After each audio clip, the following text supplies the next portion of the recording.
Chapter 1. Who killed you? Or who murdered you? There was, after all, a distinct difference. Amos Decker was standing on the rear deck of a house where he and his FBI colleague, Alex Jamison, were staying while visiting Jamison's sister. He used 2 fingers to neck cradle his 3rd bottle of beer of the evening while he contemplated these questions. He knew that most people never thought about these issues because they had no reason to do so. Yet accurately answering the latter question dominated Decker's professional life, which was really the only life he had left. He was also aware that the difference between the 2 queries was more complex than some might have believed. For example, one could kill a person without legally committing murder. There was accidental death. Your car inadvertently slams into another, with death as a result, or you drop a gun and it goes off and the bullet strikes a bystander. Someone was dead, but it wasn't legally recognized as murder. There was assisted suicide. A terminally ill person is suffering and wants to end it, and you help the person do so. The practice was legal in some places and unlawful in others. Again, someone was dead. Unlike the accidental death, the death was intentional, but it was not the same as murder, because it had been the choice of the deceased to end his life. There was justifiable homicide, the best example of which was self-defense. There you intended to harm another, but the law said you had the right to defend yourself. There were varying degrees of murder. If you were negligent in causing that car accident or dropping your weapon and someone died, you could be charged with involuntary manslaughter. A spontaneous bludgeoning, resulting in death, could end with the perpetrator being charged with the more serious crime of voluntary manslaughter. Second-degree murder, a close cousin to voluntary manslaughter, had the element of malice aforethought and possibly recklessness, but not the additional one of premeditation or lying in wait, as it was often called. Decker sipped his beer as he went through the legal requirements of intentionally ending the life of another. The last one was the worst of all, in his estimation. First-degree murder almost always required the specific elements of willfulness, premeditation, and malice aforethought. You wanted someone dead for your benefit, and you laid out a plan in advance to make sure that death happened. The harshest legal consequences of all were reserved for these heinous acts. Going after these types of criminals was what Decker had done for almost his entire adult life. He took another sip of beer. I catch killers. It's really the only thing I'm good at. He stared out at the night sky over northwestern Pennsylvania, near the Ohio border, in a place called Barronville. He heard it had once been a thriving mill and mining town, owing its very existence to the eponymous Barron family, which had dug the mines and built the mills. However, those engines of commerce were long since gone. What was left wasn't much. Yet people seemed to be getting by in a variety of ways, and with varying degrees of success. A similar pronouncement could be made about many places across America. Inside the house, Alex Jamison was sharing a glass of white wine with her older sister, Amber, and talking to her precocious, soon-to-be 6-year-old niece, Zoe. Decker and Jamison were here on vacation from solving crimes, as part of a special task force at the FBI back in Washington. Decker had been reluctant to go with Jamison, but their boss, Special Agent Bogart, had insisted that he take some type of leave. And when Jamison had suggested that he accompany her on a visit to her sister, Decker couldn't think of a single other place to go. So here I am. He took another sip of his beer and studied his size 14 feet. When they had arrived here, introductions had been made, hugs given, pleasantries exchanged, bags put away, and Jamison had given out housewarming gifts to her sister and niece, because Amber and her family had only recently moved here. Dinner was prepared and eaten, but long before then Decker had run out of things to say and ideas of what would be socially acceptable to do. And that's when Jamison, who knew him perhaps better than anyone else, had discreetly suggested that he take his beer and his awkwardness outside, so the sisters could catch up in the way that women often did while no men were around. The social awkwardness had not always been a part of him. The 6'5", 300-pound plus, well, maybe more than simply plus, Decker, a former professional football player, had once been outgoing, gregarious, a bit goofy even, fun-loving, and always ready with a quip. Then had come the vicious blindside hit to the head on the football field that had changed his life and who he was forever. The resulting brain trauma had almost killed him, and while he had survived, the blow had forced his brain to rewire itself to allow healing to occur. This process had left two distinct marks on him. One was hyperthymesia, or perfect recall. Those possessing such a condition often could apply it only to autobiographical information, and often had below-average memory capacities in other aspects of their lives. But not Decker. It was as though someone had placed a camera with a limitless capacity to take pictures in his head. He was the memory man, unable to forget anything. Decker had found it a decidedly mixed blessing. The second result of the hit was his developing synesthesia. He associated odd things, like death, with a color. In the case of death, it was a visceral electric blue that could raise the hairs on the back of Decker's neck and make him feel sick to his stomach. Along with his brain change, his personality had been transformed. The gregarious, fun-loving prankster had forever vanished, and in its place is me. With his football career irreversibly over, he had gone on to become a cop, and then a homicide detective in his hometown of Burlington, Ohio. He had been married to a wonderful woman named Cassandra, or Cassie as he always called her, and they had had a beautiful child named Molly. Had. It was all past tense, because he no longer had a wonderful wife or a beautiful child. Who killed you? Who murdered you? Well, Decker had figured out who had taken his family from him, and the person had paid the ultimate price. Yet it was nothing in comparison to the price that Decker had paid, that he would pay every minute until he drew his last breath. And Alex says you can't forget anything.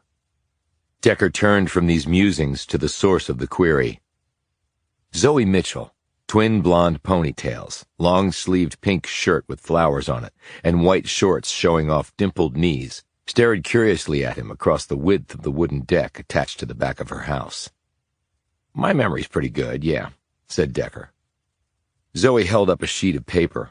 On it were about a dozen very long numbers. She passed it to him. Can you remember all these? She asked hopefully. Decker glanced at it and then handed the paper back to her. Does that mean you can't remember them? Said Zoe, the disappointment clear on her freckled face. No, it means that I already did. He recited the numbers back to her, in the same order they appeared on the page, because that's what he saw in his head, the page of numbers. She broke into a toothy grin. That is so cool. You think so? Said Decker. Her pale blue eyes widened at his remark. Don't you? Sometimes, yeah. It can be cool. He leaned against the deck railing and sipped his beer while Zoe watched him. And Alex says you catch bad people. We do it together. She's got good instincts. Zoe looked puzzled by his response. He explained. She reads people really well, and she sees things that others don't. She's my favorite aunt. How many aunts do you have? She sighed. A lot. None of them are as cool as Aunt Alex. Zoe brightened. She came to visit because my birthday is almost here. I'm turning 6. I know. She told me we're all going out to dinner for it. Decker looked around awkwardly as Zoe continued to watch him. You're really, really big, she observed. Not the first time I've heard that. You won't let any of the bad people hurt Aunt Alex, will you? She asked, her features and tone suddenly turning anxious.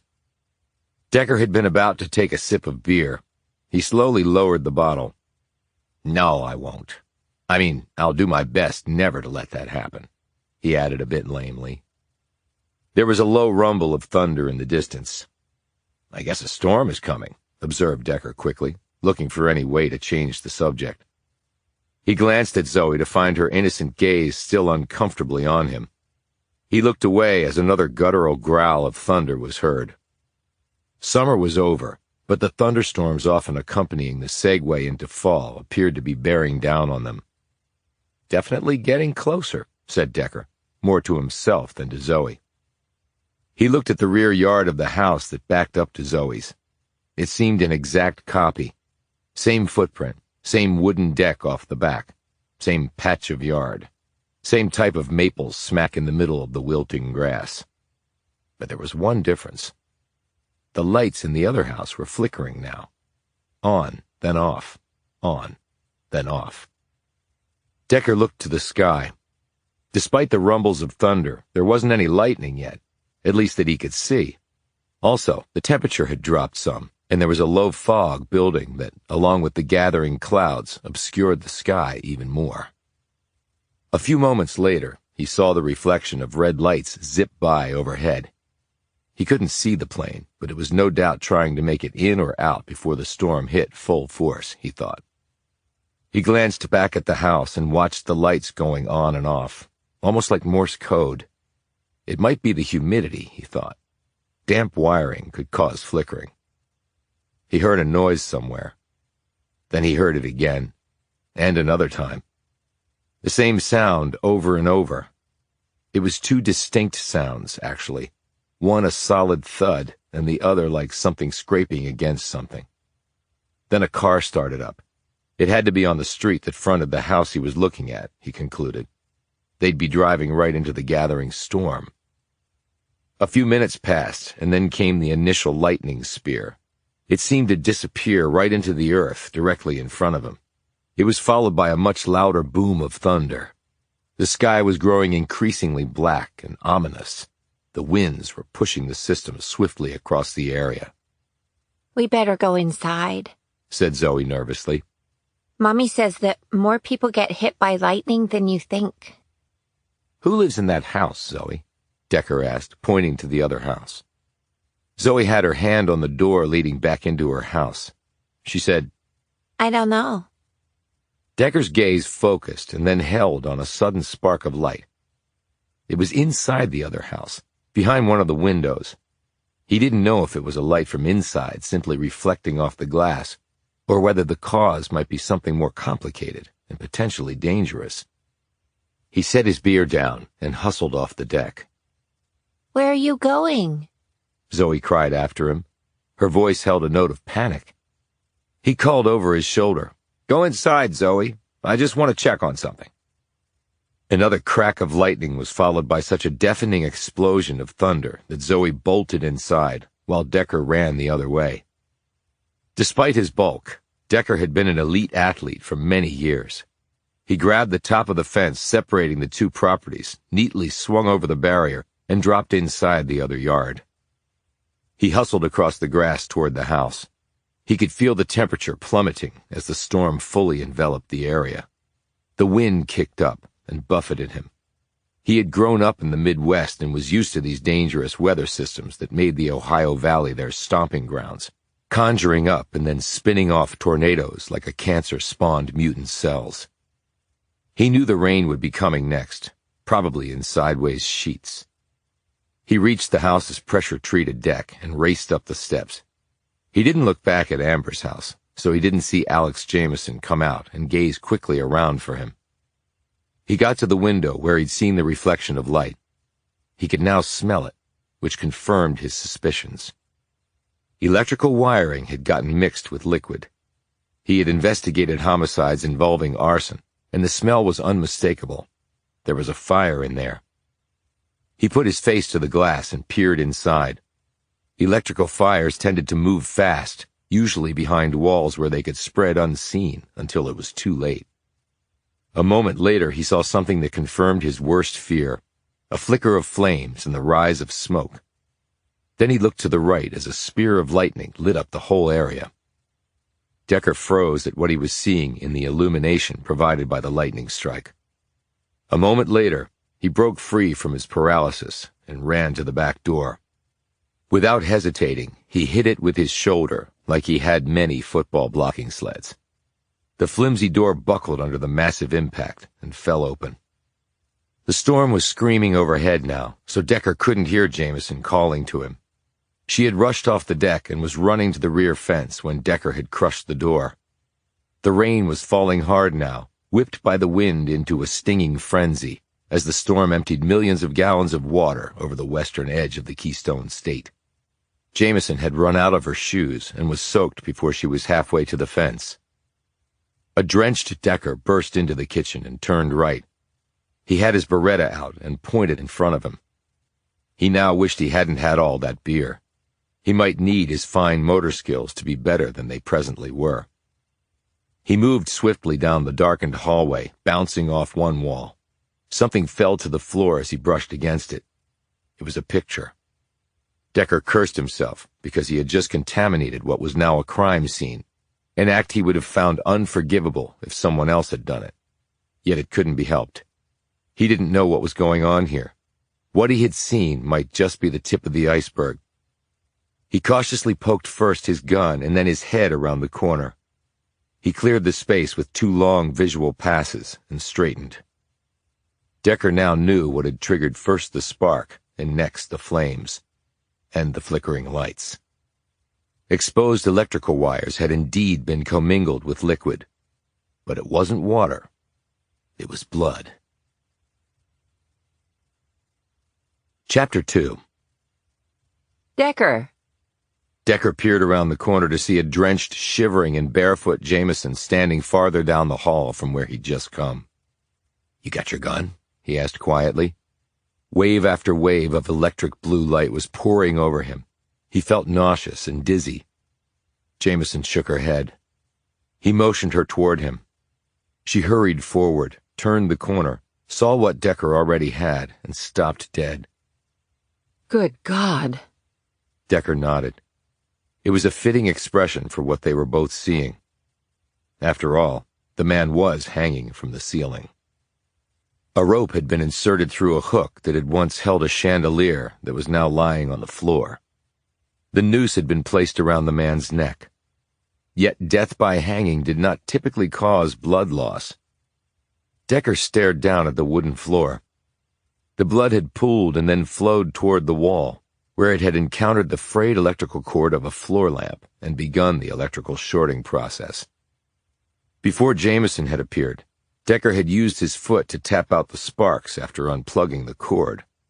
Part of a square of carpet and a dangling strip of wallpaper had caught on fire. He had used his wet jacket to beat out the flames on the wall, and had rolled up the carpet to smother the fire there.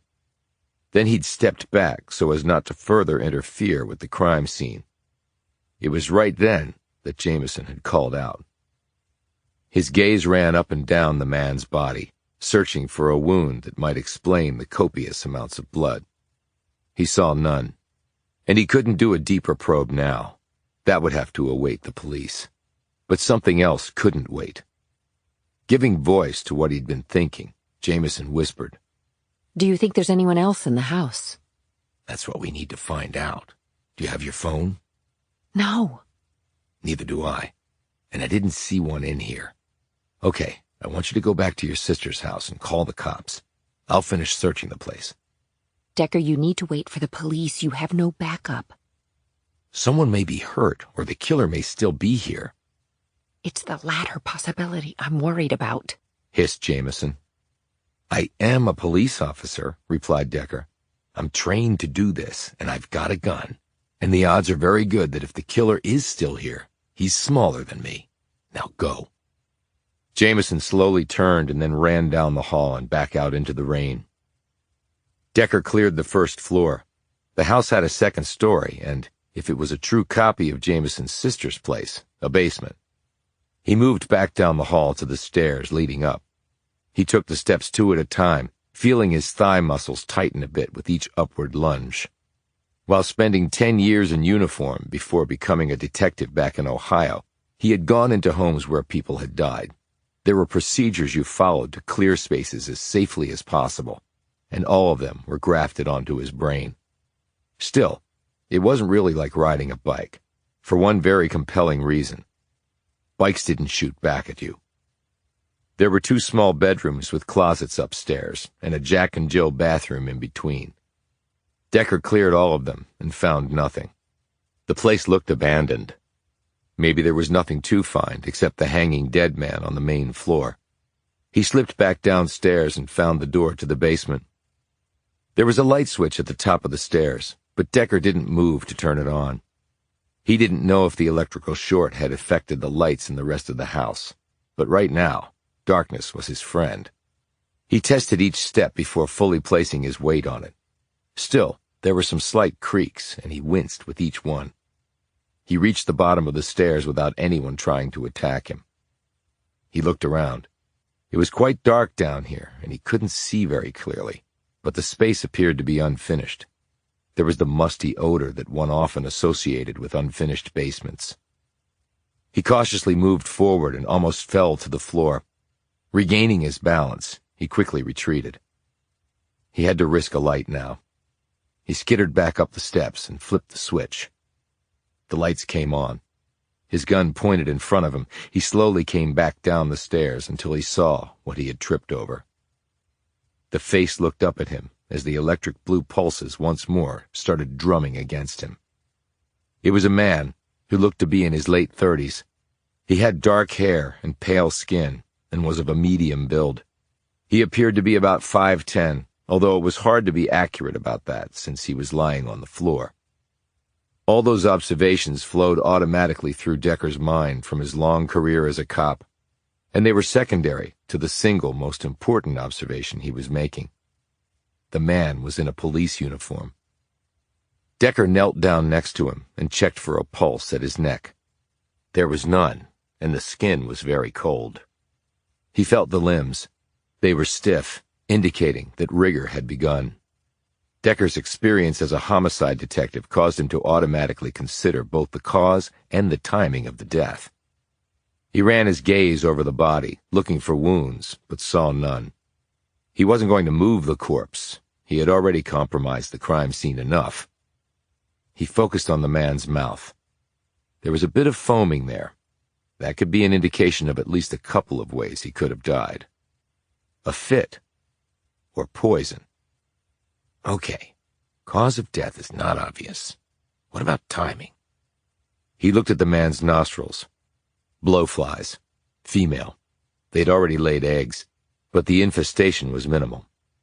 Blowflies could smell dead flesh from miles away, and were a policeman's best friend, because with the biological death clock having commenced, the invasive insects would help determine the time of death.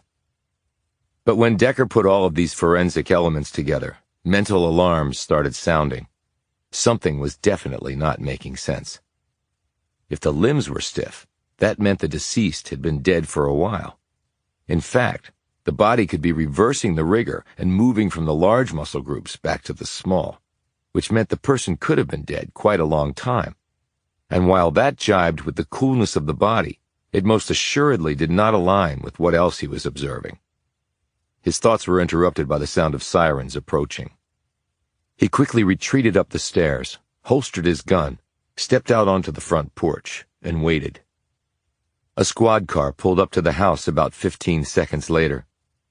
While Decker had been inside, the storm had lessened somewhat, though lightning still crackled and thunder still boomed. At least it wasn't raining sideways anymore. As the police officers exited their vehicle, Decker called out and held up his FBI creds. Both cops pulled their weapons, and one trained his maglite on Decker. "Hands out where we can see him," shouted one cop, who looked young and a little nervous. Since Decker already had both hands up in the air where they could definitely be seen, he couldn't do anything more than say, "I'm a Fed. My partner called this in." The cops advanced until they reached the stoop. The other cop, who looked to be in his 40s, with a trim graying mustache, holstered his gun, took the creds, and checked them. Then he illuminated Decker's face with his light. "What's going on?" he asked. "Two dead bodies inside, one hanging in the living room, one in the basement."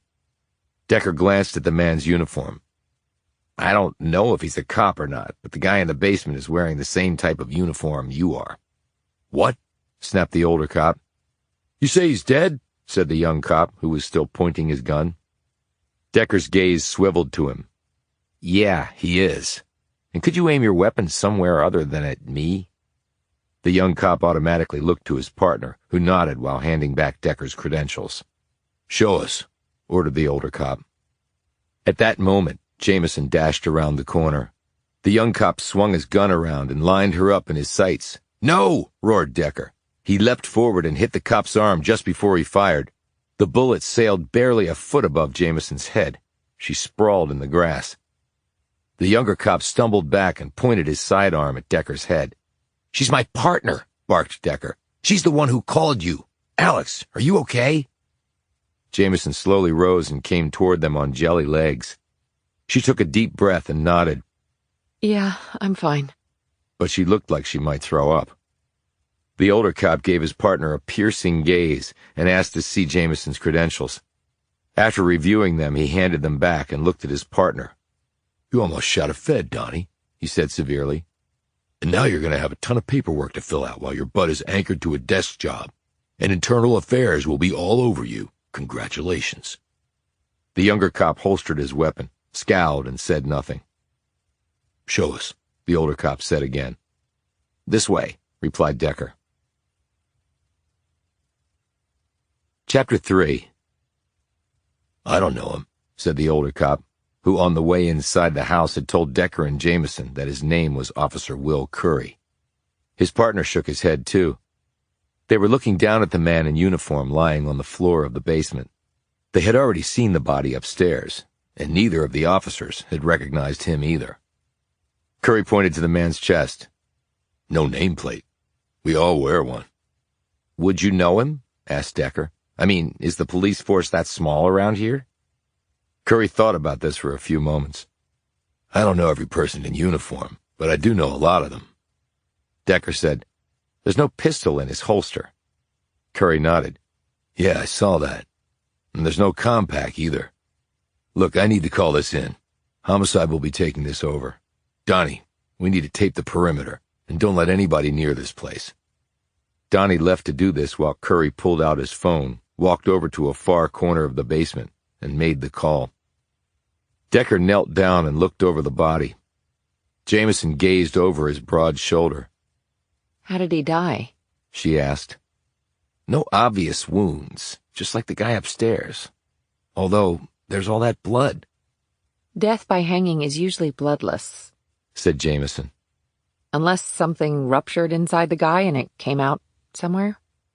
"There was no blood on his clothes," replied Decker. "So I don't see how that could be the case." Curry came back over to them. "Okay, I'll need to get your statements, and you both need to get out of here. The detectives will have my head if they find you here." They walked back upstairs and filed out the rear door. Curry noted the damage. "How'd that happen?" "That would be me breaking into the house," said Decker. "I'll explain why." The storm had mostly passed. The skies had cleared some, and a few stars could actually be seen overhead. Curry pulled out his notepad. "Okay, let's hear it." First Decker and then Jamison gave their accounts. As they finished, they heard someone calling out to them. "Alex, is everything okay?" They all turned to see Amber and Zoe at the rear fence that separated the two properties. Go back inside. I'll be there in just a few minutes, Jamison called back. She turned to Curry as Amber and Zoe returned to their house. My sister Amber and her daughter Zoe were visiting with them. "So they live here?" said Curry. Yes. "We'll need to talk to them. They might have seen something leading up to whatever happened to the two Vics." Sure, that's fine, said Jamison. "What is it that you two do at the FBI?" asked Curry. "We track down people who hurt other people," said Decker. "Just like what happened in that house." Curry seemed to sense where Decker was going with this. "This isn't a federal case." "It's funny how things can appear to be one thing and then turn into something else," replied Decker. "So maybe we can help." Decker, said Jamison in an offended tone. We're on vacation. We're here to get away from all that stuff. "Maybe you are," said Decker, "but I had no reason to get away from all that stuff." "Not my call," said Curry. "You can take it up with homicide." "Fair enough," said Decker. Curry closed his notebook. "But since you're here now, you got any thoughts on the matter?" Decker glanced back at the house. "Hanging someone is personal. It's a control thing. It's a terrible way to die because that guy simply strangled to death. Or maybe his vertebrae finally popped. Either way, it takes a while. And the blood? Asked Curry. Where did it come from? If he bled out somewhere else and the blood was collected and brought here and spread out on the floor, what was the point? And the guy in the basement? Asked Curry. Is he a cop or not? If not, why was he in uniform? And again, how did he die? I didn't see an obvious wound, but there was some foam on the mouth, so it might be poison. And another thing, who owns this house? Was it the two men or somebody else? Curry had reopened his notebook and was jotting things down. Anything else? Yeah. I think your ME might have a tricky time determining the time of death. Why's that? Because what I saw tonight was pretty much forensically impossible. Chapter 4. Amber had sent a reluctant Zoe off to bed and was now sitting with her sister and Decker in the living room of her home. 2 men dead? Said Amber in a trembling voice. Murdered? I can't believe it. In the house right behind us? My God. The police will want to talk to you at some point, said her sister. Why? Asked Amber frantically. We know nothing about it. Standard procedure, noted Decker in a calming voice. Because of your proximity to the crime scene. Nothing to get anxious about. It's our routine.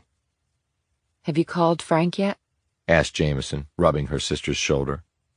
Frank Mitchell was Amber's husband. I tried to, but he's not answering his phone. When I called the office, they said he was in a meeting. With this new job, he's having to work ungodly hours. What does he do? Asked Decker. He's the assistant manager at a fulfillment center. They fill online orders for lots of different companies. That's why we moved here, because Frank got the job. He worked for the same company in Kentucky, but this is a step up for him. They employ a lot of people. Warehouses are the big job creators now, said Jamison knowingly. I've been reading articles on it. It pays okay, above minimum wage with benefits, but it's really physically hard work. Tell me about it, said Amber. Frank worked as a picker at the one when we lived in Kentucky. It was non-stop movement. They scored him on how many packages he was able to process. Thank God Frank moved up into management. He's in his 30s and in good shape, but the pace just wore him down, and he always had aches and pains. Amber looked toward the back window at the house where 2 people had been found dead. I thought this was going to be a fresh start for us. But now here we are, next to a murder investigation. Jamison said, It could be something totally unconnected to the neighborhood. The 2 men in there might be from somewhere else. Amber did not look convinced. What am I supposed to tell Zoe? She's very sensitive and very observant. She's going to have a ton of questions. I can talk to her if you like, or Decker can. Decker looked startled. I think it's better if you speak to her, Alex, he said.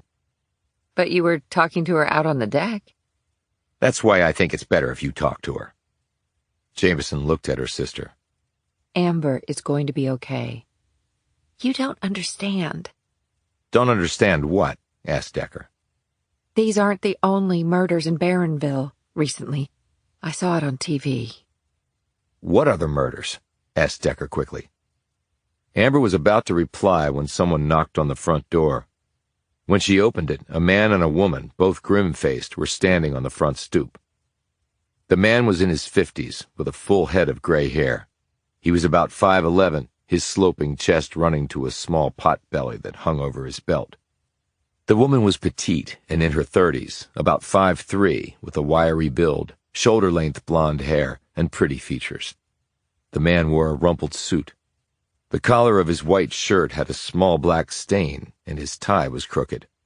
His teeth were uneven and darkened by nicotine. The woman had on a sleek black pantsuit with a pristine white blouse and 2-inch clunky heels to bump up her height. And her teeth were a brilliant white. They held out their badges and asked to come in. Detectives Marty Green and Donna Lassiter, said the man. Do you live here? He asked Amber. She nodded. I'm Amber Mitchell. Green looked at Decker and Jamison. Which means you 2 must have been first on the scene and that you're also with the FBI? Mind if we see your IDs? Decker and Jamison held out their creds. Green gave them a perfunctory glance, but Lassiter scrutinized them. Green said, "We've read your statements. Now we'd like to hear your story firsthand." They all sat down in the living room.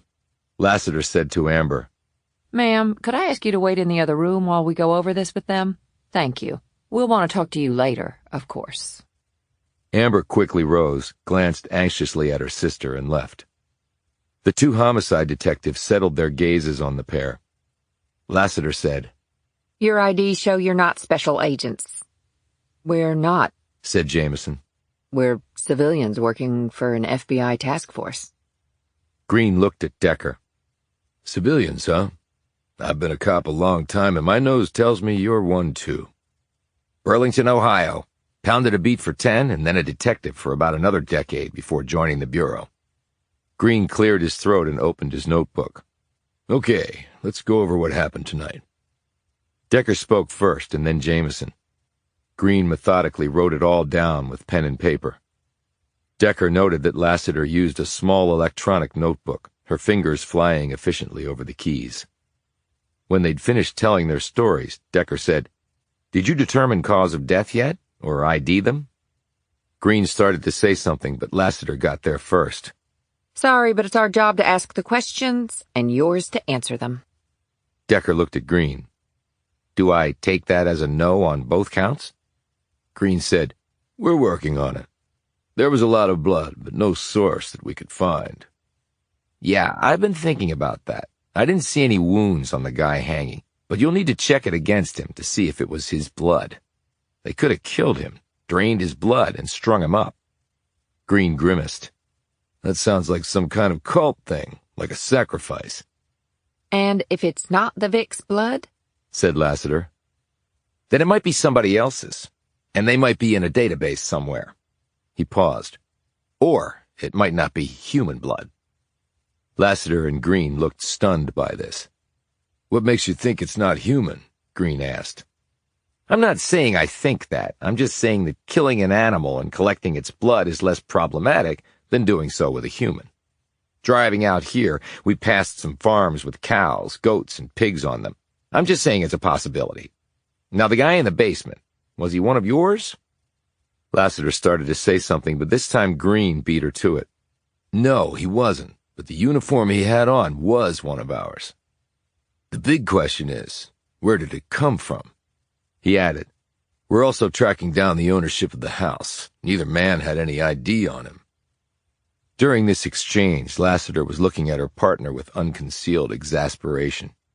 She leaned over to Green, but in a voice both Decker and Jamison could clearly hear, she said, "Marty, we haven't ruled these two out as suspects."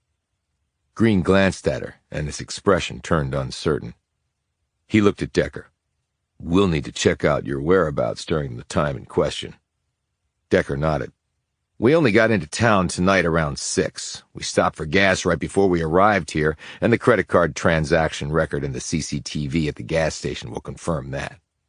After we had dinner, I came out on the back porch. It was dark by then. Alex's niece joined me a few minutes later. Alex was inside talking to her sister. Around 8:15, I saw the spark and ran to the house and found the bodies. Alex called 911 a few minutes later. Your guys arrived shortly after that." He paused. "I checked the pulse of the guy downstairs just to make sure he was dead. I didn't have to do that with the guy hanging.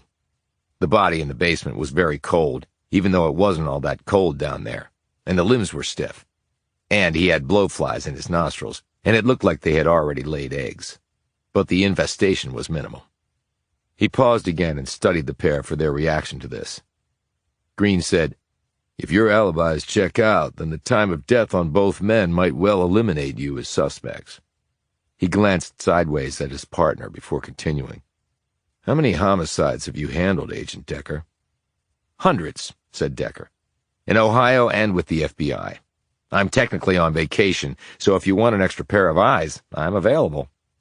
"Decker," admonished Jamison. "how is it a vacation if you're going to work another case?" "It's out of the question anyway," said Lassiter. Decker kept his gaze on Green. "I was just offering because I understand that these aren't the only recent murders in town." "Who told you that?" said Lassiter sharply. Is it true? Asked Decker. Green glanced at Lassiter and nodded. Unfortunately, it is true. Chapter 5. Thunk, thunk. The rear doors of the body wagon closed, and off went the two unidentified corpses. Decker and Jamison watched from the street as the vehicle passed by, followed by a patrol car. Police tape fluttered in the breeze left over from the storm. Detective Green walked over to them while Lassiter went back inside the house. Green said, "We'll run their prints. Hopefully that will turn up who they are." A lot of people aren't on databases, pointed out Jamison. But a lot of people are, countered Green. Decker said, "So tell us about the other homicides." Green unwrapped a stick of gum and started chewing, balling up the wrapper and sticking it in his pocket. Decker watched him. "I had a partner back in Ohio who chewed gum all the time. She was trying to kick the smokes." Green said, "I'm 2 years off the cancer sticks, but I've worn my teeth down to nothing." "So what other homicides?" Decker persisted. "We got a lot of problems in this town. Businesses boarded up, houses foreclosed on, many with no jobs and no prospects of a job. Opioid addiction is through the roof." That's not just here, said Jamison. It's all over. Green continued. "When I was a kid, the mines and mills were still operating. People had money. Dads worked, moms stayed home and raised the children. People went to church on Sunday. Downtown was alive and well. Then the mines and mills went belly up and everything came tumbling down. Because it all depended on the mines and mills. They were the only reason there was a town." Barronville, said Jamison. My sister told me a little about it. Green chewed his gum and nodded. "A long time ago, John Barron Sr. came to the area and discovered coal. He built the town because he needed workers for the mines. He made a fortune off that, and then opened coal and coke plants, then textile mills, and later a paper mill. And then he hit natural gas and made more money. My granddad told me old man Barron only had one setback in his whole life. His textile business soured, and he was planning to sell it by the time he died. But other than that, the man never missed when it came to business. Barron built this huge mansion and lived like a king. But when he died, things started going downhill. The businesses started tanking and were sold off. When the economy nosedived back in the 70s, and then manufacturing went overseas, they all eventually went out of business. The music stopped, and the good folks of Barronville were caught with no place to sit down. Been that way ever since." Looking impatient, Decker said, "Are you going to tell us about the homicides or keep giving us a history lesson on Barronville?" Green spit out his gum and stared directly at Decker. 4 Vicks at 2 different crime scenes. Both happened in the span of 2 weeks, the last barely a week ago. Similarities? Patterns? Decker wanted to know. "Only in that each one was weird," replied Green, his lip curled in disgust. No leads? Asked Jamison. "None worth following up on, and as you know, the more time goes by, the lower the odds of clearing a case."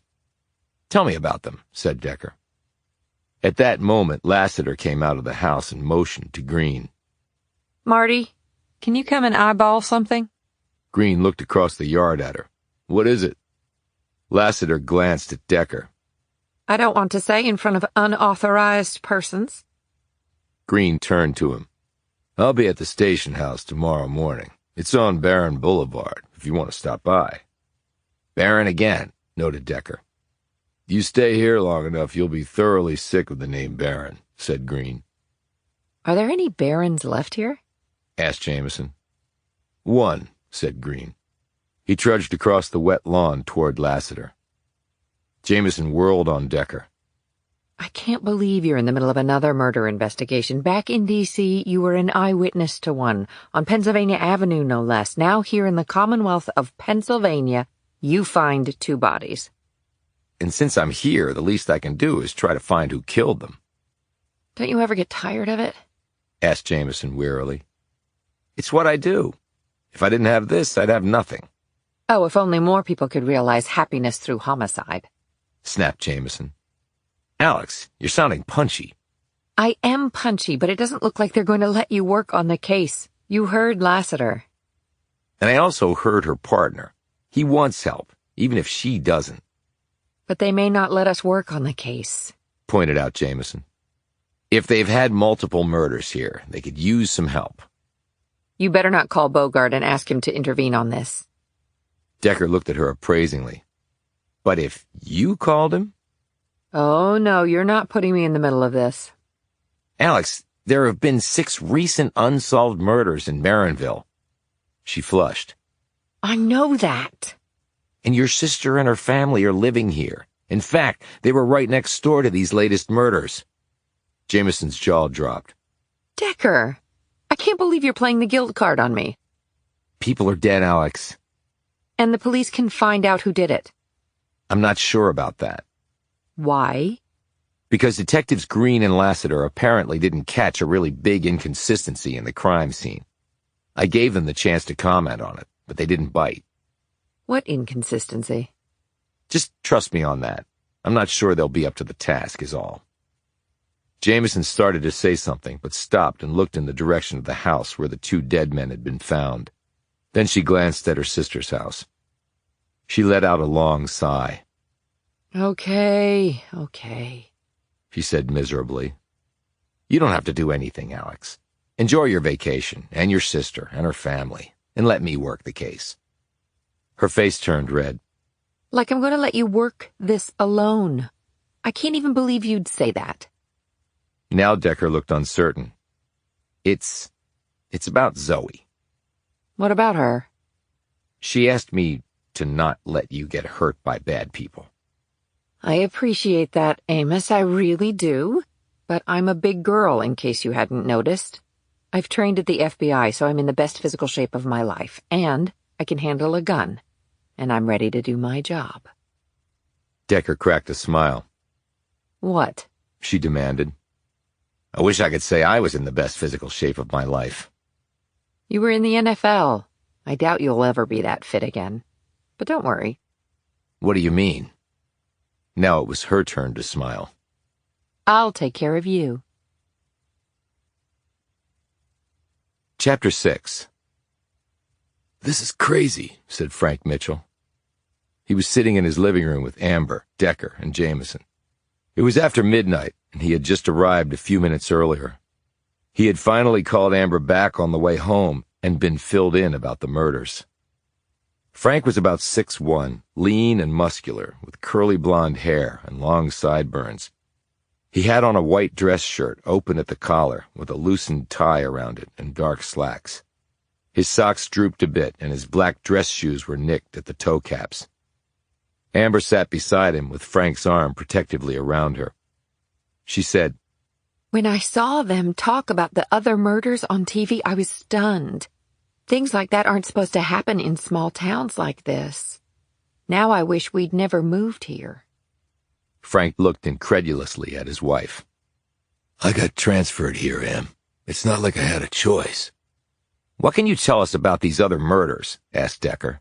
You mentioned you saw them on the TV? Amber shrugged. I saw a report on the local news. I really didn't pay attention to the details, just that some people had been murdered and the police were investigating. And then I turned off the TV because Zoe came into the room. Frank slid off his tie, tossed it on the coffee table, and rubbed his neck. He smiled ruefully. I'm still not used to dressing up for work. He sat back. Like I said, I could either take this job or keep working the line back in Kentucky. He glanced at Decker. I used to work retail before getting into fulfillment centers, but shopping malls are going down the tubes because everyone wants to buy online. I never finished my college degree, so here I am. Your mom got sick and you left school to help out at home, sweetie, and you're working hard and moving up in the company, added Amber encouragingly. Frank smiled weakly and patted her arm. Yeah, well, anyway, Barronville is it, at least for a while.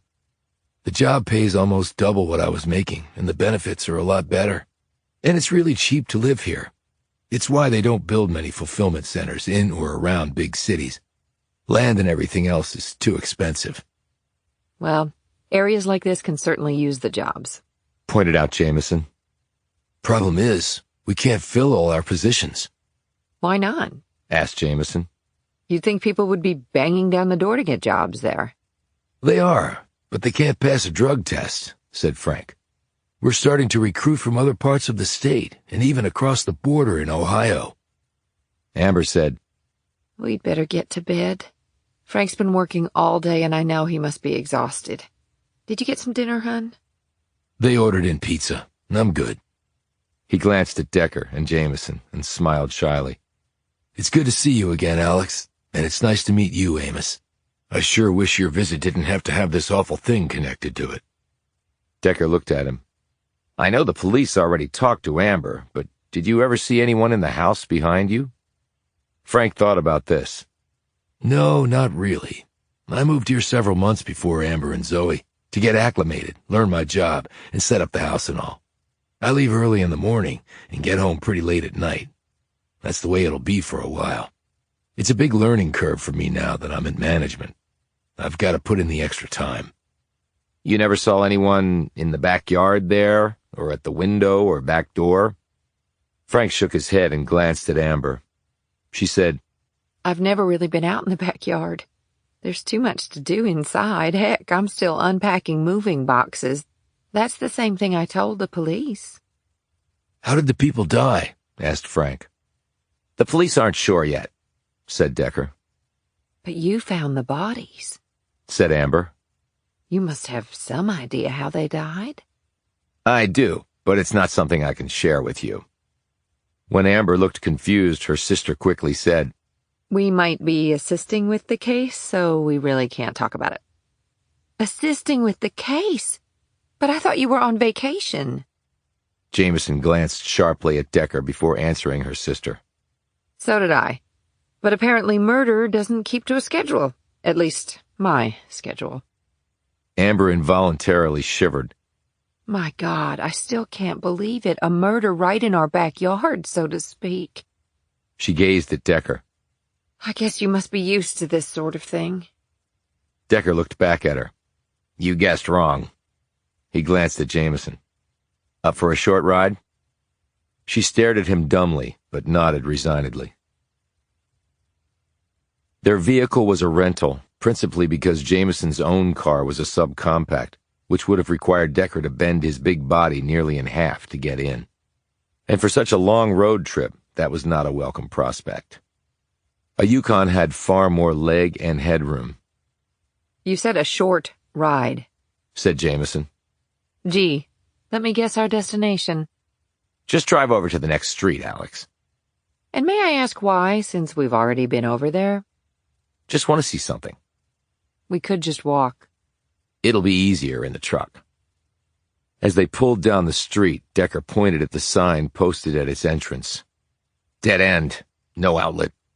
"Well, dead end is an appropriate sign for this street tonight," noted Jamison. The police were still there processing the scene, and one of the officers glanced at them as they drove by. Before he could react, however, Jamison had driven past the house.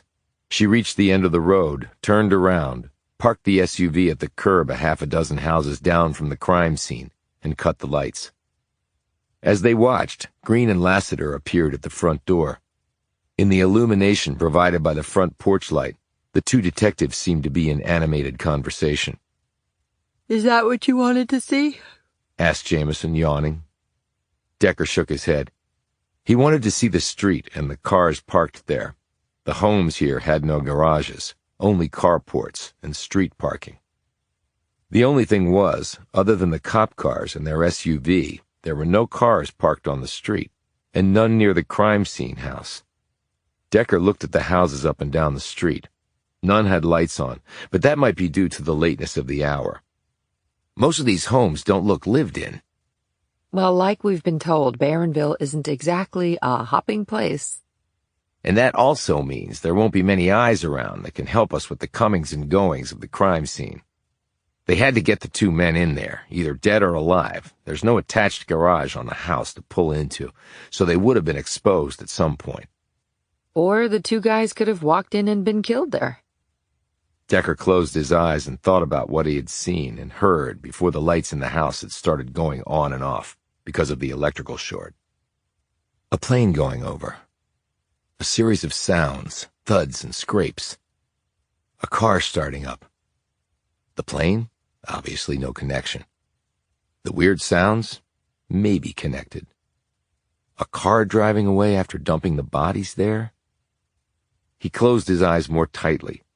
His perfect recall was best with visual things, but it was still far better than average with things of an auditory nature. What are you doing? Asked Jamison. Decker scrunched up his face as her voice interrupted him while he was trying to precisely conjure the noises he'd heard. Decker, it's nearly 1 a.m. and I'm beat. We drove over 6 hours to get here. Well, I drove over 6 hours to get here. Decker relaxed his features. She's your sister. If we ever visit my sisters, I'll drive. Your two sisters live in California and Alaska, respectively. We're not driving to California or Alaska. Well, then I guess we won't be visiting them. She sighed and sat back, fiddling with the turn signal on the steering column. Why does this matter to you so much? I get that it's murder and it's horrible, but you can't investigate every murder you run across. Why can't I? He said brusquely. She sputtered. Because you just can't. He shook his head. We can agree to disagree. A few moments of silence passed before she said, You found who killed Cassie and Molly, Amos. They got what they deserved. But you can't solve every murder you come across. It's impossible. You'll just be setting yourself up to fail. Decker said nothing in reply. He just stared out the window at the house where he had found the 2 dead men. Finally, Jamison said, Can we go back to my sister's house now? Or I'm just going to curl up in the back and go to sleep. We can go now. She quickly drove off. They were staying with the Mitchells in 2 guest bedrooms upstairs. Amber told them it had once been 1 large bedroom, but they'd converted it into 2. Although Zoe was nearly 6 years old, Amber and Frank wanted more children. Jamison spoke briefly to her sister, who was still up waiting for them, and then said goodnight.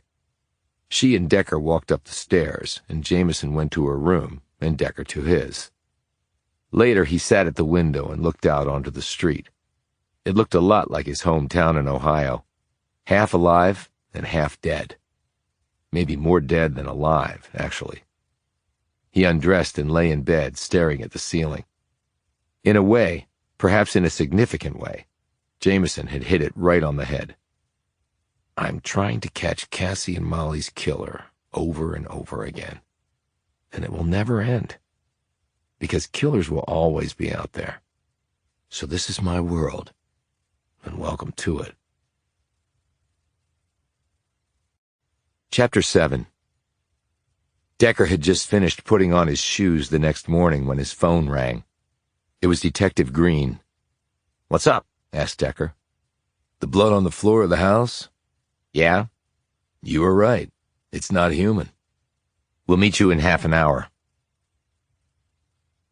35 minutes later, Decker stared down at 2 metal tables on which lay the dead men from the house. Both had been autopsied. The Y incision staples looked like the tracks of giant zippers across their chests. A tired-looking Jamison was on his right, a crisp-eyed Detective Green on his left. The medical examiner was on the other side of the table. Detective Lassiter had not yet made an appearance. You're sure it's not human blood? Asked Decker. The M.E., a short, balding man with a paunch and a trim gray beard, nodded. Ran it last night, or early this morning, more precisely, while I was doing these posts. He yawned. Simple tests. The specific reagent for human blood wasn't there. But it is blood. Probably some animal rather than synthetic. I'll do some more tests and see exactly what we're looking at. Green said, So somebody poured out a bunch of, I guess, animal blood under the guy hanging in the living room. And did he die by hanging? Asked Decker. The M.E. nodded. All signs point to that. Ligature marks on the neck, burst capillaries in the eyes. Petechial hemorrhaging in the sclera, said Decker absently. This comment drew a sharp glance from Green. With the M.E.'s help, Decker moved one of the bodies onto its side. He stared at the man's back. This was the guy hanging? That's right, said Green. Decker laid the body back down and looked at the man's feet, ears, hands, and groin. He frowned. What is it, Decker? Said Jamison. Ignoring her question, Decker said, his hands weren't bound, but no sign of defensive wounds. A guy getting hung is going to fight back, and he was a good-sized man and looked pretty fit. The M.E. pointed to a spot on the back of the dead man's head. Contusion here, blunt force trauma. I think he was knocked out and then strung up. No need for restraints then. And this one? Asked Decker, as he looked over the second body, also turning it onto its side. There was foam on his lips. Ordinarily, that could mean death by drowning, or some type of poison. We're running toxicology tests on him, said the M.E., but there was no water in his lungs, so drowning is out for the cause of death. Could be a drug overdose. God knows we have enough of those around here. The cooler here holds 20 bodies. That used to be plenty. Never got filled up. Then the opioid crisis hit full force, and the city had to buy a refrigerated trailer for excess capacity. We keep it out in the parking lot. And now it's always full, too. I can't autopsy them all. Not enough time.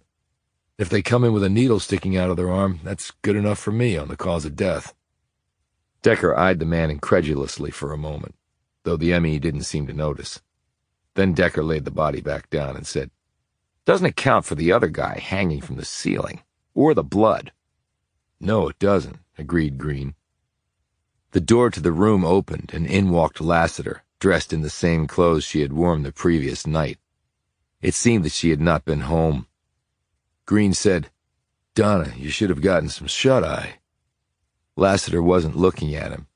She was staring at Decker and Jamison. I thought we agreed that... Green turned to the M.E. So we probably got animal blood. What does that tell us? The M.E. shrugged. I'll just find out how they died. You're the investigator. He looked at Decker. I'm not a forensic pathologist. They're apparently in short supply and cost too much, he added with a grin. And a town like this can't afford one. I'm just a local semi-retired doctor, urologist. But the state prescribes a course you have to take. I do this job part-time, and there are continuing education courses you have to take. We might have to do better than that, said Decker, drawing a quick frown from the M.E. Decker turned to Green. The blood. Was it symbolic? A message? A ritual? I don't think we can answer those questions yet, said Green. Lassiter closed the door behind her and drew closer to the table, coming to stand right behind Decker. He didn't seem to notice her proximity. How about IDs on these guys? He asked. We ran both their prints through AFIS, said Green. No hits came back. I know AFIS isn't perfect, but if they're criminals, they've never been arrested. Run them through other databases, said Decker. They might be civilians who were getting background checks run for employment and things like that. We're doing that, said Lassiter. Decker turned around to see her standing directly behind him. Even though she was in heels, there was nearly a foot of height difference between them. He looked down at her, and she looked up at him. Good, he said, before turning back around to look at the bodies again. I take it that neither of the men had any connection to the house. Didn't own it? How do you know? Lassiter blurted out. If they had, you probably would have identified them by now, said Decker. But who does own the house? The bank, answered Green. It was in foreclosure. The previous owners defaulted on the loan and left town nearly a year ago. Place has been basically abandoned since then. Decker said, but the place had electricity, or else the blood wouldn't have fried the lamp cord and started a fire.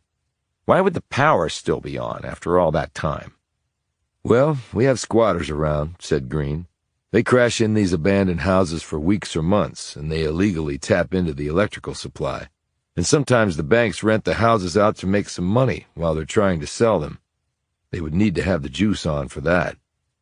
Was that house rented out at any time? Asked Jamison. Still checking on that, but I don't think so. Decker said, the neighborhood looked pretty much empty. There were no cars parked on the street. Nothing unusual about that around here, said Green. Barronville has lost about half its population. At our peak, when all the mines and mills and plants were cranking, we used to have almost double the people living here now. Nearly the size Erie is now, but no more. Decker said, "The point is, there won't be many people able to help us with what happened at that house." Green said, "There are only 3 houses on that street with people living in them. I spoke to one, and Donna spoke to another, but they didn't see or hear anything. And prior to last night, they had seen no activity at the house in question." "Nothing?" said Decker. "According to them, no," replied Green. Any reason to believe any of them might have been involved? Asked Jamison. Lassiter answered. Alice Martin is an elderly woman who's lived her whole life in Barronville. I actually know her because she was my Sunday school teacher. The second home is owned by an old man in a wheelchair named Fred Ross. The last house is the closest to the crime scene, but the man who lives there, Dan Bond, is blind. I spoke to Bond and my partner talked to Mrs. Martin. Think we can safely rule out each of them as possible suspects. Decker turned around to look at her again. "Why is that?" Lassiter blinked. Don't you think it's obvious? Decker glanced at Green. "There are some things about a murder investigation that are obvious. Ruling out someone as a suspect after one contact or an assumption is not one of them." Decker could see Lassiter's face flush and her features turn ugly, but he plowed ahead. He added, "So Dan Bond and Alice Martin have been interviewed. Why haven't you talked to Fred Ross yet?" Green said, "He wasn't home at the time. We're going to check with him, though." "Any idea how one of your uniforms got on the dead guy?" asked Decker. "None. All uniforms are accounted for, as far as we can tell." So maybe the source of the uniforms? Said Jamison. We're checking all that? Interjected Lassiter, who looked like she was barely containing her anger. We didn't just fall off a truck, you know. Decker ignored this and pointed to a spot on the shoulder of the man found in the basement. "What's that?" The ME said, "I noted that in my report. Maybe something was placed there and then removed." "Any ideas?" "Could be any number of things. Pain patch for one, nicotine patch for another." Was he a smoker? Asked Jamison. "His lungs showed some damage from smoking, yes. I'm estimating that he wasn't yet 40, so if he had stopped smoking, his lungs most likely would have been able to regenerate." "Guess it doesn't matter now," said Green. The ME said, "The tox screens should show what was in it, if it was a medication patch. If the drugs are still in the body, that is. If the patch was taken off too long ago, the meds might have worked through his system." Decker eyed the man closely and said, "So, the big question. Have you got a time of death determination yet?" The ME said, "When I got to the house, limbs were stiff on both, so they were in rigor. I'd say they'd been dead about 20 hours or so, or even far longer, since they might have actually been coming out of rigor at that point. I'll know better later." "Did you take a core temp?" The ME said in an annoyed tone, "Something went wrong with my equipment. It was registering wacky numbers." "Meaning really, really cold?" The man looked surprised. "Yes. How did you know that?" "So even without a core temp, 20 hours or even far longer is your final verdict. You sure about that?" The ME looked indignant that Decker seemed to be challenging his conclusion. He said stiffly, "Yes, I am. Well, that they were dead at least 20 hours. Why?" "And are you sure the bodies weren't moved after they died?" The ME shot a look at the corpses and then glanced back at Decker. "Yeah, I'm pretty sure. Why?" "I think you might want to take some additional forensics classes beyond the minimum, or maybe better yet, try another line of work that doesn't involve performing post-mortems." The man said furiously, "What the hell is that supposed to mean?" "I thought I was pretty clear." Decker turned to Green. "So, are we good to go on this investigation? Working it together?" Green looked at him curiously for a moment and said, "You have to keep us looped in on everything. No exceptions." "Agreed," said Decker quickly. "From a practical point of view, how do you want to do this?" asked Green. "There's a lot of ground to cover, so I say 2 and 2, replied Decker. "That way we can each hit a crime scene." Lassiter interjected. Good, I'll go with you and your partner can go with Marty. Jamison looked surprised by this. Why? You have your team and we have ours. Because that way we'll be apprised and up to date on both sets of investigations, said Lassiter. There won't have to be any long, drawn-out reports or multiple explanations. Saves everyone time and trouble. Works for me, said Decker distractedly, which drew a quick glare from Jamison. As they were leaving the morgue, Jamison drew Lassiter aside. Just FYI, my partner is a little difficult to work with. Trust me, I'd spotted that myself, replied Lassiter. No, I'm not sure you have the full picture. Well, Marty's no peach to partner with either, but we're girls in guys' territory, right? We learn how to deal with it. This unexpected comment drew a smile from Jamison. I think that's the first thing you've said I agree with. Let's hope there's more in the future. Chapter 8. Crime Scene Number 2. At least that was how Decker had designated it in his mind. It was an auto repair facility, an unexpected place for a murder, but then again, most everything about a murder was unexpected. He and Lassiter climbed out of her car, a pale blue four-door Prius with limited legroom, at least for someone as tall as Decker. It was her personal ride. The department didn't have money in the budget for cars for their detectives, she'd told him on the drive over. Decker said, FYI, I saw at least 6 drug deals going down on the way over here. 7, replied Lassiter. You might have missed the soccer mom with the little girl in the rear seat. Mom was getting her pop from the dude at the last traffic light before she dropped her kid off at daycare. And you drove right past? Said Decker. If I stopped every drug deal I saw, I wouldn't have the time to eat, sleep, or use the bathroom. I happen to know the woman. She won't take the pop now. She'll do it later at home when her hubby is there. He'll take care of her and the girl. What's the drug of choice around here? Used to be OxyContin, and then fentanyl. Now it's heroin, even though fentanyl is far more potent. Must be impacting your crime rate. People burglarize their neighbor's house so they can sell the stuff for cash to service their addiction. Or a son embezzles his mom's bank account to do the same. Or a granny steals from her granddaughter's piggy bank. It's seriously demented stuff and happens every day. And heroin is popular because you get a gram of it for about $50 and it'll last you a lot longer than fentanyl or OxyContin, which runs about, $80 a pill on the street? Hell, you don't have to buy it on the street anymore. They'll deliver it right to your house like pizza. Or they get it from pharmacies or the local Boy Scout troop leader. Or it comes down one of the drug pipelines around here. They crush and snort it, inject it. They even chew on fentanyl patches instead of putting them on their skin to get the pop. Maybe that mark on the dead guy was a fentanyl patch. She nodded. Could be. Our OD rate is up nearly 70% from last year, and the last 10 cases we've investigated have been people over 65. Some people call it Rust Belt retirement. I left being a cop in Ohio before the opioid crisis really got going. But even back then, we started calling it the zombie apocalypse. It's why we all carry Narcan with us. To resuscitate an OD? Lassiter nodded. And the city enacted Good Samaritan laws so you won't get in trouble if you report an overdose, even if you might be doing drugs as well.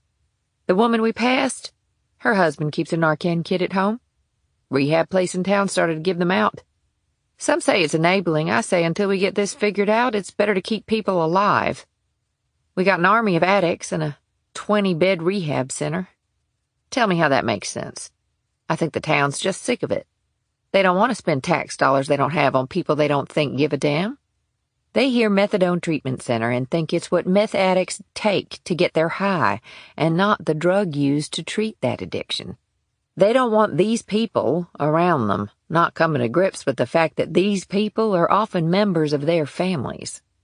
Some say let 'em die, and good riddance. But not you? It's hit pretty close to home with me, Decker, so no. I don't say good riddance to a human being. Your family? He asked. Not going there, she replied curtly. As they reached the door of the repair facility, Decker said, I take it since Mrs. Martin taught you in Sunday school that you grew up here? I did, though I went to college in Philly. Criminal justice degree at Temple. Then I came back here, joined the force, was a street cop for 4 years, passed my exams, became a sergeant, and then moved up to detective. Pretty fast track for you. I worked my ass off for it. I'm sure you did. More than the guys had to. That's pretty astute of you, Decker. Did you guys shut the repair facility down after the crime, or did it close on its own? The guy who ran it hit the state lottery for about $600,000 and got the hell out of here. You got a key? She pulled one from her pocket and unlocked the front door. There was a small reception area, and beyond that, through a wall of glass interrupted by a door, Decker could see 3 service bays. Okay, take me through step by step. We got a call about a possible break-in. Uniforms responded. They found the bodies. Who called it in? Anonymous. We tried to trace it, but couldn't. That's unusual, because most people don't carry untraceable phones. Where did you find the bodies? She led him into the service bay area. Vic number 1 was found in the grease pit of this service bay. She pointed down in the hole. Cause of death? A gunshot wound to the head sealed the deal. ID? Michael Swanson. Black guy, early 30s. Low-level street dealer. Started his career right out of high school. He'd been arrested before on petty stuff. Did some short stints twice in the local lockup, but nothing too serious. Last address we had for him was an apartment on the outskirts of town. Very low-rent district. The second body? She led him over to a machine that was used to lift engine blocks out of vehicles. He was found wrapped in chains and hanging from this. Cause of death? Same as Swanson, but he had a mark branded into his forehead. What sort of mark? You ready for this? I guess. It was a flame, but it was turned upside down. A torch, you mean? That's the symbol of the Greek god of death, Thanatos. Lassiter's jaw slackened. How did you know that? I read a book once, with pictures. Who was he?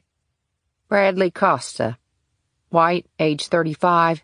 He was a fairly recent transfer here, worked at Barronville National Bank. A senior vice president. Pretty big title for a guy in his 30s.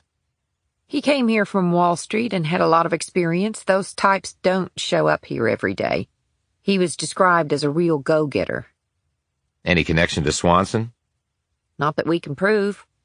He might have been a customer of Swanson's. Wouldn't be the first time a banker did drugs, and because of Costa's line of work, money laundering or some other financial shenanigans come to mind. But we couldn't get any traction on that angle either. And I don't think Swanson generated enough cash to need a money launderer. And yet both had their lives ended in this place, said Decker, looking around the space.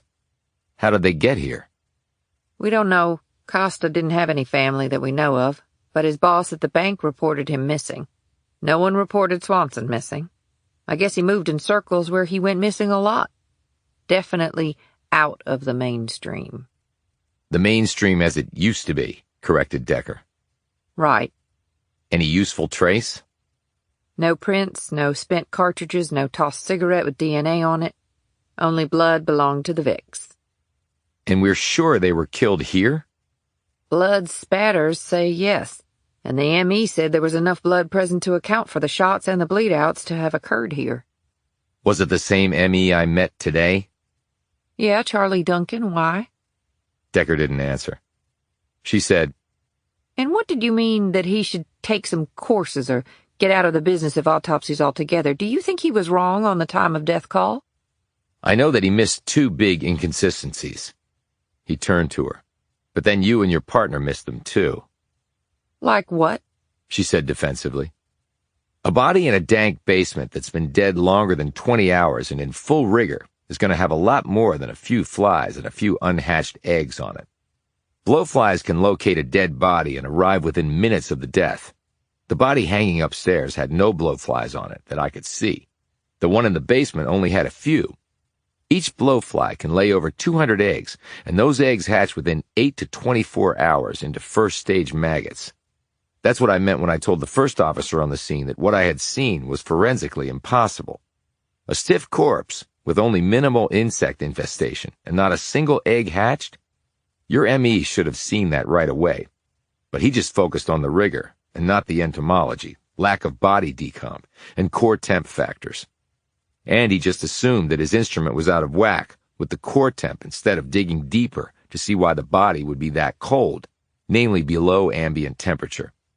A competent ME has to look at the total package. Everything impacts everything else. Otherwise, you screw up, and a bad guy gets to walk. Lassiter looked taken aback by his comment. Okay, She said slowly. I get where you're coming from, but the bodies were found inside. Wouldn't that have made a difference with the flies? It can, but you'd be surprised at the places blowflies can get into. And here we had an empty house with an old basement probably filled with cracks and holes. Trust me, they would have gotten to it if the body had been there for 20 hours or longer. What was the second inconsistency? Hypostasis, otherwise known as livor mortis. Once the heart stops pumping and the internal body decomposition commences, vessels get porous and the blood reacts solely to gravity and heads for the lowest spot. With a guy hanging, that means he'll have blood collecting in his fingertips, earlobes, and feet. He might even have a death erection. What? A death erection? Because when you die vertically, the blood also pools in the groin, like a balloon filling up with water. Heart's no longer circulating, so there's no way for the blood to leave the spot once it gets there. In the morgue, when I checked out the body of the guy hanging, the staining was on his back. That means he didn't die by being strung up and left there for 20 hours. Then he might have been killed elsewhere and brought to the house? Decker nodded. Your ME didn't mention anything about the livor mortis inconsistency. He either didn't know about it, or he just flat out screwed up. I'll have to go back and check with him. Good luck on that. So, why kill them here? It was abandoned. It had grease pits, equipment to hang someone. I was actually thinking about a broader question. What's that? Why Barronville? Chapter 9. Two people at a dining room table shotgunned to death. That's what Green had just told Jamison. Talk about a last meal. They were in a house that seemed much like the residence where they had found the two dead men. Damnedest thing I'd ever seen, said Green as he chewed his gum. Sitting right there, and bam, they both died instantly, the ME said.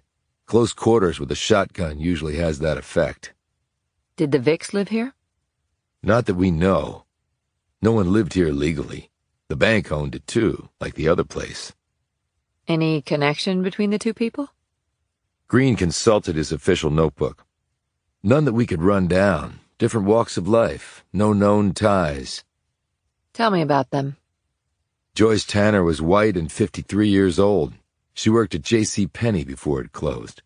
She was unemployed at the time of her death. She was divorced with no kids. Her ex left the area a long time ago. We're still trying to track him down, but there's no basis right now to believe he had anything to do with it. Toby Babbitt was white and 40 years old, on disability because of a work-related injury. Babbitt have any family? Never married, no kids that we could find. Were they from Barronville? No. Babbitt moved here from Pittsburgh about 6 years ago and worked at a plant building air conditioning units. Plant closed down. Then he did some miscellaneous work. And Tanner? Her parents were killed in a car accident in Connecticut. She came here to live with her aunt and uncle about 40 years ago. They raised her here, and then they died too. Natural causes, he added. Any idea how the pair ended up here? No. We canvassed the neighborhood after it happened. But you can see for yourself there aren't that many folks around who could have seen something. So we got no leads at all. Were they eating dinner when it happened? No. It was like they were made to sit in the chairs and then they were shot. Anything else about the deaths that was curious? Asked Jamison. Green pointed to the wall that still bore the bloodstains from the homicide. Their killer wrote something there with a Sharpie. We cut it out and collected it as evidence. What? A Bible verse. Which one? Not one of the well-known ones. I'm a good Methodist, go to church every Sunday, and I still had to look it up. Green glanced down at his notebook and flipped through some pages. Slaves, accept the authority of your masters, with all deference, for it is to your credit if, being aware of God, you endure pain while suffering unjustly. He closed his notebook and looked up at Jamison. Jamison said promptly, It's from the first epistle of Peter, 2:18. Green looked at her in surprise. That's right. How did you know that? My favorite uncle was a minister. I helped him teach Sunday school. He got me to read the Bible backwards and forwards. He was also a respected religious scholar and introduced me to a lot of writing and arguments on the subject. So, can you put on your religious scholar hat and give me some context on the verse? Peter was imprisoned and beaten for his beliefs, so he might have been talking about keeping his own faith through that terrible experience. And there were a lot of slaves back then. It might have been a justification for keeping slaves and trying to tamp down any sign of insurrection. I mean, if God says it's okay... She frowned. Pretty diabolical, actually. Anything else? Many religious scholars don't believe that Peter even wrote that epistle. Why? Because the writing indicated an advanced knowledge of the Greek language and a scholarly background in philosophy that Peter simply didn't have. And widespread persecution of Christians didn't commence until long after Peter's death. Green smiled. Well, you're a fount of knowledge. Thanks.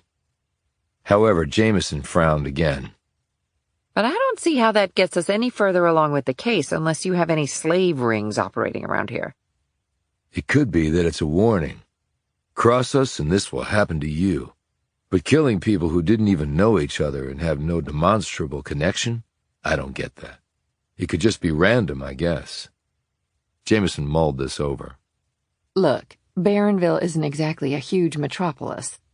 Yet you have 3 separate crime scenes occurring very close together involving a pair of victims at each. Here there's a cryptic Bible verse written on the wall.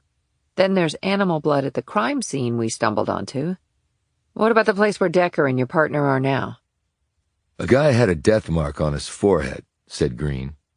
I guess that counts as weird. My point is, I can't believe that all these murders are not connected somehow. I really think we're dealing with one killer, or one set of killers, Detective. Green sighed resignedly. Great. Serial killings in Barronville. The town is trying to get back on its feet, and this crap is going to hit the national pipeline at some point and make it a lot harder for us to attract people here. You ever think about calling in reinforcements? State police? Frankly, they've got their hands full. We're not the only town with problems, and state budgets have shrunk. He paused. Decker sounds like he's good at this, though. He's the best I've ever seen. I think he's the best the FBI has ever seen. Well, then maybe we have a chance. Despite a few biting comments he's made, Decker seems easy enough to work with. Oh, just give it time, said Jamison, hiding a smile. Chapter 10. Not hungry? Jamison stared across the table in the restaurant where she and Decker were eating dinner. They had each filled the other in on the respective crime scenes they had visited that day, and he had also told her that Lassiter was going to brief Green on Decker's doubts about the ME's time of death determination. Decker, who had been picking at his meal, which had prompted Jamison's query, set down his knife and fork and picked up his glass of beer. 6 murders, he said. People with no clear connections, no obvious similarities, but maybe they're still all part of the same jigsaw puzzle. And we have to somehow make those pieces fit, said Jamison, who had put down her fork and knife, too. She had chosen a glass of Merlot over beer. She picked it up and took a sip. And if they don't, he said. She set her wine down and fiddled with her napkin. But I told Green that I think these cases have to be connected. I mean, 6 weird murders in a place like this? What are the odds of them not being connected? Which means the 2 we found are tied to the other 4. But we don't seem to be making much progress. Decker, we haven't even been working the case for a full day. It takes time. You know that better than anyone. We don't have that much time, Alex. We only have a week of vacation. Damn, I forgot about that. And something tells me this sucker is going to take longer than that. What do you want to do? Work the case hard for now, but if we start bumping up against the end of our vacation, we'll need to talk to Bogart and have him extend it, or let us work the case on behalf of the FBI. Jamison frowned. Somehow, I don't think it's that simple, Decker. Well, it should be. 6 people are dead who shouldn't be. I get that, she said nervously, as Decker's raised voice made several people at other tables look around at them. She added quickly, So I told you what I learned at the house, the 2 victims, the Bible verse on the wall. Right, said Decker absently. What do you think about it? I think it's a little much. Jamison looked perplexed. What does that mean? I asked Lassiter a question, and now I'll ask you. Why Barronville? Why Barronville what? 6 unusual and inexplicable murders in this town. What's so special about this place that it garners that much unusual homicidal activity? Even towns like this have their share of bizarre crimes. Well, that's true, but there's something about this one that just seems off. But you do think they're connected? She asked. He nodded. They're not copycats, because most of the critical details are different. I think we're looking at the same person or persons doing this. So was your perfect recall any use today? I have nothing to remember that would be helpful. Really? Nothing? He said, Actually, I heard a car drive away a few minutes before I saw the sparking from the electrical short. Jamison sat straighter in her chair. You told me that before, but did you see the car? No, there was no clear sight line from where I was. Well, only 3 elderly people live on that street, so maybe they don't even drive. And there weren't any cars on the street when we drove over there. You think it could have been the killer leaving the house after dumping the bodies? Could be. Blowflies can find a body very quickly. Outside, it had started to rain and the temperature had dropped, bleeding off the earlier warmth of the day. She said, I told Green we'd come in tomorrow morning and share any ideas. How did you leave it with Lassiter? I didn't leave it anyway with her. She dropped me off at the house and that was that. Besides, I don't have any ideas. Some might come to you in the night. Doubtful. Hey, you're the one who wanted to work this case, Decker. Barked Jamison. So stop whining and start doing your job. Decker glanced sharply at her, only to see that she was smiling at him. He grinned sheepishly. You're right. I'm being an idiot. Wow. I can count on one hand with fingers left over the number of times you've said that I was right. You're right more often than you think. Her expression changed. Zoe told me what you said about my ability to read people and to see things others don't. Don't let it go to your head. She smirked. Thanks. Green said they'd have all the files ready for us to go over tomorrow. Decker brightened at this comment. Good. Maybe something will jump out. They fell silent for a few moments. Talked to Melvin lately? Asked Jamison. No. He and Harper are traveling on vacation somewhere. The Mediterranean, I think. Why? I know how close you and Melvin are. I guess you could have gone on vacation with them, but might have been awkward with the 3 of you, especially in the romantic med. Decker stared absently at his plate of food and didn't answer. FYI, there's a park near my sister's house with a jogging trail. Noted Jamison. He glanced up at her. And why do I need to know that? I know you've been working out, and you have dropped a lot of weight. Just want you to keep it up. You know, it's harder to get back in shape than it is to stay in shape. Thanks for enlightening me on that. He glanced out the window onto the darkened street. A few cars rolled past, and there were a couple of pedestrians. Other than that, downtown Barronville was relatively quiet in the gathering storm. For now. What are you thinking about, Decker? He continued to stare out into the dark. I'm wondering, who's going to die next? Chapter 11. It had once been a mansion, perhaps beyond compare. Now it was old, falling down, and possibly no longer salvageable. It was from an era when money flowed freely, no income taxes were due. The world lived both more ostentatiously and more simply, and everyone knew his place. Globalization was not even a term, and information moved far more slowly, leading to a blissful ignorance among most. Men were the breadwinners. They came home from work, spent time with their families, smoked their cigarettes, drank their beer, listened to the same radio programs and later TV shows as the rest of the country, went to bed, and got up to do it all over again, while women did the same on the home front. John Barron looked out over what had once been the exquisitely landscaped rear grounds of his home, but was now merely dirt with weeds topping it. He was a tall man, over 6'3", with broad shoulders and a lean waist. He was physically strong and fit and always had been. However, at age 53, he could sense feebleness drifting into some of his muscle and stiffness into some of his joints. His salt and pepper hair was long and untouched by professional scissors. His clothes were a hodgepodge of old things: a faded tuxedo jacket, a pair of dungarees, a white polo shirt, and an old leather belt to hold up the breeches. On his feet were work boots. His weathered and handsome face was bristly with scruff. He did not care about his appearance. He lived alone. There was no one to impress. His ancestral home was well over 25,000 square feet, with more than half that again in outbuildings and other structures. It was far and away the largest home in the area, and maybe one of the biggest in the entire Commonwealth of Pennsylvania. The estate had once covered over 300 acres, set on the highest point in the eponymous town. Fitting for the Barons to look down upon all others. He had lived here since his birth, the only child of Benjamin and Dorothy Barron, the last married couple to reside here. Their son had never taken a wife. John Barron had been a tremendous athlete, as well as smart and likable. His future seemed assured, enviable, and inevitable.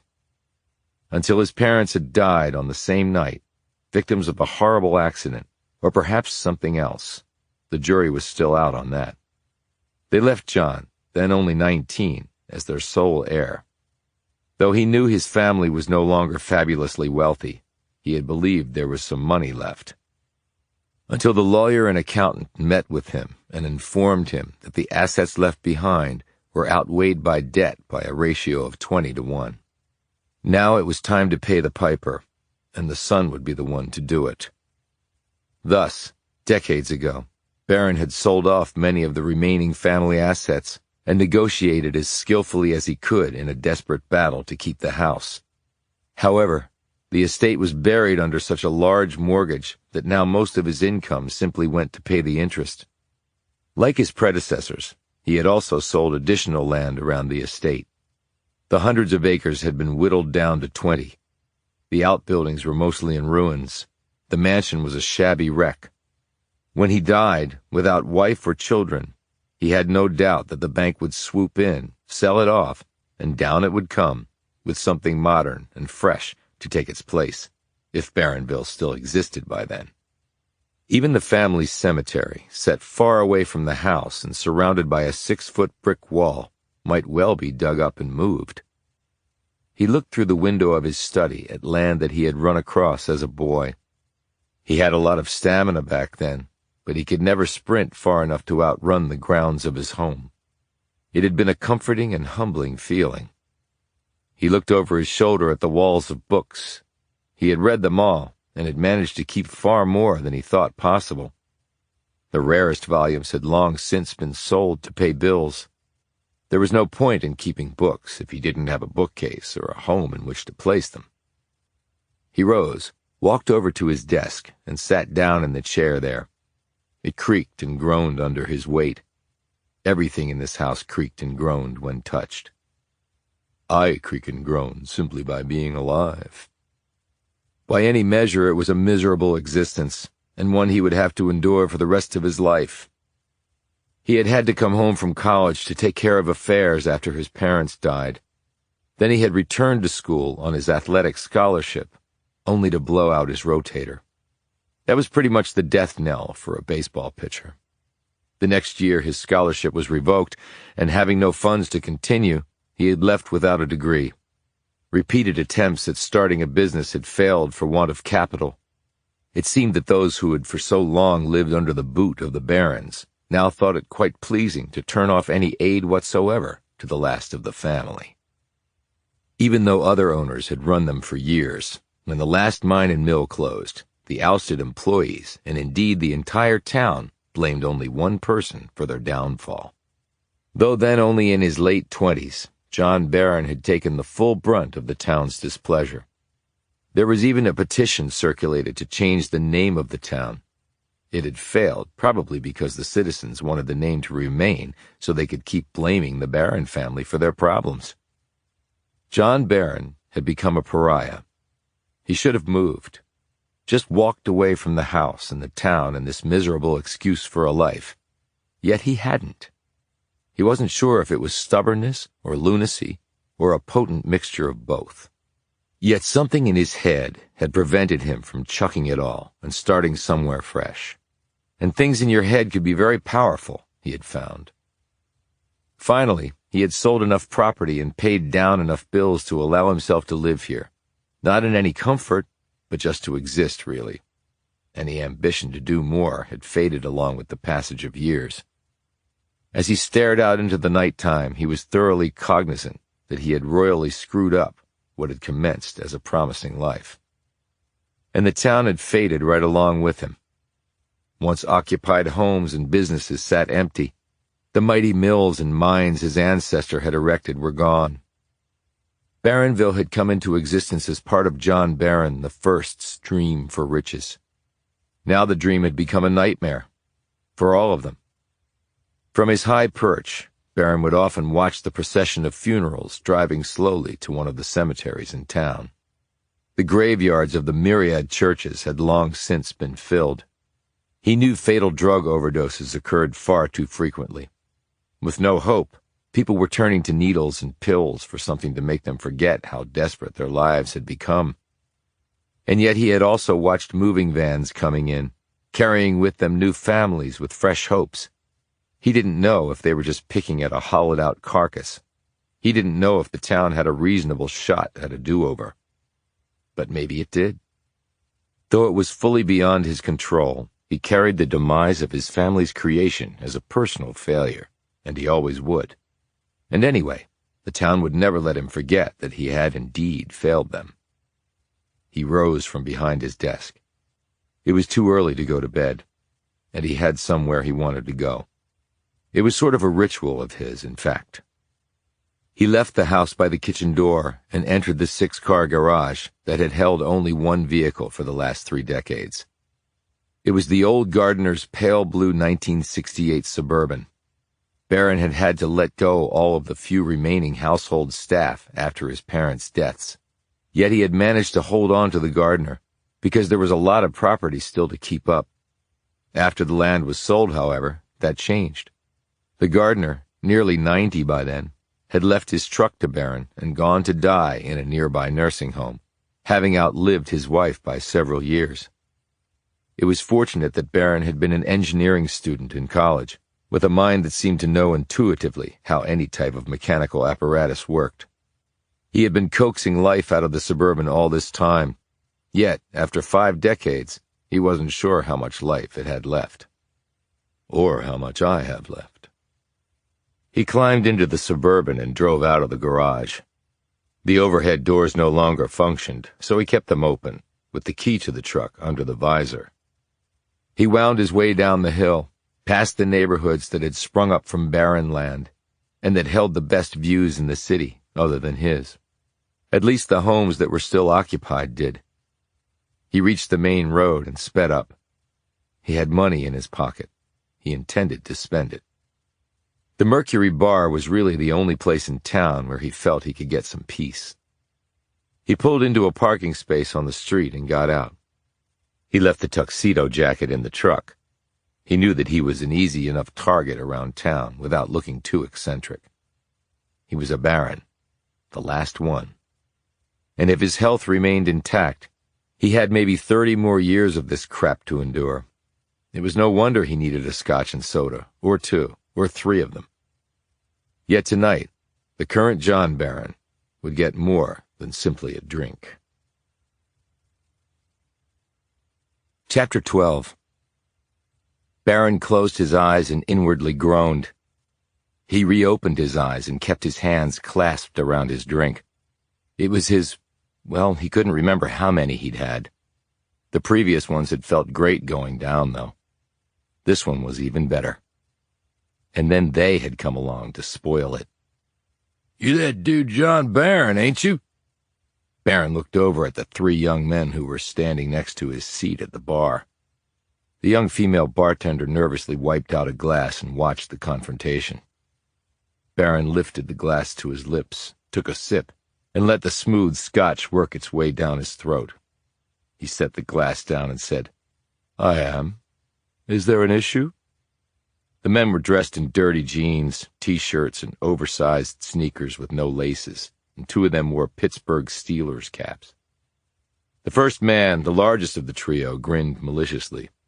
"An issue? Man, we ain't got issues, but maybe you got some stuff hanging over you." "Such as?" "Your damn family screwing this whole town." "And exactly how did they do that?" "Close the mines, shut down the mills." "After running them for decades and providing employment for much of the town? Probably for your parents, and grandparents, and great-grandparents." He took another sip of his drink. "Thus, I see no evidence that we screwed anybody." "You ain't give me no job," said the man. "I didn't know it was my job to give you a job," replied Barron. The second man spoke up. "You live up in that big house on the hill. Think you're better'n we are." "I can assure you that not only do I not think I'm better than anyone, I know that I'm not. As for the big house, looks can definitely be deceiving. My mom says you got old coins and jewels up there. She said you just pretend to be poor." Barron turned to look at him. "Pretend to be poor? Who the hell would do that? Would you?" He looked at the other two men. "Or you?" "Mom says you folks are inbred, marry your sister and stuff, screws up your mind. So maybe you would pretend to be poor." "Well, I don't have a sister, and I'm not married, and I'm not pretending to be poor. So, strike three and you're out." "Don't think so," said the first man. He shoved Barron so hard he nearly toppled from his stool. The bartender said, Hey, don't make me call the cops. Leave him alone. "You gonna let a girl fight your battles?" said the second man in a sneering tone. I'm warning you, said the bartender, her hand on her cell phone. The man pushed Barron again. "You gonna do that? Hide behind a girl, asshole?" Barron threw the rest of his drink in the man's face. "No, I'm really not," he said, standing up and towering over them. His face dripping with scotch and soda, the man swung his fist at Barron, who caught it and wrenched it up and then behind the man's back. He gave him a hard push and sent him sprawling on the floor. Barron blocked the blow from the second man and lashed out with his fist, catching him on the chin. But the third man kidney-punched Barron from behind, and he staggered and fell down against the bar. The other two men jumped up and started punching and kicking him. There were other people in the bar, but none of them tried to stop the pounding Barron was taking. Except one. "FBI!" Amos Decker had his weapon pointed at the men. They all froze. "Get away from him, now!" barked Decker, who had just walked in to see this beating. After the men retreated, he glanced at Barron. "You okay?" Barron, his lip bloody and his right eye puffy, struggled up and managed to stand while holding on to the bar, clutching at his side. He rubbed his hand along his back and stretched. "No permanent damage, it seems," he said, though he did wince in pain. "He threw his drink in my face," said the first man. "He started it." The bartender said, No, he didn't. You jerks did. Decker snapped, "And it's 3-on-1, and you guys are half his age?" "You needn't detain them," said Barron. "What?" said Decker. Barron next looked at the bartender, who had started to punch in 911 on her phone. "You don't have to do that. These young men are obviously a bit intoxicated. I'm sure they meant no harm." "I'm pretty sure they meant a lot of harm," countered Decker. To you." Barron held up his hand. "Nevertheless, it really won't do any good to have them arrested, and it might do far more bad." "You sure?" "Quite sure, thank you." Decker glared at the men. "You so much as think about touching this guy, your asses are mine. Do you understand?" The largest of them glared at Decker as he wiped scotch from his eyes. "Whatever." Decker holstered his gun, marched forward, grabbed him by his shirt, and slammed him up against the wall. "No, not whatever. Do you understand?" I understand, okay? Shit." Decker let him go and pushed him toward the exit. "Now clear out." The three men slowly left, each of them looking back at Decker and Barron before the last one slammed the door behind him. Decker looked at Barron. "What was that all about?" "Didn't you hear?" "No, I apparently came in too late." "Well, the gist of it was that the town is going to hell, and it's my fault." "Okay," said Decker slowly. "It's not the first time I've heard it, and it's doubtful it will be the last. So people here hold grudges, I take it." "People here hold many things. Can I buy you a drink as a way of thanks?" Decker sat down at the bar, and Barron resumed his seat. He put out a hand. "Formal introductions. I'm John Barron IV." Decker shook his hand. "Amos Decker. I take it the town is named after your family?" "You would be correct in that, yes. It used to be a good thing, actually. A point of pride. It no longer is, I'm afraid. Well, I suppose you saw that for yourself." The bartender said, "Whatever you want, it's on the house. John, and here, take this." She handed him a plastic baggie of ice, which he placed against the bruise on his face. "Very kind of you, Cindy," said Barron, smiling at her. He ordered a fresh scotch and soda. Decker asked for a beer. "Here on business?" asked Barron. "Vacation." Barron looked bemused. "You actually came here for pleasure?" "My partner has family here. She's visiting. I tagged along. We're staying with them." Barron took a sip of his drink. "And where is your partner now?" "Back at the house. I wasn't ready to go to sleep." "And are you enjoying our little paradise?" "Can't say that I am, actually. Maybe it has to do with a bunch of murders." Barron nodded thoughtfully. "I heard about that.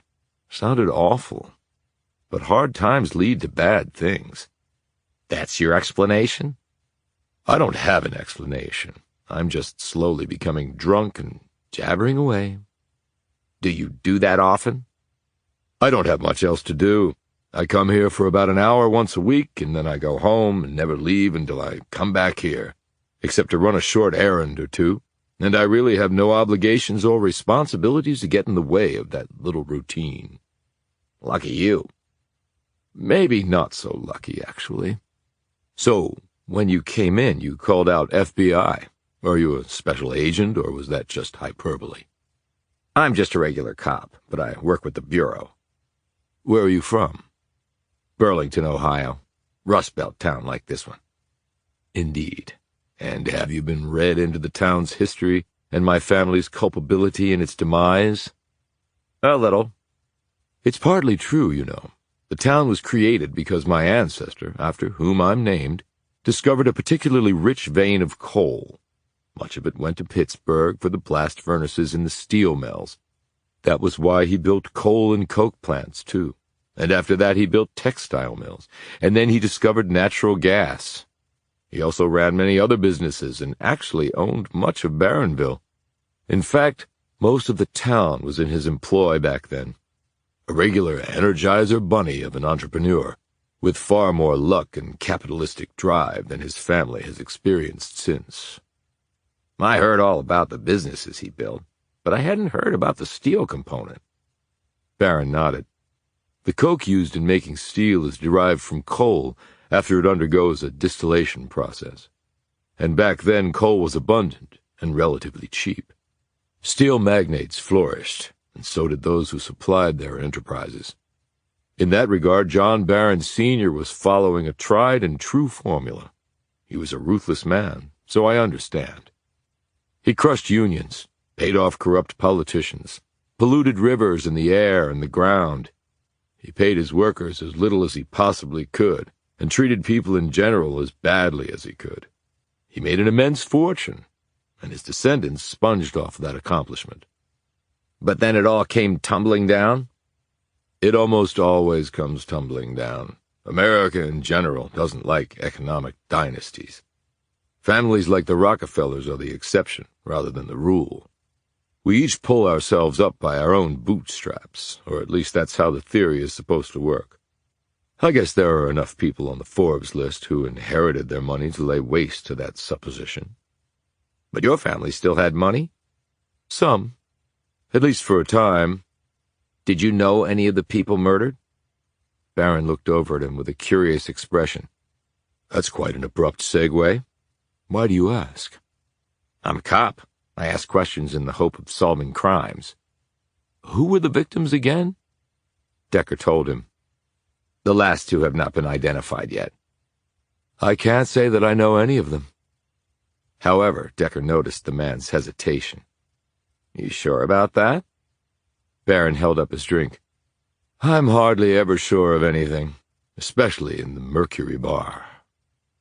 Decker glanced at the bartender, who was listening intently to their conversation while pretending to wipe down the bar. She was quite beautiful, with shoulder-length blonde hair and a tall, lean figure outfitted in black jeans and a sleeveless blouse revealing wiry, tanned arms. Decker looked back at Barron. You really come here once a week? There's hardly any other place to go. He glanced at the bartender. And I prefer the company here. The woman smiled at this, caught Decker staring at her, and quickly turned her attention to putting dirty glasses into a dishwasher behind the bar. Can I get your address? Why? Asked Barron. I may want to talk to you again. Why? I already told you. I'm a cop trying to solve a crime. Well, then look to the highest spot in town, and you will see the biggest, ugliest home. FYI, the doorbell does not work, and I don't get up early. Barron drained his glass and inclined his head at the bartender, and slid some cash across to pay for the drinks. Thank you, Cindy. See you next time. He patted Decker on the shoulder. And thank you, Mr. Decker, for saving my ass. He walked unsteadily away. Hey, are you okay to drive? Decker called after him. Barron turned, gave a low bow, and held up a hand.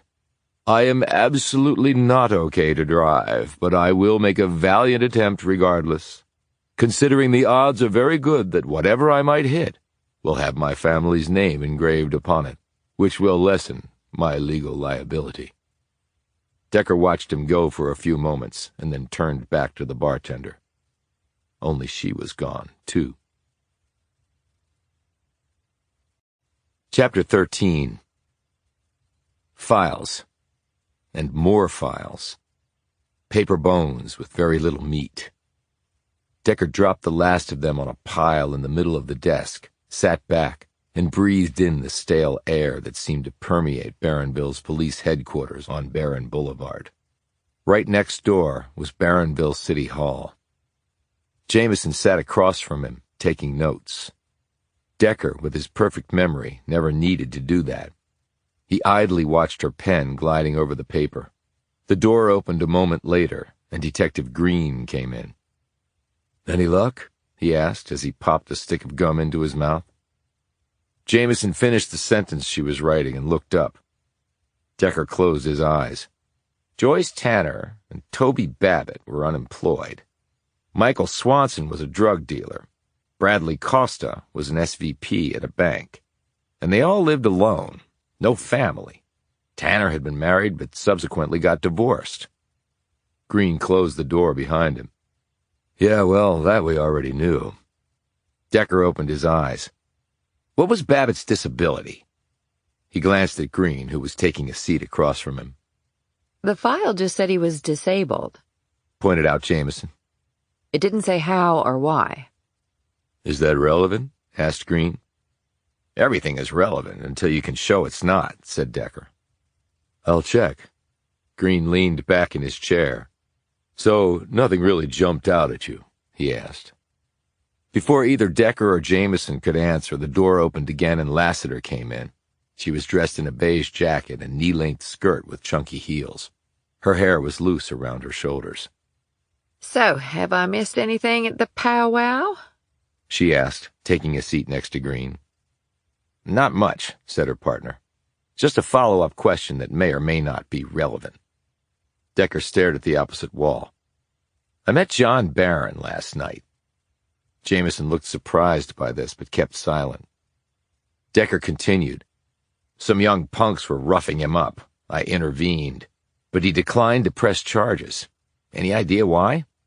Guilt, maybe, replied Green. About what? Asked Jamison. It's complicated, said Lassiter. I've got lots of time, replied Decker. I'm technically on vacation. He clasped his hands in front of him and studied her with an expectant expression. Lassiter looked uncomfortably at Green and said, Okay, the Barron family basically exploited this place and then sold out to companies that eventually shuttered everything. They lived in great luxury, high up on the hill, while the rest of the town suffered and slowly died. And we're still dying. Did the present John Barron have anything to do with that? Asked Decker. Lassiter shook her head. No, he was in college when his parents died, but he's lived up there ever since.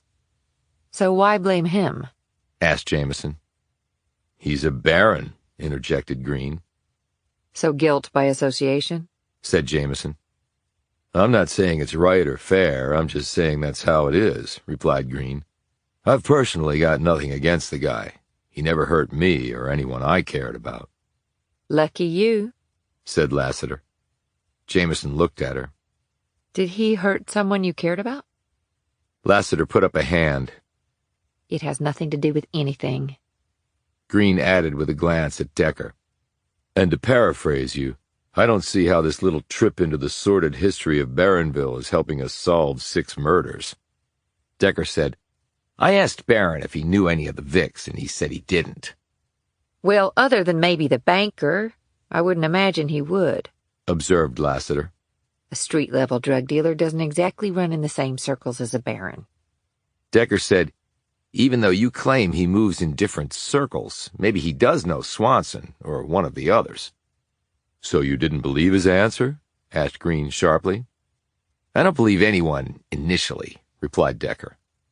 Okay, but do you have any helpful thoughts? Green indicated the pile of files. We need to run through all the Vicks again, because I believe they have to be connected, said Decker. We already did that, protested Green. Fresh eyes, countered Decker. We'll need the keys to all their places. But we haven't even identified the last 2, pointed out Lassiter. But you have the other 4, Green said in a disappointed tone. I guess it was wishful thinking, but I thought you feds would swoop in and solve this sucker overnight. Did your partner fill you in on your ME's time of death and other related screw-ups? Asked Decker. Green looked a bit sheepish. Yeah, she did. Blowflies and livor mortis. That was a good catch, actually. We're looking at it all again. Great. While you're doing that, let me throw you another bone, so you feel like we're swooping onto something. What bone? Asked Lassiter. Ask your ME to check to see if the non-human blood found at the crime scene is pig's blood. I think he can probably do that without screwing it up. Pig's blood? Exclaimed Green. Why in the world would you think that? You watch any old cop shows? What, you mean Law and Order? Asked Green. Farther back than that. What does that have to do with anything? Asked Lassiter. It might have everything to do with it, replied Decker. Chapter 14. Pig's blood? Said Jamison as they drove down the street. Just a shot in the dark. Let's see how it plays out. You didn't tell me you met with John Barron last night. Well, now you know. What was he like? Tall, lean, thick graying hair, in his 50s. Good-looking guy. Elegant, like a movie star or a model. An erudite with a formal way of speaking. But he's handy with a quip. And even though the punks were a lot younger than he was, it looks like he tagged a couple of them before they got the upper hand. so the guy can fight. He was really attacked at the bar? 3 idiots who apparently have a grudge against the Barons. Well, if Lassiter is any indication, the whole town seems to hold a grudge. Do you really think their surname is Baron? That seems coincidental. I really haven't looked into that, nor do I care, replied Decker. Do you actually believe Baron's involved in the murders? I have no idea, but when I asked him if he knew any of the Vicks, I didn't believe his answer. Why? My gut. Well, your gut has proven pretty accurate. Good thing, since I have such a big one. Pretty fast with a quip yourself. So, where to? Joyce Tanner's place. We'll take them one at a time. Joyce Tanner's place was a basement apartment in a rickety wooden building that looked as though a gust of wind might bring it down. Green had provided Decker with a key. Surprised Green and Lassiter didn't insist on coming, observed Jamison as they gazed around the small front room. As Green not so subtly intimated, I think they're disappointed we haven't already solved it. I don't think they want to waste any more time with us, and Lassiter didn't even want us involved in the first place. That may have changed. I seemed to connect with her, but boy, she really doesn't like the Barron family. Based on what I saw last night, I doubt you'd find many here that do like the past or present Barons. There were about 20 people in the bar last night, and not one of them did anything to help the guy. Didn't even take out their phones to call the cops. He paused. Except for the bartender. She seemed to like him, and he definitely liked her. Place looks pretty tidy, noted Jamison, gazing around. They've already dusted for prints, so no need for latex gloves. Let's get to it. Not much here, opined Jamison after they finished searching. I wonder what will happen to her personal belongings. Green says she has a distant cousin in Kentucky coming in. A bit after the fact. Apparently it's her only family. She and her ex divorced a long time ago, and he left the area. They had no kids. He sat on the bed and looked around. What Decker liked more than anything else was to use his prodigious memory to spot inconsistencies. It was almost like placing a template over some fresh material. If something, no matter how seemingly insignificant, didn't match, he would be able to spot it. Yet somehow that method had failed him here. But other assets he possessed had not, like common sense. Green said she'd been living here for about a year, he noted. Right. The file also said she got laid off from J.C. Penney 6 months ago and had been unemployed ever since. Right again. So how did she pay her rent and other expenses? Her unemployment check couldn't cover all of it, and if she had a bunch of money in savings, I doubt she'd be living in a place like this. And the file said her retail job offered no severance. And she had a car, so there was gas, insurance, and expenses like that, added Jamison. You think someone was helping her? Well, I don't know that someone wasn't helping her. And this looks like the sort of place that if your rent check was late, your ass is out on the street. Trust me, I've lived in places like that. So have I. Let's check out her ride, Decker said. The vehicle, a 12-year-old gray Nissan, was parked on the street. Decker used a key that Green had given him to open the car door. She was a smoker, said Jamison as she waved her hand in front of her face in an attempt to dispel the stench. You could probably get lung cancer just by sitting in here for a few days. Decker had squeezed his big body into the driver's seat of the compact car and was looking around. Jamison noted a pair of fuzzy dice hanging from the rearview mirror. Think she was into gambling? Lots of people have fuzzy dice who never rolled a pair for real, said Decker. I was just kidding. From what Green and Lassiter could find out, the last time anyone saw her was 3 days before her death. A lot can happen in 3 days. I also wonder how she was paying her credit card bill. Jamison said, So again, perhaps a secret source of money? Maybe it's tied to her murder. Drugs? That would connect her to Swanson at least. They climbed out of the car and Decker walked around it. He stopped and knelt next to the rear passenger tire. He used the car key to dig something out of the tread. He finally freed the object and held it up. A nail, said Jamison. More precisely, it's a framing nail. that they use in a powered nail gun. She could have picked that up anywhere, at any time. Don't think so. Look at the tire. With the nail removed, it was already deflating. They could hear air escaping. It's not rusted or anything, and if it had been there a while and she had driven on it, the nail would have worked itself through the surface of the tread, and the tire would have started leaking and then gone flat. And this tire looks newer than the others. The inspection sticker on the windshield shows that she had it inspected this month. I bet the tire didn't pass inspection, and she had to replace it with this one. Okay, but she still could have picked up the nail anywhere, like the parking lot of a hardware store. Possibly, but these nails are set in a strip carrier, like an ammo belt on a machine gun. They don't just fall out. Jamison took a picture of the tire and nail with her phone. Anything else? Tanner's car is here, so that means she got to the house where her body was found another way. Unless whoever killed her drove it back here. Maybe she went in her killer's car? Or did she go separately? Maybe with Toby Babbitt. Decker, the police can show no connection between those two. You're wrong. They have one very strong connection. What's that? They died together. Chapter 15.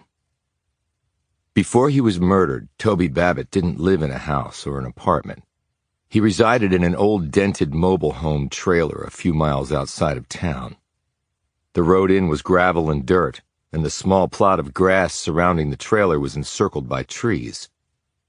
Jamison pulled their SUV to a stop in front of the trailer and they got out. Decker immediately pulled his gun. "Someone's inside," he whispered to Jamison, who also drew her weapon. Decker had glimpsed a shadow pass in front of one of the trailer's windows. Do you think there's a back door?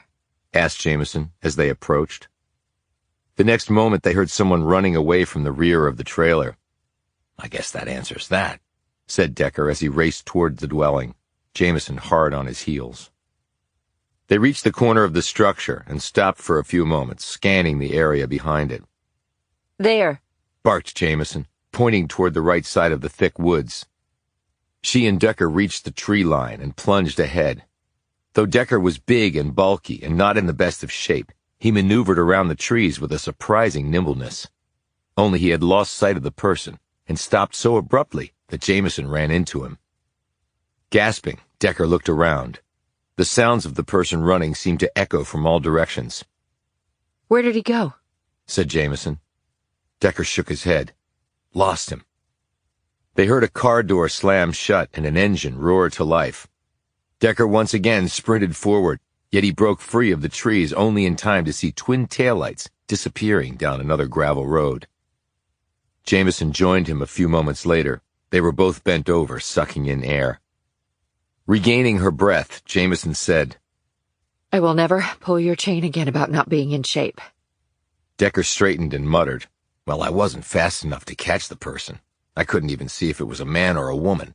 And I got zip on the vehicle. Not even a letter on the license plate." He kicked a rusty old can lying on the ground. "Decker, we did all we could." "Let's at least see if we can find out what they were looking for," he grumbled, stalking off toward the trailer. They went in through the rear door. No forced entry here, and the front door didn't look damaged either. "So it was either open or the person had a key," reasoned Jamison. Inside, the place didn't look like it had been searched. Yet there was stuff everywhere, neatly stacked on tables, chairs, counters, and the floor. "Pack rat," said Decker knowingly. "But when you don't have a lot, you don't throw anything away." Green said they got no prints from here other than Babbitt's. "So no visitors, unless they wore gloves." "Well, the place just had a visitor," Jamison pointed out. When they were finished searching, Decker leaned against the wall in the tiny kitchen. No grab bars or special toilet in the bath, no wheelchair access, but a bunch of empty bottles for prescription painkillers. So what was his disability? Green said he was going to check. If it were obvious, he wouldn't have to check. And where's the guy's car? Jamison looked out the front window. Maybe he didn't have one. He did at some point. There are wheel ruts in the dirt. He probably parked in the same spot every time. and there are old empty cans of Valvoline motor oil behind the trailer. Maybe Babbitt drove his car to the house where his body was found. If he did, that should have been in the file. Since it wasn't, I'm assuming that's not what happened. Decker went back over to a table built into the wall halfway between the kitchen and the front room. There was a large pad of graph paper on it. He sat down at the table and looked at the pad. I wonder what this is for. Jamison joined him and stared down at the paper. I used something like that when I would do my math homework in high school, but my pad was a lot smaller. Decker bent down and looked more closely at the top sheet. There are impressions on it. You mean from whatever was written on the sheet above it? Decker nodded. I think so. He carefully tore off the sheet and handed it to Jamison, who slid it into a plastic evidence bag she had brought from the SUV and then placed it into her bag. Decker picked up some magazines from a table and flipped through them. He did the same with some books on a small shelf. Babbitt had an interesting mix of reading tastes, he said. From porn to mechanical, to guns, to history, to conspiracy theories. Sounds just like a lot of America, said Jamison impishly. Decker next picked up an empty prescription bottle from the kitchen counter. And unfortunately, this is a lot of America. He eyed the label. This was Percocet, but there were other empty bottles for Vicodin, Oxycontin, Tylox, and Demerol, all potent stuff. And all addictive, over-medicating. It's one reason we have an opioid crisis. Dr. Friedman, he said, reading off the prescription label. That was the name on the other bottles. Then Friedman might know about the disability, replied Jamison. Decker looked around. I wonder how long Babbitt lived here. He was on disability. It doesn't exactly pay enough to allow you to live in luxury. And if he had to move recently because his bills were adding up, we could at least have a shot at talking to a neighbor. They might be able to tell us something helpful about Babbitt. Green will probably have that information. He looked out the rear window at the trees and grumbled. Here all we have are squirrels and deer. What was that? Said Jamison suddenly. Decker looked at her. What? Thought I heard something. At the front of the trailer. They went over to the front window and looked out. It was very dark now. I don't see anything, said Decker. Might have been an animal. He sniffed the air. You smell that? Jamison took a whiff. Smoke? Fire, said Decker. They ran to the front door. Decker grabbed the knob and turned it, but the door didn't budge. They looked at each other. The noise I heard? Said Jamison. Decker ran to the back door and tried to open it. Both doors are jammed, he called out. There was a whoosh, and one end of the trailer erupted in flames. They burst from the floor and quickly ignited the walls and ceiling. Oh my God! Screamed Jamison. Decker! Decker was looking around as the flames crept closer. Books and magazines were bursting into flames. The air was thick with smoke. Jamison started coughing violently. They backed away from the approaching fire, but there was no way out. Before they'd come inside, Decker had glimpsed a propane tank attached to the back side of the trailer, about halfway along the frame. Once the flames hit that, the whole thing was going to go up. The smoke was so heavy now he could barely see Jamison. The windows were far too small to crawl through, but he used a chair to smash one open anyway, leaned his head out and gulped in some fresh air. He pulled his gun and shot out the front door lock. He tried the door. It still wouldn't budge. Alex, get on my back. What? Gasped Jamison. Piggyback, now! She jumped onto his back and locked her legs around his waist. Keep your head down, he bellowed.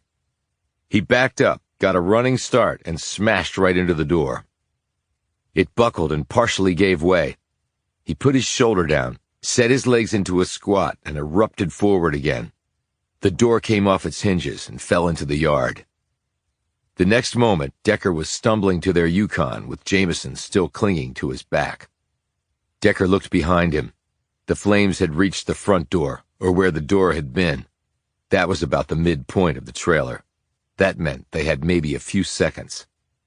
Breathing heavily now, he carried Jamison behind the SUV. Then he dropped to his knees, and Jamison hopped off him. Get under the truck, Alex, now, he gasped. He helped push her under the Yukon until just her feet were exposed. Decker was too big to fit under the vehicle. He covered her feet with his body. The next instant, the flames reached the propane tank. The resulting explosion lifted the trailer entirely off its cinder block foundation, pieces of it flying in all directions. Objects came down and hit the big Yukon, which had been buffeted by the concussive force of the detonation. Decker heard the windshield crack. Something punched into the vehicle's roof. Jamison screamed. Decker could not seem to catch his breath. His chest was tightening. It felt like a huge weight dead center of his broad chest. Shit, am I having a heart attack? Now? The next instant, something dropped from the sky and struck him in the head. Everything went black for Amos Decker. Chapter 16. It was a new color. Yellow. Blue meant death in his synesthetic brain. So what the hell did yellow mean? Heaven? Am I dead? He couldn't seem to open his eyes, so maybe he was. Yet the fact that his eyes weren't open and he could still see the color yellow meant that he was viewing it in his head. Was that evidence of conscious thought and thus life? Or was it his afterlife? He felt something. A poke. A prod. It seemed distant and distinct from him. His ears hurt, but he could sense something there too. He was vaguely aware of a loud sound, like a cannon going off. He could feel nothing else about himself, just the sound, and the color yellow. And the poke, and the prod. The sensation in his ears continued, growing in intensity. Something hit his face, lightly, then harder. He tried to open his eyes, but the only thing he seemed to be able to manage was to scrunch up his forehead. The next blow on his face did the trick. With a monumental effort, he managed to blink. At first, all he saw was darkness. Then he glimpsed something in the middle of that darkness. It was hairy and close to him. He could smell its breath. Then his eyes closed again. He seemed to sink into the ground. He remembered now. They had been out in the woods. The trailer had exploded. Then Decker stopped thinking. His chest stopped rising. He had a moment's sensation of the hairy creature's breaths coming closer. An animal come to feast on him. He dropped into unconsciousness. He dropped into something maybe more than that. Right before everything went black again, he felt his mouth being prodded open, and then something hit him right below his chest. Black. He had no idea how much time had passed. He felt himself jerk up and then fall to the side. He vomited and lay there moaning for a few seconds. He felt something on his arm and pushed it away violently. Then Decker got to his knees and tried to scramble away. He thought of the hairy creature, the pokes and prods, the breath, the blow to his chest. He was scared, terrified. Was it a bear? Amos! At the sound of her voice, Decker stopped scrambling, turned, and dropped to his butt, panting. Jamison was on her haunches a few feet away. She looked dirty and disheveled, but unhurt. Yet there was such a look of terror in her features that Decker could only gape. Alex, are you okay? She rose on unsteady feet. Me? You stopped breathing. I had to perform CPR. Decker touched his lips and then his sternum.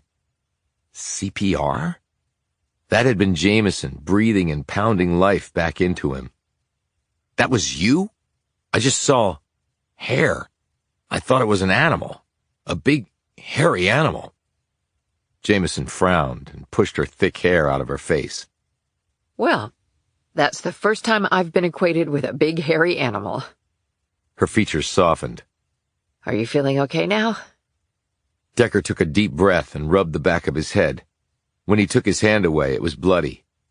I felt something hit me back there. I guess it did some damage.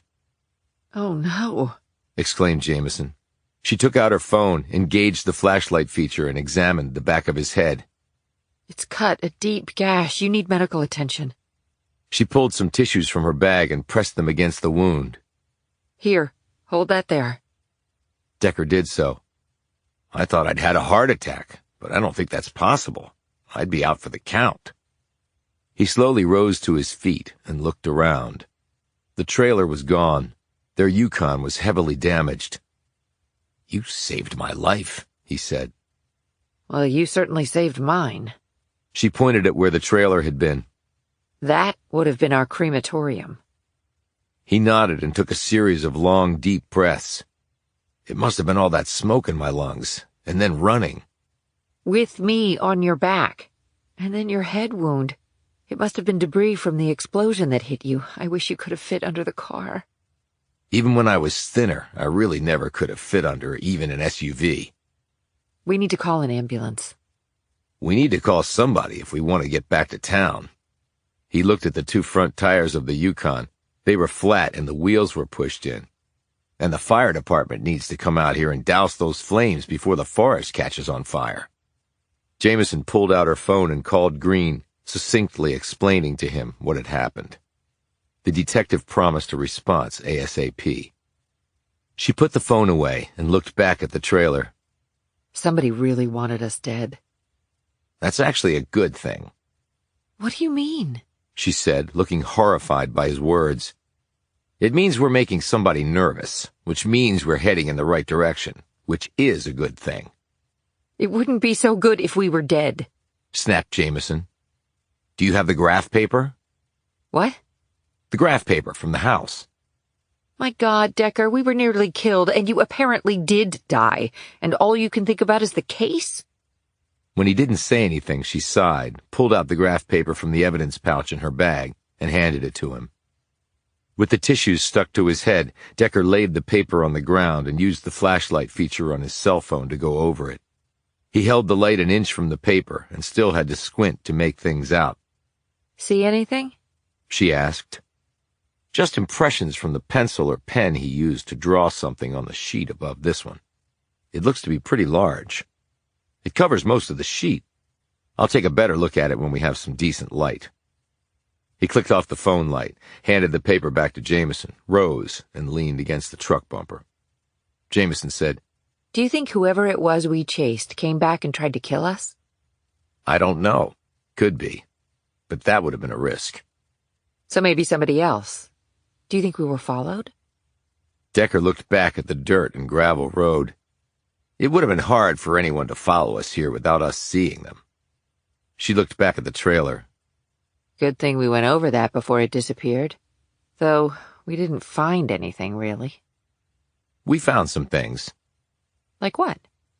He suddenly clutched his head and groaned. Decker, what is it?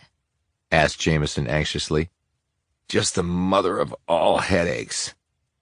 A few minutes later, 2 police cars, an ambulance, and 2 fire engines showed up. The firemen dealt with the trailer, dousing it in the surrounding area with water. 2 EMTs checked out Jamison and Decker. She had some bumps and bruises and some smoke inhalation. They treated her and gave her oxygen. They did the same with Decker, but after examining his head wound and testing his cognitive responses, they insisted that he go to the hospital for an X-ray and other tests. I don't have a concussion, said Decker. At least not a bad one. Jamison admonished. Decker, you stopped breathing, so you're going to the hospital. I'll ride with you in the ambulance. As they drove off, Decker lay back on the gurney with a bloody bandage wrapped around his head. Jamison had wiped her dirty face and tried to get some stains off her clothes with a clean wet cloth that one of the EMTs had given her. I'm going to have to get some new clothes. When packing for this trip, I didn't account for being nearly drowned in a monsoon and then almost blown up. She leaned back against the interior wall of the ambulance and closed her eyes while Decker stared at her from the gurney. Decker said quietly, So, Alex, are you enjoying it? She opened her eyes and gave him a bewildered look. Enjoying what? Your vacation. Chapter 17. Green said, He had a metal plate put in his head from an industrial accident. Decker was in the process of being discharged from the hospital, despite his protests to the contrary. he had suffered a concussion. They had determined that his heart had stopped due to a combination of the blow to the head and smoke inhalation. In lieu of sutures, they had glued his scalp back together, and consequently his hair stuck up like a cockatoo's feathers. He also had on dark glasses because of the concussion. "I feel like I have a metal plate in my head," groused Decker. Green was walking beside the wheelchair, taking Decker to a new rental truck Jamison had arranged. She was behind the wheelchair, pushing Decker along. "So Toby Babbitt's disability was brain-related?" asked Jamison. "Appears to be. His employment history has been spotty since then. A few menial jobs, living on unemployment. When that ran out, he got on partial disability, but it didn't pay much." "And where did he live before he moved to the trailer?" asked Decker. "He shared a house with a woman, Betsy O'Connor. Strictly platonic, at least that's what she claimed when I talked to her last week." "What was the connection?" asked Jamison. "They knew each other. Both fell on hard times. They couldn't afford the place separately, but they could together. It actually happens a lot here." "So why did he move out?" asked Decker. "Couldn't keep a job, and while O'Connor worked a number of jobs, her salary alone couldn't cover the rent and utilities. They lost the house and had to split up. She lives in an apartment on the east side of town with 2 other roommates, and Babbitt apparently found that abandoned trailer in the woods and moved in there. Not sure if he lived anywhere else in between residing with O'Connor and then at the trailer." "Did he have a car?" "He did, but he lost it to the bank." "So how'd he get around?" asked Jamison. "I don't know," "How do you think he got to the house where he was found dead with Joyce Tanner?" asked Jamison. "Maybe his killer took him there." As they reached the new rental, Decker stood up, though he was still a bit shaky. Green put a supportive arm around him. "You sure you're okay? Maybe you should spend the night in the hospital." "I'm good. I'm actually hungry. I'll be fine after I eat." "I can recommend a place over on Barron Square, the Little Eatery. Good food and not pricey. Not that we really have pricey here." "Barron Square, huh?" said Jamison. "You just can't get away from the name, can you?" "I'd have to move," said Green, smiling. "Oh, and I had our arson guy check out the trailer. Don't know what was used to lock you both in, that's long since gone, but he found remnants of something like a Molotov cocktail and a pile of dry wood under the trailer that showed evidence of being the point of origin of the fire. Even with all the rain we had, that wood would have gone up in an instant. And that trailer was really old. Doubt it would pass fire code these days." Jamison drove them to her sister's house, where they cleaned up and regrouped downstairs about 30 minutes later. Even though it was nearly 9, Frank Mitchell was still at work, and Amber and Zoe were at a school event. Jamison had not told her sister what had happened to them. She checked her watch. "It's getting late. I hope they're still serving." As they headed to the truck, she noted that he had taken his glasses off. "The doctor said for you to keep the glasses on." "He also told me to sit in a dark room in complete quiet. I've had concussions before, Alex. This one is no big deal." "Okay," she said, not looking convinced. They drove along in silence for a few minutes. "Decker, with all the years you played football, do you ever worry about—" "What? CTE? Dementia?" "Well, yeah." "Every game I played, I came out of it feeling like I'd been in a car accident. Every play, helmets would smack together. It is what it is. I can't do anything about what might be coming for me." Pretty fatalistic attitude. Pretty realistic attitude. But the good thing is I barely played in the pros, so maybe there's hope for me. NFL players hit a lot harder than college players do." "I hope you're right. We need that brain of yours to find bad guys." "We need to put together a list of people to talk to. Dr. Friedman and Betsy O'Connor and anyone connected to Joyce Tanner. And we need to find out what Tanner was living on. We also need to visit Bradley Costa's workplace and home. And then we need to check out where Michael Swanson called home." Look, while I know that we both believe all these murders are connected, we really have no evidence that they are. He eyed her appraisingly. "Even if they aren't connected, should we stop investigating?" Jamison looked taken aback. No, of course not. I'm just saying, I'm just saying that if there is one murderer or more than one murderer, working together or separately, they still deserve to be held accountable for their crimes, because I don't know any other way to approach it. Jamison sighed and nodded. I get the logic, but it's a long list of people. Could take a while, longer than a week. She pointed out. Could be. You should call Bogart and tell him we might need to extend. No, you can call him. This was your idea. I just wanted to come here and visit my sister and my niece, not get involved in another murder investigation. Decker didn't say anything. We were almost killed tonight, added Jamison. Yeah, I know. I was there, Alex. Whoever did it might try again if we keep going on this. I told you I could do it, that you could just hang with your family. And I wouldn't sleep a wink if I wasn't doing it with you. So where does that leave us? I guess it leaves us investigating a bunch of either separate or connected murders. Together. Decker turned to her. I'm going to do all I can to keep you safe, Alex. I know. You promised Zoe. No, you're my partner. We have each other's backs, remember? You told me that before. I remember, Amos. And you've already saved my life a bunch of times. But I have to rely on myself as well as you, and the same for you. No argument there. The little eatery was still open, and they ate their meal in a half-full dining room where they continually caught people stealing glances at them. Word apparently travels fast in Barronville, noted Jamison. Word travels fast in every small town, replied Decker, swallowing the last piece of his steak.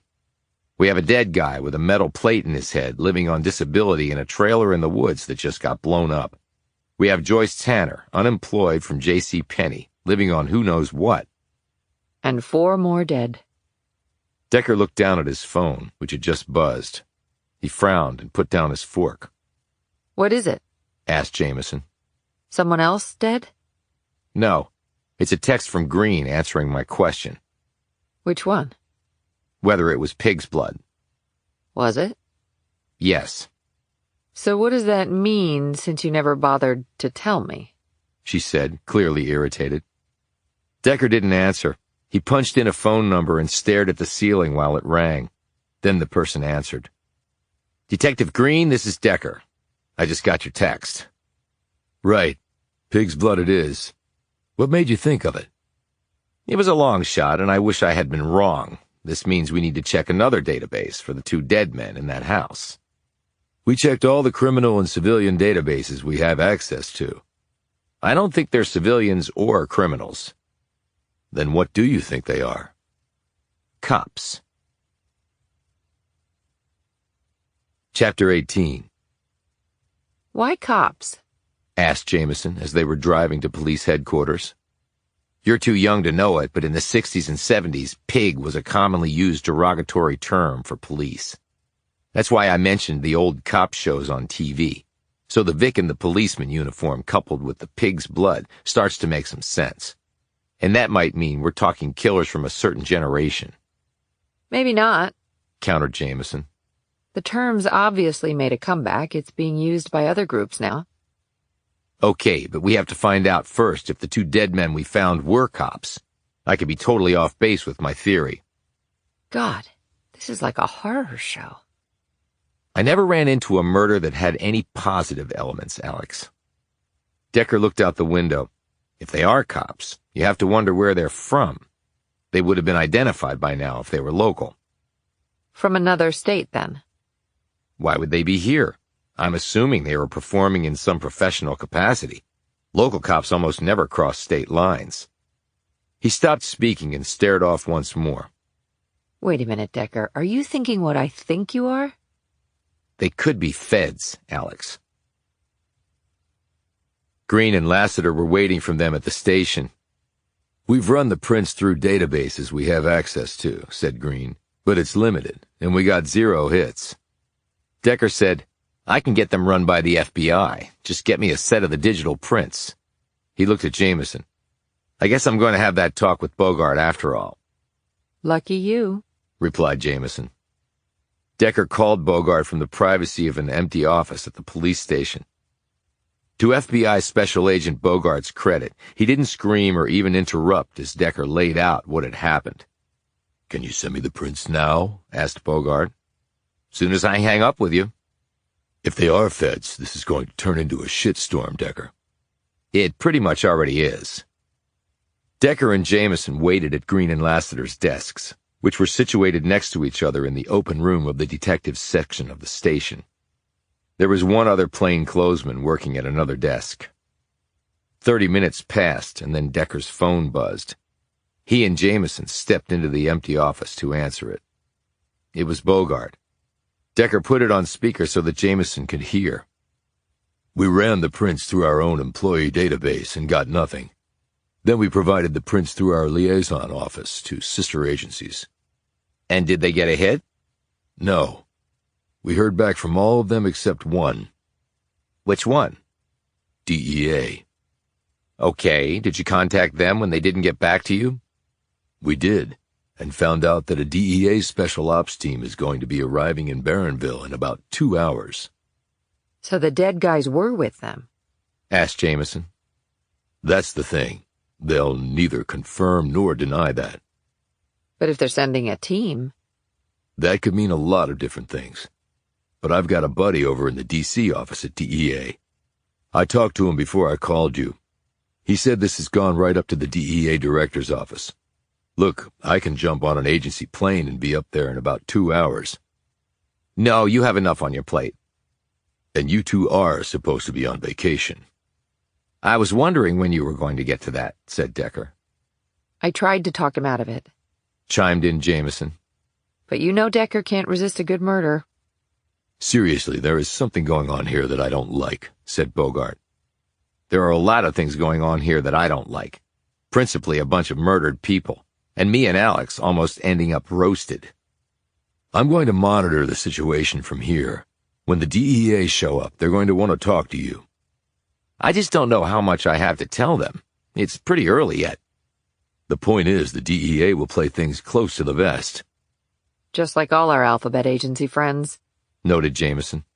Remember the DIA? Talk about zipped lips.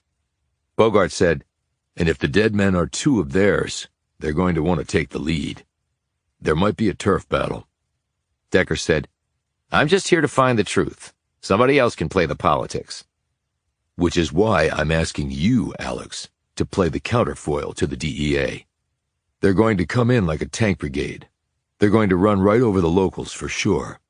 Just don't let them do that to you. You have the right to be there. You were asked to join the investigation. They can't force you out." I'll do my best, she said. "And if the dynamics on this shift, I can inject the Bureau into the situation, and we can go toe-to-toe with anybody. Good luck." Decker put his phone away and looked at Jamison. He grumbled, "Turf battles and office politics. I hate that crap." She smiled and said, So, Decker, are you enjoying your vacation yet? Chapter 19. The 8-person DEA team blew in with the intensity of a Cat 4 hurricane. It was led by Special Agent Kate Kemper. She introduced herself to Decker and the others with a handshake like a grip of iron and a face set in granite. She was in her mid-40s, average height, but wiry, with dirty blonde hair and the determined features of a person who had faced many obstacles in life and had overcome them all. I need to see the bodies, she said firmly. Green nodded. "They're in the morgue. Are they yours?" Let me see the bodies and then we'll talk to the extent I can. Green frowned at this but nodded. "Let's go for a ride." The DEA team followed Green, Lassiter, Decker, and Jamison over to the morgue. Inside, the drawers were opened and the metal beds rolled out. The sheets were lifted, and Kemper stared down at the first man and then the second. Decker watched her closely while she did this. Thank you, she said to the ME. We will be taking possession of the remains. She turned to Green. And we will be taking over this investigation. Green said, "You can work it and I can't stop you. But you can't stop us from working on it." Kemper took out her phone. I sure as hell can, with one call. Green looked ready to protest when Jamison intervened. Look, this is going to be a long, complicated investigation with many moving parts. It seems to me that the better path is to marshal all of the assets that we have to tackle this sucker. She looked at Kemper. The DEA can ride point, but the FBI is already engaged, and we want to see this through. Barronville has been the scene of 6 murders now, and to cut the local cops out of investigating the crimes seems like it could turn into a field day for the media. That's not going to help anyone except a network's TV ratings. And that would distract us from finding out who killed these people. Everyone looked at Kemper to see her reaction to this. At first it looked like she might be put off by Jamison's words, but then she nodded. Ground rules. All investigations flow through me. Leads, clues, interview notes, results. DEA is the central clearinghouse. Decker said, I believe that all 6 of the murders are connected. If they are, that means your 2 guys had to be involved in all of that in some way. I don't see how that could be possible, retorted Kemper. I think I might, said Decker. How? She shot back. First, I need to know how long they had been undercover. Who the hell told you they were undercover? Kemper snapped. No one told me. Jamison said. Then Decker, how did you know? He looked around at the array of DEA agents. The FBI makes inquiries about possibly 2 dead agents. All sister agencies give the FBI a negative response, except for yours, he said, indicating Kemper. Not only did you not respond, the inquiry went right up to the top at DEA, and a special team is dispatched almost immediately. But the undercover part? Asked Kemper. They could just be agents. 2 agents in the normal course of business go missing, you'd know right away. But 2 undercover cops won't be checking in regularly. They go missing. You wouldn't necessarily know unless they missed a check-in with their agency point of contact. And how do you know so much about undercover operations? Asked Kemper suspiciously. Believe it or not, back when I was a cop in Ohio, I worked undercover. My naturally scruffy appearance seemed to fit right in. And I'm a big guy. Most people bought the fact that I was an enforcer looking for work. And I wouldn't check in for days because the bad guys keep a close watch over you. It's not like you can run off and text the cops every 5 minutes. You go undercover, you live the role. You're freewheeling. You have to build your cred. You have to breathe with the scum. So what were they doing? No one in this room is cleared to know that other than me and my team, said Kemper sharply. Makes it pretty difficult to work together then, noted Decker. I said I was the clearinghouse, not that we would be working the investigation together. Decker looked at Green. Okay, I guess we just investigate the other 4 murders, which are not officially part of DEA's pissing contest, but are squarely within your jurisdiction. Then if we find out there's overlap, we can call on the FBI to come and run point. We solved the whole case, and DEA looks like the chumps they are. You are way out of line, mister, barked Kemper. Decker eyeballed her. No, what's out of line is we've wasted so much time over absolutely nothing but bullshit because your agency's ego is apparently more important to you than finding out who murdered 2 of your guys. If this is how you run your investigation, knock yourself out, because it's not how I run mine. So speaking on behalf of the FBI at least, screw this, and we'll see you around. He walked out of the room. Kemper watched him go and then eyed Jamison. Is that your position too? He's my partner, so yeah, it is. And you know what else? He happens to be right. She walked out. A moment later, Green followed, along with Lassiter. Chapter 20. Decker lay in his bed at the Mitchell's house, rubbing his glued-together scalp. It was late, and he was tired, and his head was throbbing. He hadn't been entirely truthful with Jamison. It was true he had taken many hits as a football player, and he'd suffered a number of concussions over the course of his football career. But this injury felt different. It felt deeper, more invasive. The X-ray had shown that whatever had hit him had not penetrated his skull. There was no crack, no fracture, yet he still felt weird, and not just because his brain had bounced off the inside of his skull, which was basically the definition of a concussion. He just wasn't sure why he felt so different. Sleep would not come, so at around 3 in the morning, he showered, dressed, and went downstairs. On the kitchen counter, he saw a slip of paper. He picked it up. It was the sheet of numbers that Zoe had shown him to see if he could remember them. On a whim, he decided to put the matter to a test. He set the paper down. He dialed the page up in his head and went down the columns. Everything was going fine until he got near the end.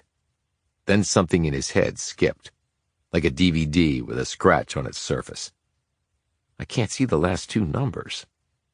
In a semi-daze, he walked out the back door and sat down in a wicker chair on the rear deck. It was fortunate that where he was sitting was partially covered by an overhang, because a fine rain was falling. Although it wouldn't really have mattered to Decker. He had certainly sat out in the rain before, and even slept in the rain when he'd been temporarily homeless back in Ohio. He rubbed his temples. His perfect recall had been with him so long that he often took it for granted. There were elements of it that he also hated, like not being able to let time erode the horrific memories of his family's having been murdered. But still, he had come to count on his remarkable gift to help him solve crimes. And if it was now becoming fallible?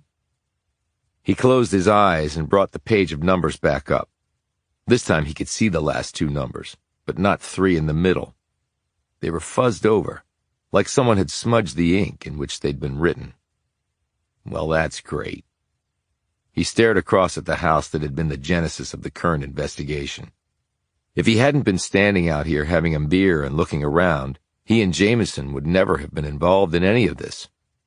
Who murdered you? Decker wanted to know the answer to that question more than any other. Are you okay, Mr. Amos? Decker turned to see Zoe Mitchell standing in the doorway of the house in her pink PJs. She was holding a neon green blanket, and her thumb hovered near her mouth. She looked anxious. I'm fine, Zoe. And Alex said you hurt your head. It was nothing, just a bump. You can't sleep? She walked out and sat cross-legged on the deck next to him, her blanket held tightly to her chest. Sometimes I just wake up, then I go get some milk, but Mom forgot to get it today. She stopped talking and stuck her thumb in her mouth. When Decker looked down at her, he was suddenly seeing another little girl, his daughter, Molly. Does your blanket have a name? He asked quietly. Zoe shook her head. My daughter had a blanket, too. She named it Hermione. You know, from Harry Potter. Hermione Granger. My mom won't read the books to me or let me see the movies yet. She says I'm not old enough. Well, when you are old enough, you'll love them. What's your daughter's name? Molly. Is she older than me? Decker looked away, a sudden catch in his throat. It had been stupid to bring up Molly. He nodded.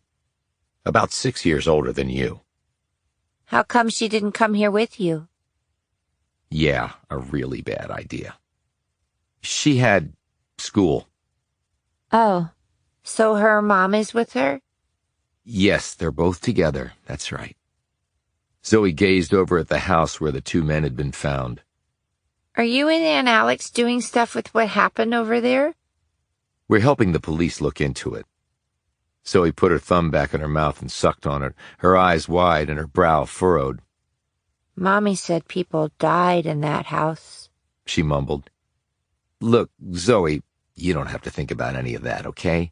It has nothing to do with you or your family. Aunt Alex is my family, and you said you were helping the police. This caught Decker off guard. Right, I know that. I mean, his voice trailed off as Zoe looked up at him hopelessly. You should go back to bed, Zoe. It's really late. Why aren't you in bed? Sometimes you have so much going on inside your head, you just can't sleep. This helps me, Zoe said, holding out her blanket for Decker to take. He smiled at this kind gesture by the little girl. He touched the blanket and said, Thanks, but I think you and your blanket need to stay together. It's just better that way. Zoe cuddled with her blanket, stood, and walked back to the door. She turned and said, I hope you don't get hurt anymore, Mr. Amos. Decker looked at her. I'll try not to. After she went back inside, Decker stared again at the house behind them. He closed his eyes and let his memories unspool like film across his mind. His eyes popped open, and for good reason. Normally, his memories came back to him just as he had seen them. He had always considered the process pristine, just like when Zoe had shown him the sheet of numbers and he had memorized them. But now, like the problem in trying to see the numbers, the memories were erratic and disjointed, as though frames were jumbled together and running out of order through his mind. It was disconcerting, annoying, and Decker eventually put it down to his head injury. The weird head injury. He settled back in his chair and made his meandering way through the frames of their first night in Barronville. What he had seen, what he had heard. The car driving away. The plane flying over. The spark of light in the window. The grisly discoveries. Then, out of order, the two noises he had heard. Thud and scrape. Decker didn't like not knowing something. Yet not knowing something was part of being an investigator. He often didn't know anything right up until he knew everything. He suddenly wanted to take a walk.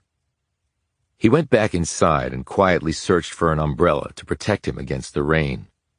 Ordinarily, he wouldn't have cared about getting a little wet, but he had to take into account his head wound. He opened the closet door off the front entrance. Inside there was an umbrella leaning against the wall. And there was something else. It was a roll of architectural blueprints leaning next to a cheap, battered briefcase. At first, Decker figured they might be for the house, but it was a big sheaf for such a modest residence. Curious, he unrolled the plans and laid them out on the foyer floor. He took out his cell phone and used the flashlight feature to look over the top page. It was a large building, laid out in grids. Decker noted the writing at the top. It was the fulfillment center where Frank Mitchell worked.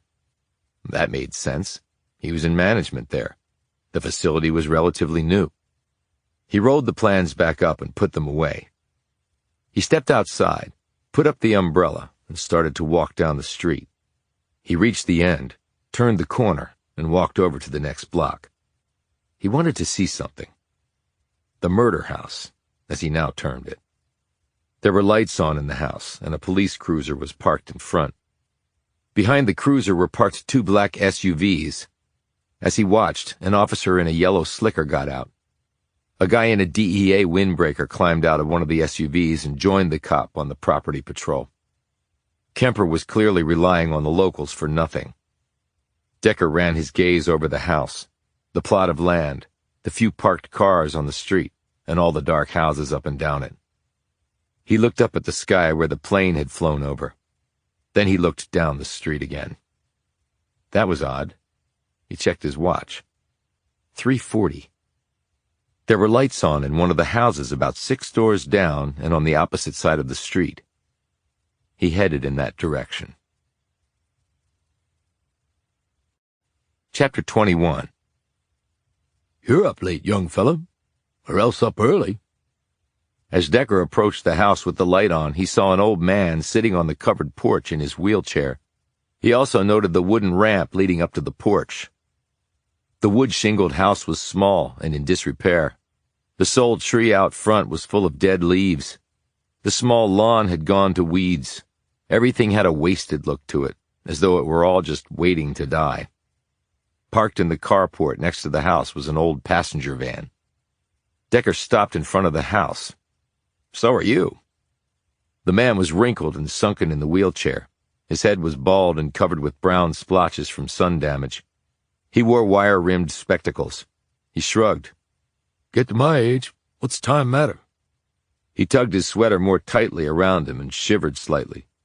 Though it was humid with the rain, he had a blanket over his legs. The man must have noticed that Decker was looking at the blanket. Summer, winter, hell, it don't matter. Still get the chills. Docs say it's a circulation problem.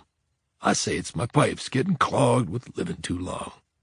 See, that's a reason to not be around too many years. Everything falls apart. So you live here? What's it look like? You're Fred Ross? Who wants to know? Ross snapped. Me. I'm Amos Decker. Amos? Haven't heard that name in a long time.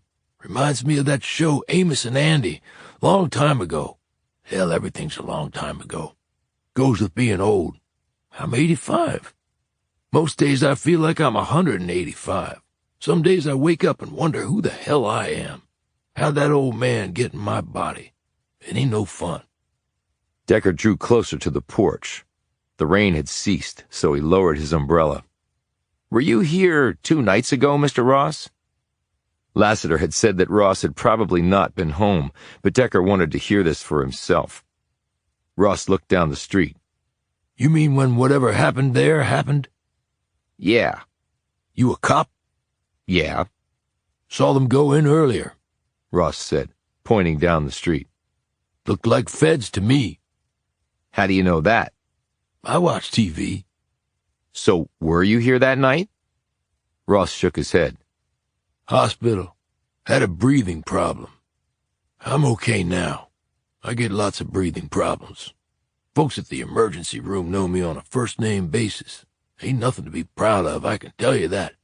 If you're old and rich, that's one thing. But old and poor, I don't recommend it, Amos. "I'm sorry to hear that. Had the police been by to see you?" No. I just got back today, see? Or yesterday now, I guess. "You live alone?" Ross nodded. The missus died, nearly 20 years ago now. Smoking. Don't never smoke, Amos, unless you want to die in god-awful agony. "You ever see anybody around that house, Mr. Ross? Anybody at all, even if they seemed innocuous, or anything that seemed odd, out of place?" His gaze boring into Decker, Ross said, Eyes ain't too good, so I don't see much at all no more. "I see you're wearing glasses, and you said you saw the feds at the house." Ross took his glasses off and wiped them on his sweater. Most houses on this street are empty. Barronville mostly empty, too. He put the specs back on. "But a new fulfillment center is here." Ross shrugged. Ain't enough jobs to bring the town back, and don't pay what the old jobs paid. Hell, nothing pays like the old jobs did. I never went to college, never had the chance, but I had me a good-paying job. Now, if you don't know computers, you're screwed. He held up his hands. Nobody builds nothing no more. Just typing crap on a keyboard. That's all folks do now. Typing. I mean, hell, what kind of job is that? "Did you work at the mines or the mills?" Coal, paper mill, and then the textile mill. At the mills, I fixed the machines. Did some of that at the coke plant, too. When you come into this town back then, you could smell the stench, the coal and the crap we used to make the paper. I heard the barons used to call it the smell of money. Screw them. Now the Mexicans and Orientals do all that for pennies a day. Before long, they'll have damn robots doing it. Then the Chinamen and the Mexies will be out of a job, too. He cackled. Used to be a railroad line that ran right through the middle of town to take the coal and coke to the Pittsburgh steel mills and also to other parts of the country to keep the lights on. Yeah, I was a miner, but I got out of that early. Paid good, but hell, who wants black lung, right? What my missus died of, really, and she never stepped foot in a mine. Didn't want that crap inside of me, no sir. "Did you know the Barron family?" Assholes, all of them. Ross spat on the porch. "Why's that?" Created this place and then let it go to hell, that's why. That man sits in that big house on the hill and looks down on all of us. Son of a bitch. "John Barron, you mean?" Asshole. "But you earned a good living, right? You said you did." Well, I worked for it. Nobody ever gave me a damn thing. Worked my hands to the bone. Sure, I made money, but they made a hell of a lot more. "Do you have any family?" One son who never comes to see the man what brought him into this world. Screw him. Decker eyed the wheelchair. "What happened to you?" Behind the glass lenses, Ross's eyes seemed to shrink to the size of black pellets. What happened to me? Hell, life happened to me. All you need to know. Okay. Did you ever see anyone around that house? You say you're a cop. How do I know that? I'm old, so I'm skeptical of everything and everybody. Decker approached him and held out his creds. FBI, huh? Said Ross, his small eyes gazing from puckered sockets over the identification card. He looked down the street. Feds all over the place. Why's that?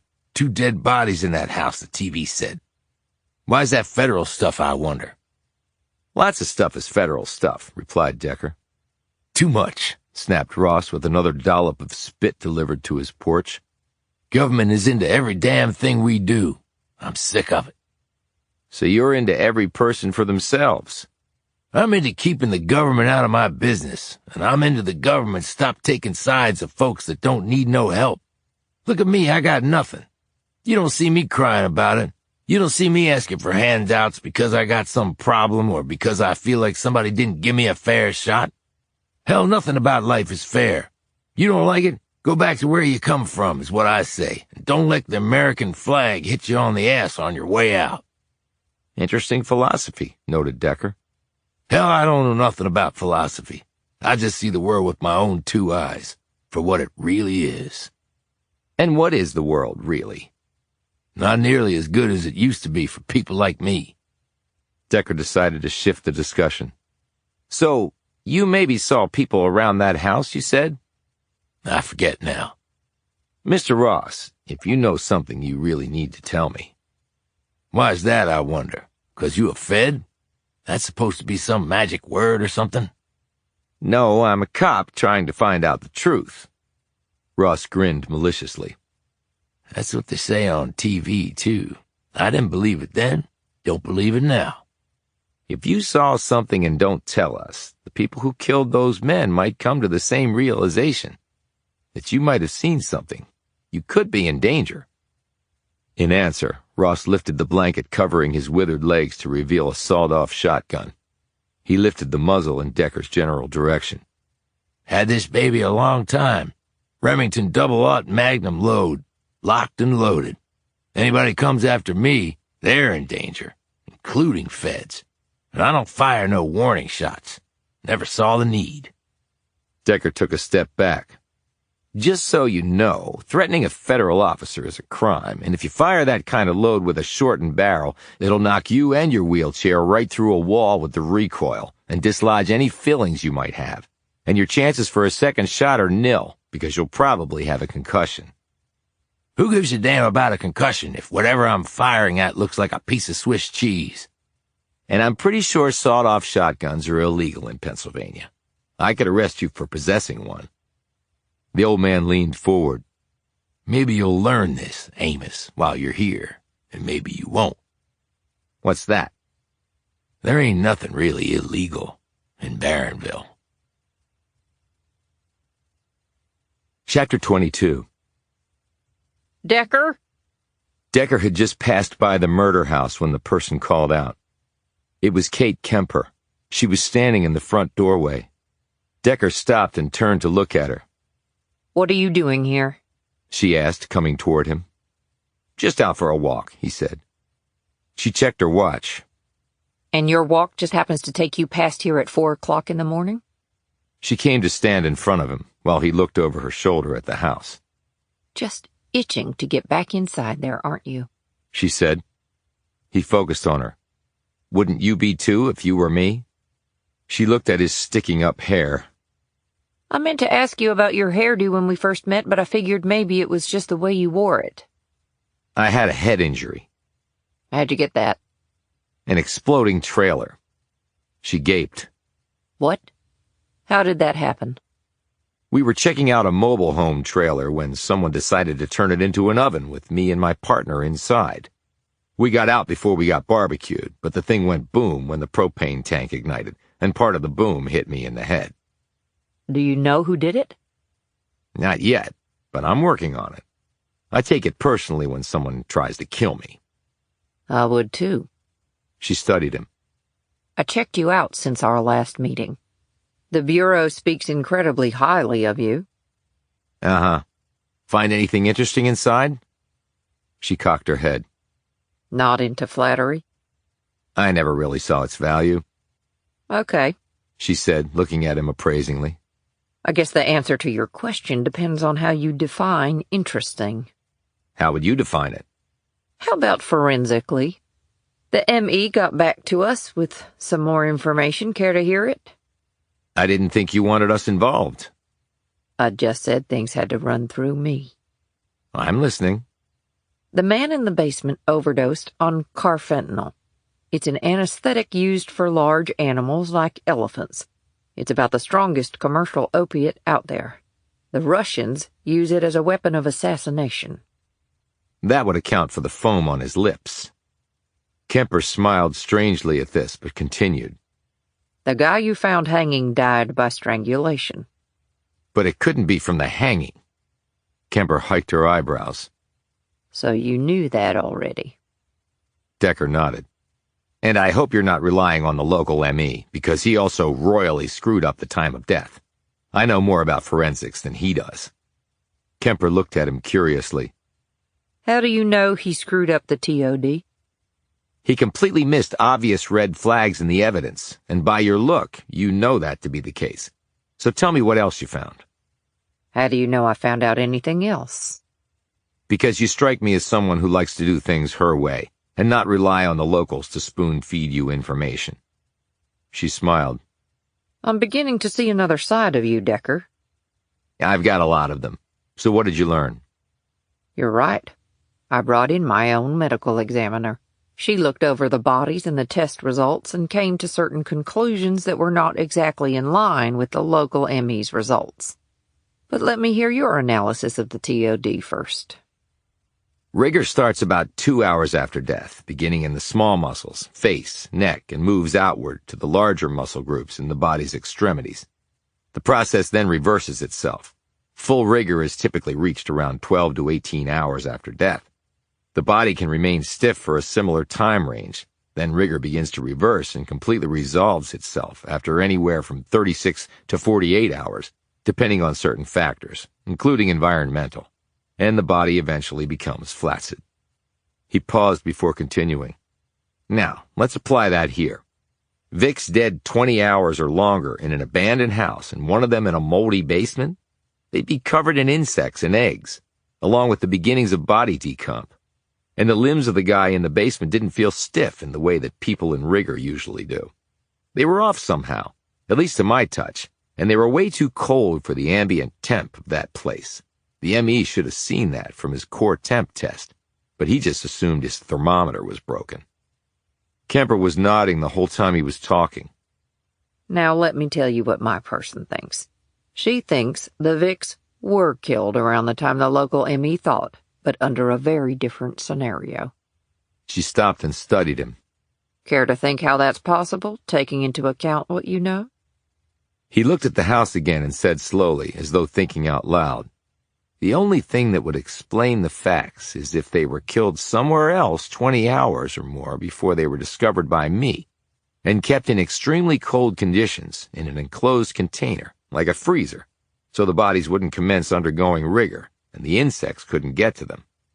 Once the bodies were taken out of that enclosed environment, the process of rigor would begin.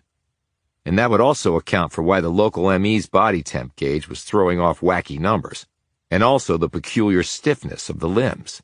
It wouldn't be due to the chemical reaction of dead muscles in rigor, but a frozen body thawing out. And the blowflies detect dead bodies based on things like scents from the corpse's release of fluid and gases. If the bodies were frozen, that might have inhibited those scents from being released. And if the bodies were only there for a short while, the insect infestation wouldn't have been all that much, which matches the facts of the crime scene. He paused. But if that was the case, there wouldn't have been foam on the guy's lips. It would have long since disappeared. Not if they placed a concocted residue there when they laid the body out, because they knew the tox tests would show the drugs in his system, and that the foaming would probably be present if he'd just been left there right after he died. Does your ME think the bodies were moved after death? She knows at least one of them was. The liver mortis staining showed that. The guy hanging, right? Decker nodded. I saw that the staining was on his back. No way that could have happened if he'd been strung up and left there. Exactly what my ME said, noted Kemper. And there were actually 2 sets of ligature marks. The local ME either missed that or just didn't note or understand the difference. The marks made by the rope were clearly done post-mortem. So whoever did this was sweating the details and maybe hoping for a less than crackerjack medical examiner doing the posts. And they also got their wish. How'd your person figure the freezer scenario? It was really the only way to explain the forensic inconsistencies, and there was evidence of an abrasion on the shoulder of one of the Vicks. We saw that. They were speculating it might have been from a medical patch of some kind. My ME believes it was a freezer burn on the skin from where it was left exposed. She said she was pretty certain it occurred post-mortem, but she made a point of telling me that her TOD was a guess, really, because if the bodies were placed in a freezer right after death and then put in that house, that precludes making an accurate calculation for the time of death. So whoever did this wanted to make sure that we would not be able to show precisely when the guys really died. And by doing that, they take away a key tool of any homicide investigation. Alibis, or a lack thereof, become pretty much meaningless, said Decker thoughtfully. Exactly. The bodies had to be transported here at some point, relatively close to the time that I discovered them. There was no deep freezer in that house, so the bodies were kept on ice somewhere else before being brought here. You said you heard a car? I did. I also heard a noise. What kind of noise? It was more like a series of sounds, scraping and clunks. Nothing else. A plane flying over. Other than that, nothing. So how does someone carry two corpses into that house, and no one sees the thing? Well, I understand there aren't many people left in this neighborhood. But the killers couldn't be sure a car wouldn't drive down the street, or someone wouldn't look out their window. I mean, it only takes one pair of eyes. He fell silent for a moment. Now, do you want to tell me what your men were doing here, and why they were undercover? If they were hanging out with a bad crowd, I think we can narrow our list of suspects, especially in a place like this. She pursed her lips and stared at him. This goes no farther. No further, repeated Decker.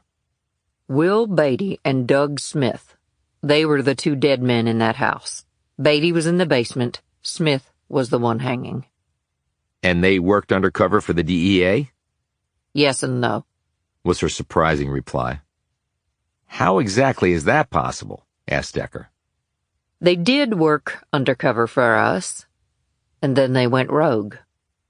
How do you know they went rogue? Maybe their cover just got blown. We entertained that possibility until something happened to disabuse us of that notion. What was that?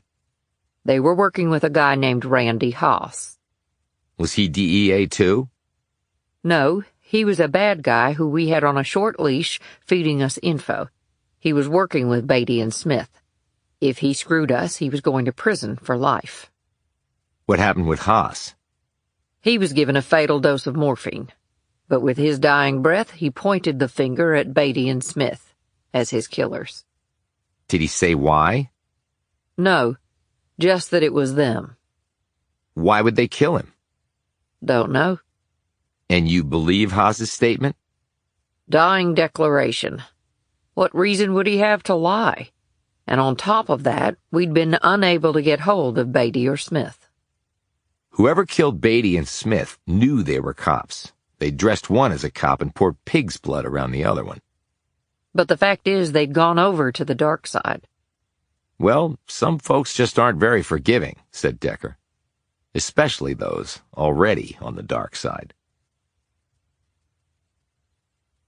Chapter 23. After only 3 hours of sleep, Decker went downstairs to find Zoe finishing her breakfast in the kitchen before going to school.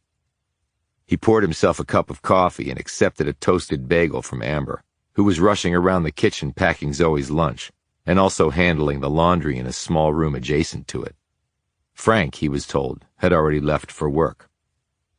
Decker wearily sat down across from Zoe and drank his coffee and munched on his bagel while she spooned cereal into her mouth. When he looked over at her, he found the little girl staring at him. "You went out last night," she said. "I saw you from my window." "I couldn't sleep, like I told you. But why were you still up? I thought you went back to bed." Zoe shrugged and tapped her spoon against her bowl. Zoe, hurry up, said her mother from the laundry room. We have to leave in 5 minutes, and you still need to brush your teeth and comb your hair.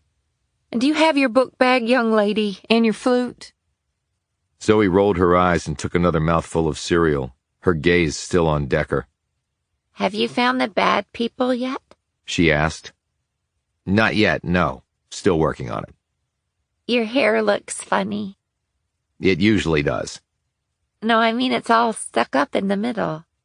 I, accidentally got some glue there. Zoe perked up at this. I put glue in my hair one time, but it wasn't an accident. Mom was really mad. She had to use scissors to cut it out. Want me to cut it out for you? She lowered her voice. Mom doesn't really like me to use scissors when she's not around, but we don't have to tell her. Thanks, but I think I'll just let it grow out. Zoe returned to her cereal, clearly disappointed. Amber burst into the kitchen. Okay, are you ready? She asked her daughter. I still have to brush my teeth and hair, and I couldn't find my flute. I know today's your birthday, but get going, young lady. Zoe held up her half-empty bowl. But Mom, she began. Oh no, you're not pulling that again. You can finish it in the car. Now go. And don't come downstairs without your flute. I saw it on your dresser last night. Zoe slowly rose and weakly waved goodbye to Decker. Happy birthday, Zoe, said Decker. After she left the room, Amber took a few deep breaths. Kids. Yeah, said Decker. I've never had a son, but they can't be harder than girls. I never had a son, said Decker. Just a daughter. Amber stiffened and slowly sat down across from Decker. She said nervously, Alex told me about. Yeah, said Decker. I'm so sorry. Yeah, said Decker. When he said nothing else, Amber rose and said awkwardly, I have to get Zoe to school. Yeah, said Decker, staring down at the table. A few minutes later, Jamison joined him and poured herself a cup of coffee. I saw Agent Kemper last night, or early this morning, depending on how you look at it, he said. She sat down open-mouthed across from him. Where? At the house where we found the dead guys. What were you doing over there? Couldn't sleep. Took a walk past the murder house. Met Fred Ross, the neighbor who Green and Lassiter haven't spoken with yet. He's a hard-ass prick with a sawed-off shotgun under his blanket. Thought he was going to shoot me. Jesus, Decker, can't you just go to sleep like the rest of us?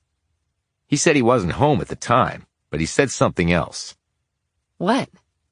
He said he'd come to realize that nothing is really illegal in Barronville. She frowned. What did he mean by that? I don't know. After I left him, I was walking back here when Kemper came out of the murder house.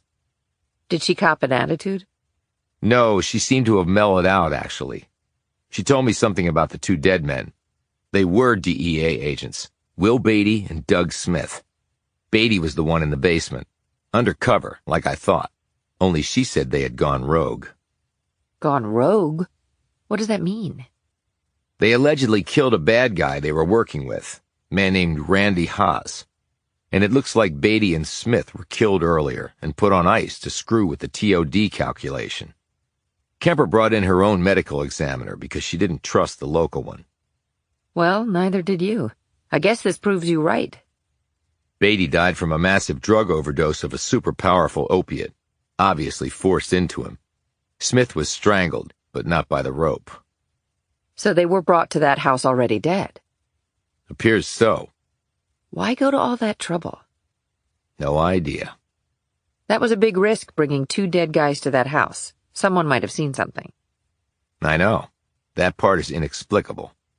So Beatty and Smith had gone bad then? That's what Kemper thinks. And you, what do you think? I don't know enough to think anything, really. I'm still collecting information. So what do we do? We keep digging.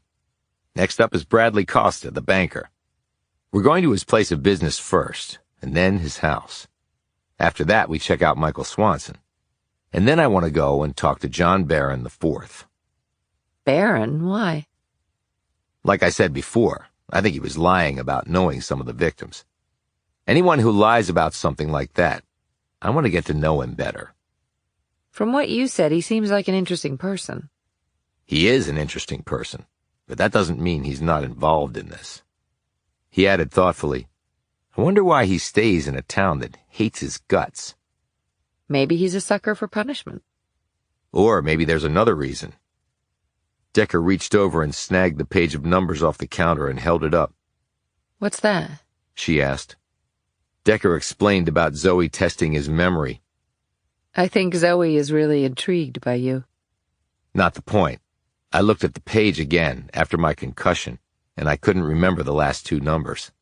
Then I looked at it again, and I could remember the last two numbers, but not some of the figures in the middle.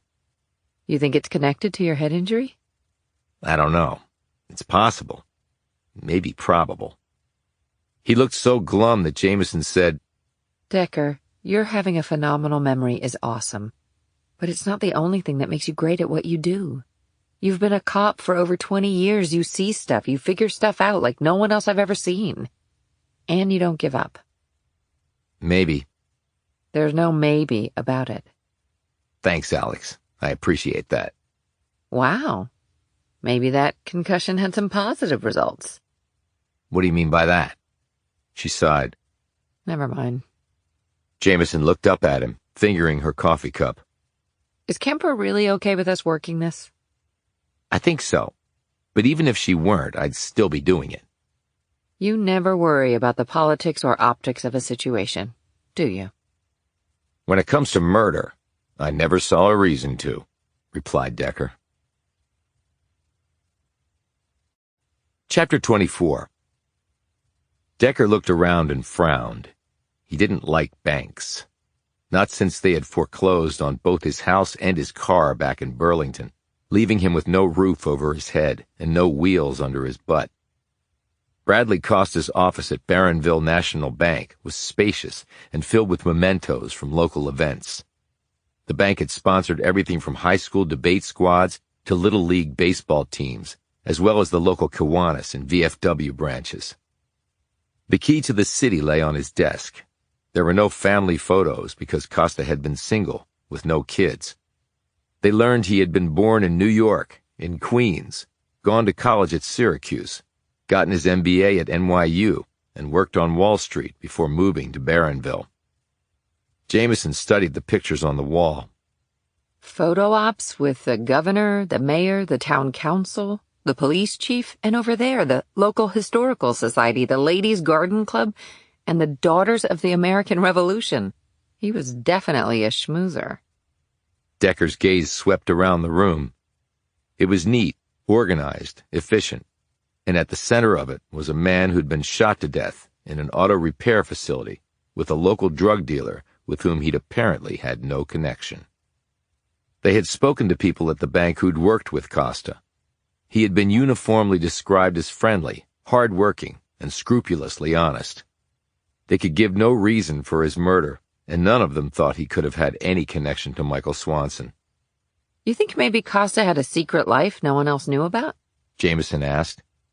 Decker picked up a photo from the dead banker's desk. It was of Costa and a young woman. I know her, he said. From where? She was the bartender at the Mercury Bar. Her name is Cindy. She and John Barron are friends. Jamison glanced at the photo. Costa was a good-looking guy. And this Cindy is really beautiful. Maybe they were dating. Let's find out, said Decker. Jamison went and got Costa's secretary, Emily Hayes, and they asked her about the picture. Hayes said, I think that was taken at a local business gathering Brad organized. He made a point of holding as many of those as possible. Barronville has some pockets of success and wealth, and Brad was good at tapping into that. He had cocktail parties and events at his home, that sort of thing. We've never had anyone here who really did that. He was a real go-getter. He had the energy that we truly needed. He'll be sorely missed. From her look and tone, Decker wondered if the 50-ish Hayes might have had a thing for the young and charismatic banker. So you know the woman? He asked. Oh, yes, that's Cindy Riley. She owns the Mercury Bar. She owns it? Said Decker with mild surprise. She seems a little young to own a bar. Well, her father owned it before her. She's a good businesswoman, though, in her own right. Were Costa and Ms. Riley dating? Not that I know of, no. Okay, but this was the only picture on Costa's desk. I'm assuming he had his picture taken with lots of business people. Hayes looked perplexed. I don't know what to tell you. As far as I know, Brad kept his personal life separate from work, and I wasn't privy to him dating anyone. How about John Barron? Asked Decker. The woman frowned. What about him? Was he a client of the bank's? He used to have an account here, yes. Did he know Costa? If he did, I was unaware of it. She stopped and her features turned thoughtful. Now that I think about it, I believe the bank does hold the mortgage on the Barron property, but I don't know the details of that. Would Costa have handled that transaction? It's certainly possible, but I don't know for sure. I don't have the authority to look into client accounts and disclose them to anyone. Okay, do you know Barron personally? Asked Decker. Hayes pursed her lips. No, I do not. You sound a bit hostile, said Jamison. Hayes gave her a piercing stare. My grandfather died in one of the Barron mines, and my mother did back-breaking work at the textile plant for years. Then she showed up one day for her shift, and there was a sign on the door saying that it was closed. Permanently, no warning, and there was supposed to be a pension plan, but that was gone too. She died soon after, probably from all the stress. But hadn't the Barrons long since sold out by then? Asked Decker. She folded her arms over her chest and looked at him crossly. And do you really think the Barrons would have treated their workers any differently if they'd still been in charge? Decker said, What else can you tell us about Costa? Did he come into work the day he went missing? Yes, he worked all day. Mr. Beecher, our president, called the police when Brad didn't show up for work the next day and we couldn't reach him. But nothing seemed out of the ordinary at work that day. Not that I'm aware of. He seemed fine. The police asked me that too, but I told them the same thing. And after work, did he have plans that night? Not that I'm aware of, but then again, he wouldn't have told me. Did Costa have any problems with anyone here? Asked Decker. Or maybe with one of his clients? Not that I'm aware of. You keep saying that a lot, said Decker. Would you be aware of it? She bristled a bit, but said, I'm his secretary, so I probably would. He got along fine with everyone here. In fact, everyone liked him. He was a very happy person. As far as clients, the bank has had to call in some loans and foreclose on some properties, certainly. But people here pay their bills if they can. If they can't and they have to lose their homes or their cars, they understand that. A contract is a contract. Very fair-minded of them, said Decker, whose tone betrayed that he did not believe this. Will you be going to Mr. Costa's residence next? Hayes asked. Why? Said Decker. You might want to water the flowers is all. So you've been there? Said Decker. I assisted with some of his business get-togethers, she said primly. After they left the building, Jamison said, Well, she was tight-lipped, but maybe she doesn't know anything either. Or maybe she was just lying, replied Decker. Chapter 25. Well, the flowers do need watering, observed Jamison. They were standing in the middle of Costa's loft in downtown Barronville. It was open and airy, with exposed brick walls, and decorated with a flair that might have come from the combination of a deep wallet and professional design assistants. It's nice, said Jamison as she looked around the space. No expense spared, I'd say. There was a plaque downstairs that said this was one of the old textile mills. At least the Barron family left something to the townspeople. Well, Costa won't be enjoying it anymore, noted Decker. He glanced at a shelf built into one wall. On it were various framed photos. He went over and studied them one by one. "Look at this." Jamison joined him. He was pointing to a photo of a Little League baseball team holding a banner. So what? We saw from his office that the bank sponsored baseball teams. Right, but look at the coach. Jamison ran her eye over the tall, lean man smiling back in the picture. Good-looking guy. Who is he? John Barron. What? You're kidding. He looked at the date engraved on the frame. This was taken a year ago. So Barron coached a team sponsored by the bank, but doesn't know Costa, one of the bigwigs there? Well, I guess that's possible. I mean, you don't have to meet the coach to sponsor a team. You just have to write a check. But this is the only business-related photo here, said Decker. The rest are of mountains and rivers and the sights of the area. Costa might have been an amateur photographer, but why only this one photo here? The other Little League team pics are in his office. I don't know. He walked over to the window and pointed. That must be John Barron's place up there, on the hill. Jamison joined him at the window. Wow, even from here you can tell it's huge. And apparently falling apart. Well, I can only imagine the upkeep. It must cost a fortune just to heat the place. I don't think Barron has a fortune. Not anymore. He might only live in a portion of it. It wasn't cheap to furnish this space, said Decker, turning his attention back to the apartment. I guess Costa's job paid relatively well, and I would imagine the cost of living here is pretty low. And he probably saved some bucks from his time in New York. Granted, but why here? What? He worked on Wall Street. Why come to Barronville and work in a bank? Last time I looked, they had banks on Wall Street. This is like the exact opposite of what the guy was used to. Some people want change, replied Jamison. That much change? You come to a dying town? With what expectations? That you'll have an opportunity and things will turn around. Like his secretary said, he was happy. He was generating business. He had this place. And he ends up dead from a gunshot, hanging from a chain in an auto repair facility with a brand on his forehead. Some opportunity. Decker, he couldn't have known that would happen, pointed out Jamison. Decker didn't answer her. He just kept looking around. Jamison said, Green told us that Joyce Tanner was laid off from JCPenney. Nothing suspicious there. 5 other people were laid off at the same time. And then the store ended up closing. No ties to Costa, at least that we can see. And none to Babbitt. We haven't checked into Michael Swanson yet. Maybe they were all buying drugs from him. We didn't find any drug paraphernalia at Babbitt's place. And none was found here or at Joyce Tanner's apartment. And no one we talked to mentioned that they had seen signs of illicit drug use by Costa, Tanner, or Babbitt. But drugs might still be involved somehow. Babbitt was on heavy painkillers, and the DEA is here, after all. Decker tapped his finger against the wall of glass overlooking the city. Maybe they have no connection to each other, he said. Meaning their deaths were random? Not necessarily.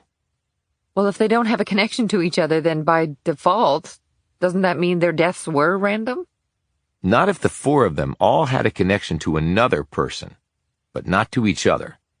The spider in the web, the hub of the wheel, that person might be the common denominator. Jamison sat down in a chair and mulled this over.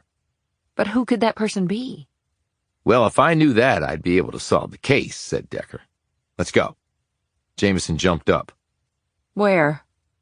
Michael Swanson's last digs. The last known address for Swanson, given to them by Detective Green, was a motel in an area of Barronville that was about as run down as either Decker or Jamison had seen so far. Looks like where I used to live, said Decker, as he stared around the small room with a communal bath down the hall. They had been told by the manager of the motel that Swanson had left there 2 months ago. There was no forwarding address. They went back to the manager's office after looking over the empty room. Did the police come by? Asked Jamison. The manager, a grizzled, reedy man in his 50s, nodded. And I told them the same thing I told you. Mike left here about 8 weeks ago. Haven't seen him since. Well, you won't see him again since he's dead, noted Decker. Hell, everybody knew Mike sold drugs. You live in that world, you die in that world. What else can you tell us about him? Asked Jamison. He was actually a nice guy. Not too much in the upstairs, if you catch my drift. But he helped out around here. Assisted some of the other residents. But for the drug stuff, he would have been okay. I'm actually sorry he's dead. So you let him stay here even though he was into drugs? Asked Jamison. The man shrugged. Hell, lady, if that were the case, I wouldn't be able to rent to about half the people in Barronville, including my own mother, and she's in her late 70s. Anybody ever visit him here? Asked Decker. Not really. I don't think he had many friends. Did you see him shortly before he went missing? Truth is, I hadn't seen Mike since he left here. Did he have any enemies? Asked Jamison. Not so's I know, but he sold drugs, so he might have. Did he have a car? No, but he had a bike. He took it with him when he left. Do you know what it looked like? Asked Decker. Yeah, it had 2 wheels. They walked out of the place not knowing much more than when they'd walked in. Jamison leaned against the side of their truck and said, Well, this case is moving about as fast as a bike without 2 wheels. Decker looked over her shoulder. You really can see it from just about everywhere in Barronville. Must be a sore point for the locals. Jamison looked at where he was indicating. John Barron's ancestral estate? And our next stop. Decker checked his watch. He should be up by now. Chapter 26. Decrepit. That was the word that came to mind as Decker studied the outside of the Barron mansion. He had pounded twice on the battered double front doors and had heard nothing in return. Jamison said, Maybe he's not home? It's a big house. Maybe he has to walk a long way to answer the door. And he told me he's usually here. A few moments later, they indeed heard footsteps approaching. The door swung open and John Barron IV looked back at them. Decker noted that he was wearing the same clothes as the other night. His hair was just as disheveled, and his eyes were full of sleep. Did we wake you? Decker asked, giving him a long look, since it was late in the afternoon. Barron smiled and stretched out his long frame. Actually, you did. I was up before, of course. Rolled out of bed right around noon, as usual. This was just a refresher nap before I go to bed tonight. He glanced at a wide-eyed Jamison. And who do we have here? He said. We have here Alex Jamison, said Jamison. I'm Decker's partner. Lucky you, Decker, said Barron. Now, to what do I owe the pleasure of your visit? We're investigating the murders, said Decker. So you told me. We'd like to ask you some questions. The smile remained at full wattage. And why's that? Just routine. Right. That's what they say when they have no grounds to ask questions but want to come in anyway. Well, I would be delighted, but only if the charming Alex here gets to ask questions, too. He backed away and waved them in. They stepped through and he closed the door behind them. Jamison immediately shivered because there was a chilly draft in the hall. Barron noted this and said, I don't turn the heat on officially until January, so we have some months to go until warmth returns. Oil-fired furnace, beastly expensive, and one must live within one's means. He led them down the hall.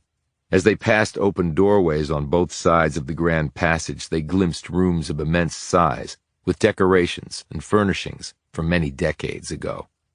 The atmosphere in each was one of decay. Quite a place, said Jamison. Actually, the craftsmanship was abysmal, and the materials were the cheapest available. Why is that? Asked Decker. Because Barron I was loath to part with a dime. I think his role model was Ebenezer Scrooge, but he wanted a symbol of his wealth on display for all the town to see, and this was the result. And the workers? They weren't any good? Oh, I heard they were excellent, but they hated their employer, and so they did crappy work. At least that's the family gossip. He pointed through an open doorway. The gun room. He led them inside a space about 20 feet square. On 3 walls were rows and rows of gun racks, but they only contained a few long guns, 1 antique over and under shotgun, 3 hunting rifles, and an elegant-looking flintlock. In glass cabinets in the center of the room were a few sets of pistols, blunderbusses, old bullets, and assorted hunting accessories. Baron the First fancied himself lord of the fiefdom, and he liked to look the part. Did he hunt? Asked Decker. Only for money, and he didn't use a gun, just a knife to stab people in the back. Jamison raised her eyebrows at this remark. There were obviously a lot more guns in here at one time, she observed. There was a lot more of everything here at one time. As for the guns, I sell them off occasionally to help pay the expenses on this place. But as you can clearly see, I'm running out of assets. Now on to my little inner sanctum. Baron ushered them down the hall and into what looked to be a large study straight out of an early 20th century period piece. There was an enormous partner's desk set near the rear wall. Resting on it was an old computer, which still looked out of place with all the other antiquated trappings. Bookcases, low tables stacked with books and papers, an ancient freestanding metal globe, and a leather couch that sagged nearly to the floor were set around the room. Against one wall was a heavily carved credenza, upon which sat a line of half-empty bottles of alcohol, with cut crystal glasses set in front of them. There were 2 other upholstered chairs in the room across from the desk, which Baron waved them into as he settled himself down behind his desk and moved some stacks of papers and books out of the way. Decker's chair creaked ominously with his weight, but it held. Behind Baron were dark green drapes that were heavily stained. Decker eyed the boxy computer. So, what is it that you do for a living? How do you know I don't live off an immense fortune left to me? Asked Baron, but his grin showed that the question was not serious. He pointed to the computer. I actually do research for a number of professors at Penn State and UPenn. It doesn't pay all that well, but I can do it from here, and it provides some income. What sort of research? Asked Jamison. Mostly history. I like looking into the past. Allows me to forget my present circumstances and leaves me no time to dwell on my possible future prospects, or, more accurately, the lack thereof. Have you researched your own family history? Asked Decker. Just what's been passed down from generation to generation. It's nothing you haven't seen with other friendly neighborhood robber barons. Speaking of barons, said Jamison, I was wondering if that was really the family name, or if it was chosen by John Baron I. As far as I know, it's our real name, though I would put nothing past my ancestor in pretty much any department. He put his hand behind his head, sat back, placed his long feet on the desk, and said, Okay, I'm ready for your routine questioning. Jamison took out a recorder. When Decker didn't do likewise, Baron said, Does your partner docket everything for you? No, I have a pretty good memory. I'm sure that comes in incredibly handy. Yeah, it can. So, the routine questions? I asked you before if you knew any of the victims. I vaguely remember that. And do you vaguely remember telling me you didn't? Possibly. Either you do or you don't, Mr. Baron, interjected Jamison. He looked at her and smiled disarmingly. My dear Alex, normally I would answer such a question without hesitation, but at the time it was asked by your colleague here, I had imbibed quite a bit of alcohol. In other words, I was drunk. I should have walked home. As it was, I nearly drove my truck into the river. But may I say your query was exceptionally well phrased and spot on with its content. Jamison looked taken aback. Oh, okay. Baron turned back to Decker. Now that I'm reasonably sober, shall we try again? Decker once more told him the names, leaving out the now identified DEA agents. Well, I've lived in Barronville really my whole life, other than a truncated stint in college. I suppose if these people lived here their whole lives, I could have met them or run into them, or known them in some way without actually remembering precise details. Joyce Tanner lived here for over 40 years. She was about your age. Swanson lived here his whole life, but he was in his 30s. Costa and Babbitt were more recent arrivals. I can't say that any of them ring a bell. We found a photo of you in a Little League team. The kids were holding a championship banner. It was dated from last year. Barron smiled. That's because we won the state championship last year. Congratulations. The bank sponsored your team. Costa was an SVP there. He had the photo in his home. Did he? I wonder why. Barron turned to Jamison. I played baseball in college on scholarship. I was actually drafted by the Braves my freshman year. Impressive, Jamison said. I was a pitcher. Had a good live arm, and I could hit too. Good wheels. So what happened? Barron once more smiled disarmingly. It's otherwise known as life. He looked at Decker. I coached the Little League teams here for about 10 years. But my last was the year we won the championship. Why your last year? They don't like winning here? People said I was too controversial. Translation, I was too barren for them. So why did they allow you to coach for a decade? Asked Decker. Were you less barren back then? I'm not sure. You'd have to take that up with the good people of the town. It might be because they got to order me around and scream at me if we did poorly. So to play that theory out to its logical conclusion, maybe they were pissed off that I coached a state championship team, and that's why when I showed up for the season spring training this year, I was politely told that my services would no longer be required. Who told you that? I don't remember the gentleman's name, just that his tone was gleeful. Why do you stay, Mr. Barron? Asked Decker. Why stay and take all this crap every day?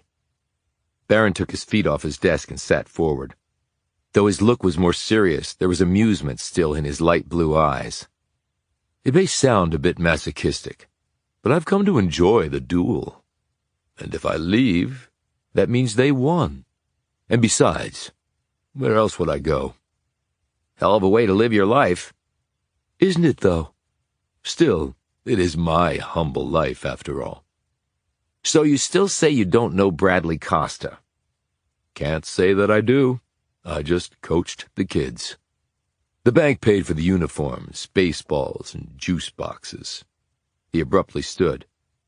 I'd show you around the house, but you might need a tetanus booster first. How about I take you both on a tour of the grounds? They're not nearly as grand as they used to be, but it might provide a diversion from life in Barronville for about a half hour. And there is a lovely, if rather ghoulish, walk to the family crypt.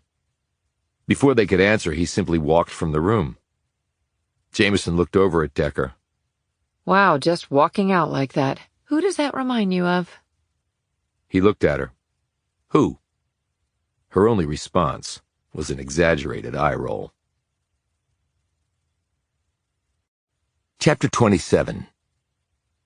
Barron had slipped an arm through Jamison's as they took a winding paved road down to the family burial ground. It's an old-fashioned concept now, of course, remarked Barron.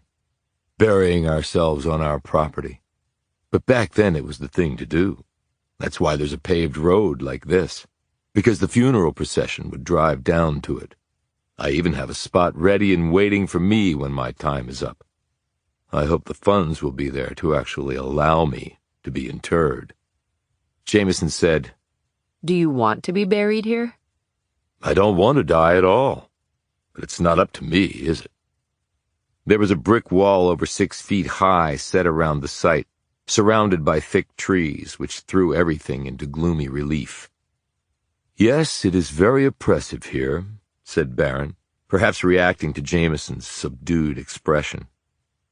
He took a key from his pocket and opened a rusty wrought-iron gate, the only entrance to the burial ground. He pointed to an inscription written on a brass plate bolted to the wall next to the gate. That's Latin, said Jamison. Very good, Alex, said Barron. What does it say? Asked Decker. Something like, Screw unto others as you would have them screw unto you, replied Barron. It does not say that, Jamison said with a laugh. Well, perhaps just in spirit. The loose translation is something like, Here lie the mighty barons for all time. Peons, take notice. Jamison laughed again. He led them inside the spacious grounds. Most of the graves were marked by an elaborate piece of marble or granite with the name of the dead on them. The stones were all neatly arranged and perfectly straight and upright. Someone clearly had been taking care of them. In the very center of the site was a large marble mausoleum, badly stained by the elements. Barron led them over to it and patted the rusted wrought iron door that was the entrance to the structure. All around the door, the marble was stained with patina, from the metal leaching onto the stone. The exterior walls were covered in dirt and grime and streaks of white mixed with rust stains and clumps of fungus. In here lies our founder and benefactor, the aforementioned John Quarles Barron I, he announced. He, along with his wife Abigail, and their children reside in there, along with other family members who died after them. It must be spacious inside, noted Decker. It represents another bone of contention with those living in Barronville, that the barren dead here are housed better than they are. Decker noted that on one side the mausoleum had sunken a few inches into the ground. Structural problems? He asked. I think we can blame it on his being cheap, even with his final resting place. It's pretty grimy, observed Jamison. I come down here from time to time to take care of the grounds and the other grave markers, but I don't bother with this one. You can't power wash this thing or use acid. It would just damage it or cause the marble to disintegrate. And I'm not scrubbing it by hand. I wouldn't do that even if I had loved Barron I, which I don't. He held up another key. Would you like to see inside? Jamison immediately drew back, but Decker said, Sure. Barron unlocked the door and pushed it open. He led the way inside. Decker followed, and Jamison reluctantly brought up the rear. On either side of the space were crypts set in long shelves on the walls. In the very center was a large granite crypt stained with age and moisture. Barron led them up to it.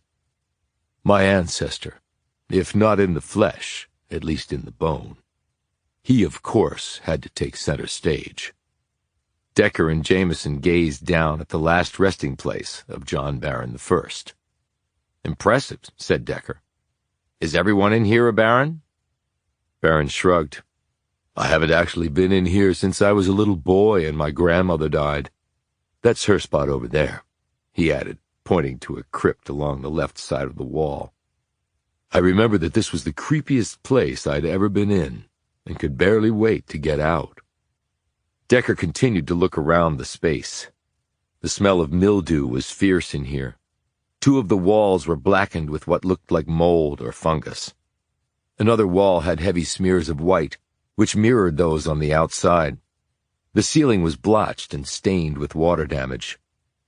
He moved forward and bumped his leg against one crypt that jutted out into the main space. Rubbing his thigh, he looked down at the edged name on the marble. Abigail Barron. Barron noted what Decker was looking at and said, The man obviously wanted his eternal life all to himself, with even his wife shunted off to the side. He looked around. It's full now, so no more admissions are possible. My spot is outside. I can see why you wanted to get out of here when you were little, said Jamison, slowly looking around. I mean, it's all about death. Barron led them back outside and locked the door. Jamison stepped off to one side of the mausoleum and inspected what looked to be the newest graves on the grounds, though from the dates on the tombstones, they were over 30 years old. Are these your parents? She asked. Barron slowly turned from the mausoleum and looked at the twin tombstones. My father, Benjamin, and my mother, Dorothy. Dearly departed, as they say. Decker walked over and read the information on the grave markers. They were only in their 40s, and they died on the same day. What happened? Not really sure, said Barron as he joined them. Decker and Jamison stared at him. What do you mean? Decker asked. You should know how they died. There are certain people who believe they died in an accident, and there are certain people who believe they committed suicide. Which one do you believe? Asked Jamison. Neither. So how do you think they died? She said. He looked directly at her. I think they were murdered. Those are three very different possibilities, said a clearly surprised Jamison. Yes, they are. Why do you think they were murdered? Asked Decker. Let's take a walk. There's a large pond on the grounds, and while their blooming period is long over, the foliage of the rhododendrons is still quite lovely, he added in a somber tone. Barron led them down a well-worn path through stands of trees. Farther down he turned right. The grounds used to encompass the land all the way to the bottom, where you reach the road heading into town, he explained. But the property was sold off over the years. There's not much left, but what is, I think, are the prettiest parts. He led them out of the woods and past a long column of rhododendrons, to a large pond whose surface was half covered with vegetation. The ground sloped down toward it on all sides. I would come here as a child, said Barron, gazing at the water as they neared the edge. We could never swim in it. You see the plant growth? The vines reach all the way to the bottom. You can easily become entangled. Indeed, one of my ancestors nearly drowned in there. Ever since then, we would only come down to admire it, or take a little rowboat across to the other side. It's quite deep in the center, and it used to have fish stocked, but that was a long time ago. And your parents? Prompted Jamison. My parents died in there, he said simply. But you just said no one went swimming in there. They weren't swimming. They were in their car. Decker said, How did a car get here? Back then there was a road leading from the house to here. A long time ago my great-grandfather had it put in. That was when money was more plentiful. They would drive their cars here and picnic. They'd spend the whole day here, I was told. When I was a child, I remember my father bringing me and my mother down here, though we never had the luxury of an all-day picnic. But it was still very nice. Some of my happiest times here were with my parents. He sat down cross-legged on the grass. Decker and Jamison remained standing. Now I come here sometimes just to think, and look at the water. And drink, Barron added. I was in college at the time, just beginning my second year, when I got a call from the police. They had found my parents in their car at the bottom of the pond. They were quite dead, of course. My God, said Jamison. Barron looked up at her. I doubt God had anything to do with it. He glanced back at the water. What did the police say at the time? Asked Decker. They were convinced it was either an accident or, more likely, some sort of suicide pact. Even back then we were paupers, though I didn't know it. My parents were feeling the strain of keeping up the Barron image without the financial resources to do so. You see the house the way it is now. Back then it was better, and we could still afford help, both in the house and with the grounds, but it was difficult. My father was a good man. He could see the handwriting on the wall. He went to college and law school. He made a good living as an attorney, but it wasn't nearly enough to maintain all that the Barrons had accumulated. My mother brought some money to the marriage, but it wasn't enough either. So why not sell the house and grounds and move? Asked Jamison. Even back then, the house was crushed under a mortgage, which really made it unmarketable. And there were tax bills and other debts, all of which accumulated interest. It seemed like the harder my father worked to pay them off, the faster the debts grew. He kept going, but he ended up robbing Peter to pay Paul. I know they were thrilled when I received a baseball scholarship to college. He could have declared bankruptcy, suggested Decker. To him, it was a matter of honor. He was not going to walk away from it. So he might have felt desperate, observed Jamison. Barron abruptly stood. not desperate enough to kill himself.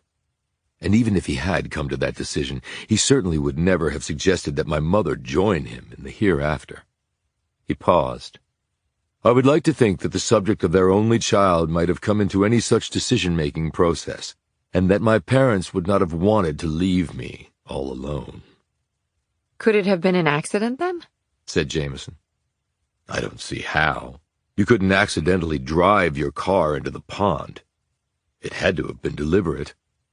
But you think it was deliberate murder? Said Decker. Did your parents have enemies? They had enemies simply by being barons. What did the police conclude? I'm not sure they ever officially concluded anything. They did tell me that they suspected my parents had died either accidentally or intentionally by their own hand, but no suicide note could be found. Decker nodded. Could they have been incapacitated first and then placed in the car? With the slope, all someone would have to do was put the car in neutral and it would roll right into the water. I asked the police that. And what did they say? That it was still an ongoing investigation and they couldn't provide those details. And when the investigation no longer was ongoing? Asked Jamison. Apparently it still is, because the police never released a definitive finding one way or another, and they still won't answer any of my questions. You still ask? Said Jamison. About once or twice a year. I used to write letters or make phone calls. Now I do it by email directly to the police commissioner. And does the commissioner answer you? With language that would be inappropriate to use in front of a lady, replied Barron, with a glance at Jamison. And now, unless you have anything further, I really need to get back to that nap. He abruptly walked off. Jamison turned to Decker, who was still staring at the pond. Now that is one complicated man, she said. Shooting one-liners 1 second and then telling us his parents were murdered the next. Decker glanced back in the direction of Barron, who was just disappearing into the woods. Decker, did you hear me? He nodded. Do you think his parents could have been murdered? I'm in no position to say one way or another, and that's not why we're here. We have 6 recent murders to investigate. He turned back to look at the pond. But you are curious, aren't you? I can tell. Decker turned and walked past her. Wait a minute, where are you going? While Barron is napping, I want to look around. Chapter 28. Decker, we can't just barge into the man's house while he's here. We don't have a warrant. She was hustling after Decker and caught up to him after he cleared the tree line and the mansion and other buildings came into view once more. I just want to look around the grounds and maybe in some of the outbuildings. We still need a warrant to do that. Do we? You damn well know we do. Ignoring this, he kept walking until he reached the garage, which was not attached to the house but was separated by a lumpy brick courtyard. The garage had 6 bays, and all 6 were wide open, allowing them to see clearly inside. Just the one Suburban, observed Decker. Looks pretty old. The truck sat a bit crooked in the bay closest to the house. I don't see anything that jumps out, said Jamison. Decker stepped into the garage and examined one of the walls. Look at this, Alex. She drew up next to him and looked at the hole in the wall. It's a hole, so what? Decker pointed around. There are holes over there, and I noticed some in the house when we were passing down the hall. And they were in his study, too. Jamison's face screwed up. That's weird. Do you think he has rats? And they opened the walls to check for that? Or mold? That might be it. I would imagine a place like this is overrun with vermin and mold. Great, and we've been breathing it all this time. Well, he's been breathing it all his life. Decker glanced over her shoulder. Maybe we'll have better luck with that building over there. He headed off to a one-room structure set about 100 yards away. Jamison hurried after him, glancing back at the house to see if perhaps Barron was watching them. Decker reached the building. It had stone walls, a tin roof, and a thick wooden door, with a pair of windows bracketing the front portal. What do you think this is? Asked Jamison. One way to find out. Decker opened the door and stepped inside. Jamison scooted in after him, looking uncomfortable at this illegal intrusion. Inside were shelves with clay pots, an old copper sink, stacks of wooden boxes with faded writing on the sides, and hooks on the wall from which a variety of gardening tools and instruments hung. On the countertops were old seed packets and long, shallow wooden boxes with metal mesh over them. Next to that were some old leather-bound journals. Jamison opened one and looked down at the spidery writing that included plant references, weather, soil conditions, and lists of supplies and materials. It's a potting shed, she concluded. I haven't seen one of them since, well, I never have, except on HGTV. Some of the entries in this journal are dated 80 years ago. They probably had a full-time outdoor staff way back when. Maybe a flower and kitchen garden. Decker tried the tap and water came out. Really smells in here, said Jamison. And look, there are holes in the wall here too. I bet there are whole colonies of critters living inside there. Decker opened some drawers. And you have rotting soil and mulch and maybe decaying plants, plus mold and mildew collected over the decades. Not a nice mixture, but... He stopped talking when he opened what looked to be a closet door and peered inside. Check this out. Inside the space was a pillow, a thin rolled-up mattress, a blanket, and a small duffel. Jamison peered over his shoulder. Do you think someone was staying here? Maybe. Decker pulled out the duffel, set it on the counter, and opened it. Inside were a couple of threadbare shirts, a dirty pair of men's dungarees, sneakers, and a rolled-up canvas fanny pack. When Decker unrolled it, Jamison said, Damn. They looked down at a trio of syringes, 3 needles with corks on the tips, a few vials of liquid, a spoon, a crack pipe, a length of elasticized rubber, some plastic baggies containing white powder, a Bic lighter, 4 joints, and a clasp knife. Basically, your classic druggie's survival pack, said Decker. You think this belongs to Baron? Decker held up the pants to his legs.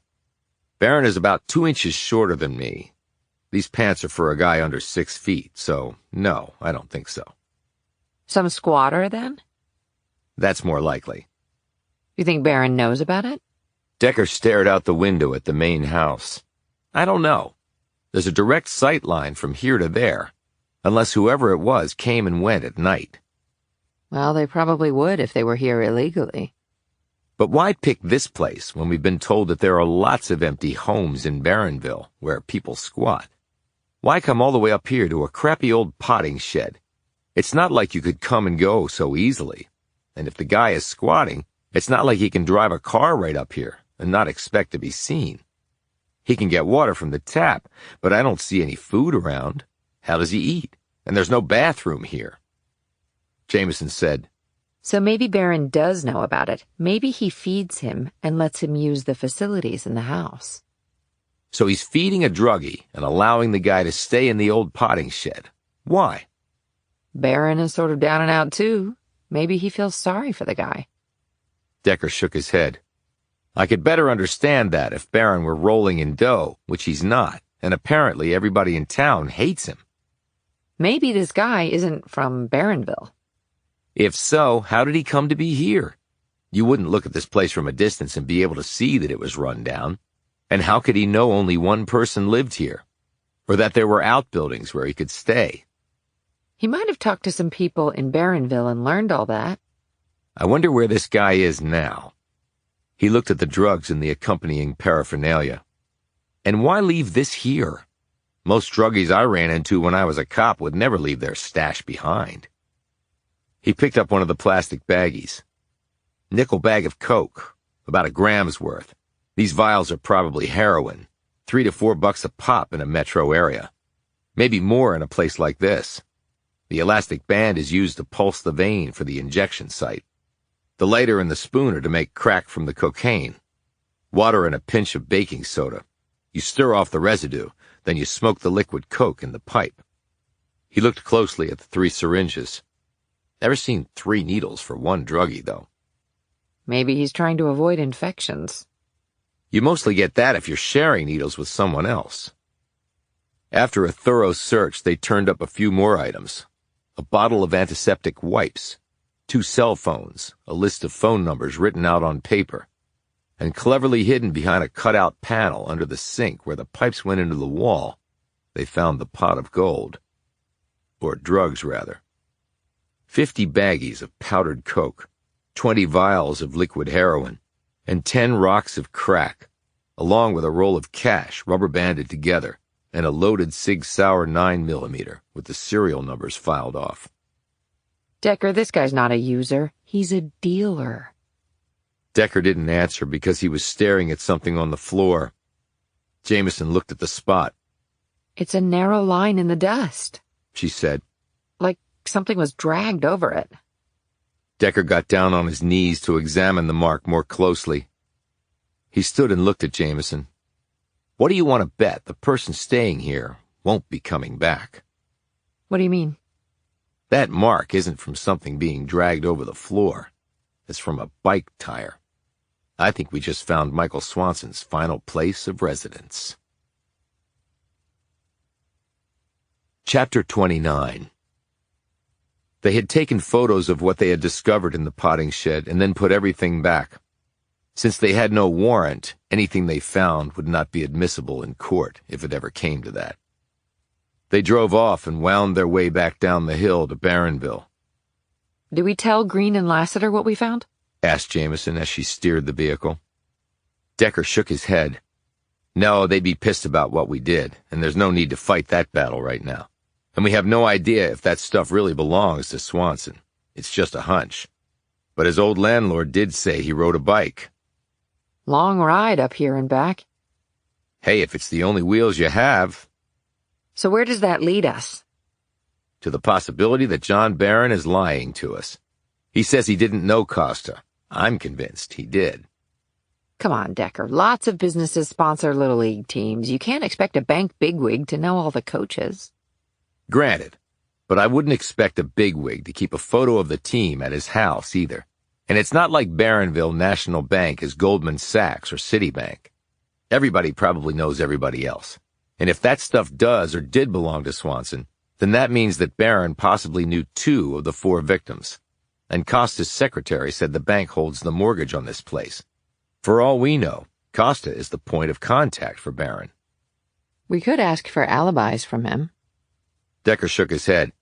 I don't want to go there with him. Not yet. He's cagey. And he apparently is alone a lot of the time. So what sort of alibi could he reasonably provide for 2 sets of murders? Jamison glanced at the truck's clock. Oh no, we're going to be late. Decker glanced at her. For what? Zoe's birthday dinner. Do we have to go? She looked at him dumbstruck. I'm the one who's taking them to dinner, Decker. It's at the nicest restaurant in town. You knew about this. It's one of the reasons we're visiting them now, to celebrate Zoe's 6th birthday. I have her presents in the back of the truck, at least, so we don't have to go back to the house. But we're in the middle of an investigation. And we've been working on it all day, and we have to eat, so we're going to the dinner. But... No buts, Decker. We're going. Alex... Jamison made a slashing motion with her free hand. Not another word. She's my niece, and I love her more than anything. Decker sighed and slumped back against his seat. The restaurant was half full. When Jamison had said this was the best restaurant in Barronville, Decker hadn't known what to expect. But it was comfortably furnished and sparkling clean. The waitstaff wore white shirts and black bow ties. The napkins were linen, and the menu had some dishes Decker had never heard of, but that sounded tantalizing. Amber and Zoe were in dresses, and even Decker could tell that Amber had taken time with her makeup and her daughter's hair. This was apparently a big deal. Decker's mind took him back to his own daughter's birthdays. They were big deals. He glanced at Jamison, who gazed adoringly at her niece. Did you have a good day at school, Zoe? She asked. It was okay. Amber said, It's always tough starting in a new school, but you'll make friends, Zoe. You always do. Yeah, said Zoe, staring dejectedly at the tabletop. Decker studied her. There was something in his head he wanted to say, but for some reason, He couldn't make it come out. Then it occurred to him that he had superimposed his dead daughter's face over Zoe's. He looked away, rubbing at his temples. Okay, Decker, that is definitely not healthy. Where's Frank? Asked Jamison. Her sister made a face. Work. Something came up. He should be here soon, though. Sounds like a tough job, said Decker. Well, at least it's a good-paying job. Said Amber. And one that's not back-breaking, even though we already did some renovations on it once Frank gets established here. We're thinking about selling our current house and buying a larger place. There are some beautiful old homes here sitting empty. They just need some TLC. Zoe looked at her mother in a betrayed fashion. Does that mean we'll have to move again? Amber looked nervous. It won't be for a while, sweetie. Despite this assurance, Zoe slumped back in her seat, looking sad. Noting this, Jamison said, How about you open your presents now, Zoe? She pulled 2 boxes from her bag and set them in front of her niece. Amber said, Alex, you didn't have to do that. You're paying for dinner already. A birthday means presents, said Jamison firmly, her gaze on Zoe. Zoe immediately brightened. Which one should I open first? I think the one on the right. The smaller one. Zoe very carefully unwrapped the paper. Revealed was a small wooden box. She gripped the lid and glanced up at Jamison, who nodded encouragingly. Zoe opened the box. Inside was a necklace with a cross on the end. Wow. Zoe slowly took it out. Want to know something neat about that necklace? Said Jamison. Zoe nodded as her mother helped her put the necklace on. It was given to me by my aunt when I turned 6, just like you. This was yours? Amber said, I thought I recognized it. But Aunt Alex, I can't take your necklace. Yes, you can, because it's not really my necklace. It's been passed down in our family for 7 generations. So now it's your turn to wear it. And when you get older, it'll be your responsibility to pass it on to someone you love too. Zoe looked up at her aunt with a face full of adoration. That is so awesome. That is awesome, interjected Decker as he glanced at his partner. Thank you, said Jamison, beaming. Okay, open the other one. Zoe unwrapped the other present, revealing a book. Charlotte's Web, exclaimed Zoe. Mom read this to me. Look inside, said Jamison. Zoe opened the book and her jaw dropped. It's signed. E.B. White. He signed that for a young friend of his about 40 years ago. Do you see what her name was? Zoe read off the name. Zoe. That's right. How did you ever find that? Asked Amber. I have a friend who works at a rare books dealer in New York. She's been on the lookout for something like this for me for about a year. Zoe said slowly, This must have cost a lot of money. Jamison leaned over, hugged her niece, and kissed her on the forehead. What it is, Zoe, is a great book that you can read over and over your whole life. And every time I open it, I can pretend that he signed it to me. Yes, you absolutely can. That's called using your imagination, which is what Mr. White used to write the story in the first place. Zoe said, These are the best presents I've ever gotten. Amber smiled at her sister and gave her a thumbs up. And then the door to the restaurant opened, and there stood Detectives Green and Lassiter. Decker spotted them first, and then Jamison did a few moments later. Jamison groaned. Oh no, what do they want? Amber and Zoe looked over at the doorway. Zoe said sadly, Does this mean you have to leave before dinner? Decker rose and said, I'll check. If something is up, I'm sure it can wait. He walked over to the detectives. Look, we're in the middle of a little girl's birthday party. Can't whatever it is wait? Green said, We're actually not here to see you, Decker. Decker looked puzzled. Jamison, then? No, not your partner. Who then? Green glanced over his shoulder in the direction of the table. Amber Mitchell. Decker froze for a moment. Her sister? Why? Is it about the murders? That's not why we're here. Lassiter added, When the call came in, we recognized the name. We thought we'd handle it because we'd already met the family. Recognized the name? What name? Frank Mitchell, Amber's husband. Decker glanced at Jamison and Amber, who were watching him closely, while Zoe was leafing through her book. He turned back to the pair of detectives. What about him? Green said, I'm afraid he's dead. Chapter 30. 10 p.m. Not a good time for introspection. One was tired, not ready for deep thought about critical issues, and it was storming hard outside. Decker sat in his chair in his bedroom in the stricken house and looked out at the water bucketing down. And yet he was trying to be introspective, to make some sense of it all. He set the empty beer can down on the floor and wiped his mouth. It hadn't tasted like beer, but rather acid. He couldn't imagine anything tasting good ever again.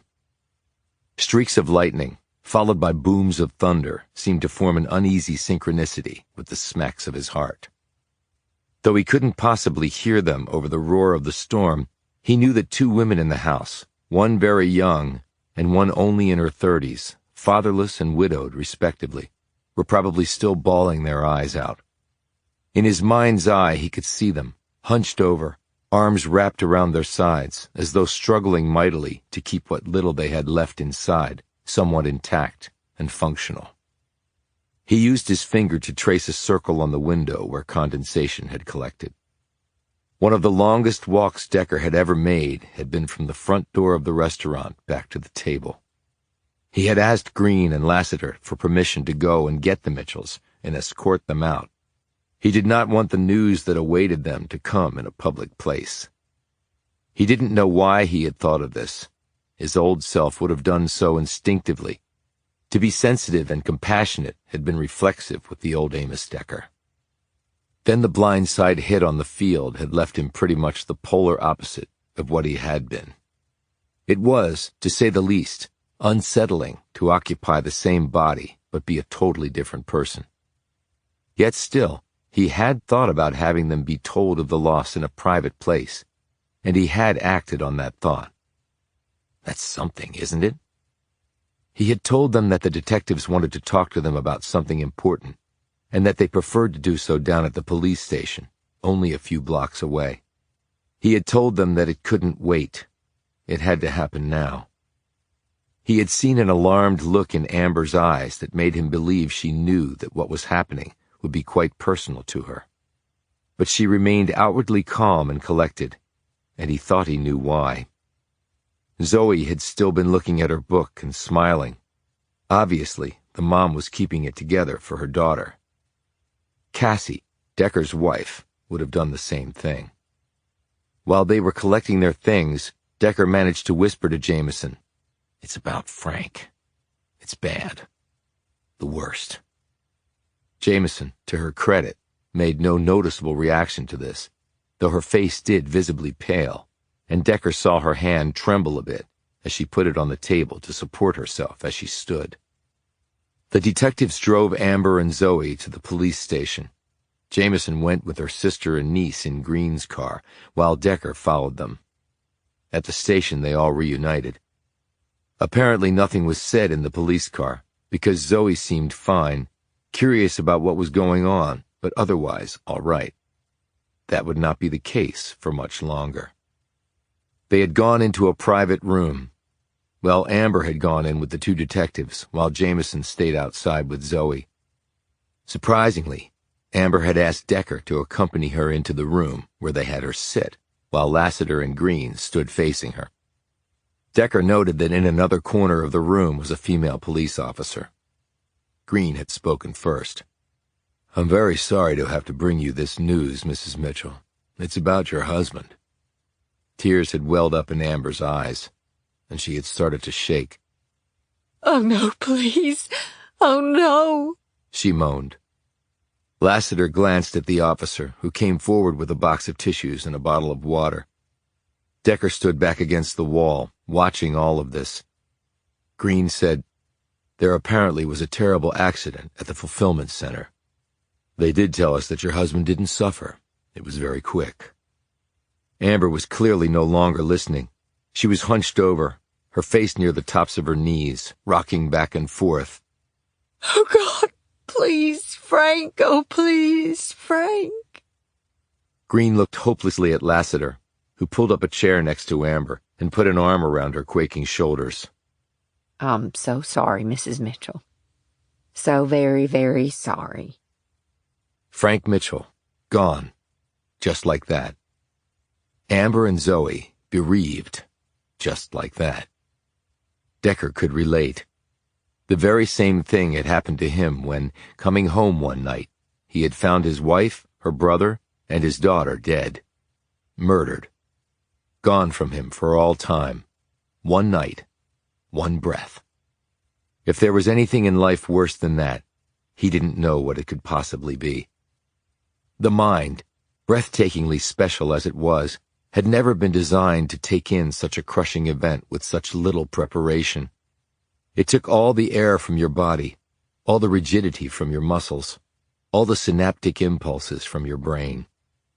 It left you lessened, hollowed, destroyed. It had been well over 2 years now since Cassie and Molly had been taken from him, and Decker was still unable to plumb the total depths of what the loss had done to him. Amber had composed herself in that police station room, wiped her face clear, walked out on steady legs, embraced her daughter, and escorted her home, her arm never leaving the child's shoulders. She had asked to see the body, but was told that it would not be a good idea, that there had been substantial disfigurement. It would most likely be a closed casket unless the mortician could work some wonders. Jamison had gone with them, while Decker had stayed behind to get fuller particulars. Green and Lassiter provided them. Green said, "That place is huge, and it's got all sorts of automation, robots going up and down aisles. These massive metal arm things putting incredibly heavy pallets of stuff way up on shelves. And they each do the work of about 50 people. What jobs are going to be left for humans, tell me that." Decker was less interested in the economic challenges of the coming automation revolution than in the exact details of Frank Mitchell's last few moments alive. "But what happened to Frank Mitchell?" he asked. Lassiter took up the story. They're working on an addition to the fulfillment center. Mitchell had gone there to check on some things. There was a mounted robotic arm that'll be used to lift heavy pallets high up on shelves, like Marty just said. It's in a confined space and wasn't supposed to be operational, but apparently something went wrong. When they went to look for Mitchell, they found him crushed against a concrete wall with the robotic arm still holding on to him. "But if it wasn't operational, how could it have come on?" asked Decker. Green grimaced. "Now that's the $64,000 question. They believe it was a computer glitch, something in the damn thing's software, or some spike in the power supply. Again, the place is under construction, and I guess all the bugs haven't been worked out yet." Lassiter added, I researched it a bit after we got the news. It's not the first death from some robot going nuts. There have been cases up in Michigan and Ohio and other places. It's what you get when you put these super-strong metal beasts in with humans.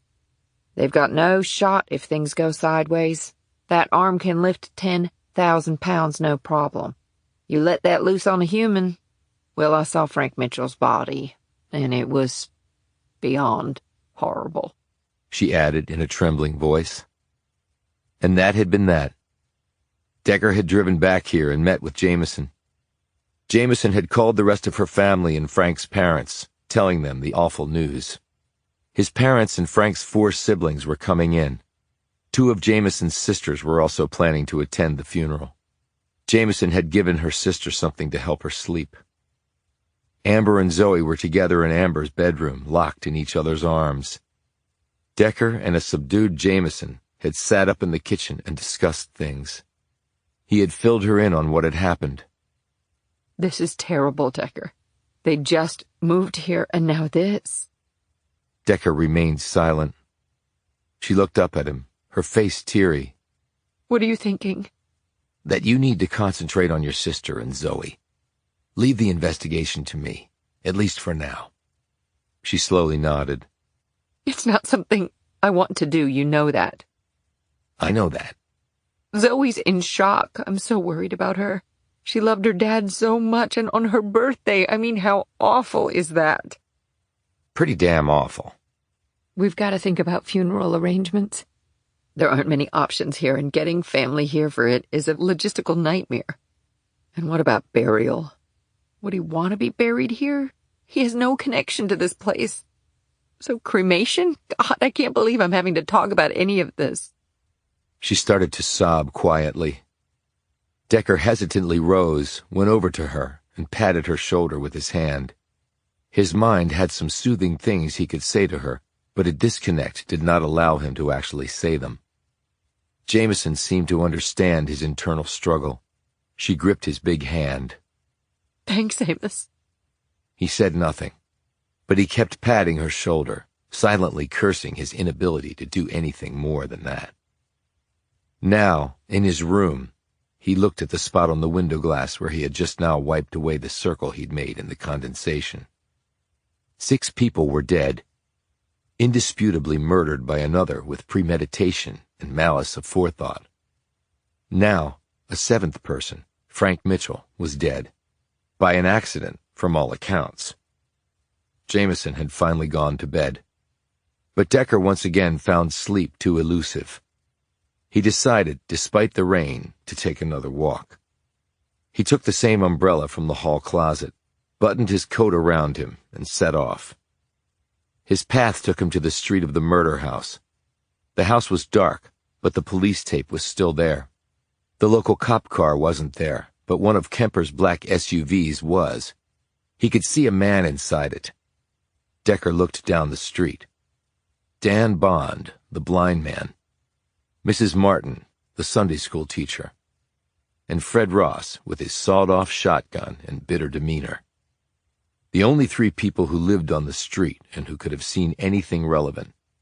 And if that was the criterion, then Bond should be struck from the list, though he might have heard something. And Ross, too. He said he'd been at the hospital, though Decker would have to check that. He looked at his watch. 10:30. Mrs. Martin lived at number 1640. The lights were on there. Decker started walking toward it. Chapter 31. Yes? Said the voice on the other side of the peephole. Decker held up his creds to the little circle of glass. Mrs. Martin?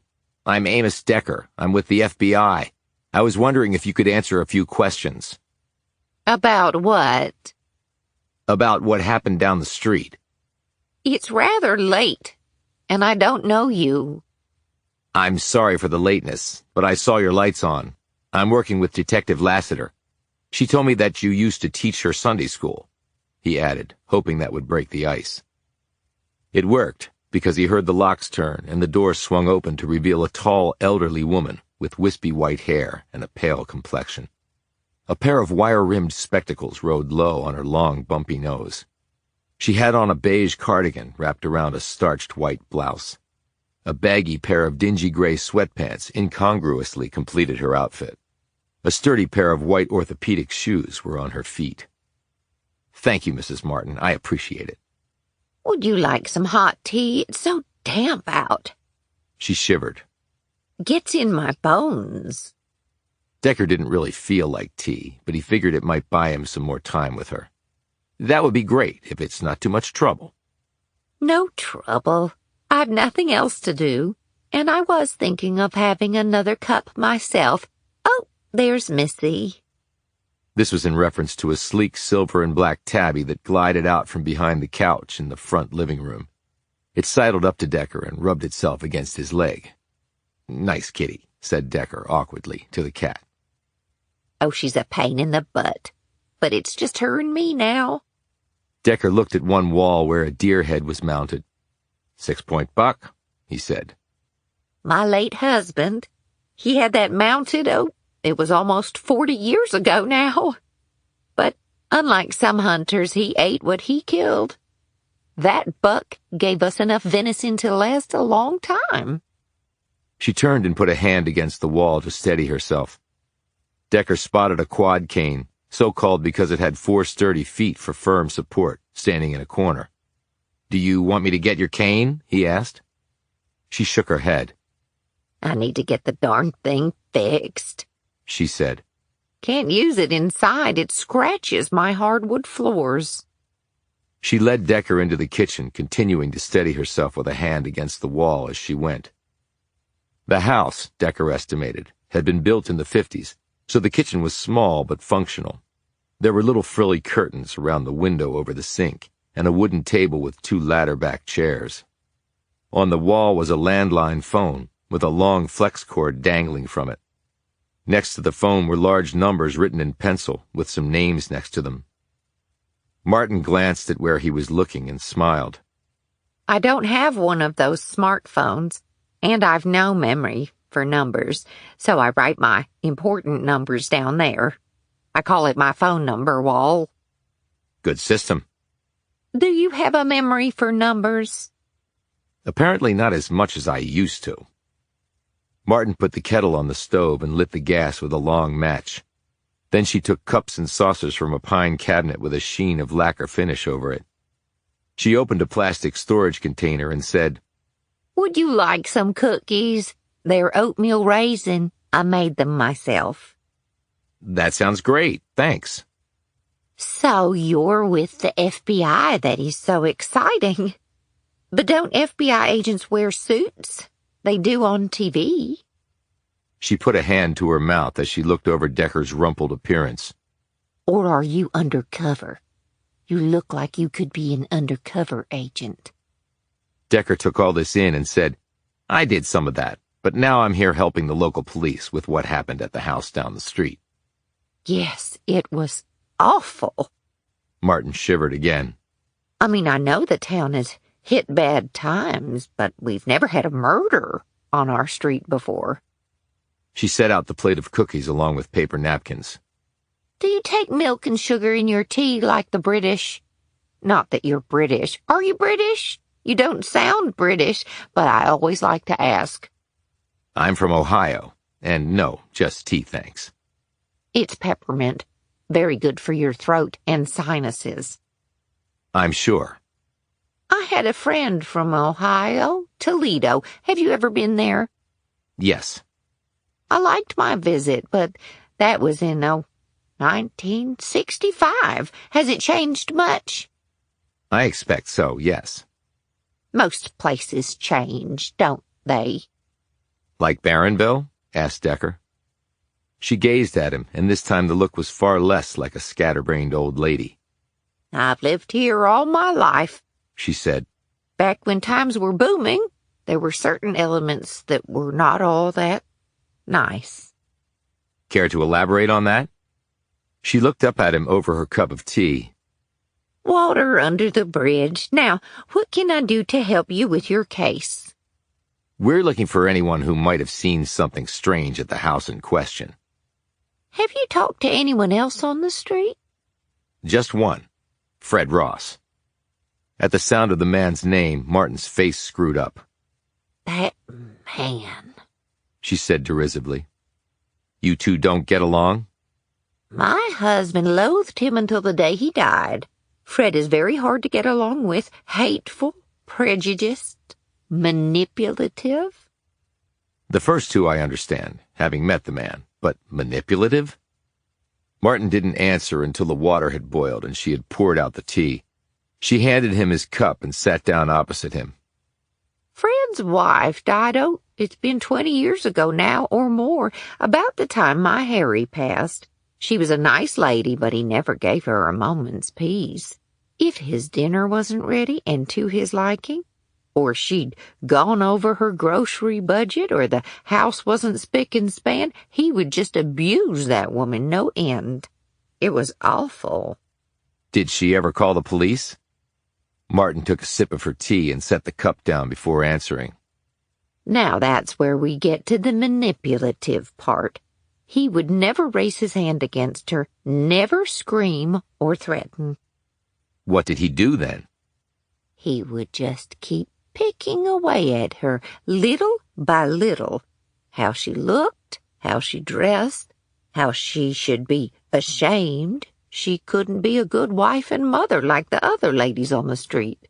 He just played all these mind games with the poor woman, convinced her that everything was her fault. He was quite good at it, the sick bastard. And Fred was cruel to his son, too. I think that's why they don't have much of a relationship. Decker drank some tea and nodded. I could see how Ross would be like that. Always handy with some reply. Turning things against you. He did that with me. Martin pointed at him. Exactly. Exactly right, turning everything, even your own words, against you. They fell silent for a few moments. Martin said, But you wanted to ask me about that night? Have Detectives Lassiter and Green been by to see you? A Detective Green did come by to talk to me, and then earlier today Donna came by, not in her official capacity, she said, just to visit and see how I was doing. I hadn't seen her in years. I was surprised she was with the police. I thought she would go on to be a doctor or something. Always very bright and, well, gung-ho. Nothing would stop her. Well, you have to be pretty tough to be a cop and homicide detective, noted Decker. Oh, of course. And I'm very proud of her. She's come a long way and overcome a lot of obstacles. What do you mean? Well, I suppose you know about her father. No, I don't. Perhaps I shouldn't say anything. I wish you would. It could be helpful. Well, that's really why I was surprised Donna went on to become a police officer. Why is that? Because her father was convicted of a crime. What crime? Asked Decker. Of killing someone. Who? A banker here in town. Decker tried to keep his features calm. When was this? Oh, decades ago. Donna was just a little girl. Why did he kill the banker? Because the bank foreclosed on his house. Donna's father worked at the last textile mill in town. It closed down and left rich Lassiter high and dry, along with about 100 others. He lost his house. He lost everything. He apparently got drunk one night, went to the man's home, and set fire to it. The banker, I forget his name, lived alone. Anyway, he died in the fire. Rich, I guess, was horrified at what happened. But he admitted to setting the fire. He went to prison, and he died there about 2 years later, maybe from guilt. I don't know. So Lassiter would have still been a little girl? She was a very sad little girl after what happened to her father. I think she turned to religion to help her through the tough times. Her mother committed suicide from a drug overdose after Donna came back here when she finished college. That's pretty tragic all the way around, said Decker. Getting back to the present, what did you tell Detective Green about the night the men's bodies were discovered? That I didn't see anything. I had a headache and went to bed early. What time was that? Jeopardy had finished up, and I was puttering around for a bit, so it was certainly after 8. Did you hear or see anything before you went to bed? Even if it wasn't connected to the house? Martin thought about that. I remember the storm starting to come in. Do you remember hearing some sounds right before the rain started? What sort of sounds? Decker thought back, pulling the frames up in his head. Good question. What sort of sounds? I'm not sure. Just some unusual sounds. I was staying at the house behind that one. I also saw a plane flying over. Martin shook her head. I didn't see or hear a plane. Didn't wake up until around 6 the next morning. The police sirens didn't wake you? I took a sleep aid, so no, they didn't. Have you ever seen people coming or going from that house? Martin drank some more tea and pushed the cookie plate toward Decker, who took one and bit into it. There was one thing. She said suddenly. What was that? Well, it didn't have to do with the house where those men were killed. It was the house next to it. You saw something? It was a couple of weeks ago. I didn't mention it to Detective Green because he just asked me about the night the dead men were found. Anyway, I saw a man enter the house, around 11 at night. Now, I knew the Schaefers who used to own that house. They died, and their children tried and failed to sell it, so it's been sitting empty all that time. Go on, prompted Decker. Well, this man was walking down the street. I didn't see a car. The only reason I saw him was because Missy wanted to go out, and I opened the door, and there he was on the street. It was a full moon and really bright, so I saw him pretty clearly. Well, he walked down the street and into the Schaefer's old house. Can you describe him? Tall, over 6 feet, I think. White? Black? Oh, definitely white. And he was thin. Could you see his face? She shook her head. And then 2 nights later, I saw it again. The same man? No, this time it was another man, shorter, under 6 feet and stockier. He was also white. He went into the house. I kept looking for a while, but he never came back out. And no car? No, he just came walking down the street and went in. Same time of night. I was up because, well, I'd napped earlier and then woken up around 9. You do that when you're old. She added. Did you report this to the police? Martin shook her head. No, I didn't think to. I mean, for all I knew, the men had rented the place and had a perfect right to be there.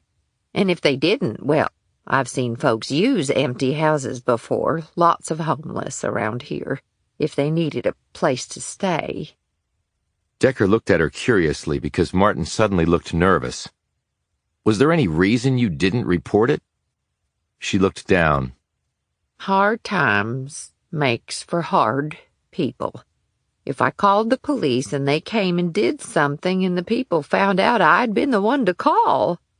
I'm old and I live alone. I don't want to cause any trouble for me or anyone else. So, a tall, thin white guy and a shorter, stockier white guy? That's right. A few minutes later, Decker headed toward the house Martin had been talking about. He could be wrong, but the men Martin had described could very well have been Beatty and Smith, the 2 dead DEA agents. Chapter 32. Decker stood looking at the house where he had found the 2 dead men. He swiveled his head and stared at the home next to it, where maybe DEA agents Beatty and Smith had been seen going in around 2 weeks ago. The black SUV was empty. The DEA agent on watch here was apparently making his rounds.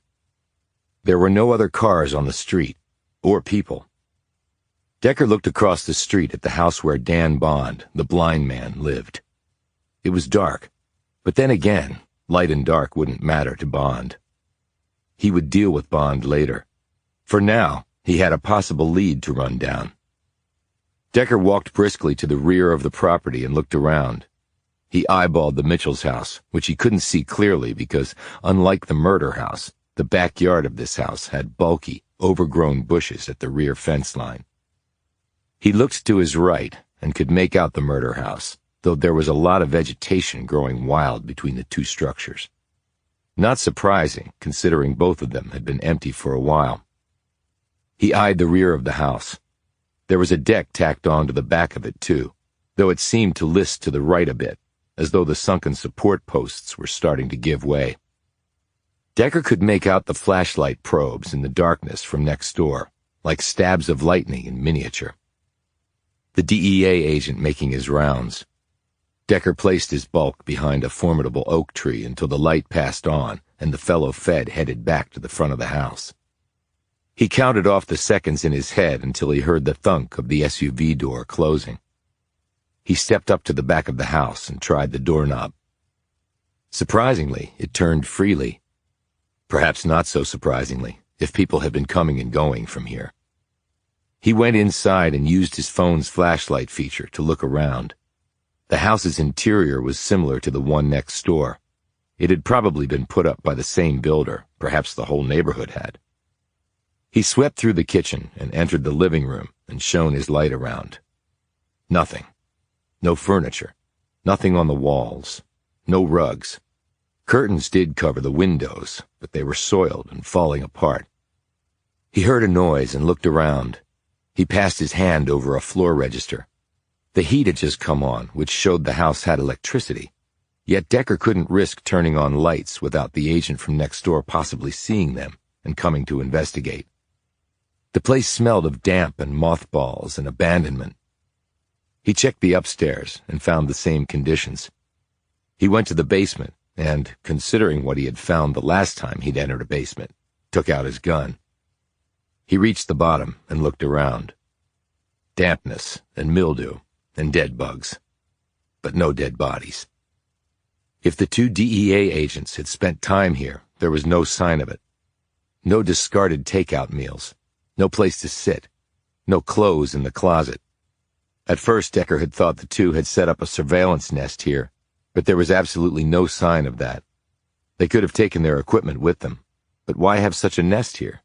What was there to see? And if they were using this house, how had they ended up dead in the place next door?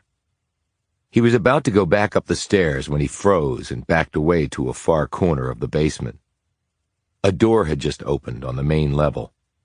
Whether it was the front or back, he couldn't be sure. Next, he heard creaks on the floorboards just above him. It had been the back door. The person was now heading to the front of the house. Decker gripped his pistol.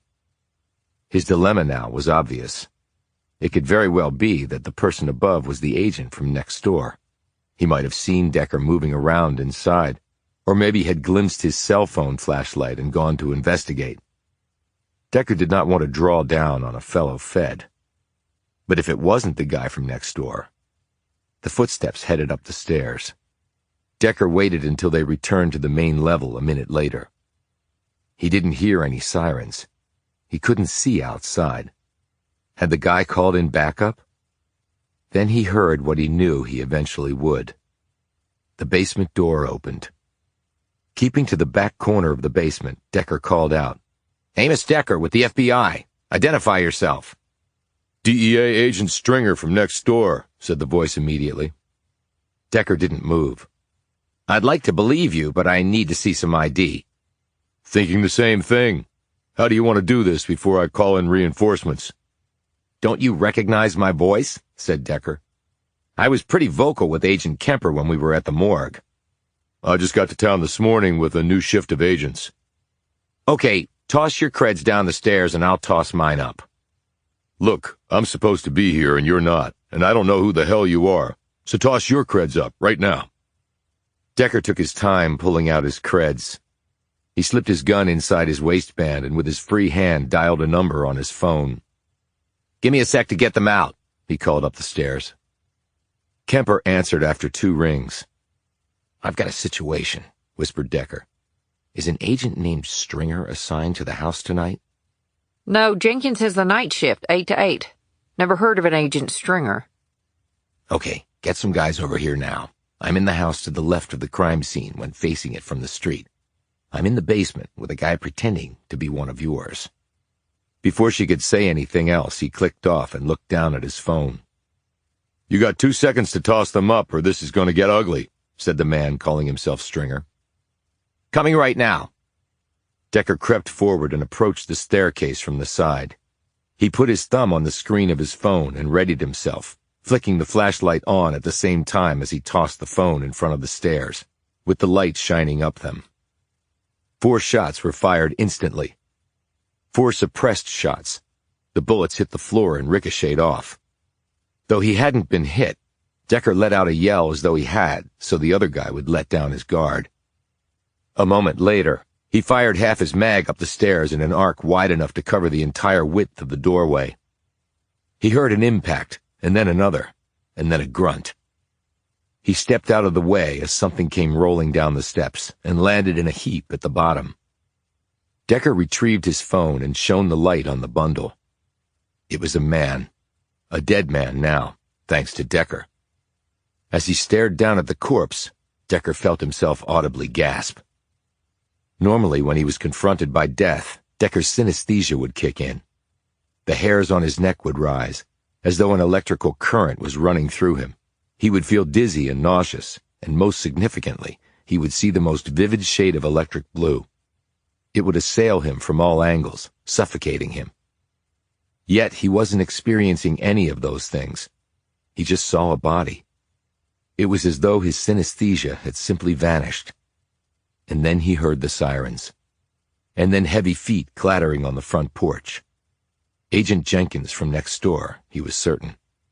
The cavalry was here. Decker slumped down on the bottom step and waited.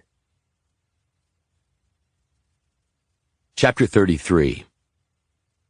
Okay, you need to stop going out at night, and I damn well mean it. These words came from Jamison, who was standing in front of Decker in a long t-shirt and sweatpants. She was barefoot, and her matted hair evidenced that until very recently she had been asleep. They were in the living room of the Mitchells' home.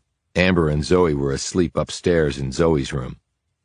Decker had called Jamison from the basement of the house where he'd shot and killed a man. He had explained matters to the first responders, and then to Kemper, and finally to Green and Lassiter when they had shown up, including how he had gotten there in the first place.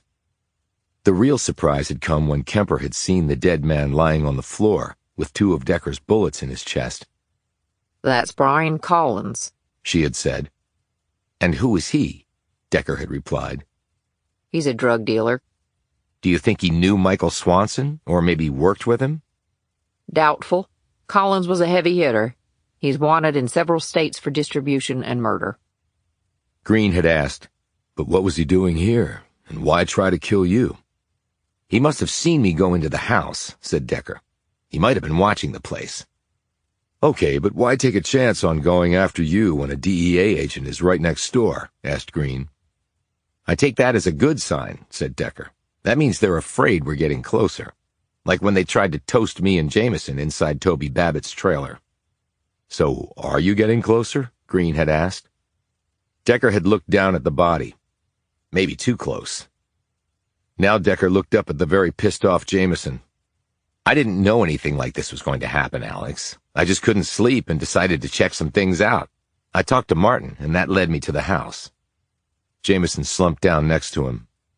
Decker, I know you may not get this, but my sister and my niece just received horrible news. Frank is dead. This is going to affect them for the rest of their lives. I know all that, Alex. I know you know the facts, but sometimes you miss the stuff beyond the facts. What exactly is your point? One tragedy is enough right now. Please don't add yourself to that tally. I don't think any of us could take that. I know I couldn't. Now, unless you're going to do something else incredibly dangerous and stupid, I'm going to bed before my head explodes. I suggest you do the same. She trudged off upstairs, and Decker slowly followed. He washed up and undressed. He glanced down at the hand that had pulled the trigger that had ended Brian Collins's life. He didn't feel bad about that.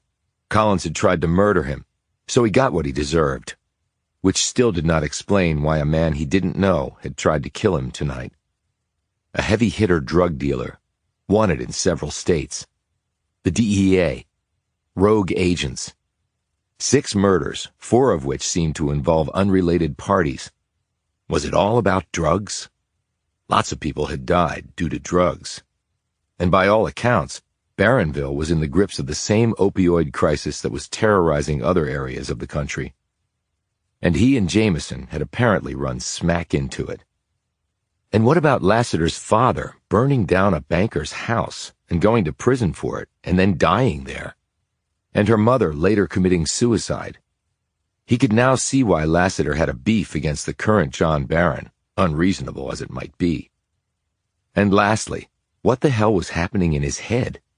Why hadn't the electric blue color come? And the nausea, and the hairs rising off his neck?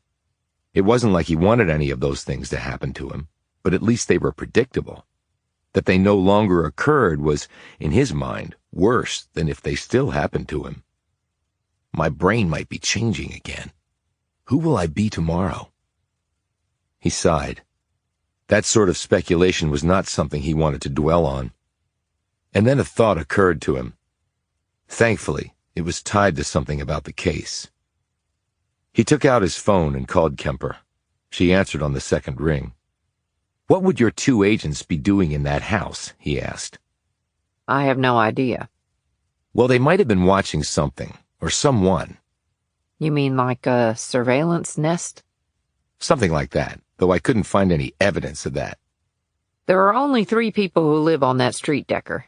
And they're all old, and one of them is blind, and one of them is a former Sunday school teacher. And one of them is an asshole with a sawed-off shotgun. Explain that. He told her about his run-in with Fred Ross. I still don't see how a bitter octogenarian in a wheelchair has anything to do with this. I don't either. Well, I have some news for you. Decker perked up at this. What's that? The dead guy, Brian Collins?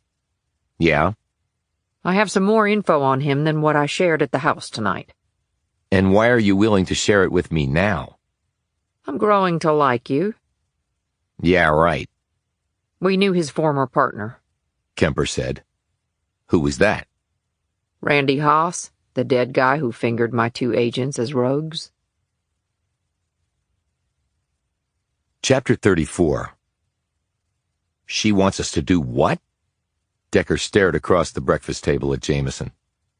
She lowered her cup of coffee and said crossly, Amber wants us to go to the fulfillment center and get Frank's personal effects from his office, and pick up his car.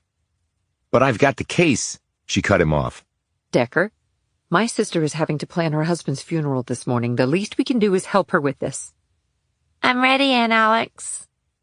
They both turned to see Zoe standing in the doorway, her coat on and her eyes puffy from crying. Okay, sweetie, we'll be ready in a minute. Why don't you go wait by the front door? Zoe glanced woefully at Decker before trudging off. Decker looked at Jamison. Are we dropping her off at school? No, she's coming with us. With us? What about school? Decker, her dad just died. She's not going to school today. She's in kindergarten. Her missing a few days is not going to determine if she gets into Harvard. Do you think it's a good idea for her to go with us, though? I mean, to see her dad's stuff? There's really no other way. Amber doesn't know anyone here well enough to feel comfortable leaving Zoe with them, especially now. And she'll be running around today dealing with funeral arrangements, picking out a coffin and flowers and a gravesite. Do you think Zoe should be exposed to that? Decker sat back looking contrite. No. Okay, so finish your coffee and let's get going. I'll drive over and you can drive Frank's car back here. As they got to the front door, Zoe put out her hand, not to her aunt, but to Decker.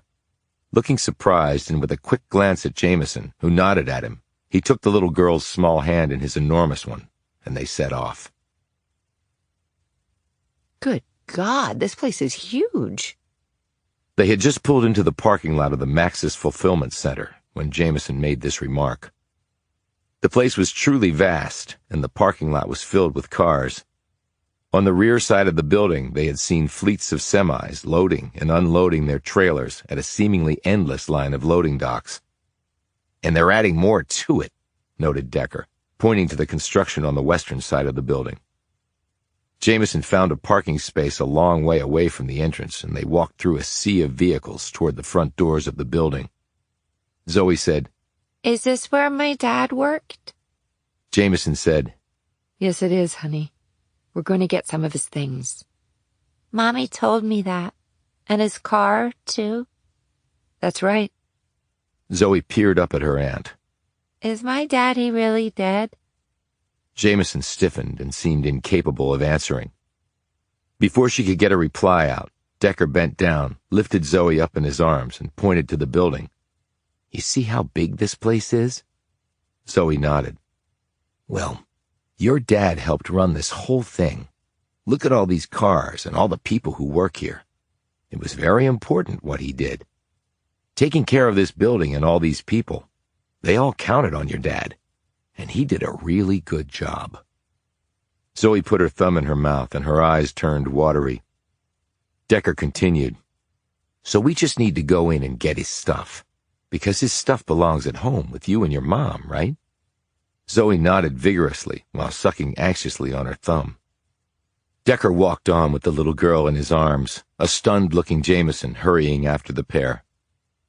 Inside, they were directed to the office of the person who managed the facility. The nameplate was on the wall next to the office door. "Ted Ross," read off Decker. "Interesting." Through the gap in the blinds covering the window looking into the office, they could see a middle-aged man in a dress shirt and tie, with thinning gray hair, sitting behind his desk and on the phone. 3 of the walls were white-painted drywall, but the rear wall had been gussied up with wood paneling trimmed with moldings and medallions. A boxed Pittsburgh Steelers jersey with a terrible towel suspended inside was hanging on one section of the wall. "Why is it interesting? Do you know him?" asked Jamison. "I might have met his old man." They knocked on the door, and they could see Ross glance up, finish his call, and cross the room to open the door. He looked up at Decker, then Zoe, and his features turned somber. "I'm Ted Ross. Thanks for coming in. We didn't know what to do with—" He stopped and glanced uncertainly at Zoe. Jamison said, "We were glad to come by. Amber is my sister. I'm Alex Jamison, and this is Amos Decker." "You're both with the FBI, I heard," "That's right. said Jamison.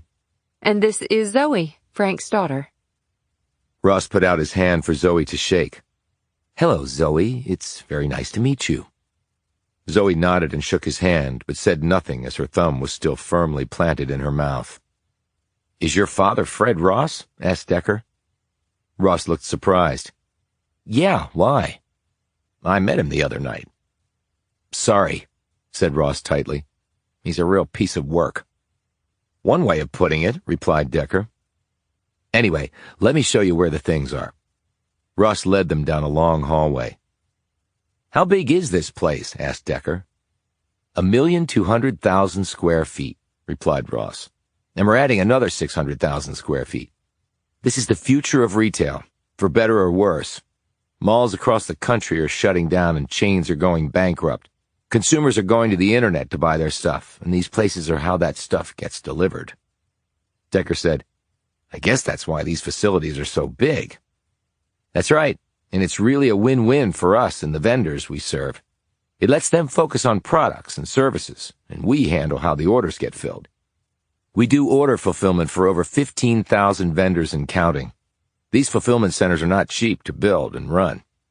So companies that want to sell online but can't afford to build a distribution site outsource that function to companies like Maxis. We charge shelf space to the vendors down to 1/20th of an inch, and we take a cut of every sale, but it's worth it to them for the reasons I just cited. This is our 10th center, and there are plans for 10 more to be built pretty much simultaneously in the next 5 years. Business is booming. We literally can't keep up." "I guess that's a good problem to have," said Jamison. "Yeah, but they'll work you to death if you let them." As soon as Ross said this, he paled and glanced at Zoe, but she didn't appear to have heard him. She was busy looking around from her high perch in Decker's arms. He had tried to put her down once, but she had so frantically clung to him that he had kept carrying her. "Here we are," said Ross. He unlocked a door and opened it to reveal an office about a third the size of his own. It was neatly organized with a desk and chair, 3 metal file cabinets against one wall, and on another wall, a large whiteboard covered with notations and lists. A sleek computer rested in the center of the desk. "Frank was very organized and efficient," noted Ross. He looked at Zoe. "Your dad was really good at his job." She nodded but said nothing. Ross pointed to a cardboard box on the desk. "We collected his personal items. They're all in there." He fished in his pocket. "And here are his keys. We pulled his car up near the front entrance. It's a blue Kia 4-door, but you knew that." "Thanks," said Jamison, taking the keys and handing them to Decker. Decker said, "Alex, why don't you take Zoe and head back? I can bring the box in my car."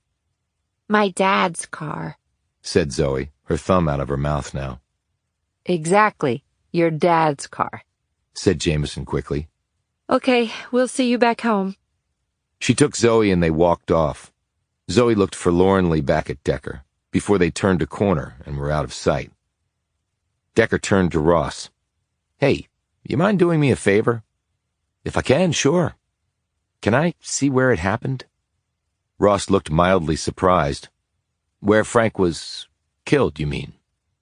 Yeah. It was an accident, a tragic and stupid one, and it should never have happened, but it was still an accident. I'm not saying otherwise, and I'm not here investigating. I just want to be able to tell Amber. She might have questions, is all. But she couldn't bring herself to come today. Plus, she has a funeral to arrange. Right, I know. It's all so awful. We're paying for the funeral and everything, Ross added quickly. That's good of you. And look, I know she's going to sue Maxis. Hell, I would if I were her. That's a pretty remarkable statement, considering you work for Maxis. I've only worked for them since they started building this place, and they hired me because I was one of the few people around that had managerial experience running a large facility, and I also advised them during the construction phase. I hope Amber gets all that's legally coming to her. What facility did you run? I'm in my early 60s, so I'm old enough to have participated in the salad days of Barronville, or at least the tail end of it. I started out as a finish carpenter, then ran my own construction company. After that, I managed the last paper mill in town. It wasn't as big as this place, but we had about 200 employees, materials coming in, finished product to get out, and trucks coming in and going out at all hours. So running this place was right in my wheelhouse. So, Frank Mitchell? Follow me. Chapter 35. Ross led Decker to a door at the end of the hall.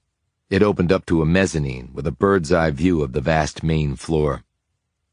I have that window in my office so I can keep an eye on people coming and going in the management section, said Ross. But here is where I really focus a lot of my attention, because this is where the money is made. Decker looked out over a sea of shelving and miles of conveyor belts and people and both fixed and mobile robots working in seemingly perfect synchronization. Looks like a lot of moving pieces, he noted. This place is one big algorithm, said Ross, nodding. But the general concept is pretty simple. We get product in, and we have to get product out as fast and as accurately as possible. He pointed to the backside of the facility where the loading docks were located. Product coming off the trucks is opened, scanned, and put in those blue totes. The conveyor belts you're seeing, routed to different parts of the FC. He looked at Decker. Short for Fulfillment Center. Once it gets to its destination inside here, it's unloaded and scanned again, along with a barcode scan of its cubby location on the shelves. Cubby location? Asked Decker. Right. All the metal shelving you see is divided into small cubbies with barcodes and alphanumeric IDs. It's kind of like the old library catalog card system, only now it's digital. When orders come in, and they do at the rate of hundreds per second, the pickers, they're the ones in the yellow vests, use handheld scanners to find the product to fill the order. They scan the item and place it in the tote. Once the tote is full, it goes to the conveyor belt system. How does it get there? Either by humans carrying it or using rolling carts, or robots do the task. He pointed to one device rolling along that looked like a large upright vacuum. That's an AMR, which stands for Autonomous Mobile Robot. It carries the full tote to the belts using an embedded intelligence and application software, its brain, if you will. He pointed to another device that was carrying a large shelving unit. That's a lifting robot. It looks like one of those robot vacuum cleaners, but it can hoist thousands of pounds on those specially built shelving pods. It moves on a predefined grid system to where it needs to go. Ross indicated another section of the facility. Now, the products arrive there, at the pre-packaging stations. The items are sorted into small slots on tall wheeled shelves. Each slot equals one order, because now you're going from bulk to individual orders, and the funnel gets really narrow. You deliver the wrong stuff to someone, well, that's not good. The shelves are then rolled to the packaging stations, where they're packed for shipment. By people, I see, said Decker. Robots can't really pack, at least not yet, An algorithm spits out the right-sized box for each order. Rollers kick out the air cushion bags for packing the item in the box, as well as the tape to seal it. Then it goes down the belt to the labeling machine, where the mailing label is put on. Then it goes to the loading docks, where the boxes are put on trucks. Sort of like a jigsaw puzzle, because every truck has to be packed as tightly as possible. A couple of wasted inches matters when you're shipping millions of packages. And people load the trucks as well? Yeah, robots can't do that either. Yet. You keep saying yet. Ross looked at him. There's one major problem with robots. They don't have hands like humans. You see those fixed robotic arms over there? Decker glanced where he was pointing to see a row of large metal arms lifting huge pallets onto high shelves at the back of the facility. Ross said, "Now that's a great application for a robot. Weights that humans can't lift safely. One direction, one spot to place it on. It does not require fine motor skills, only brute strength. Humans can feel things with their hands and work in small spaces in ways that robots can't right now. They can make snap judgments about moving something an inch here or there because it works better. They can also recognize new products they may never have seen before and be able to deal with them on the fly. Right now, robots can't do that reliably, but the industry is working on it. In fact, the holy grail in the FC business is something called reliable grasping mechanisms, which is a fancy term for making robots act more human when they're picking up things and putting them in specific places. It'll get solved one day because people get sick, take bathroom breaks, eat lunch, get tired and need a vacation and healthcare insurance. With robots, all those things go away. So you're saying one day this place will just have robots? Businesses don't give a crap about creating jobs. They care about making money. With robots, you'll just need some tech guys to maintain and repair them. But if people don't have jobs to make money, who's going to buy all this stuff on those shelves? Asked Decker. Ross grinned. I don't think the rich guys have thought that one through. Probably leaving it for the government to figure out. God help us if that's the case. Decker pointed to a set of doors along a far wall. Are those magnetometers? Yes, that's the employee entrance. We call our employees associates. Anyway, as with any business, you have to deal with theft.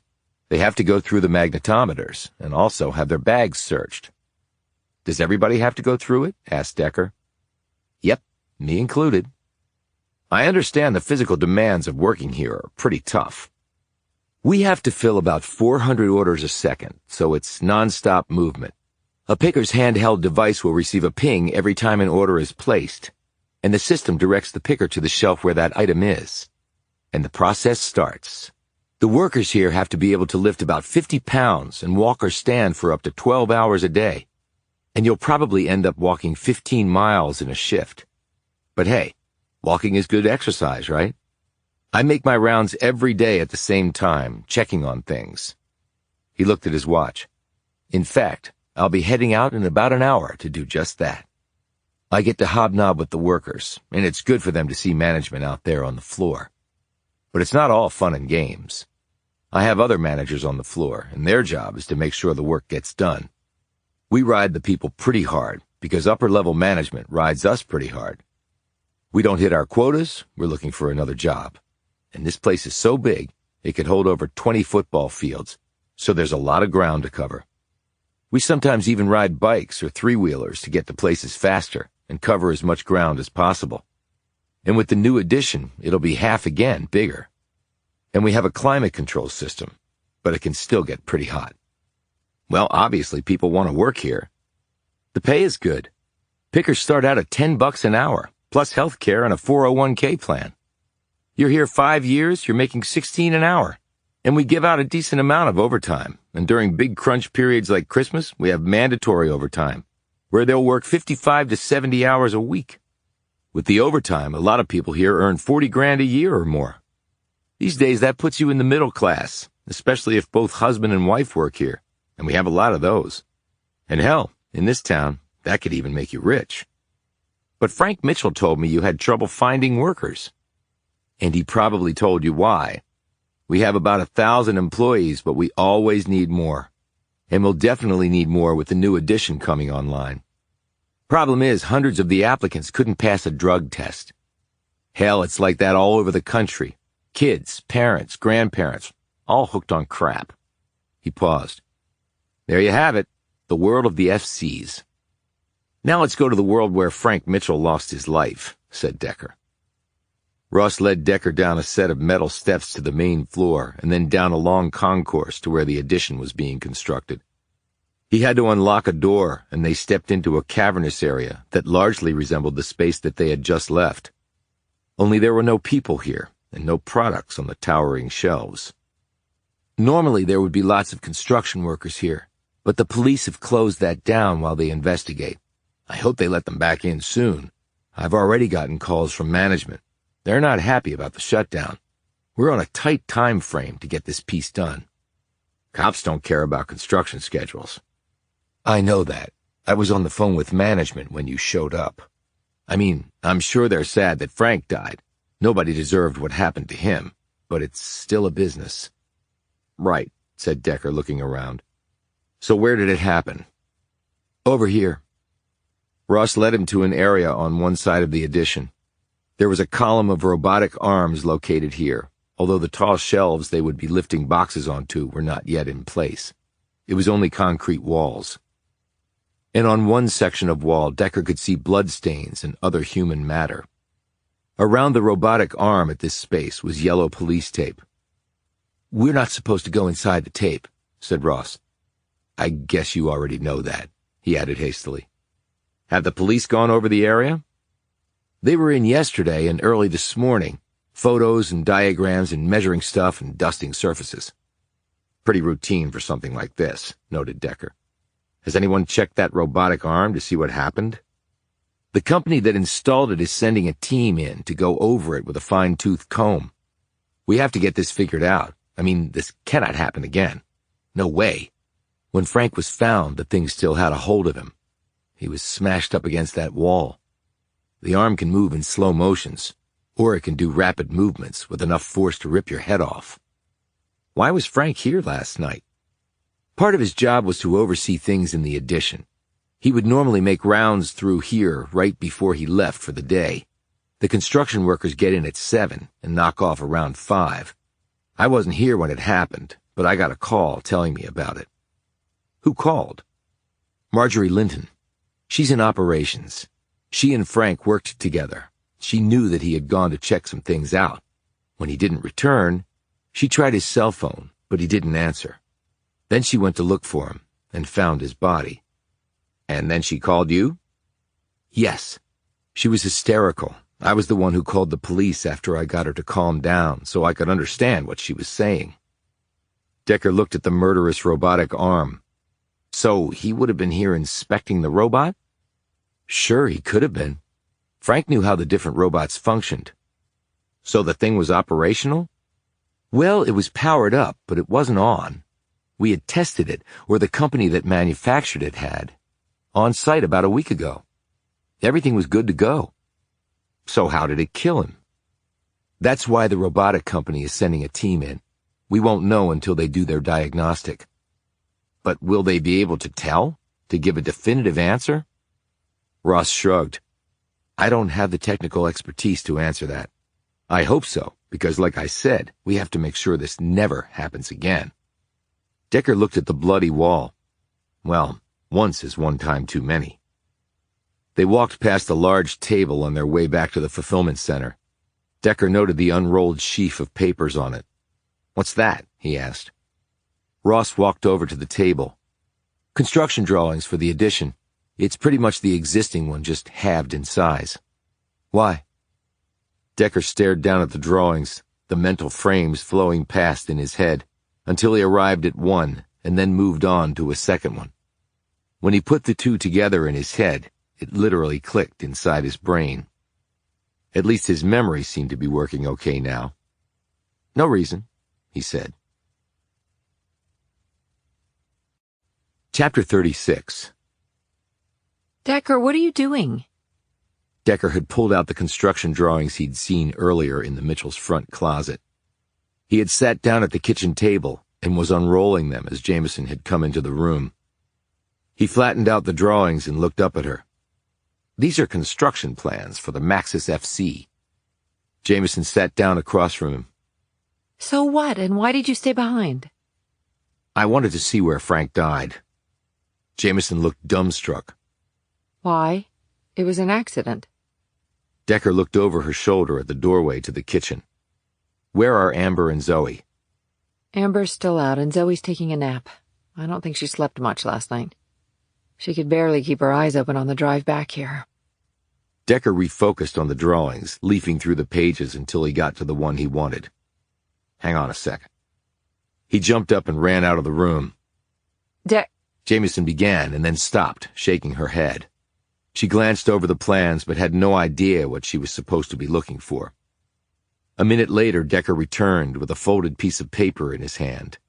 He opened it on the table, smoothing it out. What is that?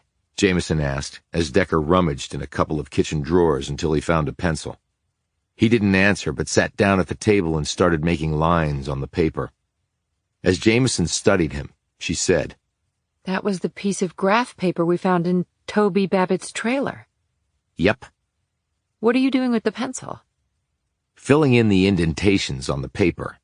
Remember, whatever he drew was done on the piece of graph paper above this one in the pad, but his marks were carried onto the paper because of the pressure he was applying.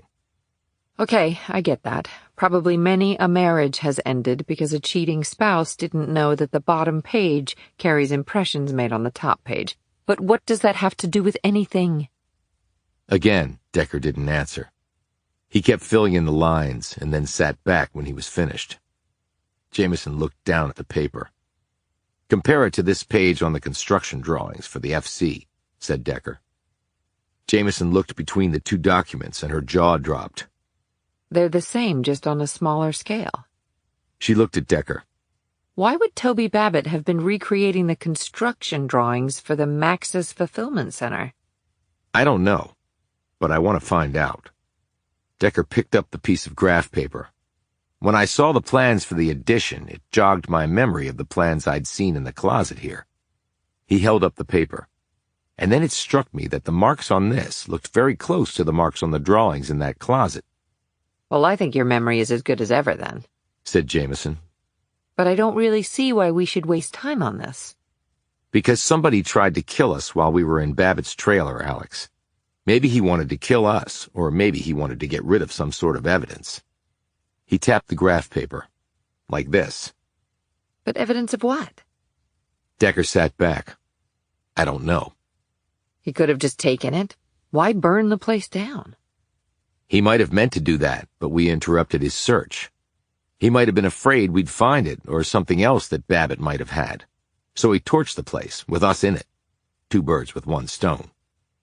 Jamison folded her arms over her chest. What did you find out about Frank's accident? He told her what Ted Ross had said. She shook her head and scowled. A renegade robot. Great. Makes you want to chuck all this technology and go back to hammers and shovels. She eyed her partner as he stared at the wall opposite him, obviously lost in thought. Decker? He didn't answer. Decker, you're not thinking that Frank's death was something other than an accident, are you? He finally came out of his reverie. Just because someone told us it was an accident doesn't mean that it was an accident. But the alternative would be... Decker, Frank had no enemies here. Why would anyone want to kill him? He looked over at her.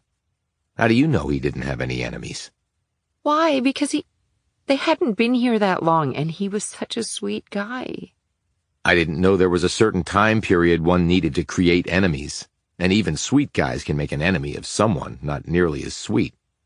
What I do know is Toby Babbitt had the plans for the FC in his trailer.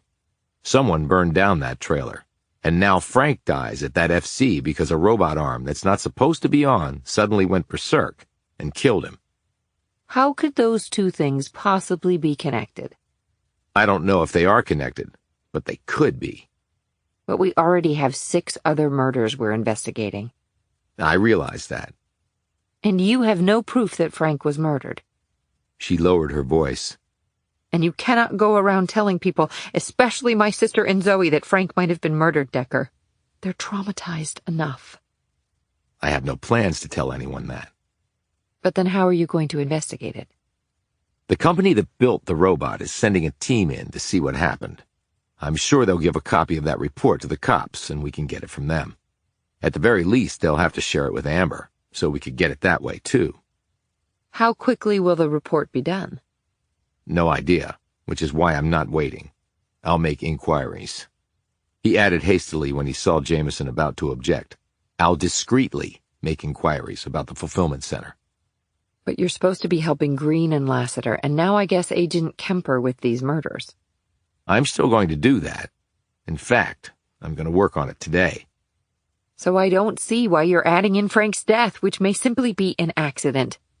These sorts of robot accidents involving people have happened before. Yeah, they have. I looked it up.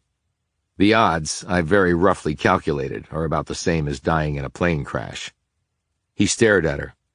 So, do you still think it was probably an accident, or maybe worth investigating?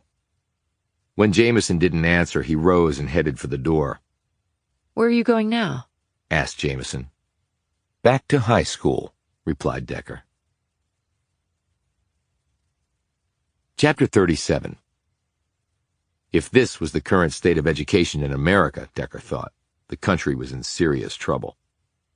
Barronville High School looked like it was nearly ready for the wrecking ball to come through. In fact, it wouldn't have taken a demolition team to knock the place down.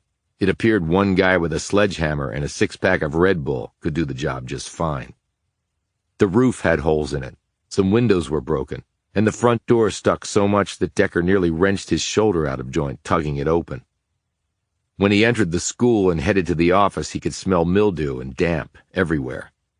The linoleum floors looked untouched since they had been installed. The trophy cabinet outside the office had no trophies inside it. He presented himself at the office and told them who he was and what he wanted. The assistant principal, a petite, mousy woman with graying hair, a stiff gait, and a melancholy expression, escorted him to the library. Looks like the school has seen better days, commented Decker. The whole town has seen better days, she replied. No tax base means no money for this place. And we've only got half the number of students we used to have. The great exodus is on, actually. It has been for about 30 years now. But things might be turning around. There's the fulfillment center. That employs a ton of people. And I understand that someone died there. Unfortunately, yes. She led him into the library. The shelves held few books, and there were a couple of antiquated boxy computers on metal tables. There wasn't a single student in the place. The yearbooks are over there, she said, pointing to a far corner. If I have any other questions, can I just ask the librarian? The woman went over to the door and looked back. You could if we had a librarian. We lost her in the last round of budget cuts. We can spend $1 billion on a sports arena, but we can't drop a dime on our kids. Decker just stood there and stared at her awkwardly. She said quietly, If you need anything else, Agent Decker, you can come and get me. I'd be glad to help. Thanks. She left, and Decker walked over to the yearbooks and scanned the volumes there. He pulled out 4 of them from the span of time he needed to check, sat at one of the rickety tables, and opened the first one. He found the students he wanted in the freshman year. John Barron IV looked so young, and he was, barely 14 at the time. He was still growing into a body that would become long and lean. His Adam's apple stuck out prominently from the photo, along with his toothy grin. Decker ought to have been surprised that the elite Barron would have been sent to a public school, but he had learned that Barron's parents had actually been pretty much broke when their son was growing up. A free public education may have been their only route. Decker turned the pages until he got to another alphabetical section. Joyce Ridge, who had become Joyce Tanner upon marriage, looked back at him. She was exceptionally pretty, with long blonde hair and soft blue eyes. Decker had seen her autopsy photo with this same face torn apart by a shotgun blast. He had learned Tanner's maiden name during the course of his investigation. He flipped through some more pages to find that Tanner and Barron had been members of the school's honor society. He turned to the sports section of the yearbook and saw that Barron, despite being a freshman, was a starter on both the football and baseball teams. His stats as a quarterback and pitcher were listed and would have been impressive for a senior. Tanner was on the tennis team and was also a cheerleader. Decker went through their sophomore and junior yearbooks and saw the pair grow up in the photos. Tanner was voted most popular as a junior, and Barron's athletic career was on a tear. As a junior, he was All-State in both football and baseball. Decker next picked up their senior yearbook and slowly went through the pages. Barron was now at pretty much his full height and handsome, with strong features, thick dark hair, and a pair of bewitching eyes. An article in the sports section of the yearbook reported that Barron threw for nearly 3,000 yards and 30 touchdowns as a quarterback. And as a pitcher on the baseball team, he was undefeated and had tossed the only perfect game in school history. He was one of only 2 high school athletes named first-team All-State in 2 sports that year, and subsequently had been named Athlete of the Year for the Commonwealth of Pennsylvania. He had also signed a college baseball scholarship, the yearbook reported, evidencing both his athletic and academic prowess. Joyce Ridge had grown into a beautiful young woman. She was tall, athletically built, captain of the tennis team, and head cheerleader. Her future seemed limitless, though there was no mention of her going to college or receiving a scholarship. Decker turned to the prom pages and saw that she also had been voted homecoming queen. But Barron was not homecoming king. Another young man, named Bruce Mercer, a wrestler and president of the Spanish Club, had been chosen to walk the field with Joyce. She didn't look happy about this, Decker concluded as he studied the pair on the field. At the edge of the photo was Barron, his football helmet off. He was staring at the pair with such a desolate expression that it moved even the normally stoic Decker. Decker looked back at the sports team photos from all 4 years. In each, Barron, though clearly the star of both the football and baseball teams, had been shunted off to the side. Decker knew from experience that your best players, and certainly your seniors, were given prominence in team photos. That was just how it worked. Yet even in Barron's senior year, when he was setting all sorts of records, he was in the back row and off to the right. His being a head taller than anyone else around him was the only reason that he stood out. The same for the baseball team, where the pitcher of a perfect game was relegated to the fringe of the photo. He should have been captain of both of the squads, Decker felt, but he wasn't. And Decker certainly knew why, and also why the young scholar-athlete had not been voted homecoming king. He was a Barron. For the seniors, there were short biographies on each. With Joyce, Decker learned that her uncle was a pastor at Barronville Baptist Church, and that Joyce taught vacation Bible school in the summer, was a lifeguard at the community pool, and volunteered to tutor freshman students in math. She also competed in dance and was quoted as wanting to work with the handicapped.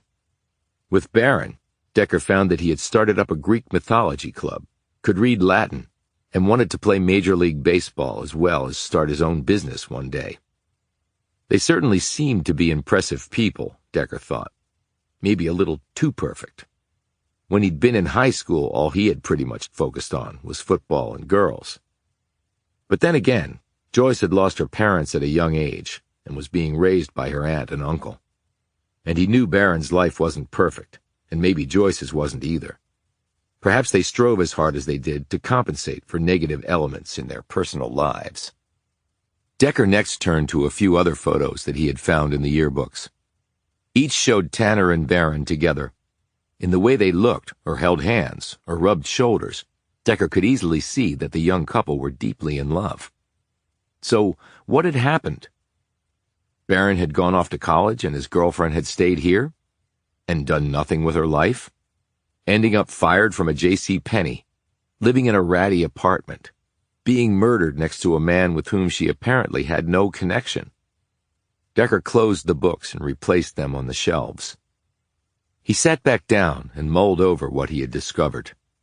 His coming here had been a hunch based on a few facts, the paramount one being that Tanner and Barron were the same age and probably had attended school here at the same time. So Joyce Tanner and John Barron had a connection dating back to high school. Barron had lied about that because he'd said he didn't recall if he had known her or not. Then there was the Bible verse found on the wall behind the bodies of Tanner and Babbitt. Was that somehow tied to Tanner's religious background?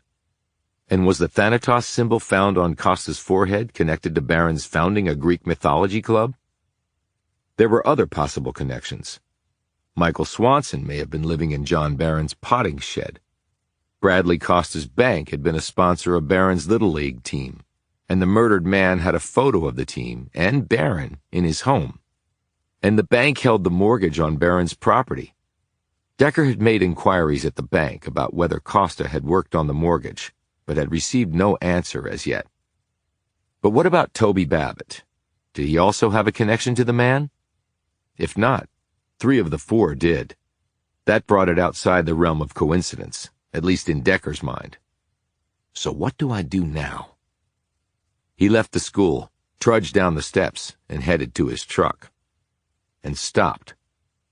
The pale blue Suburban was parked on the street, and John Barron IV was leaning against the front fender, his arms folded over his chest, as he watched Decker leaving his old school. Chapter 38. Barron said, "Tired of busting bad guys? Looking for a teaching job?" Decker walked over to him. "No, but the place looks like it could use some TLC." "The whole town could benefit from that." Barron pushed off the truck and put his hands in his pockets. Decker noted that he was wearing the same pair of dungarees, though the shirt was different and looked freshly laundered. Sandals were on his feet, despite the cool air. "How'd you know I was here?" Barron pointed to the truck. "Recognized it from when you came to visit me." "Right." "How's the investigation coming?" asked Barron. "It's coming." "Read that there was a death at the fulfillment center." "That's right. It was actually my partner's brother-in-law." Barron looked genuinely surprised. "Damn. Tell her I'm sorry. I like Alex." "I will." Though Decker was thinking that Barron didn't really know her. "How did it happen? What I read wasn't really clear on that." "Accident. Robot met human, and the human lost." Barron nodded. "Sounds like a bad sci-fi movie." He glanced at the school. "So why the interest in Barronville High?" "Just running down a few things. Joyce Tanner was a student there." "She was Joyce Ridge back then." "Surprised you knew that, considering you told us you didn't know her." The 2 men stared at each other. "Let me guess," said Barron. "You were either checking out anyone still working at the school who knew us, or you were taking a stroll through the yearbook section." "The latter." "Is the fact that I knew her a crime?" "Lying about it to law enforcement during a murder investigation is. It's called obstruction of justice." "I guess I didn't see the relevance." "That's my job to determine, not yours," Decker said sharply. Barron performed a mock bow. "Mea culpa, Agent Decker. I'm in the wrong, and you're in the right." "What happened?" "To Joyce?" "To the both of you." Barron leaned back against the truck fender. "I went to college, and she didn't. I don't know why. She was really smart, and I kept on her to go. But I think her aunt and uncle laid a guilt trip on her to stay in Barronville, get a job, and help them out because they had taken her in after her parents died. Her uncle was a minister and didn't make a lot of money, and he was really strict with her. But we were still together. I came home as often as I could. We had a plan to have a life together. Then my parents died, and I found out I didn't have a dime. I knew we weren't rich, of course, but we still lived at the Barron estate, and my father always told me that there would be money for me, which did not turn out to be the case. Then I blew out my arm pitching. They revoked my scholarship, and I pretty much went into a tailspin. I didn't have the bandwidth for Joyce or anything else. I could barely keep myself together." He looked down at his clothes and then at the ancient truck. "And some would argue that I failed miserably at that anyway." "I saw in the yearbook that she taught Bible school and that you were into Greek mythology." "I barely remember any of that. It was a long time ago." "Still into mythology?" "I have a hard enough time dealing with real life." So what happened with Joyce after she graduated from here? I dropped out of her life because of my own problems. About 4 years after graduation, she married a guy named Rick Tanner, and she had a couple of miscarriages. He was a jerk. He drank too much and beat her up. They finally got divorced. By then, she was a totally different person. No confidence, no ambition. She got into drugs. She got a series of lower and lower paying jobs, injured herself at one of them, and got hooked on painkillers, like a lot of people in this place. You seem to know a lot about her. Did you two keep in touch? We were still friends. Neither of our lives turned out as expected. That worked to bring us together, I guess, especially after she was divorced. Ever think about getting back together? Barron shook his head. If I married someone, I would like to be able to help support them. I've got nothing. And why would I subject Joyce to all the crap I deal with? Making her a Baron? Worst thing I could do to her. When I thought I would have some money, my plan was to move away and we could have had a life where nobody cared what my last name was. I was going to be a big league pitcher, start my own business, be successful off my own efforts. That didn't pan out, obviously. But we did keep in touch. She was laid off from J.C. Penney some months before her death. I know. Not the future one would have expected for the homecoming queen. But Joyce was also a member of the Honor Society, and also excelled at math. She was no dummy. She could have had a far different life. I wish she had. What about you? You weren't the homecoming king. You got voted best athlete in the entire state, and you're not even team captain of your high school squads. We live in a democracy, Agent Decker. One person, one vote. It's inviolate. Doesn't mean it's right if people are voting for the wrong reasons. Happens every 2, 4, and 6 years in this country. And I didn't care about being homecoming king or team captain. I really didn't. But you did care about Joyce. Is that why you were supporting her all these years? Barron looked at him shrewdly, but said nothing in reply. Decker continued. She had no job, but she could pay her rent. She had a car, she put food on the table, and you said she was addicted to painkillers. That's not cheap either. Okay, I gave her some money. I thought you didn't have any. I don't have a lot of money, but I have some. I don't actually nap all day. I do work. I do have an income. And I have family heirlooms that I can sell in a pinch. I spend virtually nothing on myself, so I could help her, and I wanted to. That was nice of you. She deserved it. And for the record, she used to be a pain pill addict. She wasn't any longer. She kicked it. It was damn hard, but she did it. Did you help with that too? Why does that matter to you? In an investigation, you try your best to get a full picture of what you're seeing. Those sorts of details round things out, provide motivations on myriad levels. Do you mean motivations to murder? I did not kill Joyce. There are other kinds of motivations. Such as? Such as helping other addicts, even drug dealers, like Michael Swanson. You said you didn't know him, but I'm pretty sure he was living in your potting shed. Barron looked unfazed by this revelation. Was he? Didn't know. It's a big property, and the Barons haven't had anything to pot for decades. So you're saying he was coming and going 100 yards from your house, and you had no idea? You said you were pretty sure, which means you have no proof. Are you saying you had no inkling someone was squatting in your potting shed? Someone, an inkling. Very broad terms. Are you trying to catch me in another lie? It will not end well for you if I do. Barron cocked his head. Your tone has become a full degree more serious. I just want to impress upon you that a federal penitentiary is not the place you want to be. Barron thought about this for a few seconds while he stared up at a bird floating along on thermals. Mike Swanson was a loser on many levels. I can relate to that. I can understand that. Now, there are losers who are bad people. Really bad people. But Swanson wasn't one of them? He was an idiot. But he was a nice idiot. He sold some pot. He sold some pills. He was basically harmless. So you gave him a place to stay? I found him in the shed one day, sound asleep. He'd been kicked out of so many places, he apparently biked all the way up to my property just to see if there was a place he could land for a while. He ended up staying longer. I voiced no objections. It's not like I lacked for extra space. We found his stash in the shed.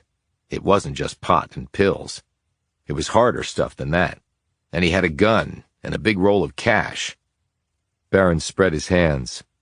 I didn't condone it, but if I cast out everyone who sold drugs around here, well, I'd be as lonely as I apparently am, if that makes any sense. Okay, you knew Swanson and Tanner, after you told me you didn't. And Costa? The banker with the picture of your Little League team in his home? Under penalty of perjury and going to that federal pen you mentioned, I did not know him. What I have in cash and other negotiable instruments, which I keep hidden at my home. Is that wise? I don't know, but it's how I do things. The banks did not treat me or my family very well when we needed some help. I had no reason to entrust them with the little I had left. So you can think of no reason why Costa would have that photo of you and your team in his home? Other than he was proud we'd won the championship? No. What about Toby Babbitt? Barron shook his head. Didn't know him. He was on disability, had a metal plate in his head from an industrial accident, lived in a ratty trailer because he couldn't afford anything else. He's not alone in that, in Barronville. His place got torched while Jamison and I were inside it. Barron's eyes widened. Someone tried to kill you? That's usually the case when you try to burn down a structure with people inside. Why would someone do that? Maybe you could tell me. Barron thought about this. When did Babbitt suffer his industrial accident? Several years ago. Here in Barronville? Yeah. That's strange. Why? What industry do we have here where someone could have that kind of an accident? Now Decker looked surprised. That's a fair point, and you've given me something to check out. What's that? How broadly someone defines the term industrial. Chapter 39. So, my gut was right. Decker was in the Mitchell's kitchen staring down at a report on Tony Babbitt's accident that had required the insertion of a metal plate in his head. When the industrial accident had happened, he'd been working on the construction of the Maxis FC. He'd been driving a forklift that had collided with another piece of heavy equipment. Babbitt hadn't been wearing his safety harness and had been thrown clear of the forklift, resulting in the head injury, a fractured skull. He had health insurance through his job, so his medical bills had been covered, but apparently alcohol had been found in his bloodstream at the time of the accident. Thus, any lawsuit he might have filed against the company was problematic. However, the company might have been hedging its bets, because they had allowed him to stay on for a few months in an office capacity before letting him go. Decker heard the front door open. A few moments later, Amber appeared in the doorway. She looked so pale and shaky that Decker didn't know how she was able to stay upright. Do you know where Zoe is? She asked. Alex took her to run some errands for you. She nodded. How are you doing? Decker looked embarrassed that she would be worrying about him at a time like this. I'm fine. Can I, get you anything? No, I don't need anything. Thank you for getting Frank's car and personal items. It was really nothing, Amber. We were glad to do it. Her lips trembled. I got Frank a really nice coffin. Decker felt his skin turn cold. He wanted to get up and give the woman a supportive hug, but the thing in his head stopped him from doing that. Tears beginning to slip down her cheeks, Amber said softly, I'm going to go lie down. All Decker could do in response was nod. He listened to her walk down the hall to her bedroom on the main floor. The door closed behind her. Next, he heard something hit the floor. Shoes, and then the squeak of bed springs. Amber flopping on the bed. And then came the sobs that easily reached all the way to the kitchen. Unable to endure the cries of the bereaved woman, Decker quickly rose and went out onto the rear porch, where all of this had begun. He felt himself shaking all over. What Amber was experiencing was what he had experienced. And seeing someone who had lost someone to violence had brought all those memories flooding back. You can't go there, Decker. If you do, you're no good to anybody. He forced himself to focus on the house behind them. The spark of electricity, the fire, the discovery of the bodies. All that had followed. He sat in a deck chair and continued to stare at the place, even as his thoughts wandered to other facets of the investigation. And then he arrived at one particularly disturbing one. If Babbitt had been killed because of something at Maxis, then what about Frank Mitchell? Was the accident not really an accident? After all, if you could program a robot to do one thing, you could program it to do another thing. But why kill Frank Mitchell? What would have been the motivation? He pulled out his phone and called Todd Milligan, a team member of his at the FBI. He asked Milligan to check out anything he could find on the Maxis Corporation. Milligan knew Decker well enough to not ask any questions. He simply said, "On it." Decker put the phone away and continued to stare at the house where the bodies of 2 DEA agents had been left. They had been killed elsewhere, that was now clear, but Decker had no idea why, or why that house had been chosen as the location for their bodies. He closed his eyes and let his memory flash back to the first time he'd met Frank Mitchell. They had been sitting in the living room after Frank had gotten home from work. Frank had been naturally upset at 2 murders having taken place almost in his backyard. He'd been curious about the killings, but that was normal too. It would have been unusual if he hadn't been curious. Then Decker moved on to another image. It was a photo of a Little League baseball team, and maybe something more than that. He met Jamison on his way out. She was holding Zoe's hand as they came up the front walk. In her other hand was a bag of groceries. "Where are you going?" She asked him. "Just back out to check on a few things." "How's it going?" "It's going." "Don't do anything." She stopped and glanced at Zoe. "You know." "I know." As he hurried away, Zoe called after him. "Mr. Amos, you're going to come back, right?" Decker stopped and slowly turned. "I'll be back, Zoe. I promise." He drove over to Bradley Costa's apartment and used the key Lassiter had given him to let himself in. He walked right over to the photo on the shelf. A smiling John Barron stared back at him. The boys all looked happy too. They should have, after winning the state championship. What had been bugging Decker ever since he'd found out about Bradley Costa was one question. Why would a young and single banker leave New York City and come to this place? Decker had to imagine that especially for a young person with money, the enticements of the Big Apple would trump anything Barronville had to offer. He stared at the photo, and then his gaze slipped to the frame around it. Why not check the obvious, he thought. In fact, he should have done it before. He picked up the photo, turned it around, and flicked off the little metal tags that held the back of the frame on. He took out the cardboard backing and then the photo itself.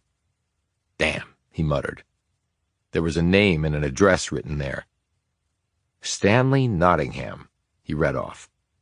Underneath the name was an address in New York City. Decker slipped the photo into his jacket.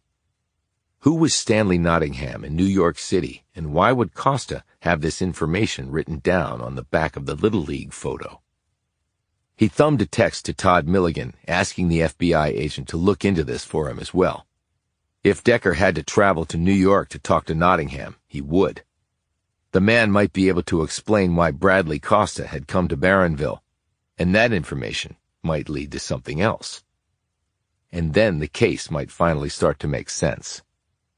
Criminal investigations usually involved minutia piled on top of minutia, until something clicked with something else, or sometimes contradicted something else.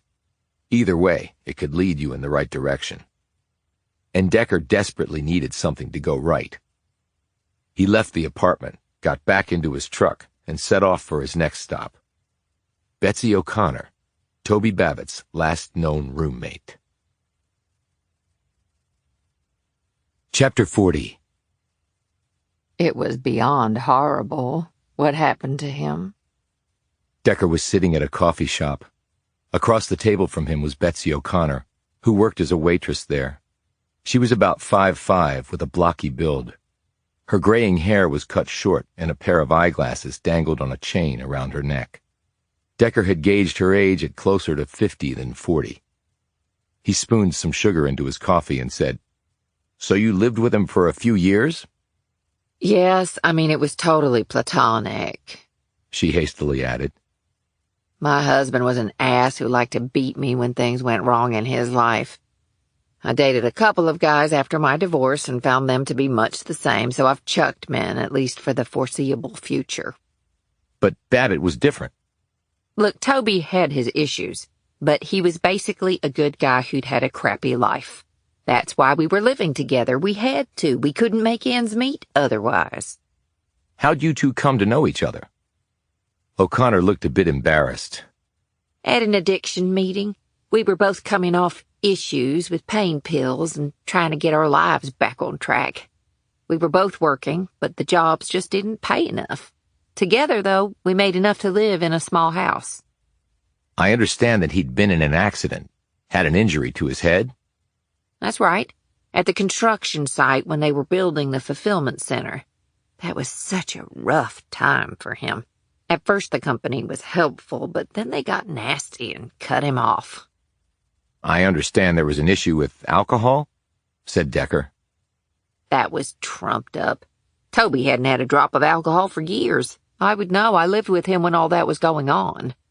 He worked so hard trying to get back to normal.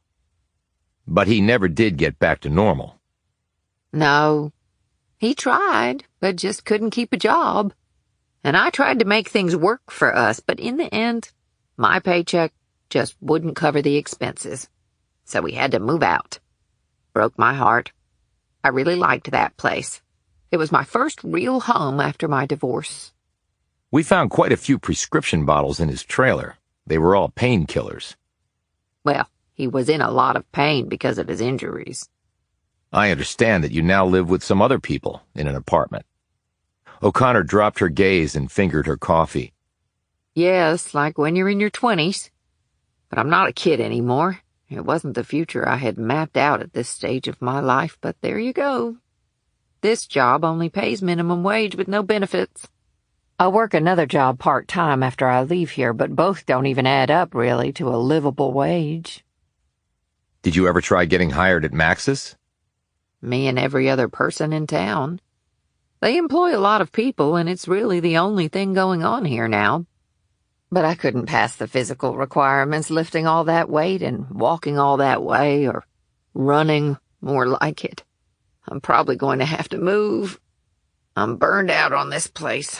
I need a fresh start. Babbitt lived in a trailer after he stopped living with you.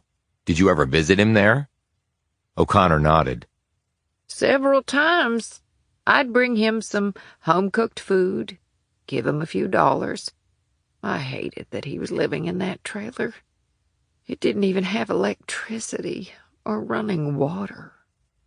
Somebody burned the trailer down. O'Connor looked alarmed. What? While my partner and I were in it. Dear God! Decker pulled out the sheet of graph paper that he had penciled in. Did you ever see this while you were at Babbitt's trailer? She examined the page. No. What is it? It's basically the construction plans for the fulfillment center. Why would Toby have had that? I was hoping you could tell me. Did he ever mention working on the center? Before he was injured, he seemed to like the construction work. It paid pretty well, and he didn't have to lift stuff. He drove a forklift and other heavy equipment. Maybe this paper relates to the work he did there. But I don't know why he would bother to replicate construction drawings on graph paper. Did he say anything about the center after he was injured? Not much until they turned against him. Then he was angry. How angry? Well, since he's gone now, I guess it doesn't matter. He said he was going to get back at them. How? He never said. She paused. You don't think he was planning to, I don't know, maybe bomb the place? Would that be why he would have made those drawings? It's possible. Do you think he was capable of that? Before his injury, no, but after, he changed. Head injuries can change you. Did you know that? Yeah, I've heard something like that, Decker said dryly. So you think it was possible for him to be violent? I don't want to think that. He never was with me. But I guess it was possible.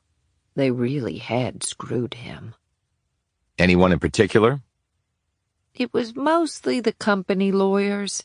Toby didn't have the money to hire anyone, so he handled all that himself. It was a chore, I can tell you that. Lawyers can be nasty. No one wanted to take it on contingency. Toby said there weren't that many lawyers left in town, and none of them wanted to get on the bad side of the biggest employer in town. Decker nodded. Did he ever mention Joyce Tanner, Michael Swanson, or Bradley Costa? No, never. But wasn't Joyce Tanner the name of the woman he was found with? Yes. O'Connor shrugged. Well, he never mentioned her to me. How about John Barron? She frowned. He lives in the mansion on the hill. Yeah, although I've been up there and I wouldn't call it a mansion anymore. Well, it's a lot more than I've got. But did Babbitt ever mention John Barron? Asked Decker. Not that I can recall. I'm not from here, but Barron's not very well liked, is he? Not very. O'Connor said, I've heard some people say he's really rich, that he has money stashed away up there. And he lives like a pauper because why? I know, I could never figure that out either. There was a Bible verse written on the wall of the room where Babbitt's body was found. O'Connor looked curious. The paper said something about that. Does that ring any bells for you? Was Babbitt religious? Toby never went to church as far as I know. So nothing else you can remember. She thought for a few moments. I really don't think so. Toby was a good man who just got dealt a bad hand. I guess that could describe a lot of us. But then again, our life is what we make it, right? Bad choices. You can't blame others for that. I guess not. Decker rose to leave. Mr. Decker, do you think you can find who killed Toby and the others? That's what I'm trying to do. He didn't deserve to die like that. I can't really think of anyone who does. Chapter 41. Back in his truck, Decker took out the piece of graph paper and studied it more closely. Then he lifted the paper so it was only a few inches from his face. He had drawn in all the lines, but he had missed some indentations that had appeared at the bottom right-hand corner of the paper. He took a pencil from the glove box and ran it over the indentations until something appeared. As he examined it more closely, he concluded it was the scale to which the drawings had been done, an inch per a certain number of feet. He put the paper in his pocket and drove off. On the way, he called Detective Green and asked for an address for Dr. Friedman, the physician who had prescribed all the pain pills for Toby Babbitt. He's in prison for being a pill mill doc. Over-prescribing pain meds to people like Toby Babbitt? You got it. How long has he been in prison? Nearly a year, so I don't think he has anything to do with what happened. Decker didn't necessarily agree, but he didn't argue the point. Where in prison? It was a federal crime, so he's out of state. Indiana, I think. No rhyme or reason how the Bureau of Prisons allocates prisoners. Thanks. How's it going with your investigation? It's going. Decker clicked off and studied the road. If he couldn't talk to Friedman, he'd try someone else on his interview list. He turned the truck around and headed back toward the Mitchells. Before he got to their street, he turned and pulled to a stop in front of the residence across from the murder house. This place belonged to Dan Bond, the only person who lived on this street with whom Decker had not spoken. He knocked on the door and immediately heard footsteps. A voice called out, "Yes, who is it?" "I'm Amos Decker, Mr. Bond. I'm with the FBI. I just wanted to ask you a few questions about what happened across the street." I don't like to open my door to strangers. I understand that, but I just need to ask you a few questions. You have a badge? I do. Can you put it through the cat door? Decker looked down and saw the small hinged opening. He took out his badge and put it through the slot. He heard noise on the other side, and after about 30 seconds, his badge was passed back through the pet door. He picked it up and looked at it. There were fingerprint smears all over it, and also what looked to be flour. He rubbed the badge off on his jacket and put it back in his pocket. Then a few moments later he heard 3 separate locks being undone. The door opened a few seconds later to reveal a small, shriveled, elderly man standing on shaky legs. Mr. Bond? Yes? Dark glasses covered Bond's sightless eyes. Over his shoulder, Decker could see the man's white cane hanging on a wall hook. Can I come in? I suppose so, yes. I felt your badge. It seemed legitimate. That's because it is. You can never be too careful. I agree with that. He stepped back and Decker passed through. Bond closed the door behind him, walked slowly over to a chair in the front room, and sat down. Decker assumed the man must know intimately where every stick of furniture was in his house. Decker sat down opposite him. The house smelled strongly of cooked kale and mothballs, but also of freshly baking bread. Sorry if I interrupted your baking. Bond waved this off. I was already done. The loaf's out of the oven now. It's one of my few pleasures left. I bake at all hours of the day and night. I don't need much sleep. Never did, actually. Bond was completely bald, with a pink flaky scalp. He was dressed neatly in khaki pants and a short-sleeved blue shirt with a white t-shirt underneath. He had on black orthopedic shoes. Do you live alone? Asked Decker. Yes, ever since Dolly passed. She was my cat. That's why I have the pet door. Had a wife, too, Betty. She died 21 years ago last week. Cancer. I'm 91, and I look every day of it, even if I can't see myself. Bond cracked a smile at this quip. You look fine. Nice house. It's old, just like me. I'm not going to get another cat. I won't outlive it, and who would take care of it? Does someone come here and help you out? Used to, yes, and there used to be a lot more neighbors. But the ones I haven't outlived have moved away for the most part. Sad to see, but just the way it is. Price of sticking around too long. Decker looked around. How do you get to the store and the doctor? I walk with my little cart to the store. It takes most of the day. Sometimes my youngest son comes, but he lives in Pittsburgh, and I don't go to the doctor anymore. I don't see the point. They just give you more pills to take. Have you lived in Barronville long? All my life. What did you do? I was an accountant.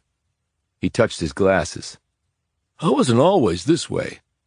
Macular degeneration. Started in my 60s. Went totally blind about 10 years ago. I wanted to ask you a few questions about the night the 2 men were discovered in the house across the street. Were you home? Oh, yes. At night, I'm always home. I assume the police have already been by to talk to you. Yes. A Detective Lassiter. She asked me a lot of questions. I don't think I was very helpful. Well, I might ask you the same ones. What do you remember about that night? Sirens. I mean before that. Remember the storm? It was a doozy. Anything else? Bond sat back in his seat and scratched his chin. I remember a car starting up and driving off. Decker said, I heard that too, and I also saw a plane go over a few minutes before the storm blew in. Surprisingly, Bond shook his head. No, that wasn't a plane. No, it was. I saw it in the sky. The blinking lights and all through the clouds and fog. It was pretty damn low, so it was either taking off or more probably landing. No, son, that wasn't a plane. But I saw it, Mr. Bond. I know what you're thinking, that I couldn't see anything. Thing is, we never have a plane come low over here. No airports of any kind around here that I know about. And Pittsburgh is way to the south of us, and Cleveland way to the west, so even if they were landing or taking off, they'd be far up in the sky by the time they passed over here. But maybe you saw blinking lights and assumed it was a plane. But it was so cloudy and even foggy, like you said, that you couldn't see the actual plane, could you? You just saw lights." Decker blinked and let his memory frames go back to that moment in time. I saw the lights, or the reflection of lights, but that was all. The clouds and fog were too thick, but it had to be a plane. Seeming to read his thoughts, Bond said, "And if it was that low, did you hear the engines? They're pretty loud at low altitudes, even a prop plane. And I was outside that night on my rear deck before the storm started, and I didn't hear anything like that." Decker broke out of his thoughts and shook his head.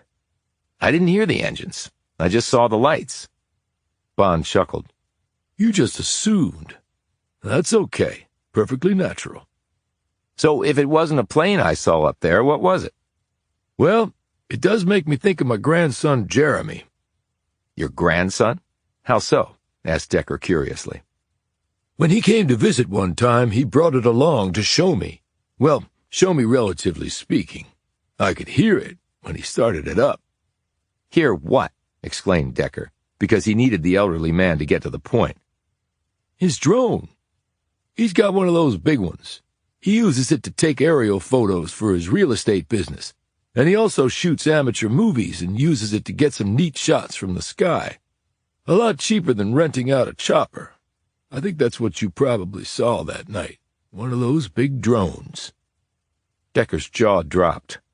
A drone? Wait a minute. Can you even fly a drone at night? "Oh, sure, Jeremy does it. In fact, he flew his around here last time he came, and that was at night. I'm sure there are rules and regulations about doing it. You have to have lights on the thing and all, I would imagine. And if you're in a flight path or near an airport, you probably have to get some sort of permission or waiver. And you have to be careful about what you're taking pictures of. Right to privacy and all. I think you'd have legal problems if you flew over someone's backyard and started taking pictures of them there or through their windows. At least I think that's what Jeremy told me when I asked him about it." "Okay, but what would a drone be doing here?" Bond shrugged. "I don't know, but I know it wasn't Jeremy's. He wasn't here that night. He lives in Maryland. I know it wasn't Alice Martin's because she doesn't have one. I doubt she's ever even seen one. And Fred Ross? Bet if he saw a drone, he'd shoot it out of the sky with his damn shotgun. That's it for this street. Nobody else here. But it could have been somebody on another street. Jeremy told me that drones have different ranges, and once they hit the end of that range, they don't go any farther. But Jeremy's is a commercial model, and it's got a pretty good range." Decker had a sudden thought. Could it have been a chopper and not a drone? Bond shook his head. "Choppers are real noisy.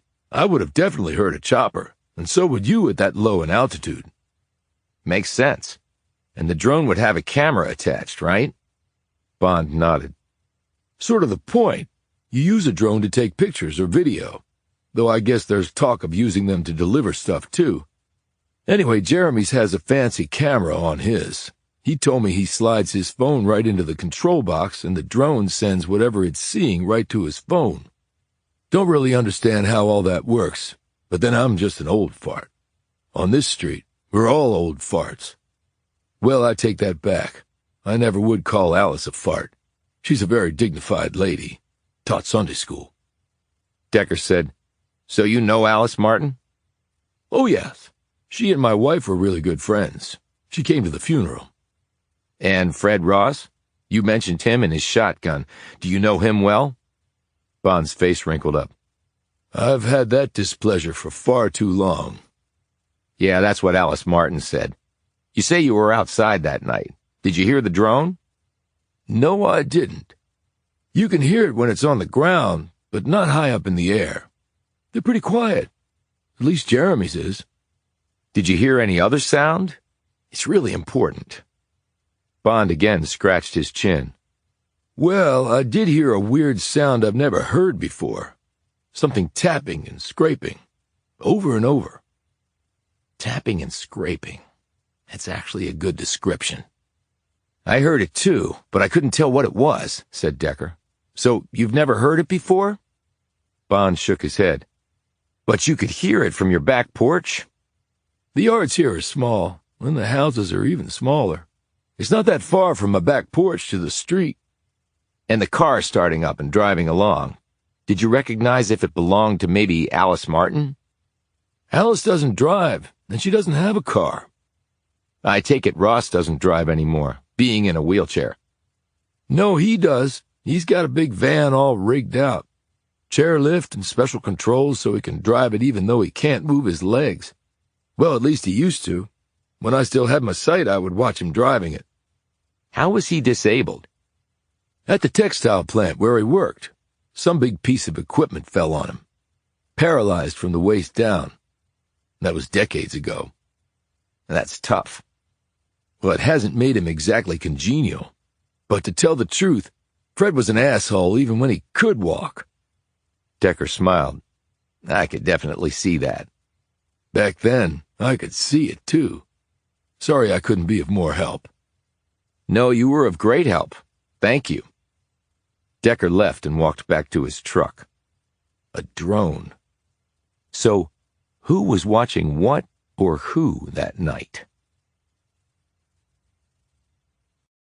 Chapter 42. Surely a stricken place. Decker was on the rear deck of the murder house, looking at the back of the Mitchells' home. He had been gone all day. He had covered a lot of ground, but didn't feel as though he had made much progress.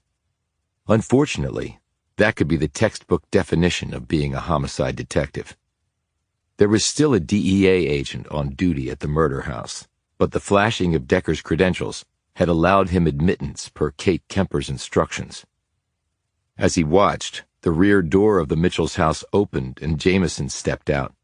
Behind her was another tall young woman who was holding Zoe's hand. They all sat down around the outdoor table. While Decker had never met any of Jamison's sisters other than Amber, he assumed the woman was one of them. She had the same long, lithe build and facial features as her sister. She had obviously traveled in for the funeral of her brother-in-law. A moment later, the door opened and Amber stepped out. Even from this distance, it seemed to Decker that the woman had aged 20 years. She was not so much walking as shuffling along. He drew back into the shadows so they wouldn't be able to see him. He didn't quite know why he did this. Well, maybe he did. He didn't want to have to be with them right now because he wouldn't know what to say or do. And he didn't want to blurt out something that would embarrass his partner. He continued to watch as Zoe curled into her mother's lap and put her thumb in her mouth. Decker knew that every time Zoe celebrated her birthday, the agony of her father's death on the same day would be front and center. Every present she opened, every piece of cake she bit into, every candle she blew out would bring the memory of her father's last day alive. It wasn't fair, it wasn't right, and there was also nothing anyone could do about it. The guilt at times would be simply overpowering, ripping the smile off your face and the laughter from your throat. Decker knew this, because almost the very same thing had happened to him. And this thought both enraged and energized him, the twin emotions combining to further fuel his desire to discover whether Frank Mitchell had been murdered or not. The air was cool, and the sisters were wearing jeans and thick sweaters, while Zoe had on a sweatshirt with purple tights. Decker watched as Jamison went back inside and then came out carrying a tray. She poured out cups of tea. There was also a platter of food, and this sight made Decker's stomach grumble. It was well past 7, and he hadn't eaten since breakfast. Yet watching the group of bereaved women, he felt guilty about his hunger. He looked to the sky. Bogart had given him the name of a contact at the FAA. Decker had called the person, and she had checked on flight arrivals and departures on the night in question in the Barronville airspace. She confirmed that there would have been no planes passing that low over Barronville. The blind man Dan Bond had been right, and Decker wrong. A man who could not see had seen far more than Decker had. It was a humbling experience, and one he would never forget. Now, he wasn't jumping to conclusions and assuming that it was a drone, but he couldn't really think what else it might have been. Decker left the house, got back into his truck, and drove off. His destination was the Mercury Bar. The last time he'd been there, he'd seen that they served a full menu of food as well as drinks. Before he got there, his phone buzzed. It was Milligan. "How's Alex doing?" he asked. "As well as can be expected, I guess." "Give her my condolences." Decker heard some paper rustling on Milligan's end of the line. The FBI agent continued. "Okay, I got some answers for you. Max's is a publicly traded company. Been in the FC business for about 20 years. Couldn't find anything unusual about them. They're big. They service lots of companies. They're profitable. Their management is all above board. No ties to ISIS or anything like that. They are exactly what they appear to be." "Okay, what about Stanley Nottingham?" "He's in his 80s, and while he used to live at the address you gave me, he recently moved to a nursing home in New Jersey." "What's his background? Ties to Barronville?" "None that I could find. He grew up in New York and worked in the fashion industry until he retired." "His parents?" "From New York, too. Dad owned a deli in Brooklyn. Mom was a seamstress. Both deceased." "Nottingham have any kids?" "Nope, never married." "How'd he get to the nursing home?" "I couldn't find that out." "How long had he lived at the address I gave you?" 40 years. But here's the other thing we've confirmed. Bradley Costa lived in the same building before moving to Barronville, which means they were neighbors." "That makes sense. But I take it you thought there would be a connection between Barronville and Nottingham." "I thought Nottingham was the reason Costa came here." "Well, I couldn't find anything about that." "Thanks, Todd. Email me the contact information for the nursing home." "Will do, and keep me posted. I can come up if things get hairy, or hairier." Decker clicked off. All the spots on the street had been taken, so he ended up parking in a vacant lot about 2 blocks from the bar. He walked in, and the place seemed to be hopping. A small stage had been set up, and a 3-person band was playing country tunes. The singer's voice was good, and the musicians clearly knew their way around the instruments. Decker grabbed a 2-seater table as far away from the band as he could. He didn't want music. He wanted food, a beer, and the time to think things through. A waitress came and took his drink order. After she left, he scanned the room for the young idiots who had attacked John Barron, but didn't see them. Then he looked for Barron, but didn't see him either. He eyed the bar and saw Cindy Riley juggling about a dozen customers at the same time. He observed that she mixed, poured, and served myriad drinks with a practiced hand, all the while talking it up with patrons and managing tabs. Decker had basically lived in bars after his family had been murdered. He knew a pro when he saw one. You want some company? He looked up to see Lassiter standing there with a beer in her hand. Decker didn't really want company and was about to say that when Lassiter, apparently taking his silence for assent, sat down across from him. She had on a navy blue skirt, a white blouse, and a matching jacket. He saw her holstered service pistol under the open fold of her coat. How's Jamison holding up? She's hanging in there, helping with Amber. One of her sisters arrived in town. I think Frank's family will be in tomorrow. And are you still investigating? It's what I do. Care to share? You did promise to keep us in the loop. The waitress brought Decker's beer, and he ordered some food. He took a few sips before answering Lassiter. It's mostly speculation. I'll take that. By the way, Marty told me about the trailer. You two were lucky. He also said you thought you might be getting closer. Maybe. Have you made any progress? Asked Decker. We're both working it, but nothing's shaking loose. Same with me, said a voice. They both looked up to see Agent Kate Kemper standing there with a gin and tonic topped with a lime.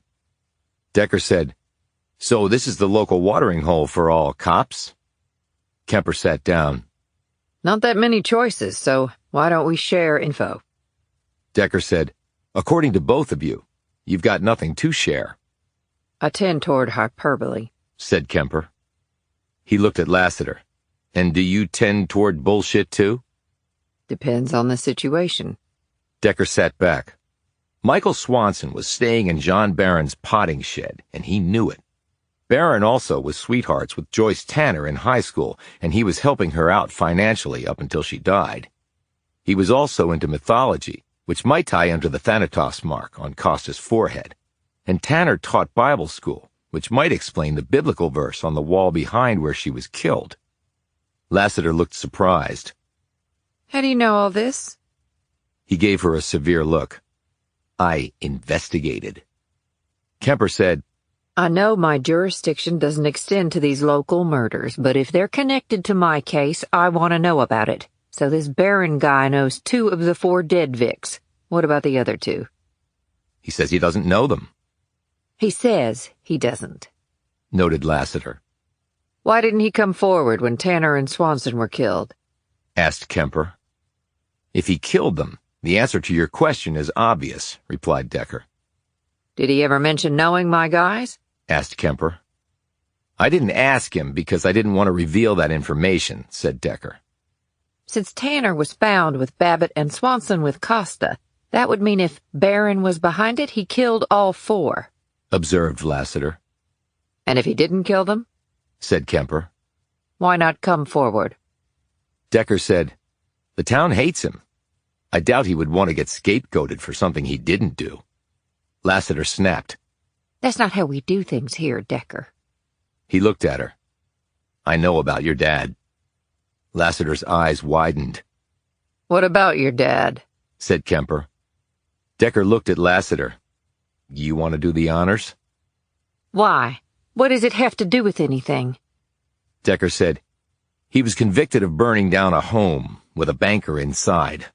A banker who'd foreclosed on his house after he lost his job at a company founded by the Barons.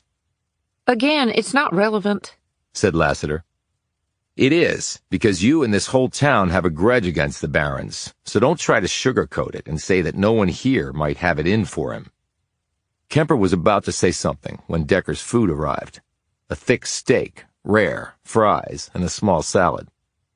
Why bother with a salad? Noted Kemper wryly. Veggies are important, and technically fries are potatoes. As he ate, Kemper said, So do you have anything else to share?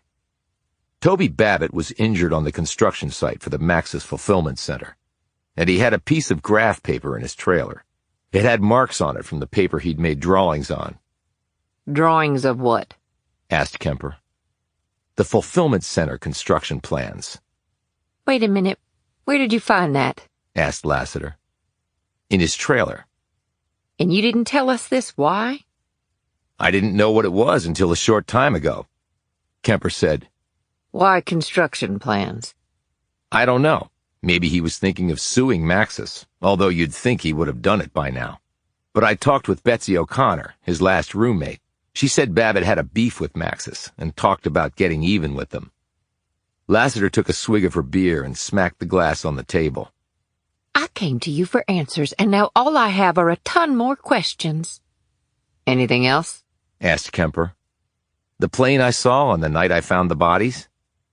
You're not going to tell me that was a drug runner's plane landing in western Pennsylvania, said Kemper. No, I'm telling you there was no plane that night. Both women looked puzzled. Kemper said, I don't understand. Are you saying you didn't see a plane? No, I think it was a drone. He explained his conversation with Dan Bond and that he had confirmed no flights had gone anywhere near Barronville that night. Lassiter looked chagrined. When I went to interview him, I didn't ask Bond about the plane you said you saw because I didn't think it was important. Neither did I. I just happened to mention it to him. Goes to show that simply assuming something is true is never good enough. A drone? Said Kemper. What would it be doing on that street? Decker looked at her. Remember we were speculating that your 2 agents had set up a surveillance nest at the house next to the one where their bodies were found? Yeah. Well, maybe that drone was doing surveillance too. On what? Asked Lassiter. Decker didn't answer. Do you know? Asked Kemper. Decker had finished his meal while they had been talking. He was looking over Kemper's shoulder at the bar. It had emptied and Cindy was serving only 2 customers. Decker dropped a 20 on the table and rose. I gotta go. He walked toward the bar, leaving Lassiter and Kemper to stare open-mouthed at each other. Lassiter said, He's a piece of work. Kemper stared after him. Yeah, but I get the feeling we should never ever underestimate the guy. Chapter 43. You're back? Cindy slid a coaster in front of Decker at the bar. Like a bad penny, What can I get you? she asked. Let me have your best IPA. She looked dubious. Beer's in the eye of the beholder. I trust your judgment. She bent down and pulled out a bottle of beer from a small fridge under the bar. Decker studied her. She was wearing a black shirt with the top button undone, allowing a glimpse of a tan bra and cleavage. Her jeans were snug, and her hair bounced over her athletic shoulders. He assumed the peekaboo shirt and tight pants were all about tips, and he didn't fault her for that. Guys who sat at bars were mostly simple creatures, just dying to be manipulated by a pretty lady. She poured the beer into a mug and slid it across to him. Try that. He took a sip and nodded appreciatively. You know your beers. She smiled and wiped down the bar in front of him. So why the Mercury bar? He asked. Into Greek mythology? Now, my dad was a big Orson Welles fan. You know the Mercury Radio Theater, I think it was called, or something like that. And Mercury is part of Roman mythology, not Greek. Hermes was Mercury's Greek counterpart. My mistake, said Decker. She studied him. Why do I think you already knew that? You probing for something? Maybe. You seen John lately? Which John? I know lots. Baron. No, why? Just wondering. You two buds? He comes in for drinks. If that makes us buds, I got lots of buds in this town. When I was in here the other night, I just thought there was something more there. Cindy stopped wiping down the bar, pulled out a bottle of water from under the counter and took a swig. Why do you care? Decker shrugged. I've gotten to know Baron a little bit. I think he's okay. I'd hate for him to get messed up in any of this. Cindy put the bottle of water down and picked up her cloth again. When a customer caught her eye and lifted his glass for a refill, she said to Decker, Don't move. I'll be right back. He held up his beer in answer and took another drink. A minute later, she returned and said, I've got another bartender coming in at 10. You want to talk then? Works for me, You're right. she said. John is a good guy. It's nice to be right. So, messed up in what? 10 o'clock, he replied. At the stroke of 10, Cindy handed the bartending over to someone else and motioned to Decker to join her at the back of the bar.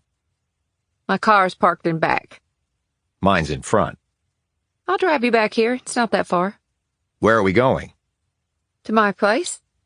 You sure that's wise? Are you? She shot back. They climbed into a midnight black Toyota Land Cruiser. Nice ride, he said, and not cheap.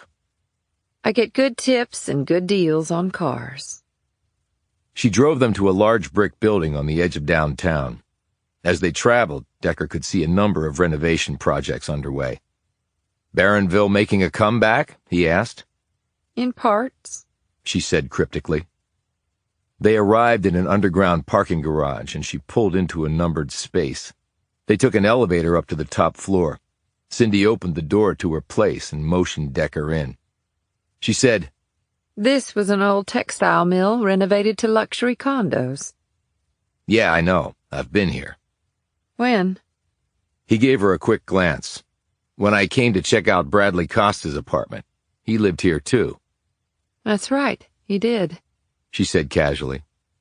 He looked at the sleek furniture, expensive-looking rugs, and stainless steel kitchen appliances set against exposed brick walls. In a far corner was a well-appointed exercise area, with dumbbells, a chin-up bar, a rack of slam and medicine balls, an elliptical, a Peloton bike, and other machines that seemed designed to strengthen as well as torture. No wonder you're in such good shape, he said. It doesn't just happen. She said. Gotta work for it. As Decker looked around at the expensive trappings, he said, Your tips must be really good. It's not just tips. I actually own the Mercury. Yeah, I heard that. Inherited from your old man. That's right. He watched as she took off the jean jacket she had put on and hung it on a metal coat rack parked next to the front door. What are you, 22? I'm flattered. I'm actually almost 30. About the same age as my partner. Still pretty young to own your own bar. Well, like you pointed out, I inherited. But you've obviously been successful on your own. I take it you're a good businesswoman. My dad was a good teacher. What happened to him? He died. Yeah, I get that. I mean, how? Heart attack. Sorry to hear that. You want a drink? I think I hit my limit. You got a soda? She slid open a refrigerated drawer and tossed him a bottle of water. It's better for you.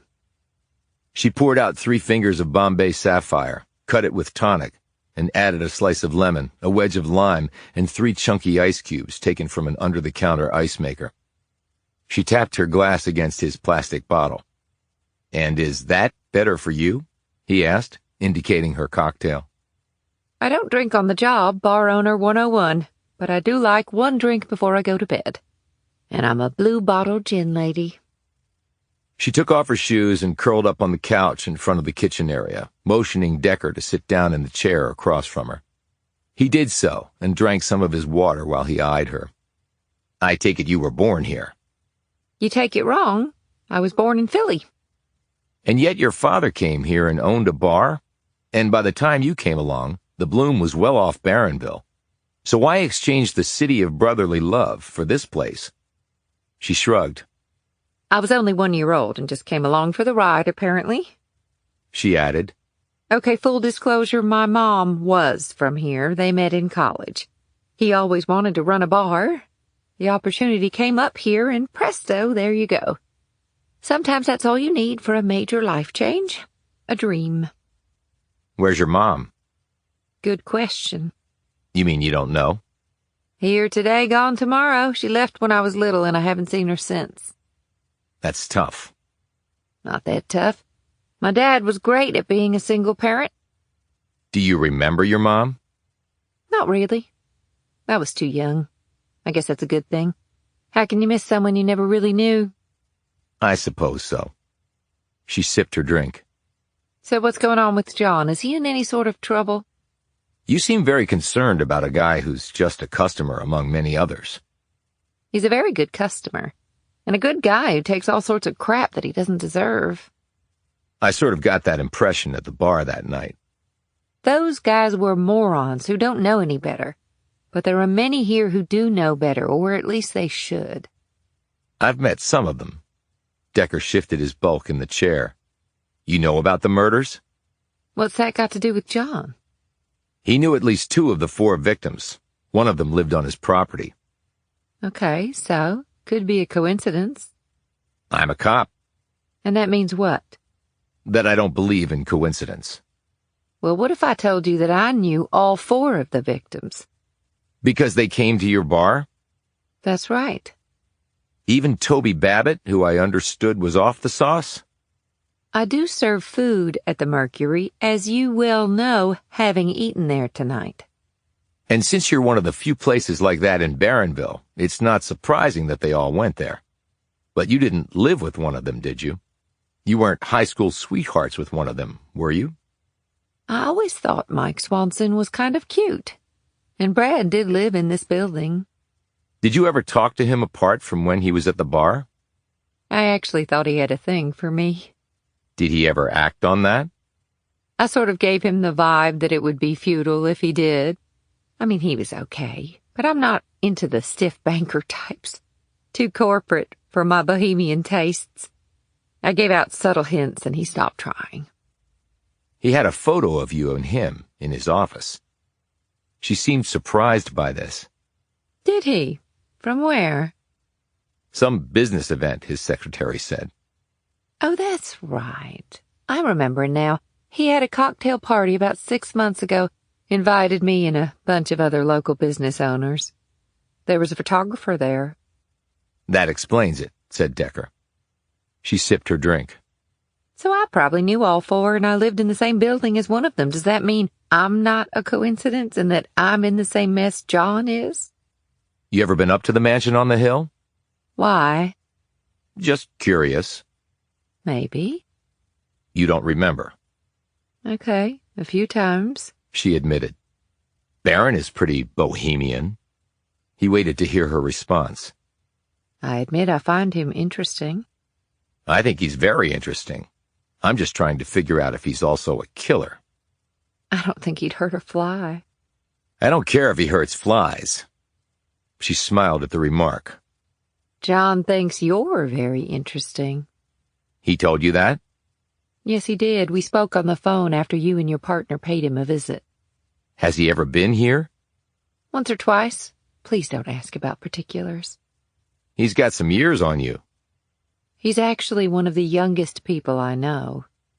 You mean in spirit, he said. She nodded. He's also kept himself in great shape. He was an athlete.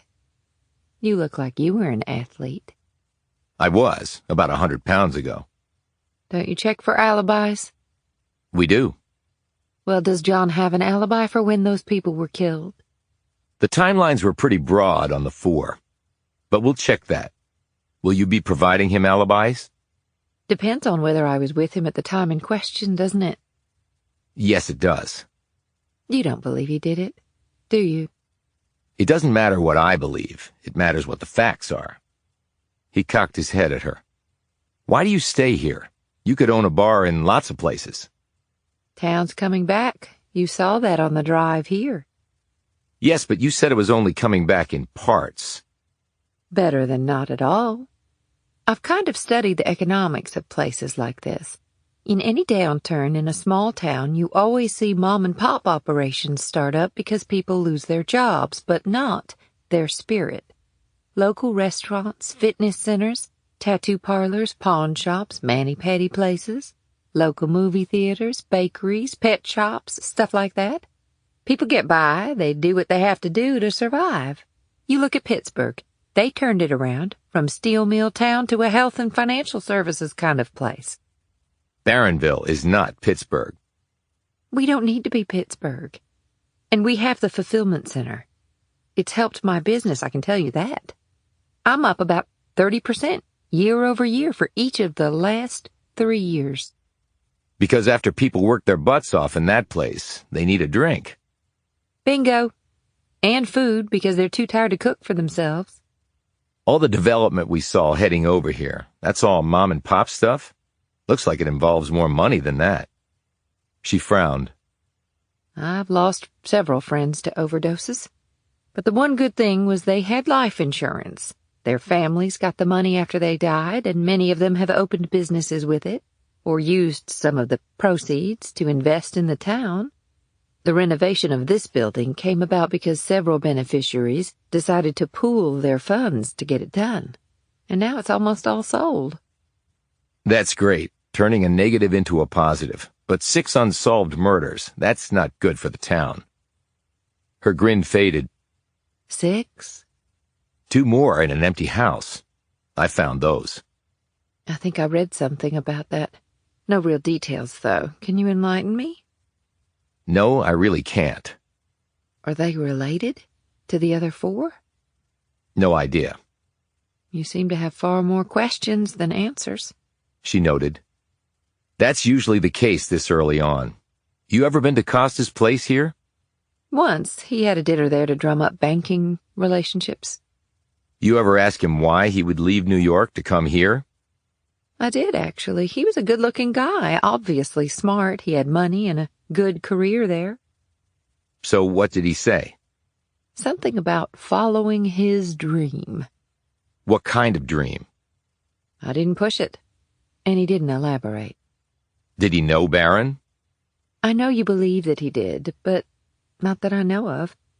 I don't think John has much use for banks. But he has a mortgage on his home with that bank. Does he? She said innocently. Yeah, he does. But he failed to mention that to me. Decker pulled the photo of Barron and the Little League team from his pocket and held it up. You ever see this in Costa's condo? She took it and looked at it. Yeah, it was on a shelf with a bunch of others.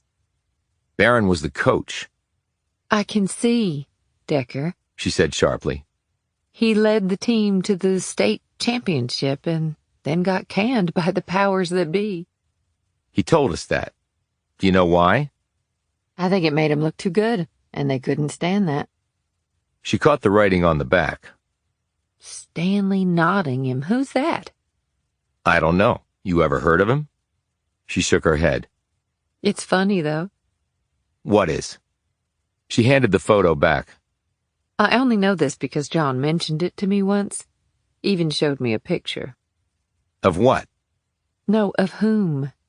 Stanley Nottingham? Said Decker, looking perplexed. No, She took a moment to search her memory. not Stanley. Yeah, it was Nigel. Can you believe that? Nigel. You've lost me. John showed me a photo of Nigel Nottingham. That's why I remembered it. Don't hear those two names much anymore. I mean, can you get any more British than that? But I guess it fit. You've still lost me, groused Decker. Nigel Nottingham was Barron's butler. John's butler? No, John can't afford a butler. I'm talking about the original John Barron. He apparently wanted a full-fledged British butler, and Nigel Nottingham fit the bill. Decker jumped up from his seat. I gotta go, thanks. He was out the front door of the condo before Cindy even got to her feet. But Decker, I drove you over here, She called after him as the door slammed shut. Chapter 44. What in the world are you doing? Why are you packing?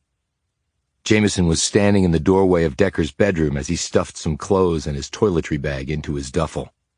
I gotta go somewhere. Go where? Back to D.C.? No, New Jersey. She gaped. New Jersey? Why? I've got a lead, a good one, just happened a bit ago, from Cindy Riley. She looked at him incredulously. Decker, Frank's funeral is the day after tomorrow, and you're leaving? There's so much to do. I'll be back in time. I'm leaving now. I'll get there early in the morning, do my thing, and be back late tomorrow. But my sisters are here now, and Frank's parents and siblings will be here in the morning. I thought you could pick his parents up from the bus station. And one of his sisters, too, she's coming in by train. The others are driving directly here. Decker stopped his packing. I'm sure your sisters will help out, and just so you know, I have to take the rental. Wait a minute, you're driving to New Jersey? Only way, really. I looked at flights. First one out of Pittsburgh is 10 o'clock tomorrow morning, and it isn't even direct. I have to connect through freaking Charlotte, if you can believe that. And there's no train schedule that works, and no bus service that does either. The quickest way is to drive it. I can be there in under 7 hours. Okay, but do you realize what time it is? When exactly do you plan to sleep? I'm good. The adrenaline is pumping, and I'll get some shut-eye when I get there. Decker, this is not smart. I've got to go, Alex. I found out something tonight that I need to check out. She sat down on the bed. You said you had a lead from Cindy Riley. What is it? He told her about Stanley and Nigel Nottingham and finding the name and address on the back of the photo in Costa's condo. He handed the photo to her, and she looked it over. So let me get this straight. This Nigel Nottingham was Barron the First's butler? Yeah, and I'm betting Stanley is his, I don't know, great-grandson or something. That's why Todd didn't find a connection to Barronville. He only went back as far as Stanley Nottingham's parents. He lived in the same building as Bradley Costa in New York. They were neighbors. She handed back the photo. So what exactly is your theory? That Stanley Nottingham told Costa something about Barron and this town that made him pull up his roots in Manhattan and come here. Riley told me that Costa told her he came to Barronville to follow his dream, which struck me as really curious. Well, I'm hoping that Nottingham can tell me what that dream was. Jamison rubbed her forehead, her features exhausted. Okay, I can see how that might be important to the investigation, but can't this wait until after the funeral? Stanley Nottingham is elderly and just moved to a nursing home. How do I know the guy won't drop dead tomorrow? And if he does, there goes the only lead I have. She snapped. It's always about the case, isn't it? It always takes priority over everything, no matter what. Decker stopped packing and looked at her. It's not like that, Alex. It's always like that, Decker. But this is important. She rose and walked back over to the door. Fine, whatever. I'll just hold down the fort here. Alex, I will be back. I promise. Yeah. She said absently. Well, I hope you find what you're looking for. Decker grabbed his overcoat from a chair. When he turned back, she was gone. He heard a door close somewhere in the house. He zipped his duffel shut and hefted it over his shoulder. He made his way quietly downstairs. Only sitting on the last riser was Zoe, holding a stuffed cat. She looked up at him, and her gaze fell on his duffel. Are you going somewhere, Mr. Amos? Decker's first impulse was just to rush past the little girl and be on his way to New Jersey without explanation. But after looking at her disconsolate expression, his second impulse made him set his duffel down and sit next to her. I am, Zoe, but I'll be back. See, I have to go check on something in New Jersey. Have you ever been to New Jersey? She shook her head. Is it nice? Yeah, it is. What do you have to do there? Talk to someone, an older man. What about? He knew somebody here in town, so I just wanted to ask him some questions about the person. Is he a nice man? Well, I've never met him, but I'm sure he'll be just fine. He paused and studied her. How are you doing? She clutched her cat tighter. My daddy's funeral is the day after tomorrow. Yeah, I know, he said quietly. We're going to bury him in the ground. That's what Mommy said. I'll be back in time to go with you. You promise? I promise. Her features turned anxious. Mr. Amos, do you think he'll be cold? My dad? See, after Mommy told me that he was going to be buried, I got a big spoon from the kitchen and went out in the backyard and dug a hole. And I put my hand in it. And it was cold down there. And my daddy didn't like to be cold. He would snuggle under the blanket with me. I don't like the cold either. Lending a visual to her words, she shivered. Decker leaned against the banister, even as he felt his chest tighten and his throat constrict. I know your blanket doesn't have a name, but does your cat? His name is Felix. Aunt Alex gave him to me when I was 5. Where'd you come up with that name? It was the name of my daddy's dog when he was little. I thought if I named my cat Felix, he wouldn't miss him so much. That's really nice, Zoe. Her face wrinkled up and her eyes filled with tears. I want my dad to be here. I know. And I know he would want to be here too, more than anything. He would never want to leave you. Zoe leaned against his leg and he gently patted her head. They sat in silence for a few moments. Do you remember I told you about my daughter? Molly. That's right, Molly. Well, I didn't really tell you the truth about her. You mean you lied? Said Zoe, sitting up, her eyes wide and staring at him. No, not exactly. I just didn't tell you everything. The fact is, my daughter, died right before she turned 10. Was she sick? No, she had an accident. Like Daddy did? That's right. Anyway, we had a funeral for her, and I had to bury her, too. But I go back and visit her, to check on her. And when I go there, I can sense that she's not cold. You can do that with people you love. So I think that when you and your mom go to visit your dad, you'll be able to sense that, too. And by being there, you actually make things warm, because he'll know that you're with him. That people who love him are right there with him. Do you see? She nodded slowly, her gaze fixed on him. Can I talk to him when I visit? You absolutely can. Now, he won't answer you back like he used to, but I can tell you that you'll feel something right here. He touched the center of his chest. And that means that your dad is answering you back. And it goes right there, right to your heart, because that's where you always keep your dad now, Forever. Okay? She nodded, leaned over, and gave his thick calf a hug. I'll see you when you get back, Mr. Amos. You can just call me Amos. Okay, Amos. Decker lifted his duffel and left. He did not see Jamison standing at the top of the stairs. She had heard the entire exchange and was quietly sobbing while holding onto the railing to steady herself. When Zoe started up the stairs, she saw her aunt and ran up to her and flung her arms around her legs.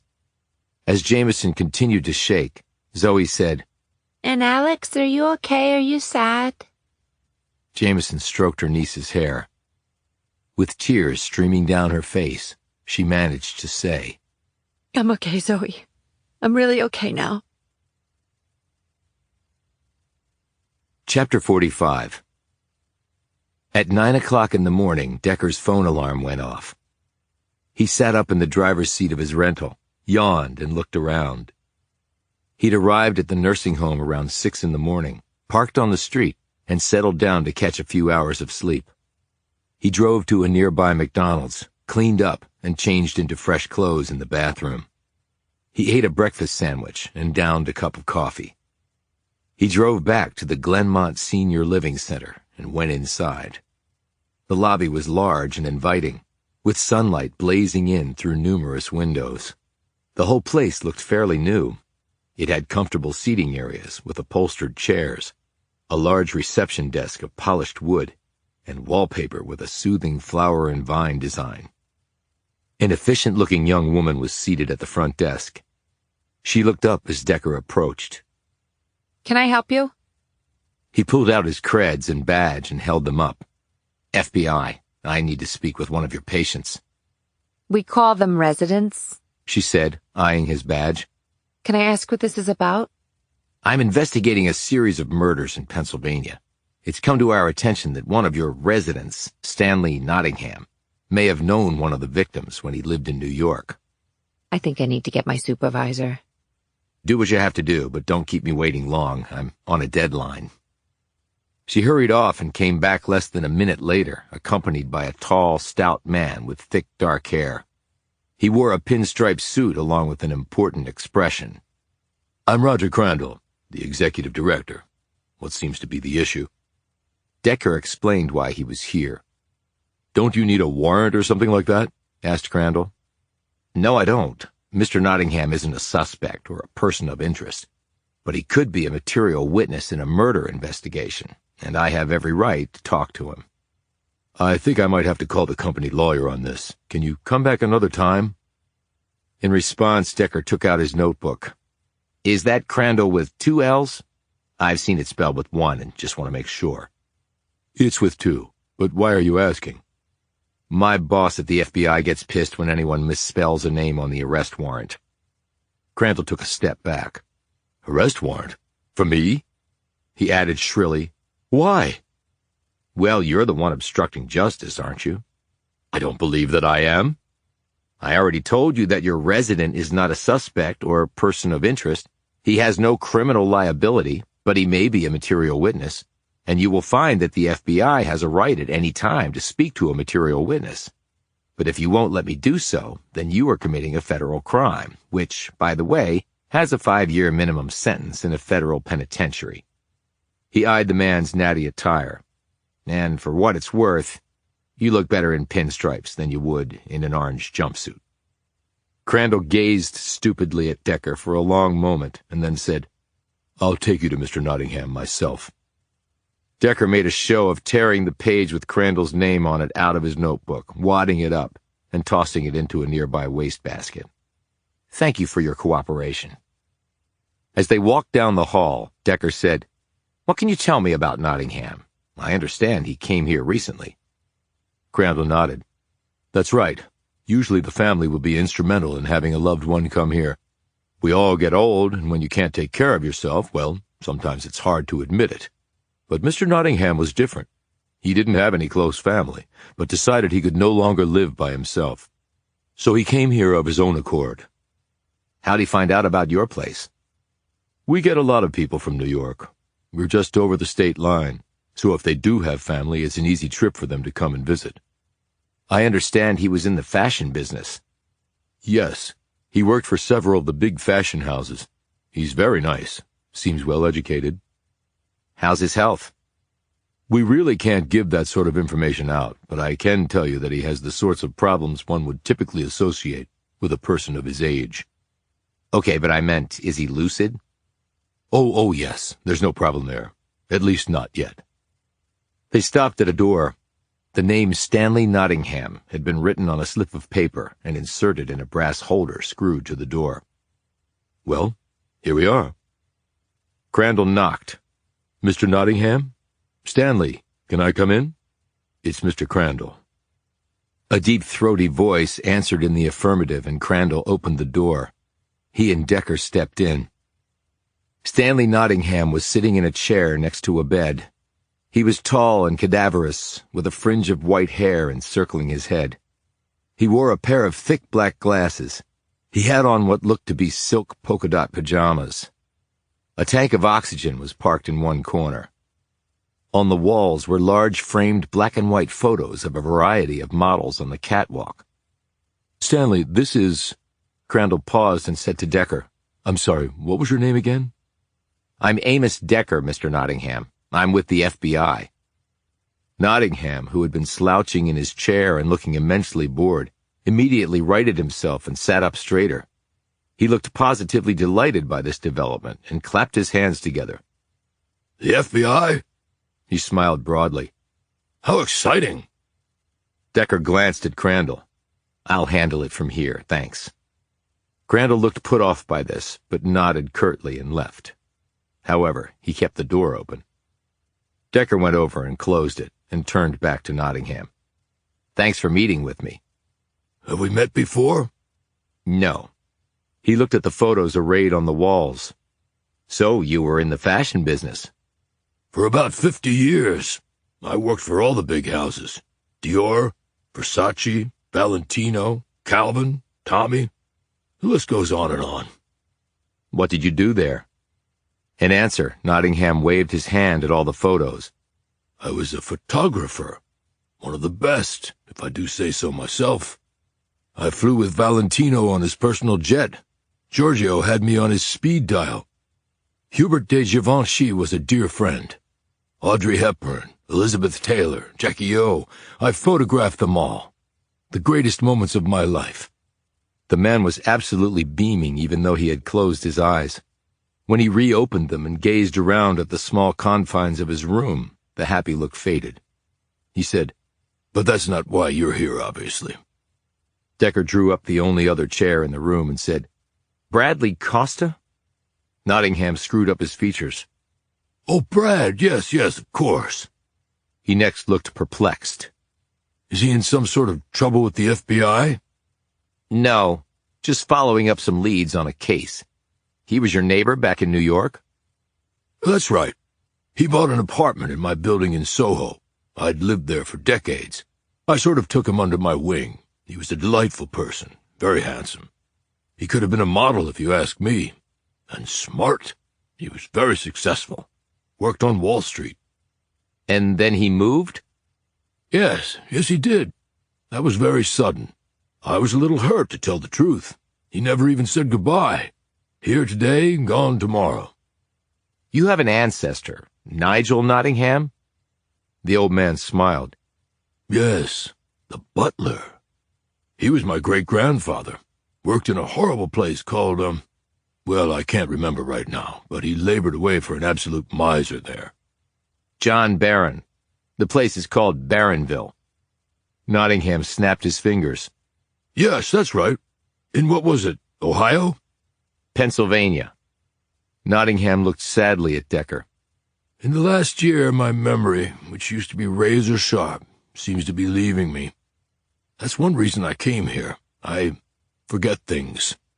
And I didn't want to burn my building down by mistake. No reason to be sorry. You're doing fine. Was Costa interested in the Barons? Nottingham scrunched up his features once more. Well, come to think, it was at a dinner party I threw a number of years ago. I remember because I had just been given an award by the fashion industry. It was one of those things you get for being around as long as I had. he added with an embarrassed smile. What happened at the dinner party? Well, it was after we ate and we were having port in my little room of photos. Brad picked up a picture from off a table and asked me about it. Well, it was Nigel. I told him all about him, or at least what my father and grandfather had told me.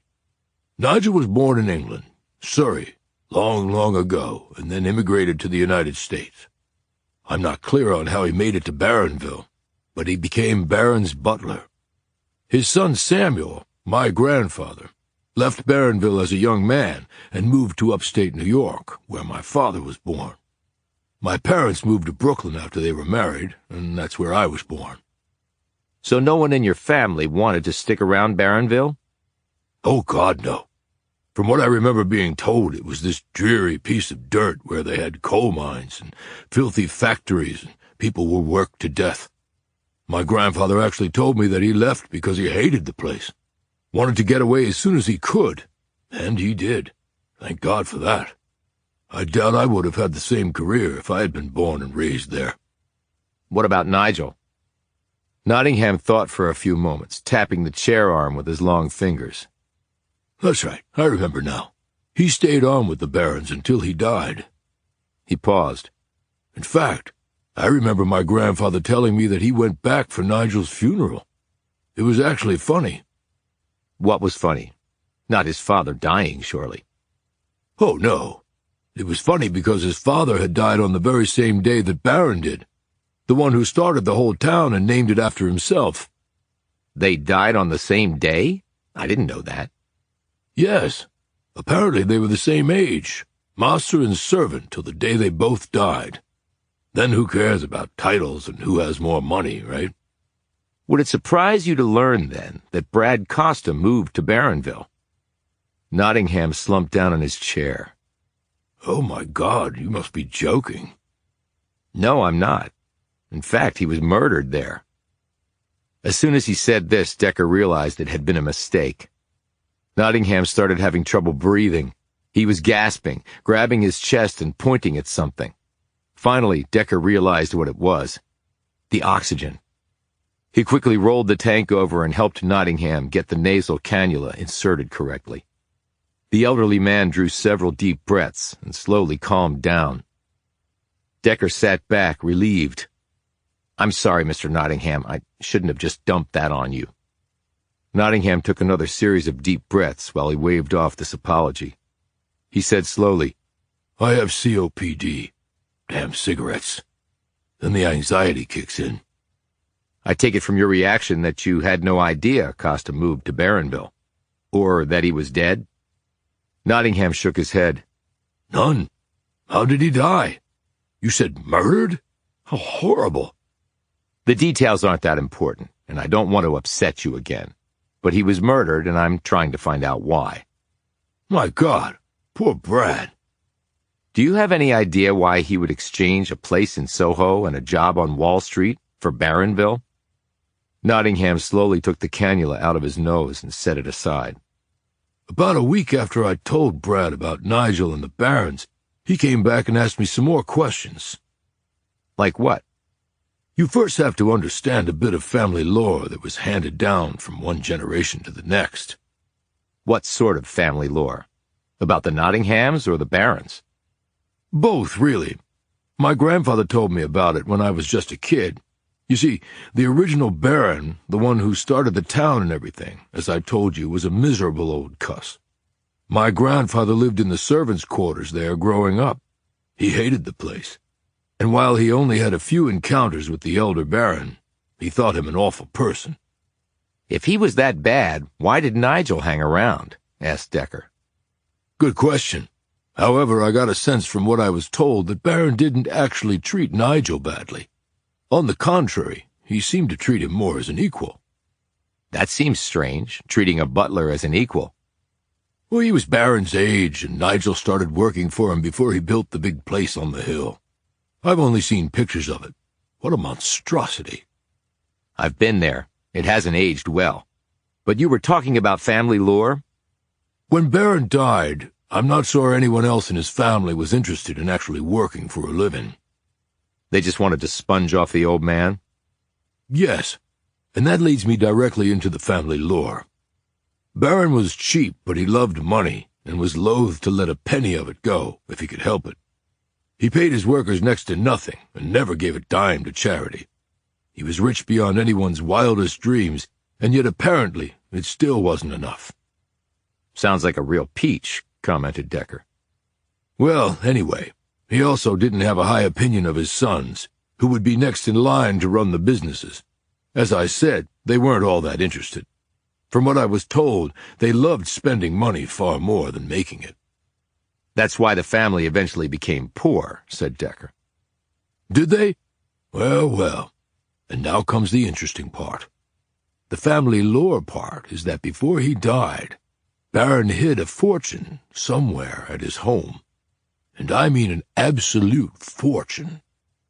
In what? I don't know. Jewels, rare coins, cash, negotiable instruments, stocks, bonds. But it would have represented a very large part of his fortune. It seems that he didn't want his family to have it. And you told Costa this? Nottingham nodded. He was interested, I would say very interested, and peppered me with questions. I even showed him some of the old letters my grandfather and father wrote to me. I also had letters that Nigel had written my grandfather. In the letters, were there any clues as to where he might have hidden it? None, at least that I could see. My grandfather and father speculated about it, but they didn't know. And even if they did, what would it matter? They didn't own the barren property. They would have had no way to gain access to it, to even search. But presumably the Baron family would. I suppose. And if they were becoming poor and thought there might be a fortune lying about, well, I would look for it. I'm sure if my grandfather knew about the possibility of a hidden fortune, the Baron descendants would have as well. I think they did look for it. How do you know that? Decker was thinking about all the holes in the walls back at the Baron mansion. Just something I saw. Nottingham sat up a bit in his chair. Do you think Brad went to Barronville to look for the treasure? I can't come up with another reason why he would chuck his life in New York and move there. Do you think he did some investigating on his own before he left New York? It's possible, in fact even probable, because we had many later conversations about it, and each time we did, Brad seemed to know things about the Barons that I hadn't told him, so he might have been doing research on his own. Nottingham suddenly looked horrified. So, my telling him about this and his going there, I'm the reason he's dead. No, you're not, said Decker firmly. People make their own choices, and they have to live with the consequences. I suppose you're right, Nottingham said doubtfully. Would you happen to have any of the letters you showed Costa? I would. Not in my room, but there's a storage locker here where I keep my valuables. The letters are in a file in that locker. I can make copies and put the originals back in the locker. That's fine. Thank you for your time. You've been a big help. Decker handed Nottingham a card. If you think of anything else, give me a call. Of course. And could you let me know how things end up? I will. Decker looked at the photos on the wall. You were really a great photographer. Nottingham glanced up from the card and said, Thank you. What are you going to do now? My job, answered Decker. Chapter 46. When he returned from New Jersey, arriving back before dinner, Decker was as un-Decker-like as it was possible to be.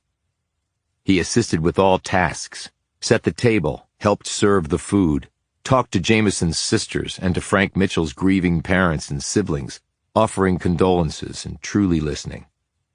Afterward, as the others went off to a nearby motel where they were staying, Jamison cornered him in the kitchen, where he was loading the dishwasher after clearing the table. Are you feeling okay? She said, her look a worried one. He placed the last pot in the dishwasher, dropped in a detergent pod, hit start, and closed the door before turning to her. I'm just trying to help out, Alex. I know. That's sort of what I meant. It's just not, you know. You mean it's just not like me? She looked embarrassed, but did not correct him. "You must be rubbing off on me, Alex," Is that a good thing? she said quietly. "Must be. People seem to like me better now than when I lived in Ohio." He fell silent for a few moments. "I know I'm awkward in social situations, and I know I have something in my head that makes me unable to say what I want to say in certain situations.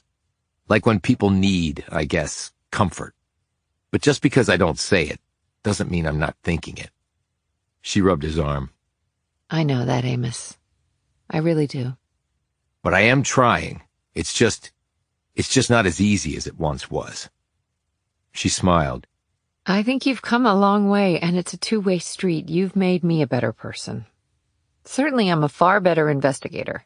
When we first teamed up, I had no idea what I was doing. He nodded, leaned against the counter, and studied his feet. "I remember when Cassie and Molly died. Family came in. There was a lot to do. Everybody was crushed, and I couldn't really do anything. I just sat there like a lump." But that's understandable. It was such a horrible loss for you. "Lots of people have horrible losses every day, and they manage to keep going." Well, what you did today was much appreciated. You really helped out a lot. Amber was very grateful. He didn't respond to this, but simply rubbed the top of his head. How does it feel? She asked. "Funny," was all he would say. Any more memory glitches? "Not like before, no." She nodded, but still looked apprehensive. What did you find out in Jersey? He told her about his conversation with Stanley Nottingham.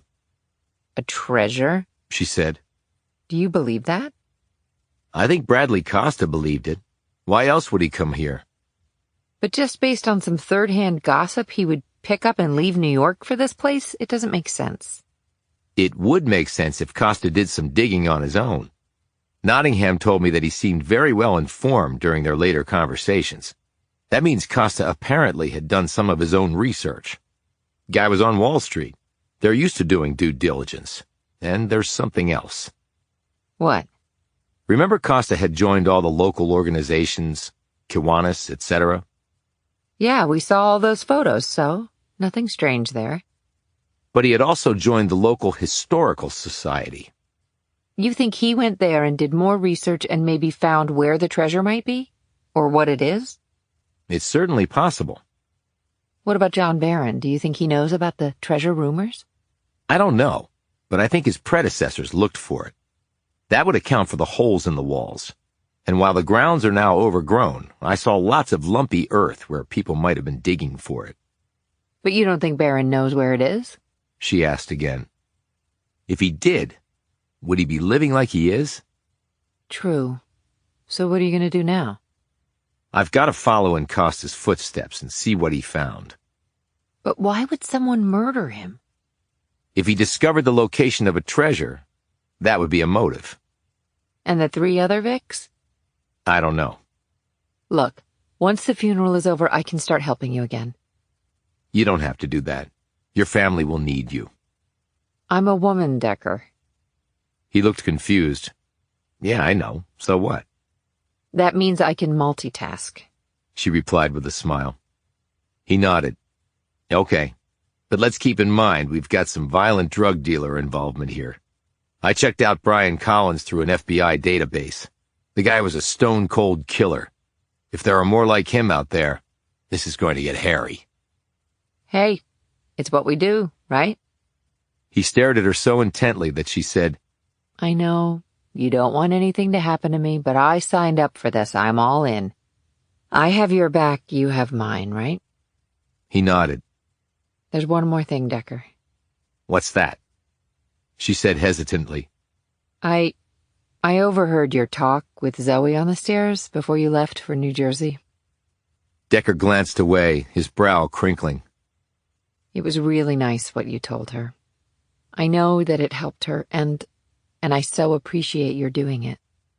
Still looking away, Decker said, She's just a kid. She shouldn't have to go through this. But if she does, it's good that she has a friend like you. And an aunt like you, he replied.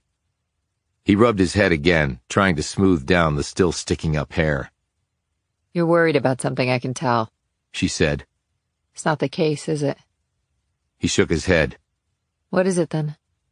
At the institute in Chicago, where I went after my brain injury, they told me a lot of things, but one of them stuck with me. What was that? They said that a damaged brain can keep changing. The initial reaction was the perfect recall and the synesthesia, but they said changes could happen again, years down the road. But it's been over 2 decades and nothing has changed, right? Until I got walloped in the head here. But you said the memory blip hasn't happened again. And how about the synesthesia? He looked at her. When I shot Brian Collins, I didn't see electric blue like I normally do. What color did you see? I didn't see any color, and I didn't feel sick or claustrophobic. That's not necessarily a bad thing, but it does mean that something has changed in my head. And that's, well, it's a little unnerving. I could see that. So maybe the injury to your head did do something. But your synesthesia might come back. Part of me doesn't want it to come back, but... But you're afraid that other things will change about you? He looked directly at her now. I already became somebody else, Alex. I don't want to go through that again. Because I don't know who I might become next. He added with an embarrassed smile. And let's face it, that person might not be as likable as me. Chapter 47. Ashes to ashes and dust to dust. When Decker had buried his wife and child, he had stood at their grave sites as though experiencing a cruel hallucination. He knew what was happening in front of him, but could not believe it actually equated with any sense of reality. Frank Mitchell's funeral, he understood from this experience, was probably no different from Mitchell's wife and young daughter. They would go through the motions today and go to bed tonight, and then wake up tomorrow and momentarily wonder where their husband and father was. The weather had turned rainy and cold, with the gloom of clouds adding weight to an already oppressive atmosphere. Frank's parents, flanked by their grown children, sat looking feeble and dazed. Directly in front of the coffin, Amber held Zoe in her lap, the girl's head tight against her mother's chest. Her sisters were on either side of her. They were all seated on metal folding chairs set up in front of the coffin. Some people from the fulfillment center, including Ted Ross, were in attendance. There were a few other young women. Decker assumed they might be mothers of kids who went to Zoe's school. Other than them, there was no one. The Mitchells hadn't been here long enough to make many friends. Decker had had no suit to wear to the funeral, and getting something quickly for a man of his size was out of the question. Thus his khaki pants, sweater, and overcoat had to suffice. He stood in the very back, almost clear of the tent that had been put up against the inclement weather. Lumpy green turf carpet was under his feet. Rain blew in on him from the rear of the tent, but it didn't bother him, and he didn't try to move in closer. He wasn't part of the family, and he wanted to give the bereaved their space. His gaze had met Ross's, and the men had flicked a hello at each other. He thought it was good of Ross to be here. While he stood there, the man sidled over to him. "I hope no one minds that I'm here," Ross said quietly. "You came to pay your respects. Nothing wrong with that." Ross dug into his pocket, pulled out a card, and handed it to Decker. "What's this?" "For what it's worth, he's one of the best lawyers in Pennsylvania. He'll take Maxis for every penny he can." He pointed over to Amber and Zoe. "They deserve it. And then they should just leave this place and find a nicer one to live in." Decker said, "Thanks, but why are you being so nice? You work for the company that will have to pay out big time." "You told me you met my father?" "I did." "He's an asshole." "I wouldn't disagree with that." "He was terrible to my mother, and to me too, truth be known. I never forgot that, always being on the receiving end of that crap, always being the underdog. It leaves its mark on you." "I can understand that," Ross said quietly. "So when the little guy can punch back, you gotta take your shot." He pointed to the card. "Have her call him." "I will." Ross walked away. A few minutes later, the preacher eulogized a man he didn't know. Some hymns were sung, and then a final prayer was given. After that, the man of the cloth went over and said some private words to the widow and patted Zoe on the head. The little girl recoiled from the stranger's touch, while Jamison put a supportive hand on her niece's shoulder. And that was that. A life of roughly 3.5 decades ground down to about 30 minutes. That was what constituted Frank Mitchell's exit from this earth. That's about what most of us will get, thought Decker. And then we just live on in memories and fading pictures set on tables and hung on walls. If that doesn't depress you, nothing will, he concluded. The funeral party began to disperse as the burly men who had dug the grave came forward to lower the coffin and finish the job of placing the deceased in the ground and shoveling dirt on top. And Barronville would be Frank Mitchell's final home for eternity. That thought nearly made Decker sick to his stomach. He walked back to the rental alone while Jamison joined her 2 other sisters, who had formed a protective ring around Amber and Zoe. Hey, Decker. He looked over to see Kate Kemper standing next to a black SUV, parked at the rear of the line of cars that had been part of the funeral procession. She walked over to him. "Didn't expect to see you here," he said. I didn't know them, but a young guy dies and leaves behind a young widow and a kid. I just thought I'd come to pay my respects. At least from a distance. I didn't want to intrude. Nice of you. I lost my father last year. My mom passed away when I was in college. I'm an only child, so I'm next at the turnstile. I think you have a ways to go, noted Decker. Tomorrow is guaranteed to no one, especially in our line of work. No arguments there. Last time I saw you, you were heading out with the bartender from the Mercury Bar. I remember, he said. So anything to report? Decker leaned against his truck. How about you enlighten me on one point first? What would that be? You never told me what your agents, Beatty and Smith, were doing in the area. Yes, I did. They had gone rogue. According to Randy Haas's dying declaration? Yes, I told you that too. But before they went rogue, where were they assigned? Kemper said, Why? I'm investigating the case. I need information to do that. Okay, there was some work to do in this area, not in Barronville specifically, but in the general vicinity of northwestern Pennsylvania. What sort of work? Feel free to be as specific as possible. Kemper looked around. In my truck. They walked across the road and climbed into her SUV.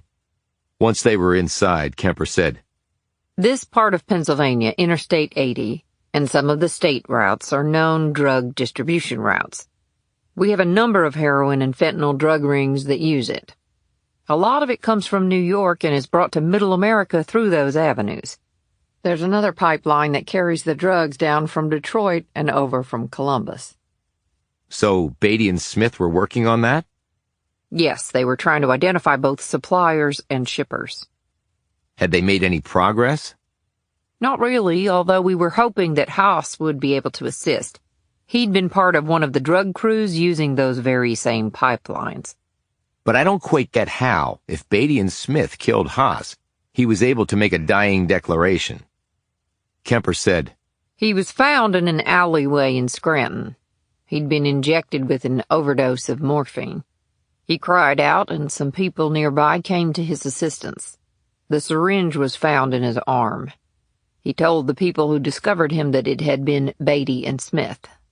Then he died. The onlookers reported his last words to police. No prints on the syringe? None. They would have worn gloves. They weren't rookies. Decker looked out the window at Frank Mitchell's grave. He watched as they lowered the coffin into the ground. He glanced over at Zoe and her mother climbing into the car provided by the funeral home. Zoe was looking back at the coffin going into the ground. Decker could see her shiver at the sight. Did Haas have any family? Asked Decker, his gaze holding on the little girl until the car door closed behind her. Family? I suppose so. We really didn't check into that. Decker turned back to her. Well, I would if I were you. Did you do a post on him? Of course, the morphine stopped his heart. That was the COD. Did the post show anything else? Like what? Like Haas was maybe already dying? What? The Emmy didn't mention anything like that. Because you just wanted to know how he died, probably. Did you actually read the whole report? Kemper pursed her lips. No, I didn't, but I can remedy that right away. She took a moment to thumb in a text. I'll let you know what they say. Okay. Why did you even think that a possibility? Asked Kemper. Because I don't think your guys went rogue. He glanced at her. And I'm surprised you were so quickly convinced they had. We've had other agents go bad, Decker. Nature of the beast. We chase after guys who literally have billions of dollars to throw at people to make them turn. I get that, but that's true of any law enforcement. Was there something else about the pair? We didn't always see eye to eye. They were unorthodox to a fault. I like to do things by the book. Smith and Beatty didn't. I'm glad you're not my boss, then. She smiled. Maybe I'm glad, too. Her smile vanished. Why would Haas have lied about who killed him? I can think of 2 reasons, and I hope we'll have answers very soon. They watched as 2 more hearses drove past them, headed to other grave sites, the rest of their processions filing in behind them. A lot of funerals in this town, noted Decker. Dollars to donuts, you're looking at ODs there, said Kemper, pointing to some young people getting out of cars and heading to one of the grave sites. Over 80,000 people in America this year alone, she added. More than died in Vietnam and the wars in the Middle East combined. And far more than die in traffic accidents or by guns. And it's only getting worse. Next year we'll probably be looking at over 100,000 dead. The opioid crisis is actually responsible for the life expectancy in this country starting to go down. Can you wrap your head around that? Nearly 500,000 dead since 2000. Drug overdoses are the leading cause of death for Americans under age 50. We had a recent study done at DEA. Life insurance companies value a human life at about $5 million. Using that number and other factors, our people projected the economic loss to the country each year due to the opioid crisis at about $100 billion. A third of the population is on medication for pain, and they're not getting addicted on street corners. They're getting addicted at their doctor's offices. From prescription painkillers. Right. Back in the 80s, we had the crack crisis. The government's position was just say no, and if you didn't, you went to prison. So we locked up millions, mostly men from the inner cities. Then came the 90s, and Big Pharma decided that Americans weren't taking enough painkillers. They sort of made pain the 5th vital sign. Spent billions on ads, payoffs to doctors, used legit-looking organizations and think tanks to make it all seem above board. No possibility of addiction. No long-term negatives was the mantra everyone was spouting. Turns out, all of that was based on either faulty research or no research at all. It's ironic, but a lot of opioids were initially given out to combat lower back pain. Why was that ironic? Asked Decker. Because opioids actually are pretty ineffectual with chronic lower back pain. Last year, doctors wrote nearly 250 million prescriptions for painkillers. It's a miracle we're not all hooked. And the numbers we see now, bad as they are just the tip of the iceberg. It's beyond a national crisis, and no one is doing a damn thing about it. Because of our position on crack cocaine in the 80s, we built a lot of prisons, but not many treatment centers or addiction protocols. So now this crisis is filling hospitals, prisons, and cemeteries all across the country. And to top it off, last year, about 25,000 babies were born with what's called neonatal abstinence syndrome because their moms were opioid users while pregnant. What kind of life will they have, do you think? Decker stared at the coffin being carried to a gravesite by what looked to be a group of pallbearers who were still in high school. Then he looked at the line of cars parked along the road and was surprised to see some brand-new luxury vehicles, along with ancient heaps. Suddenly, they heard a horn begin to blare. Kemper said, "Where's that coming from?" "There," said Decker, pointing to a pickup truck parked in the middle of the line of cars. They jumped out of the SUV and ran across the road. By the time they got to the pickup truck, several people had crowded around it. In the driver's seat was a young man slumped against the steering wheel. His shoulder was pressed against the horn. Decker reached through the open window and pushed him back against the seat, and the sound stopped. His breath was coming in gasps. Decker opened the young man's eyelids. The pupils were pinpricks. "He's overdosed," said Kemper, who had also seen this. "Yeah, he has," said a thin man in a threadbare coat. "Third time this week." Decker spotted the half-empty syringe on the truck seat. Inside it was a clear, sand-colored liquid.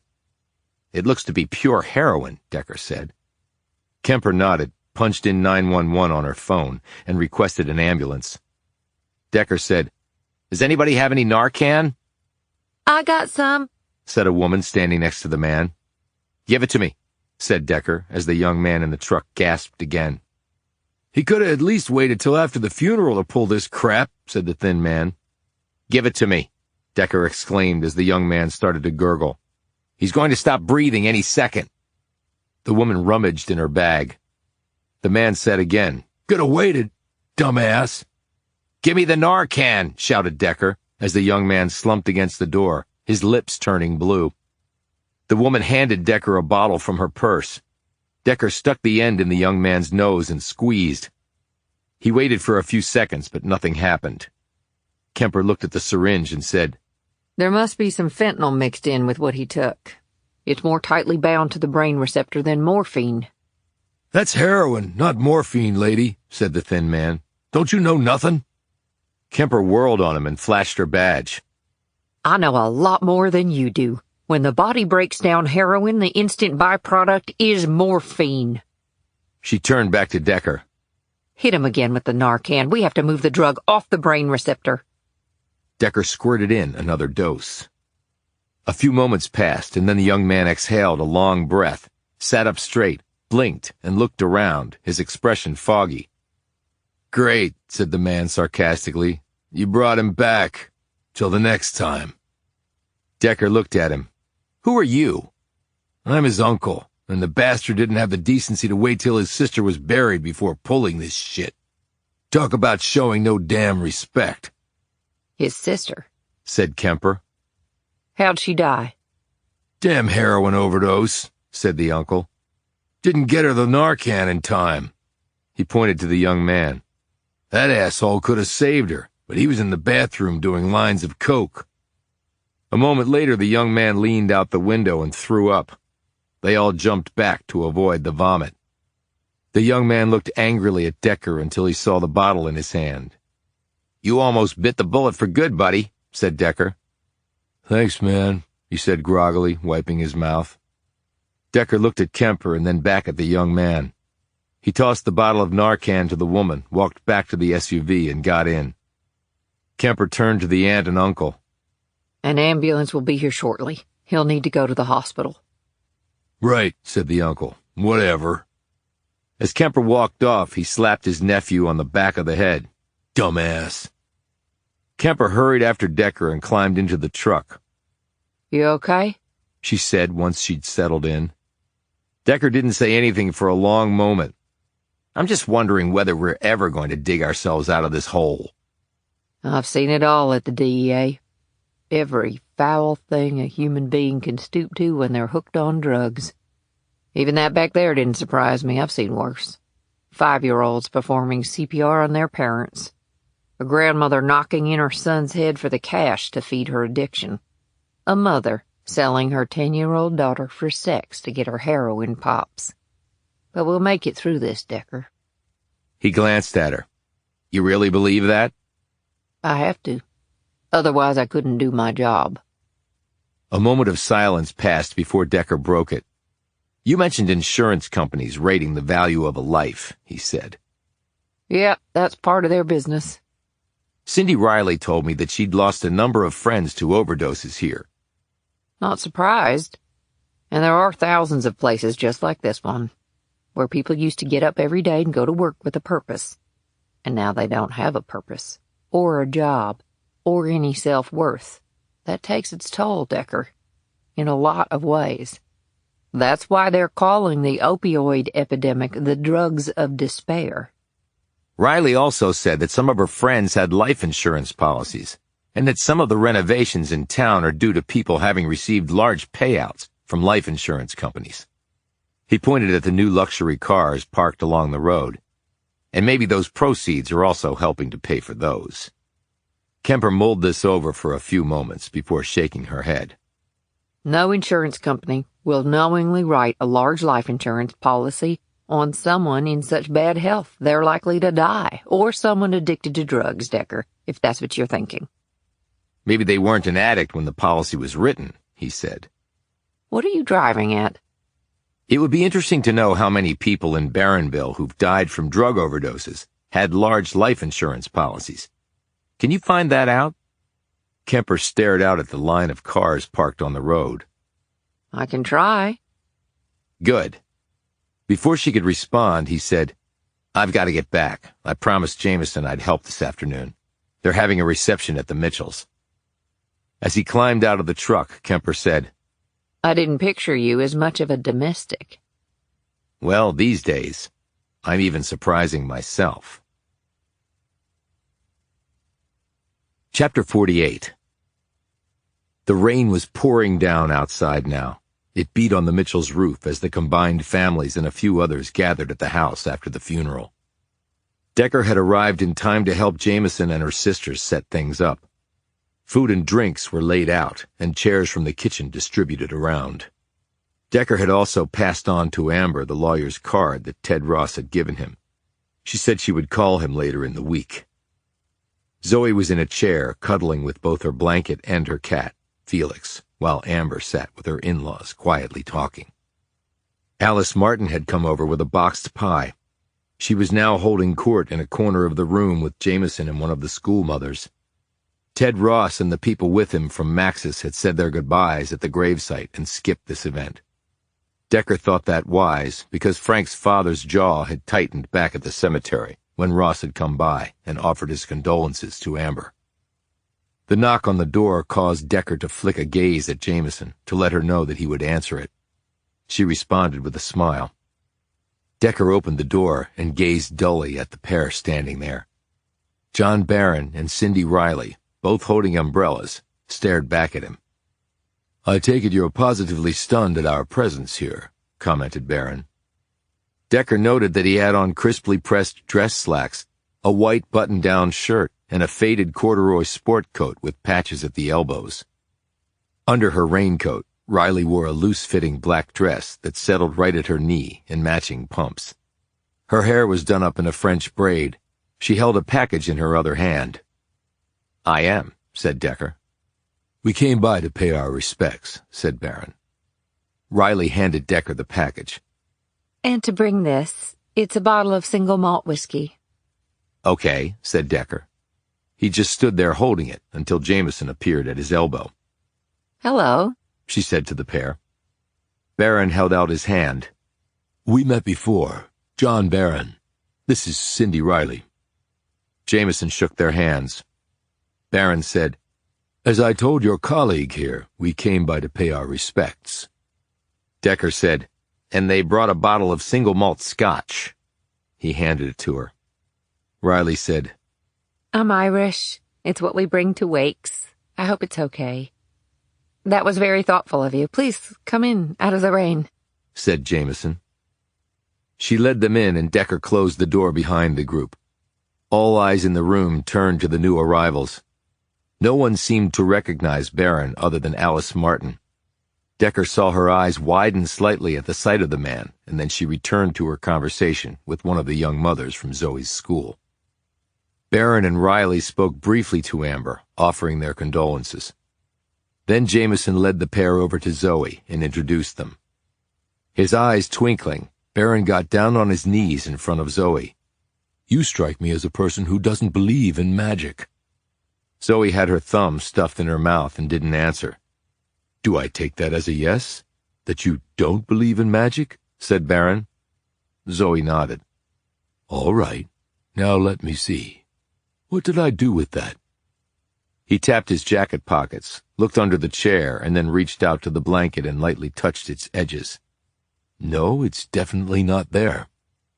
Zoe removed her thumb and said, What's not there? Baron, pretending not to have heard her, said, Oh, of course, now I remember. Zoe, could you just reach in your cat's right ear? You'll find it in there, I think. Zoe looked uncertainly at Decker and then Jamison, who nodded encouragingly at her. Zoe slowly put her fingers in Felix's right ear, and her eyes bulged as she withdrew a small silver coin. She said, How did it get in Felix's ear? Baron clapped his hands together and glanced at Jamison. Well, I felt sure that Felix is a very special cat, right? Zoe nodded. Well, special cats can do magical things, like hiding coins in their ears. He took the coin and examined it. Now, this is a very rare coin. It will bring whoever possesses it good luck. Okay? Okay, said Zoe, still looking wide-eyed from her cat to the coin. Baron held it up in front of her. It's 147 years old. It once belonged to my ancestor. He had a great many coins and never parted with many, but this one found its way to me, and I would be honored if you would accept it, as a token of my appreciation for your being such a brave young lady and the owner of such a special cat. Would you do that, Zoe? Will you take the coin? Her fingers closed around the coin as she nodded. He sat back and looked at her. And now do you believe in magic? Perhaps just a little? Or at least in very special cats? She nodded energetically. What do you say, Zoe? Said Jamison, gazing admiringly at Baron. thank you. No, thank you for doing me the honor of accepting it. Baron glanced over at Amber, who was staring at them from across the room. I bet your mom could use a hug right about now. And you can show her your brand new, very old coin. Zoe smiled, jumped up, and ran over to her mother as Baron stood. That was really nice, said Jamison. It was, agreed Riley. Jamison added, You seem to be a man of many talents. No, just a jack of all trades and a master of none, I'm afraid. My lot in life. So, how are things here? Jamison said, I guess what one would expect. I'm just glad the funeral is over. Baron shook his head. I don't get the ritual of the funeral and the gravesite service. As if already grieving people need to go through that as well. It's a way of paying respects, John, countered Riley. Baron pointed to the bottle held by Jamison. I would rather pay my respects by drinking that. And if you point me toward the kitchen, I can get us glasses. Jamison led him that way, leaving Riley and Decker alone. You left my place really abruptly the other night, she said. You said you had somewhere to go. I did. Where? Decker studied her. I found Stanley Nottingham. Who? The name of the guy on the back of the photo. Oh, right. He was related to Baron's butler, Nigel. Wow, that's a coincidence. She glanced sharply at Decker. But you said you don't believe in coincidences? Even if I did, I wouldn't believe in one that big. What did you find out? Ever hear any rumors about a treasure being hidden at the Barron estate? Riley shook her head. No, why? Did this Stanley guy say there was? He'd heard stories, and he lived in the same building in New York that Brad Costa did. They were friends, in fact. Wait a minute, are you saying that Brad Costa came to Barronville because he heard about rumors of some treasure? I think it wasn't just based on rumors. I think he did some digging on his own and then came here. But he would have had to be pretty sure that it was true to pull up roots and move to this place? I agree with you. Do you really think there is some sort of treasure up there? I think people have looked for it, but I don't think they ever found it. Damn. Baron never mentioned that to you? No, never. And if he'd found anything, I doubt he'd be living as he is. Agreed. But he had to know about the rumors. She glanced at him. Why are you telling me all this? Isn't it part of your investigation? It's a parallel part, and I'm telling you because I'm relying on my gut. And my gut tells me I can trust you. Also, I need some traction on this case, which means I need some local help.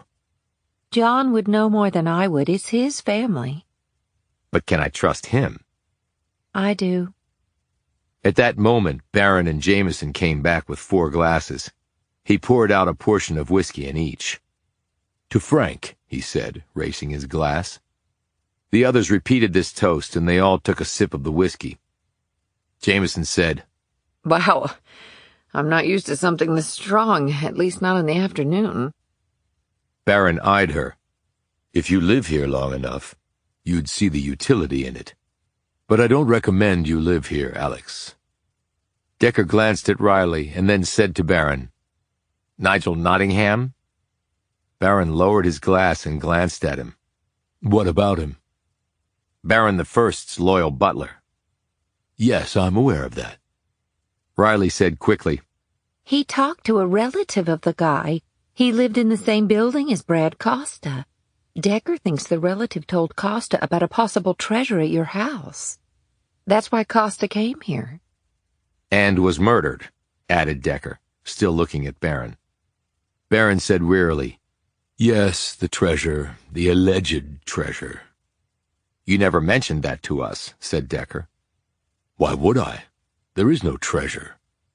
So you've looked for it. said Jamison. "No, but my ancestors did, for many, many decades, and it was never found, because our patron would never have left any money for his descendants to find. It wasn't in his DNA. "Costa must have thought differently," said Decker. "Why else chuck New York for this place? Did he ever ask you about it?" "As I told you before, I don't know the man. I never met the man, so there would have been no possible way for him to ask me anything." "And you're certain about that?" Barron pursed his lips and looked amused. "I'm assuming you're referring to my failure to tell you about Joyce and Michael Swanson?" "Your credibility is not all that good in my book." Barron said, "Well, I'm not sure what I can say to convince you otherwise, so perhaps I should take my leave." He turned to Alex. "I am very sorry for what happened. I doubt there's anything I can do, but if you or your sister need anything, please ask, and I'll do whatever I can." Riley said, Same for me. Thank you. said Jamison.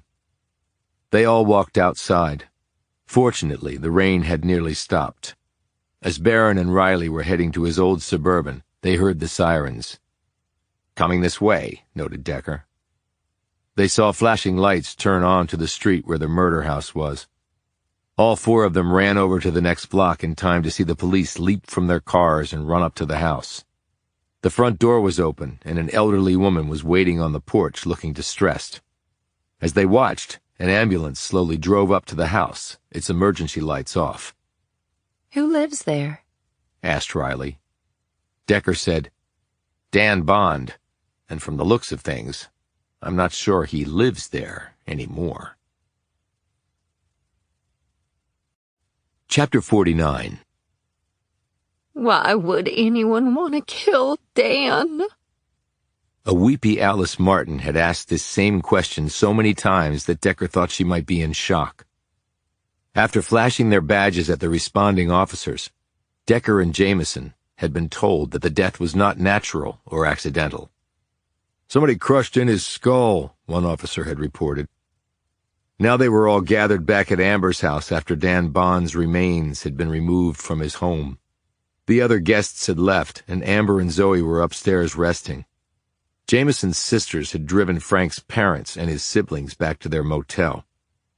Barron and Riley were still there and were silently studying the floor of the living room. Barron had another glass of whiskey in hand.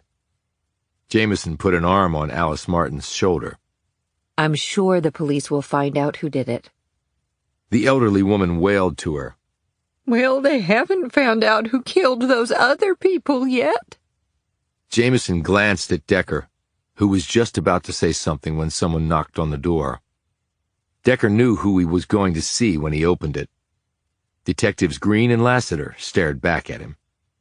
Green said grimly, "I think we might want to evacuate the other residents from that street, and I'm only half joking." "One of them is here," said Decker, indicating Martin. "What about Fred Ross?" Lassiter said, We woke him up when we knocked on the door. He was in a foul mood. You're lucky he didn't have his shotgun with him. Yeah. Well, he said if anybody tried to bash his head in, they'd get both barrels in their face for the trouble. What can you tell me? Asked Decker. Care to step outside? Said Lassiter. They went back out on the porch and Decker turned to face them. Green said, He's been dead since around midnight last night. Forced entry? No sign of that. An elderly friend came over to check on him when he didn't show up for a church meeting, and they couldn't reach him on the phone. She found him in the kitchen. How'd she get in? Green said, She had a key. We checked her out. She's what she claims to be. Decker said, A uniform told me there was blunt force trauma to the head? Correct, said Lassiter. Murder weapon? Didn't find one. Pert probably took it with him. And no one saw anything? Well, there were only 2 other people on the street. Martin and Ross. Both were probably in bed at midnight. How about the DEA agent across the street? Asked Decker. Green said, Kemper lifted that surveillance yesterday. They finished processing that scene and the one next door where you shot Brian Collins. We don't have the manpower to keep a guy idle like that, so there was no one on patrol duty. Lassiter said, The killer must have been watching and knew there was no cop present. Then he goes and does the deed. Green said, But why the old blind guy? Why would anyone target him? He couldn't have seen anything. But he could hear things, said Decker. He knew there wasn't a plane flying over that night. It was his suggestion that it might have been a drone. Green popped some gum into his mouth. Donna mentioned your theory about that.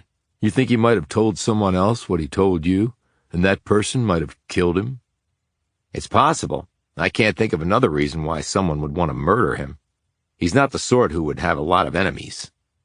Was there any sign of robbery? No, I don't think he had much to steal. When I went there to interview him, Bond had to open 3 door locks. I don't think he would have left his door open. So someone had a key, said Lassiter.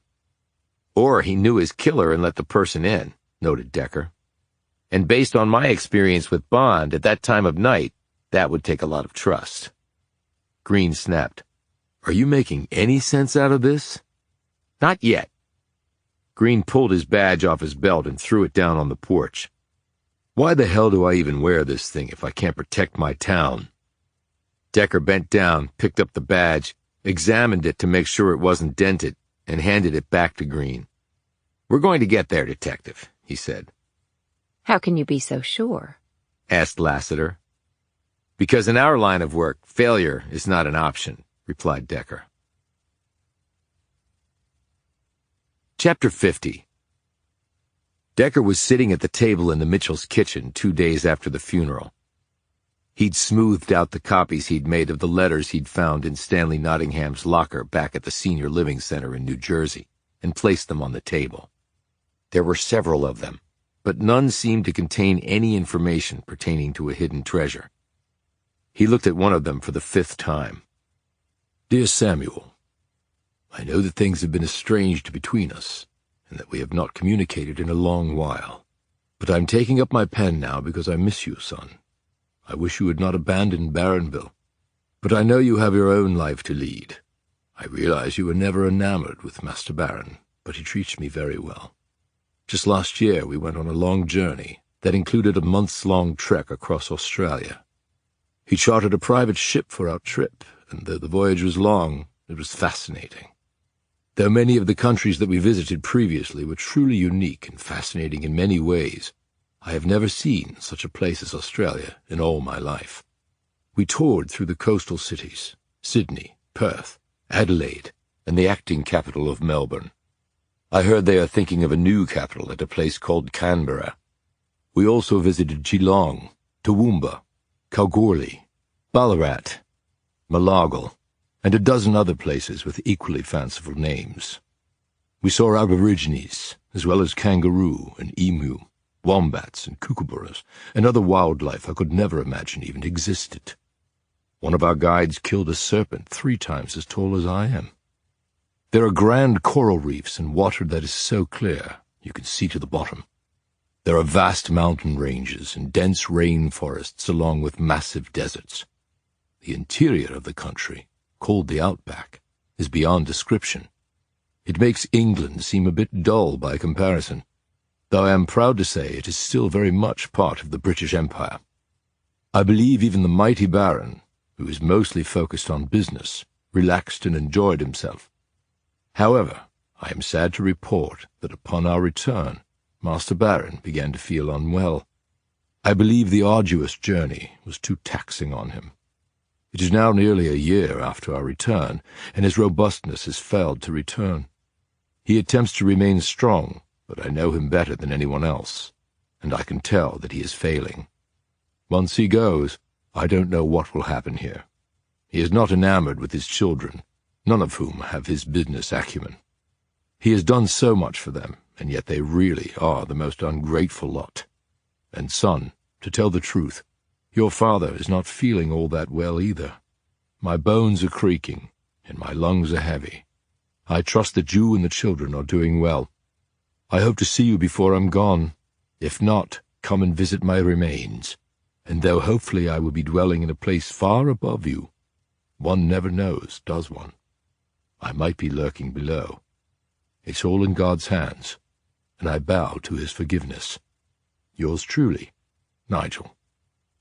Decker put the letter aside. If there was a clue in there, he wasn't seeing it. It was a bit pathetic how Nigel seemed to worship Baron solely because he was wealthy. But then again, lots of people still did that to this day. And Nigel had not been far off the mark about both men's failing health. The letter was dated only 6 weeks prior to his and Baron's deaths. He looked up when Jamison walked into the room. She sat down across from him and glanced at the letters. Find anything relevant? She asked. He shook his head and leaned back in his chair. How are Zoe and your sister? I think it was a good idea to take Zoe back to school today. She needs structure to keep her mind off what happened. I'll pick her up later. Amber is at the bank going over some financial things, and she called that lawyer Ted Ross recommended. He's coming here to meet with her. Good. She needs to make Maxis reach into their deep pockets and pay. I told her that too, and not to sign anything they might send her.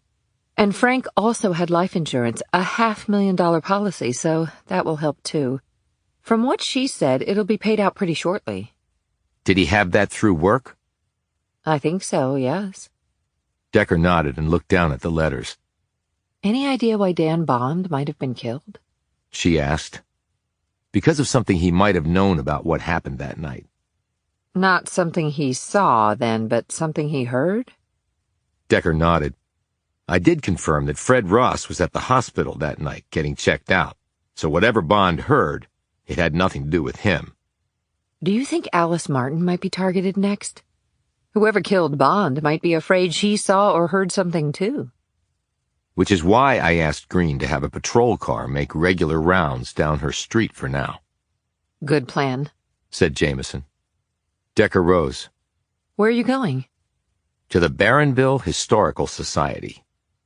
Everyone left this morning to go back home. You want company?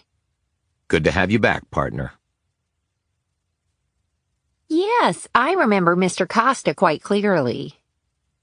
Decker and Jamison were at the Historical Society speaking with the director, Jane Satterwhite, who was apparently the only employee of the place. She was a dowdy gray-haired woman in her late 60s, wrapped in a pink shawl and with granny glasses dangling from a chain. The society was housed in a drab brick building with abandoned structures on either side of it. We have a very rich history in Barronville, Satterwhite said. Only we lack the resources to fully tell it. She was speaking the truth here, for as Decker and Jamison looked around, the shelves were only half full, and the displays looked old and dusty. The entire place had an air of neglect. Do you get a lot of visitors? Asked Jamison. No, I'm afraid not. People aren't interested in history anymore, it seems. Then they're doomed to repeat the mistakes of the past, noted Decker. Exactly, said Satterwhite, suddenly animated. You've hit the nail right on the head. Everyone looks to the future for answers, which ignores the fact that people, despite the passage of years, remain fundamentally the same. You were telling us about Bradley Costa? Prompted Jamison. Oh, yes, that's right. A very nice young man, very interested in our town. Anything in particular? Prompted Jamison. Particularly in John Barron, the first I'm talking about, the one who founded this town. What exactly was he interested in having to do with John Barron? Asked Decker. Satterwhite led them into another room. This is our Barron room, as I like to call it. Here, we house everything we have about John Barron from his birth to his death. I understand that he died on the same day as his butler, Nigel Nottingham. Yes, that's right. Are you an historian too? An amateur one, lied Decker. Was Costa interested in that fact? Well, he asked me about it. He wanted to know if we had any correspondence from Nigel. He was the first person ever to ask about that. And did you? Asked Decker. No, we didn't. Did he ask about anything else? Any business correspondence that Barron might have had in the time leading up to his death? And did you have anything like that? Asked Jamison. Just one letter. She turned to a file cabinet, opened it, and rummaged through its contents. That's funny. You can't find it? Asked Jamison. Well, it was right here. Maybe it was put back in the wrong place. She went through the other drawers, without success.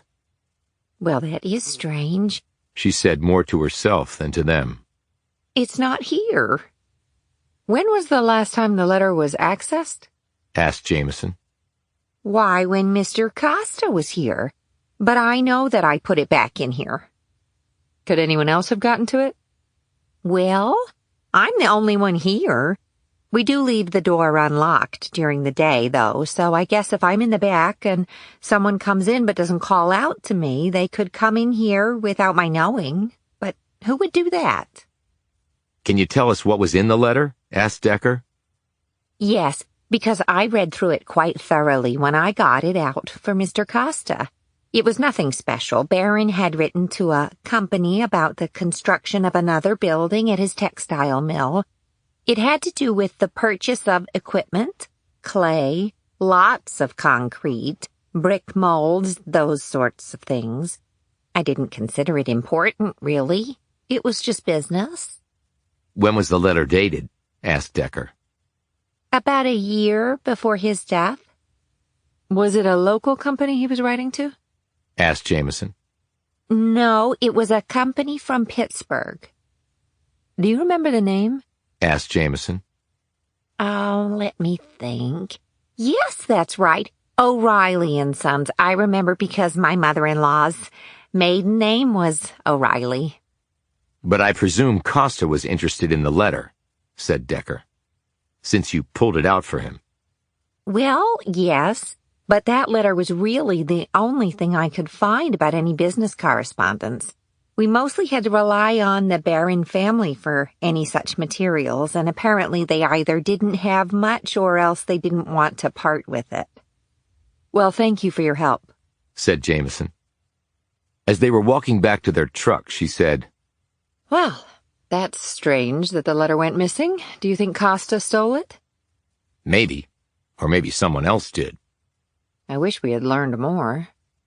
Well, we have a new question we need an answer to. What?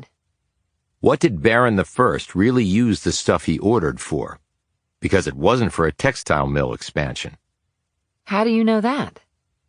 Because of what Detective Green already told us. Chapter 51.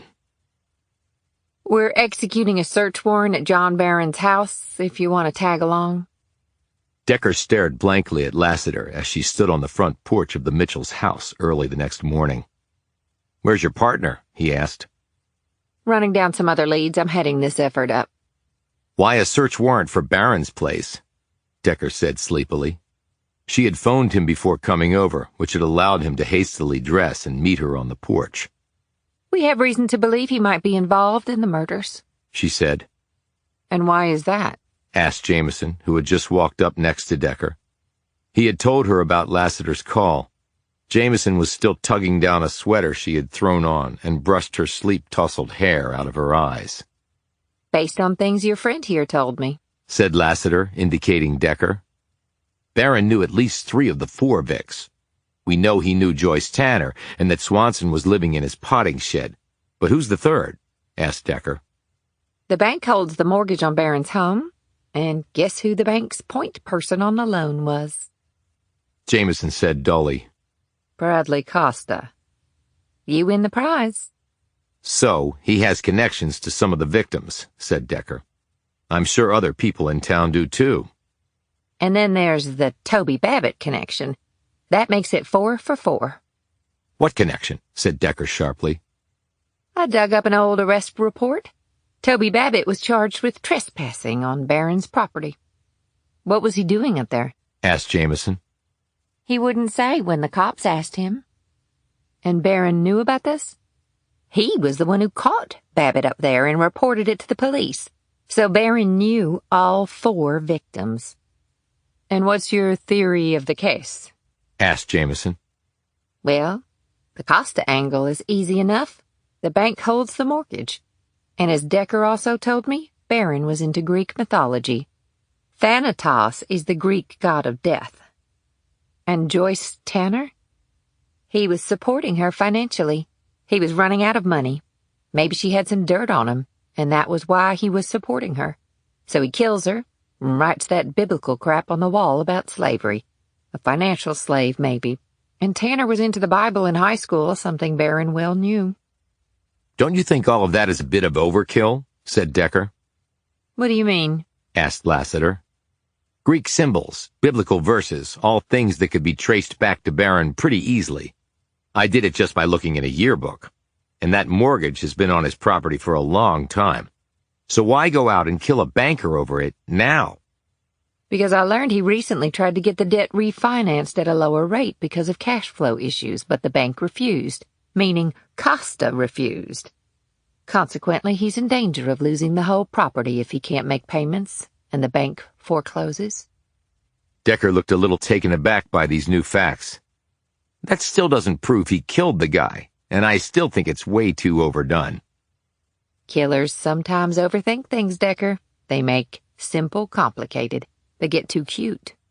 Yes, they do, but Barron does not strike me as that kind of a man. What this looks like to me is someone trying to frame the guy and doing a crappy job of it. Well, I've arrested people on a lot less and proved my case. And Babbitt? He might have found something up on the Barron estate that made Barron nervous. And I think I might know what that is. And you should too, since you found the connection before we did.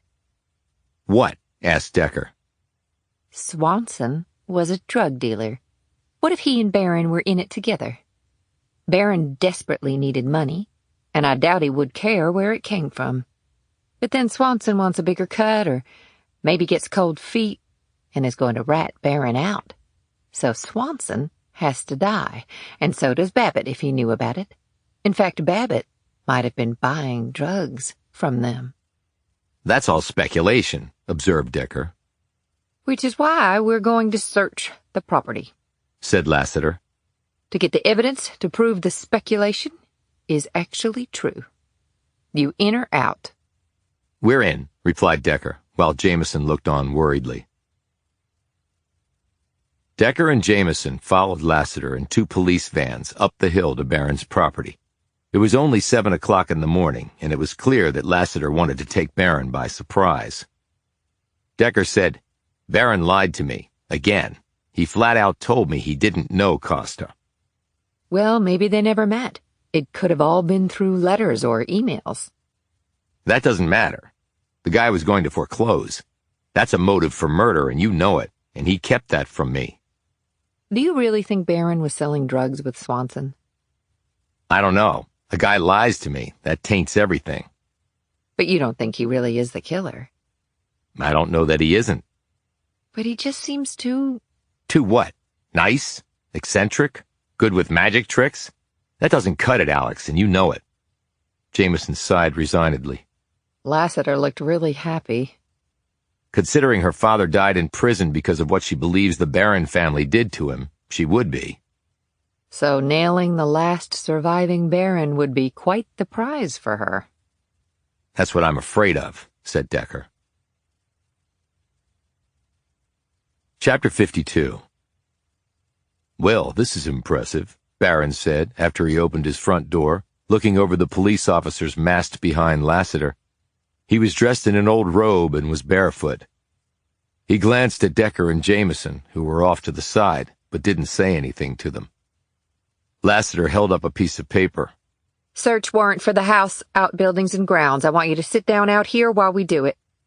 Can I at least have a drink first? Said Barron pleasantly. Lassiter ignored this and said to an officer standing immediately behind her, Dawes, I want you to stay here and make sure he doesn't move. I don't want him to have any chance to hide any evidence or make a run for it. Barron smiled and said, Well, I don't run as fast as I used to, and without a drink to bolster me, sitting right here and perhaps falling asleep in the process definitely holds appeal. Lassiter gave him a look of granite and was about to say something back when Decker moved forward and said, We'll do the honors, detective. It's a big place, and you'll need all the manpower you have to search it. Lassiter gazed at Decker for a longer moment than was probably needed before nodding. Okay, but when I say I don't want him to move, I mean exactly that. Couldn't be clearer, replied Decker. Lassiter passed out orders to her men. Some followed her into the house, while others headed toward the outbuildings and grounds. Barron sat down on the front porch and stretched. If any money is found, I will make a claim. I can use the cash, as you're well aware. Decker put a foot up on one of the steps and stared down at him. You lied to me about Costa. He holds the mortgage on this place, and you knew it. Well, technically the bank does. He just worked there. You know that distinction doesn't pass the smell test. How many times did you talk to him? Exchange correspondence. You wanted to renegotiate the deal, but the bank said no. Costa said no. Banks often say no to people like me. I didn't take it personally. But you admit that you knew Costa. It was only business. Which means you did lie. People lie all the time. And they get caught in those lies, rejoined Decker. Just like now. So Costa stiffs you on your request, which gives you a prime motive for murdering him. Only I didn't. And if I killed everyone who was mean to me, I'd be deemed the world's most prolific serial killer, because I'd have to murder pretty much everybody in this town. And Lassiter knows about Swanson being up here, and she also knows about your ties to Tanner, and she dug up an old trespassing charge you made out against Toby Babbitt. That means she knows that you have ties to all 4 victims. That puts you in pretty rarefied company, and also vaults you to the top of the suspect list. Jamison added, And Lassiter has theories about how your relationships with all of them could have led to motives for murdering them. It does not look good at all, John. Barron took all this in and shrugged. Well, it is what it is, I guess. It's not like I can change any of it. Decker said, But why did you lie about Costa, and now Babbitt? You didn't think the police would put it all together. Maybe I didn't, conceded Barron. This town has a police force, but I really thought in name only. They certainly couldn't solve the murders of my parents, so why should I think they could competently solve anything else? Lassiter has a hard-on for you because of her old man. When she was a little girl, he lost his job at the textile mill, lost his house to the bank, and burned down the home of a banker while the man was still in it. He went to prison and never came out alive. So how much do you think she loves the Barron family? Excuse me, but why should she be different from anyone else here? Retorted Barron. Jamison stepped forward. John, you are in deep trouble. Lassiter is building a case against you for 4 murders. We're just trying to make you understand the gravity of the situation. I've been in deep trouble for most of my life. Not this deep, said Decker. You could get the death penalty. I've actually had that ever since I was born here. It's just a matter of time. You really need to take this seriously, snapped Jamison. Barron stood. And how exactly should I take it seriously? He said, his eyes flashing dangerously in a way that neither of them had seen before. If people have a hard-on for me like your friend said, then what does it matter what I do or what I don't do? The result is inevitable. So now maybe you see why I drink so much." "Did you kill those people?" asked Decker. Barron held Jamison's gaze for a beat longer, and then looked at Decker. "Well, if I had, it's doubtful I would confess my guilt to the FBI." He looked back at Jamison. "Do you think I killed them?" It doesn't matter what I think. It matters what can be proved. That's such a pat response. Frankly, I expected better from you, Alex. Decker said, "Did you clear Swanson's things out of the potting shed?" Barron glanced at him. Decker said, "We told you we found evidence of Swanson staying in the potting shed, and the drug paraphernalia there. Did you get rid of it?" "I'm not sure I should answer that." "You're going to have to at some point." "I think I'll defer for now." "They're going to search every inch of this place. Odds are very good they're going to find something, including anything that you might have re-hidden." "Do I need a lawyer?" Lassiter had stepped into the front doorway right at that moment. Oh, I think you do, Mr. Barron. She held up a gun in a plastic evidence bag. Chapter 53. "Ballistics matched the gun found at Barron's property to the bullets that killed Costa and Swanson," said Decker. He was sitting at the Mitchell's kitchen table with Jamison. "Lassiter just called me. She sounded the happiest I've ever heard her," he added. "And they also found all of the drug stuff in the potting shed. They ran prints and matched it to Swanson. Barron obviously just left it there even after we told him about it." So, Lassiter finally nails the Barron family, said Jamison. "But do you believe he did it?" "Anyone could have planted that gun there," noted Decker. "And Lassiter found it pretty fast." "She never said where she found it," noted Jamison. "She told me later. It was in the gun room, in one of the glass cabinets with some of the other pistols." So was he counting on the fact that hiding a gun among other guns was a smart idea? Well, it didn't turn out to be. With all the grudges people here have against him, I don't see how John gets a fair trial. Hopefully he'll lawyer up, and they'll probably end up changing venues for the trial. "What's his story?" asked Jamison. "That he knows nothing about the gun and doesn't know where it came from." Prince? Lassiter said no, but it could have been wiped clean. There are too many moving parts to this whole thing, Decker. His phone buzzed before he could answer. The call lasted a few minutes, with Decker mostly listening and asking brief questions. Finally, he said, "Thanks," and hung up. "What's going on?" Jamison said. "That was Agent Kemper. I'd asked her about life insurance policies." "Why?" Decker explained to her what he had discussed earlier with the DEA agent. "So what did she find out?" "Over the last 3 years or so, nearly 300 people in Barronville have died from drug overdoses, and about half had life insurance policies of at least $500,000. Quite a few had policies of over $1 million. My God, that's almost one person dying every 3 days. And that's also a lot of money cumulatively. Kemper said the insurance companies had investigated a lot of them, but apparently each of the policyholders she could find out about had undergone a medical exam and had no history of drug abuse. So at least in those cases, the money was paid out to the beneficiaries. Damn. So is that the new American dream? Sign a relative up for life insurance and wait for them to OD to cash in? Let's hope not. They sat in silence for a few moments. Jamison said, "So what will happen with Barron now that he's been arrested?" "He'll have a bond hearing. Because of the seriousness of the charges, the judge will probably remand him into custody until trial. But even if bail is set, I doubt he could afford it." Someone knocked at the front door. Jamison rose to answer it and returned a few moments later with Cindy Riley. She had on faded jeans, a leather jacket, and a flannel shirt, coupled with an exhausted expression and reddened eyes. Jamison said, "You look like you could use some coffee. I just made a fresh pot." Riley answered with a nod and then dropped into a seat across from Decker. "You know what happened?" she said. "To Barron, yeah." "He didn't do it. He didn't kill anyone." "Was it his gun?" asked Decker. "I don't know. You saw the house. There's crap everywhere." John doesn't know the half of what's there. Does he have a lawyer? Asked Jamison, setting a cup of coffee down in front of Riley. I got him one. Had to go outside of town to do it. Nobody here apparently wants to defend him, the jerks. I mean, what did he ever do to anybody? Somebody killed his parents. Did anybody here do anything about that?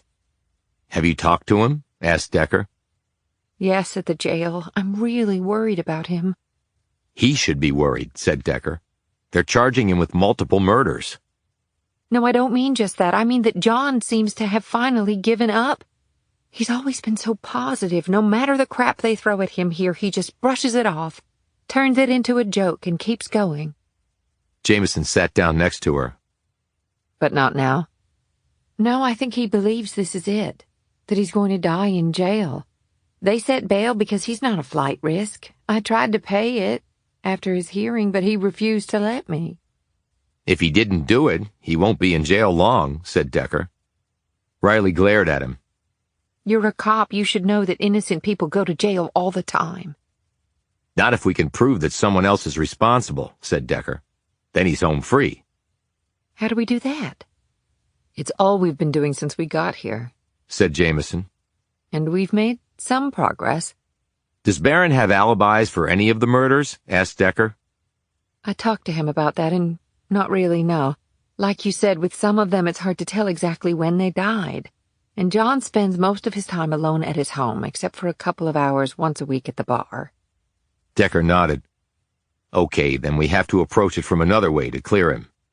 So you don't think he killed anybody then? Said Riley. Decker ignored this question and said, You told me before about new businesses popping up around the area. Right. You also told me about some people using payouts from life insurance policies to do renovations and start these businesses. That's right, but so what? Can you remember any of your friends who overdosed and had a policy? Jamison interjected. But Decker, you said the insurance companies had investigated some of the deaths in Barronville and didn't find anything amiss. Answer the question, Cindy, persisted Decker. I don't know. Wait a minute. She thought for a few moments. Keith Drews did. Because his mom opened the new bakery downtown. I remember her telling me it was the only good thing to come out of Keith's death. Was he a long-time user? No. So what happened? How did he overdose? He got injured, was prescribed Percocet, then Vicodin. Then he got hooked on Oxy. From there it was a downward spiral. He died of a heroin overdose. Whoever he got it from had laced it with fentanyl. Keith probably had no idea what he was taking. It killed him instantly, I heard. How old was he when he died? Younger than me. His mother was named beneficiary. How much did she get? Enough to open a bakery. She totally gutted the first floor of an old building and bought all new equipment, so it was a lot of money. Was she an addict? Asked Decker. Yeah, she was, actually, for many years before she finally kicked it. But what the hell are you getting at? Added Riley angrily. A lot of people have died in this town from drug overdoses, and I've found out that a lot of those people had life insurance policies. Now, you have to have an insurable interest in someone to be named a beneficiary, and you can't get much of a policy benefit without taking a medical exam and swearing on an application that the information you're providing is accurate. They may even do a criminal background check on you, access your medical records, and make you undergo a physical exam. How did they get around HIPAA? Asked Jamison, referring to the law guarding a person's medical history from unauthorized third parties. I had a life insurance policy when I was a cop back in Ohio, replied Decker. On the application, you can waive HIPAA protections. In fact, most insurance companies won't write the policy if you don't waive that, so they can dig into your medical background. And evidence of illicit drug addiction would be a red flag for a life insurance company. Riley looked confused. I don't understand. You're saying if you're an addict, you can't get a life insurance policy. I think that's right. At least not one they will pay out for a drug overdose death. So how did somebody know certain insured people were going to become addicts and then overdose and die? Decker finished for her. Chapter 54. It was only 4 for dinner. It should have been 5. but the fifth was 6 feet under. Jamison sat next to Zoe. Decker sat next to Amber. They were in the kitchen at the small oval table in the center of the room. How was school, Zoe? Asked Jamison. Okay. Said Zoe as she pushed food around on her plate without actually ingesting any of it. Amber had lost weight, and she had been thin to begin with. Her features were strained, her eyes painfully red, and her manner as though she had been drugged. Mommy, can I go to my room? My tummy hurts. Amber said absently. Sure, sweetie. I'll be up to check on you in a bit. Zoe got up from the table and hurriedly left.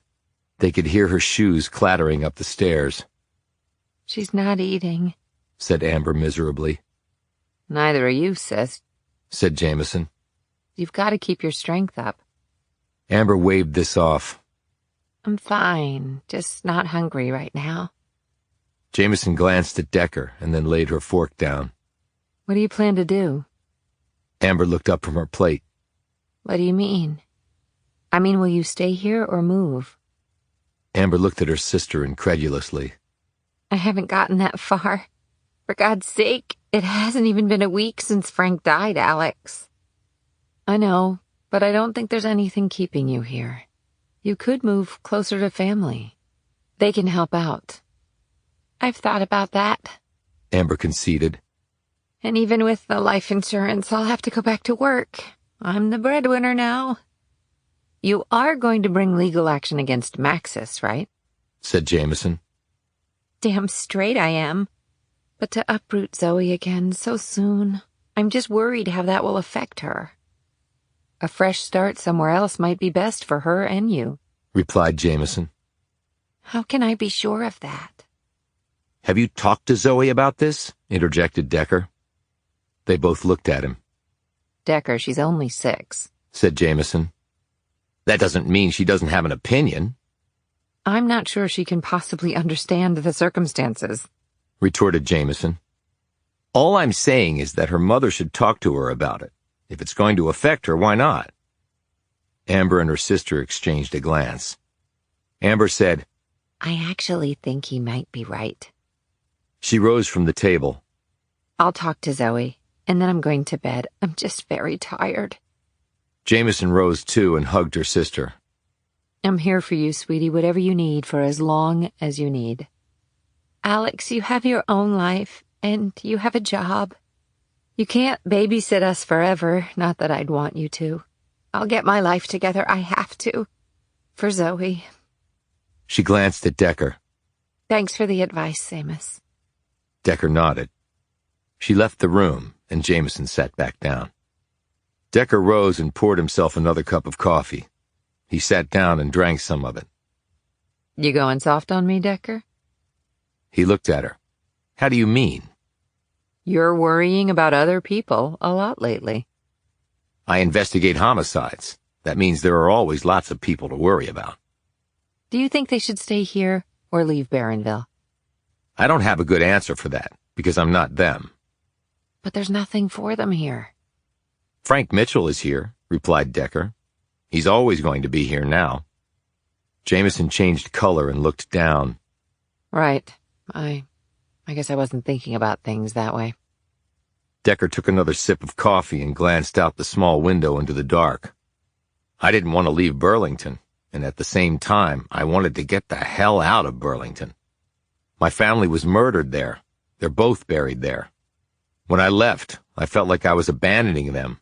I used to go to the graves every day when I lived there. I would sit and talk to them. Now I haven't been in months. He set his cup down. I don't want to end up with my only connection to them being faded pictures on the wall, Alex. You of all people should never worry about forgetting them. It's not the same. I buried them there. That is my connection to that place. It will always be a part of me, whether I want it to be or not. So based on that logic, you think my sister should stay, then?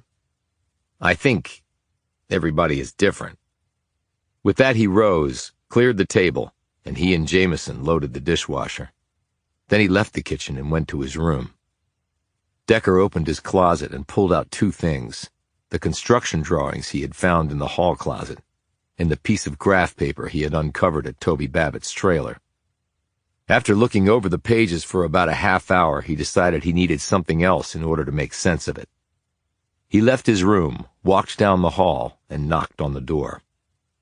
A few moments later, a sleepy-eyed Zoe opened the door. She was in her pajamas and was holding her cat. "Zoe, I'm working on a very important project, and I think you might have something I need." At this, the little girl perked up. Sure, Amos. What do you need?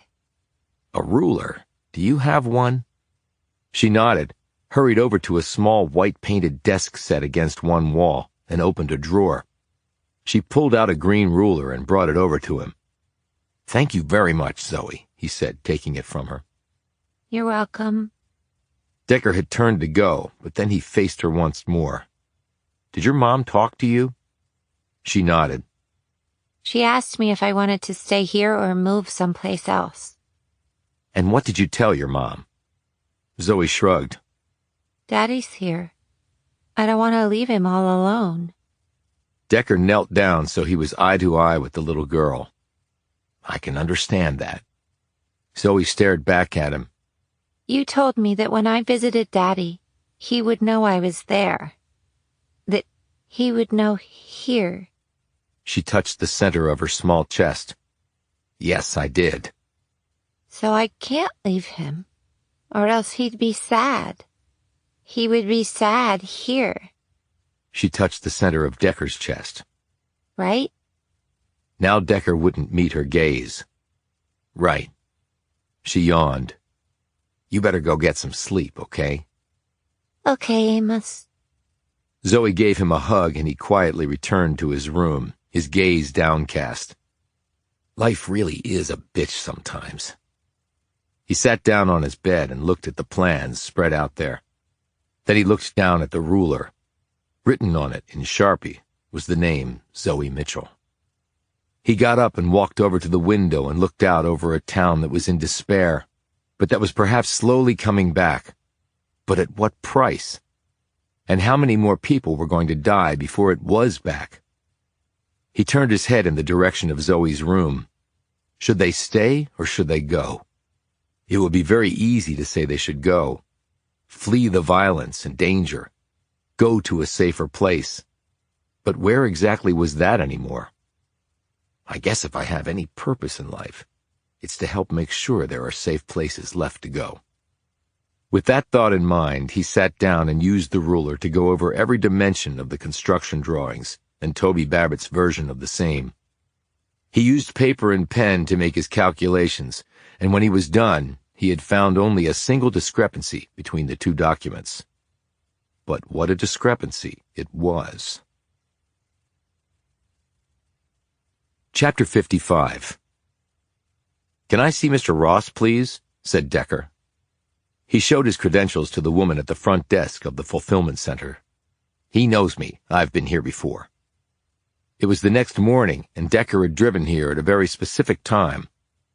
I'm sorry, but Mr. Ross is out on the main floor right now, Agent Decker. "Could I wait in his office? It's really important," he added, because she was the only one working the desk and several people were waiting in line behind him. "I've been to his office before, when Frank Mitchell was killed." Oh, right, of course. That was so awful. When she still hesitated, Decker pointed to the bruise on her forearm. "You bang that on something?" Squat rack at the gym. "You work out. That's good. Keeps you healthy." It's not just that. I want to be a picker. I'm building myself up so I can pass the physical requirements. "You don't like working in the office?" Pickers make a lot more money. And they get overtime. And a better 401k match. That's what I'm gunning for. "Well, good luck on that. So can I go back and wait for Ross?" She glanced at the impatient-looking people in line behind him. That'll be fine. He's doing his usual walk around. I'm afraid it'll be about 45 minutes. "I'm in no rush." Decker headed off and entered the corridor behind the reception area that housed the offices of the center's management staff. Ross had told him previously when he did his walk-arounds, which was why Decker was here at this time window. He didn't want the man around. He made his way swiftly down the hall and reached Ross's office. He tried the door, only it was locked. The blinds were open, showing the office to be empty. He looked around. There was no one in the corridor. He slipped a penknife from his pocket and used it to push back the bolt. He shut the door behind him and closed the blinds. The office looked exactly as it had when he'd been in here before. Ross's coat was on a hook on the back of the door, and a small duffel bag was on the floor. Decker opened the duffel and looked inside. There were some gym clothes and a pair of sneakers and white socks. He zipped the duffel back up and took the object he'd brought with him out of his pocket. It was a measuring tape. He quickly measured the dimensions of the room. The depth of the room was 2 feet shorter than the construction plans had indicated. That meant the entire back wall had been moved forward 2 feet, and there had to be a reason for that. Decker had seen from the plans that a hallway also bordered the back wall, as it did the front, so there was no wiggle room there. He walked over to the wall behind Ross's desk and started to examine it.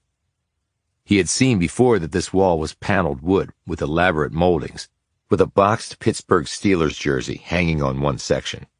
It hadn't made an impact on him before, but now he found it very interesting. Decker heard a sound that made him jump. He looked all around the office until he located the source. Ross's smartphone was on a shelf behind his desk, and it was buzzing. Someone was calling him. Decker glanced at the number, but had no way of knowing who it was. There was no name attached to the number on the screen. He turned back to the wall and used his knuckles to tap against the wood at various spots. Finally, he reached a spot where the sound evidenced a hollow space. This was where the poster was hanging. He kept knocking against the wall here until he had mapped out a space roughly the size of a large door. He felt around the edges, but without success. The moldings were covering them. He looked down at the carpet in front of this space. It looked a bit frayed there, as though something might have been routinely rubbing against it. He looked back up at the wall and decided to try something simple. Placing his finger against the edge of the hollow space, he pushed in. Nothing happened. He kept pressing in other spots. Finally, near the ceiling, which he had to stretch to reach, he struck gold. There was a medallion up there, and it appeared to be a bit loose. Decker tried turning it clockwise, but it wouldn't move. Then he tried counterclockwise. It moved like a doorknob. There was a click, and the hollow part of the wall swung open. It partially caught on the carpet, which accounted for the wear. It was a clever mechanism, Decker could see. There were 3 metal deadbolt shafts on the side of the door, one at the top, one in the middle, and one near the floor. Turning the medallion in the direction that he had caused all 3 deadbolt locks to recess into the door, allowing it to be opened. Decker pulled the door all the way open and looked inside the revealed space. It was about 2 feet deep and lined with shelves. That accounted for the 2-foot smaller footprint of the office. This space had been used to accommodate this storage closet. Whoever had put it in couldn't simply recess the closet into the original footprint without moving the entire wall back because of the hallway behind it. And if he had moved only this space forward, leaving the rest of the wall in place, it would have looked suspicious. On the shelves were rectangular-shaped cardboard boxes. Decker picked one up. There had once been a label on it, but most of it had been peeled off, and there was no information left on it to help him. He looked over at a shredder set next to the desk and wondered if that had been the fate of the labels. Probably. He counted the number of boxes. There were 20. He carefully unpeeled the tape from one of the boxes and opened it. Inside was a thin layer of bubble wrap, and under the bubble wrap were a number of plastic bottles. They were all full of a white granular substance. Thinking quickly, Decker put one bottle in his pocket, closed up the box, carefully retaped it, and put the box back on the shelf. He swung the door closed. He glanced down at Ross's chair. The seat was scuffed and marked, and he knew why. Decker was 6'5". Ross was about 5'9". Unlike Decker, he had to stand on the chair to reach the spot that would open the door. After checking through the blinds to make certain the hall was clear, and then leaving them open, as they had been, Decker made his way out. Passing by the reception area, he spoke to the same woman. I actually couldn't wait any longer. You don't have to tell him I was here. I'll catch up with him another time. Okay, thanks. No, thank you. Oh, one more thing. Yes? Is there a gym here for the employees? A gym? No, why? Last time I was here, I saw a gym duffel in Ross's office. I thought it might have had workout clothes inside. It probably does. He works out at my gym. Right after he leaves here like clockwork, I sometimes work out with him. Doesn't hurt to get in good with the boss. Right. Does he change here or at the gym? She looked puzzled. At the gym. They have locker rooms and showers. Well, good to know he's keeping in shape, said Decker. Really good to know, he thought, as he hurried out. Chapter 56. Decker got into his truck and was about to drive out of the parking lot when he turned in the opposite direction and headed over to where the new construction was underway. He parked his car, got out, and walked as close to the construction site as he could. Workers were racing everywhere, and forklifts and trucks and bobcats were hurtling around carrying materials. Obviously, the police had allowed the work to recommence. Decker studied the activity for a bit and then took a closer look around the area. He spotted something, bent down and picked it up. Examining it for a moment, he stuck it in his pocket. He got back into his truck and drove off. On the way, he called Kemper and asked her to meet him in the front of the Mercury bar. He was waiting for her when she pulled up. He climbed into the SUV, pulled out the bottle, and briefly described to her how he'd found it. "Can you check to see what it is?" "I think I know, though." She looked at the bottle. It's almost certainly either heroin or fentanyl. They look the same, which is why dealers lace one with the other. Problem is, it takes 30 milligrams of heroin to kill someone, while it only takes 3 milligrams of fentanyl to do the same. So, you said you got this from a hiding place in Ted Ross's office? Yeah, and there's a ton more in there. I think the shipments are coming in through the fulfillment center. Why ship it there? Why not to his home or a P.O. box? Far easier to search a home or P.O. box. The fulfillment center gets millions of packages. Like finding a needle in a haystack if you're the cops. But don't they track all those boxes pretty closely? How is he getting them out of the computer system there? He's the manager of the place. If anyone could think of a way, he could. How did you even know he had a hiding place in his office? Toby Babbitt. He'd drawn plans of the fulfillment center. I found a set of official construction drawings and compared them. Babbitt's version showed only one discrepancy from the construction drawings. A 2-foot-deep deviation in Ross's office. How did Babbitt find out about that? He worked on the construction of the fulfillment center and later worked in the office there. He might have discovered it that way. I used a tape measure. Maybe he did the same. Do you think he knew what Ross was going to do with that space? Well, Babbitt ended up dead, so chances are he did know, or at least suspected. I'm surprised that Ross would keep this in his office. It's actually pretty secure. You can't accidentally open the closet. He had to stand on a chair and turn a part of the molding to do it. And the panel was seamless. You could look at that wall all day and not know a door was there. And he had a Steelers jersey hanging in there to disguise it further. How did he have something like that installed and no one know about it? He might have done it himself. He told me he worked construction before he moved on to the fulfillment center. Or maybe one or more of the construction guys is in on this and did it for him. As the manager, he had free run of the space and was overseeing all the construction work. But how would a guy like Ted Ross get mixed up in a drug distribution operation? He once described himself to me as the little guy, the underdog. And he said that when the little guy gets a chance to punch back, he needs to go for it. I think that was the reason he gave me the contact information for a lawyer for Amber to sue Maxis. He hates the big guys. And Alice Martin told me that his father, Fred, treated him and his mother really badly. Ted told me the same thing at the funeral. Maybe that screwed him up too. I can vouch for the fact that Fred Ross is a pretty unpleasant guy. That and a boatload of money would be a hell of a motive. Or maybe they approached him because he was the fulfillment center manager, and they wanted to use that as their cover. Decker, this really is awesome work on your part. Kemper paused. And now I'll return the favor. I found out what you wanted to know about Randy Haas. Our dying declaration guy who fingered your 2 agents? You asked if he had family and whether he might have been sick. Well, you were right on both counts. He had a wife and 2 young kids, and he had pancreatic cancer, advanced. He had maybe 2 months to live. And the family? How are they doing? They apparently had a financial windfall. They're living in Bel Air, California in a home that cost $3 million. And their explanation for that? Life insurance. A $10 million policy. That's not cheap. No, it's not. But the premiums were fully paid up. Okay, but I doubt that Haas listed drug dealer as his occupation on the application. I can't believe a legit insurance outfit would have sold him a policy that large. His odds of dying early were way too high.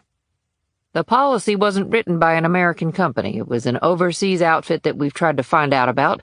But so far, we've run into a stone wall. It could have just been a way for his family to be paid off in exchange for his lying about my 2 agents. Life insurance again, said Decker thoughtfully. Right.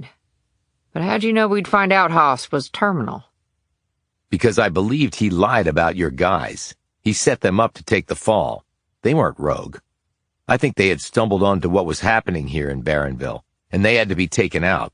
And Haas, who was already a dead man with a family to take care of, was the one to help do it. He made you think your guys were bad, and the real bad guys killed them. And his family reaped the benefit of his lying declaration. For all we know, he injected that fatal dose of morphine himself. Okay, we have a major fentanyl ring operating in Barronville, and they're using the fulfillment center to bring it in. What do you think Ross does with it? He must take it from the center and pass it on to others. He's got a duffel bag in his office. I think that's how he's getting it out. I found out he goes to the gym after work, but why carry your gym clothes in with you to work when the gym you're going to has locker rooms and showers? Why not just leave them in the car until you get to the gym? But don't they have security there to check bags and stuff? They have magnetometers, but that wouldn't catch powder like this.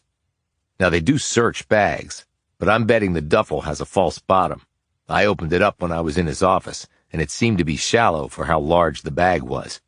And it wouldn't take much space to hide bottles like these. No, it wouldn't.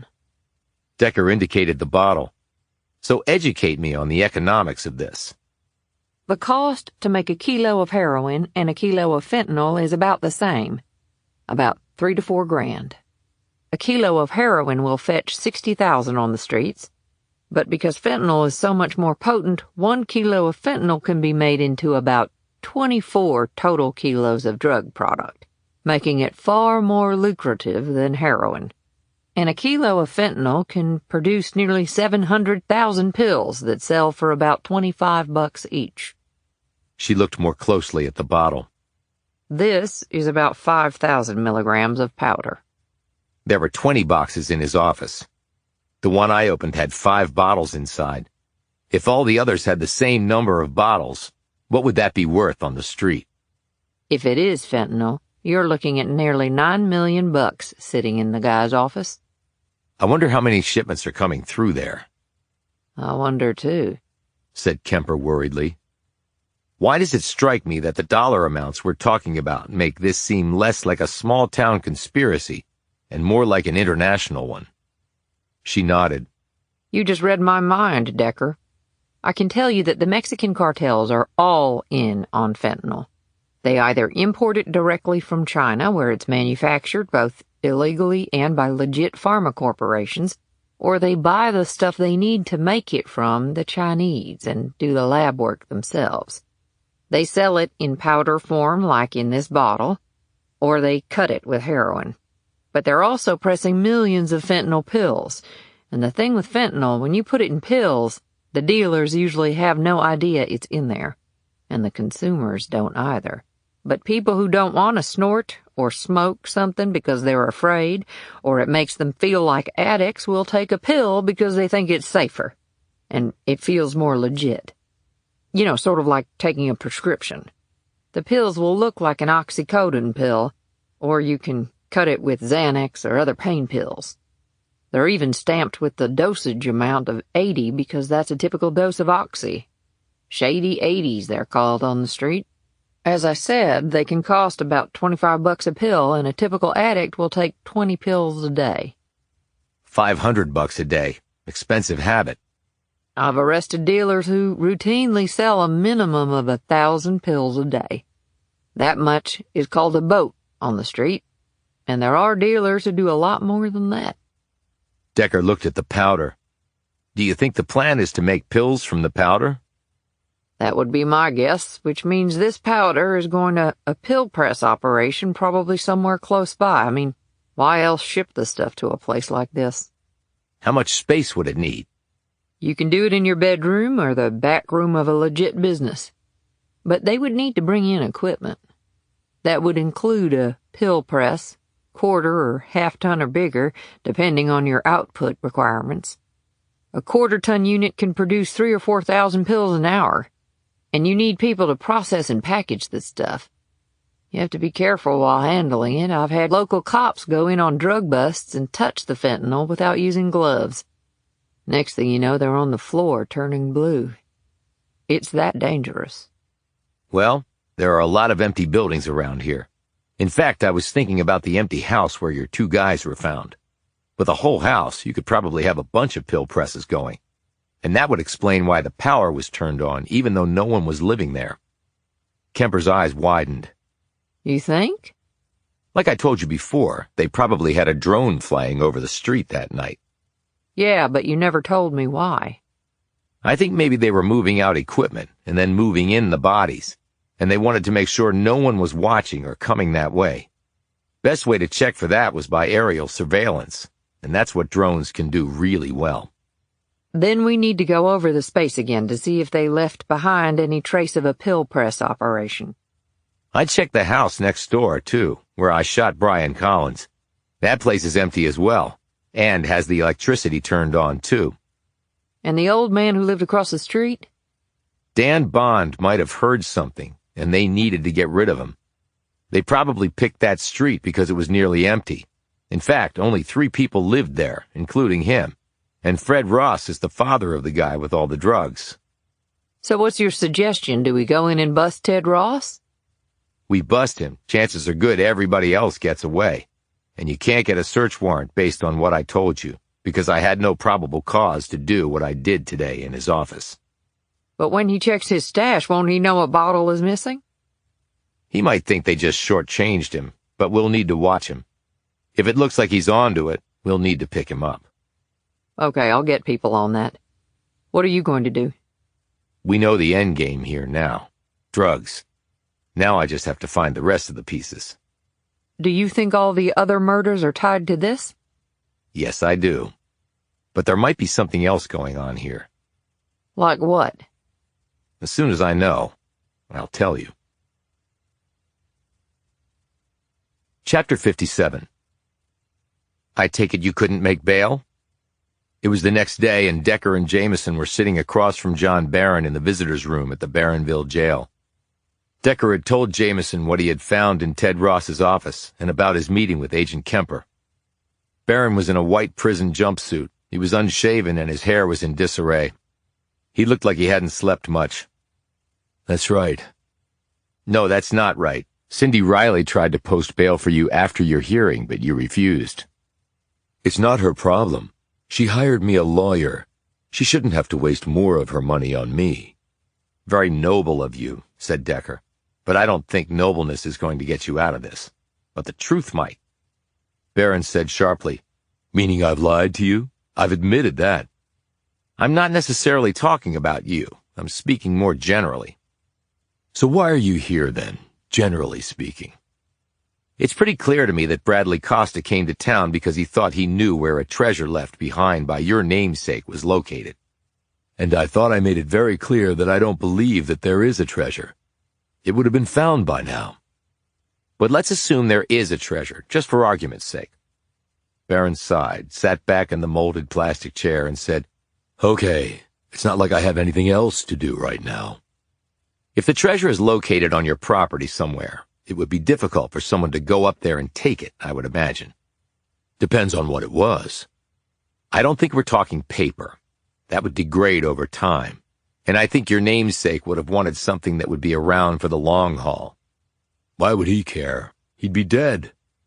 Because he was a son of a bitch, said Decker.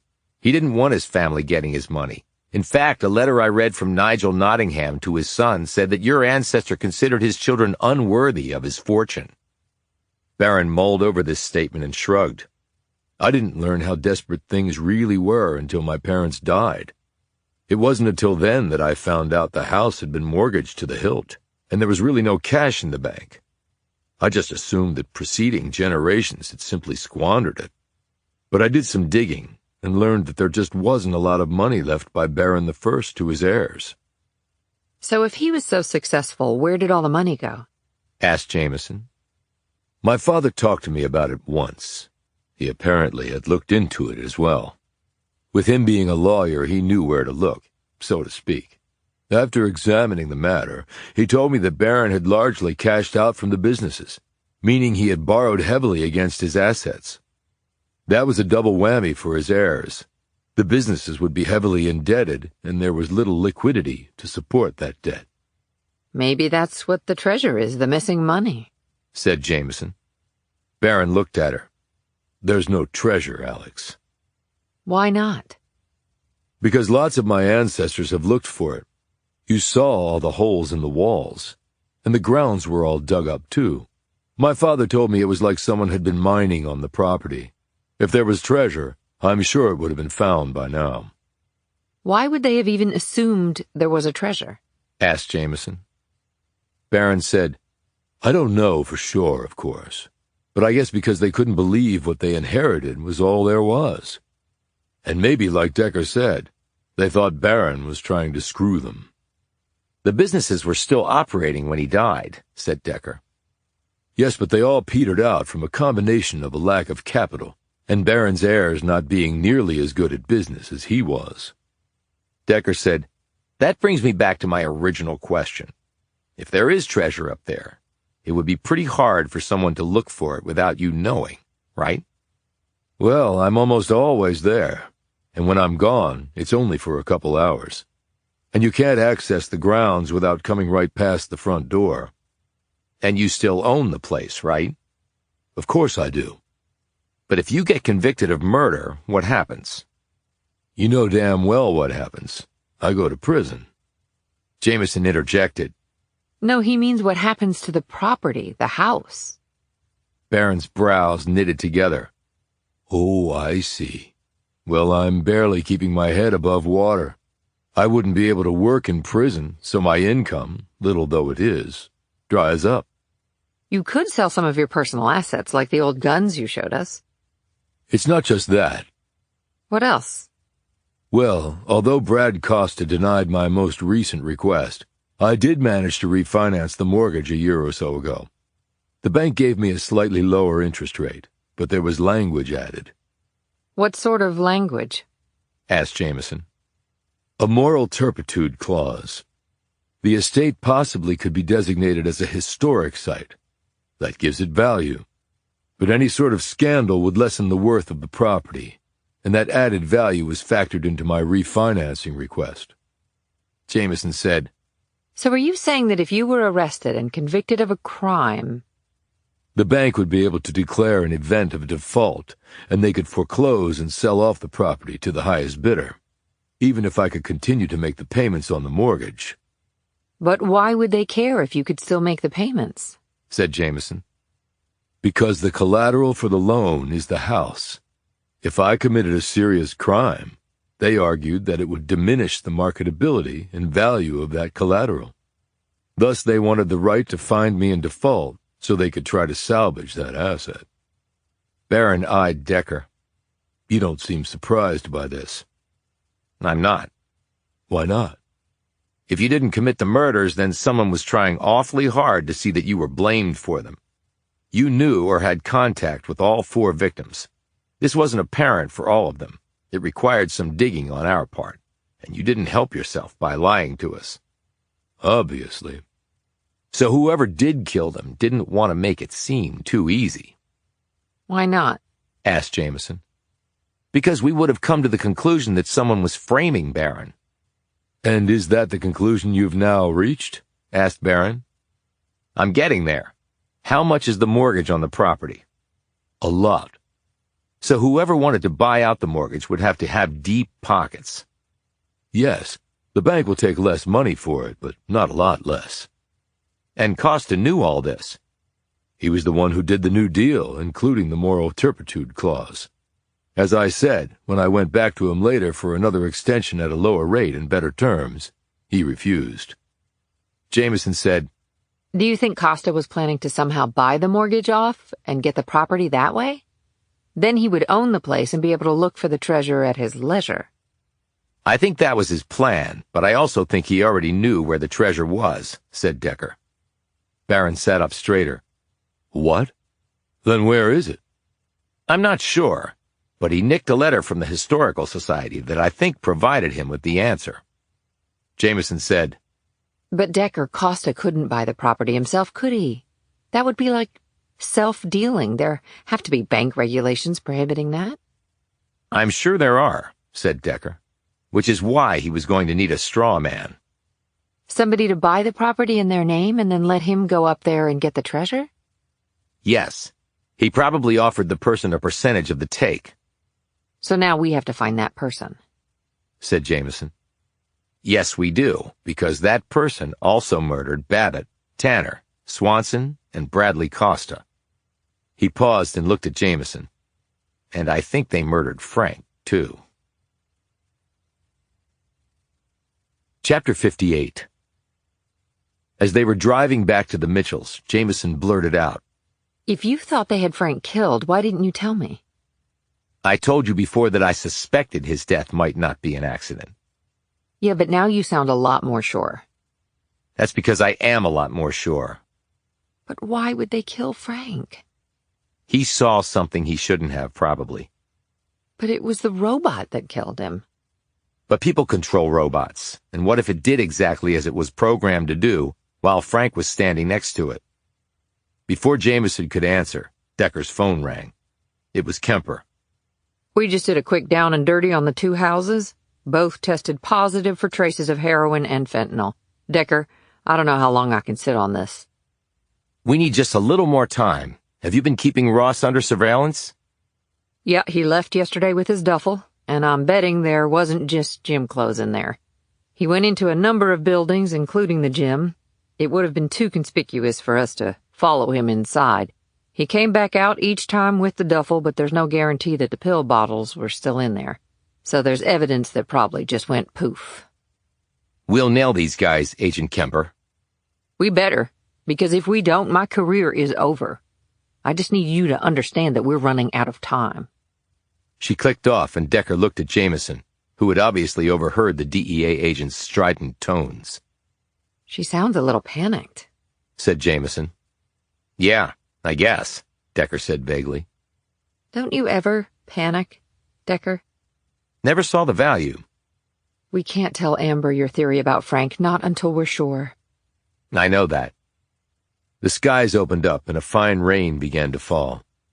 God, Barronville is dreary enough without the bad weather, observed Jamison as she drove along.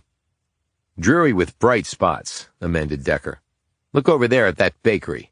Cindy Riley told me about it. The owner had a life insurance policy on her son. He overdosed, and his policy paid out enough for her to open a business. You really think something hinky is going on with that? Hinky enough for us to stop there and get some coffee. Jamison pulled into the parking lot, and they entered the Peacock Bakery. There was a neon sign out front in the shape of the colorful bird. Inside, the place was neat and well laid out with whitewashed wooden tables, multicolored tablecloths, and glass cabinets filled with delicacies. Behind the counter was a large chalkboard mounted on the wall with the bakery's menu written on it. Jamison sniffed the air and moaned. God, just the aroma makes me want to eat everything in the place. A woman appeared from behind a curtain at the back of the counter. She looked thin and worn, and her face was heavily wrinkled, and her hair was shot through with gray. But her smile was pleasant, and her eyes twinkled as she looked at them. What can I do for y'all? She asked. Decker said, 2 large coffees to go. Jamison pointed to some items in one of the display cases. Are those carrot cake muffins? Yes, ma'am, they are. Awesome. We'll take 2. That's a right good choice. They're fresh out of the oven. I'm Linda Drews. I own the place. Hi, Linda. I'm Alex, and this is Amos.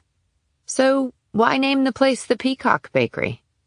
When I was just a little thing, I always wanted me a peacock as a pet. That ain't never happened, so this was the next best thing.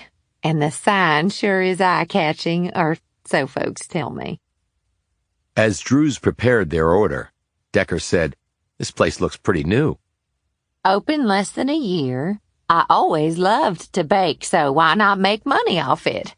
And I like being the boss, and I'm making good money. Have the fulfillment center partly to thank. We get a lot of traffic from there. All the heavy lifting and walking makes people hungry, for dang sure. "I bet," said Decker. As she poured the coffees, Linda Drews said, How'd you hear about us? "Cindy Riley." Oh, right. Cindy's real nice. She gets the word out about local businesses. We're all trying to bring the town back. "She also told us about your son. He was a friend of hers." Drews had leaned down and was using a pair of tongs to pull out 2 muffins from the display cabinet. She stiffened at Decker's words. Cindy told you about Keith. "Yeah, it sounded really sad." Drews slowly put the muffins in a bag. He was my only child. You never get over that. "I'm sure." "It was an overdose," Cindy said, noted Decker. Drews nodded. Barronville's got lots of problems. Biggest one is drugs. Now, I admit I was on 'em for a long time. Started out on Percocet and then became a mixer. A mixer? Said Jamison. I'd mix the Percocet with Oxy, Xanax, hell, anything I could think of. I'd do a couple 100 pills a week. She put the bag of muffins on the counter. How old do you think I am? Decker shrugged and looked uncomfortable. "I don't like guessing people's ages." I just turned 50. She smiled sadly at their surprised looks. Drugs ain't beauty aids. I know I look like I'm 65. But you've obviously conquered your addiction, said Jamison. Drews rapped her knuckles against the wooden counter. It's a fight every day. But today, I'm clean. Tomorrow, who knows? You're remarkably candid about your experience, said Jamison. I mean, you don't know us. I'd talked about it long enough at the addiction centers. You got to wrap your mind around it. You got to lay your soul bare if you're going to get better. I tried more than one way to do it, because one thing works for some and not for others. But I finally kicked it, thank you, God. Hardest thing I ever had to do. But not Keith, said Decker. Drews started to ring up their order and then stopped. No. Tears formed in her eyes. You ain't supposed to outlive your child. But I did Keith. He died 16 months ago. He would have been 28 next month. I'm really sorry, said Jamison. But at least you have the bakery, prompted Decker. Well, that's due to Keith, really. How so? Asked Decker. Keith had him a life insurance policy for $1 million, and I was the beneficiary. Never could have afforded this place otherwise. Ovens alone are a damn fortune. She paused as Jamison handed her the credit card for the coffee and muffins.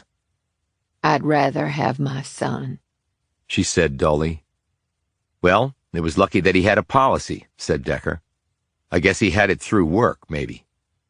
No, not through work. He had a job at the fulfillment center. He was a picker, running all day long, bending over lifting stuff. Then he hurt his back real bad and got laid off. He went to the doctor, got on pain pills, and there you go. He got hooked. Same old story. One day he thought he was taking heroin, but it was really that fentanyl crap. He was dead before the EMTs could get to him. That's awful, said Jamison. Well, in Barronville, we just call that normal. And ain't that a damn shame? Decker said, Well, it was fortunate that your son got his policy before he became addicted. I doubt he could have passed a medical exam if he'd been addicted. I know, Willie said the same thing. Willie? Willie Norris is the one who sold Keith the policy. He told me that too when he gave me the check, but Keith was clean when he took out that policy. And then he was dead.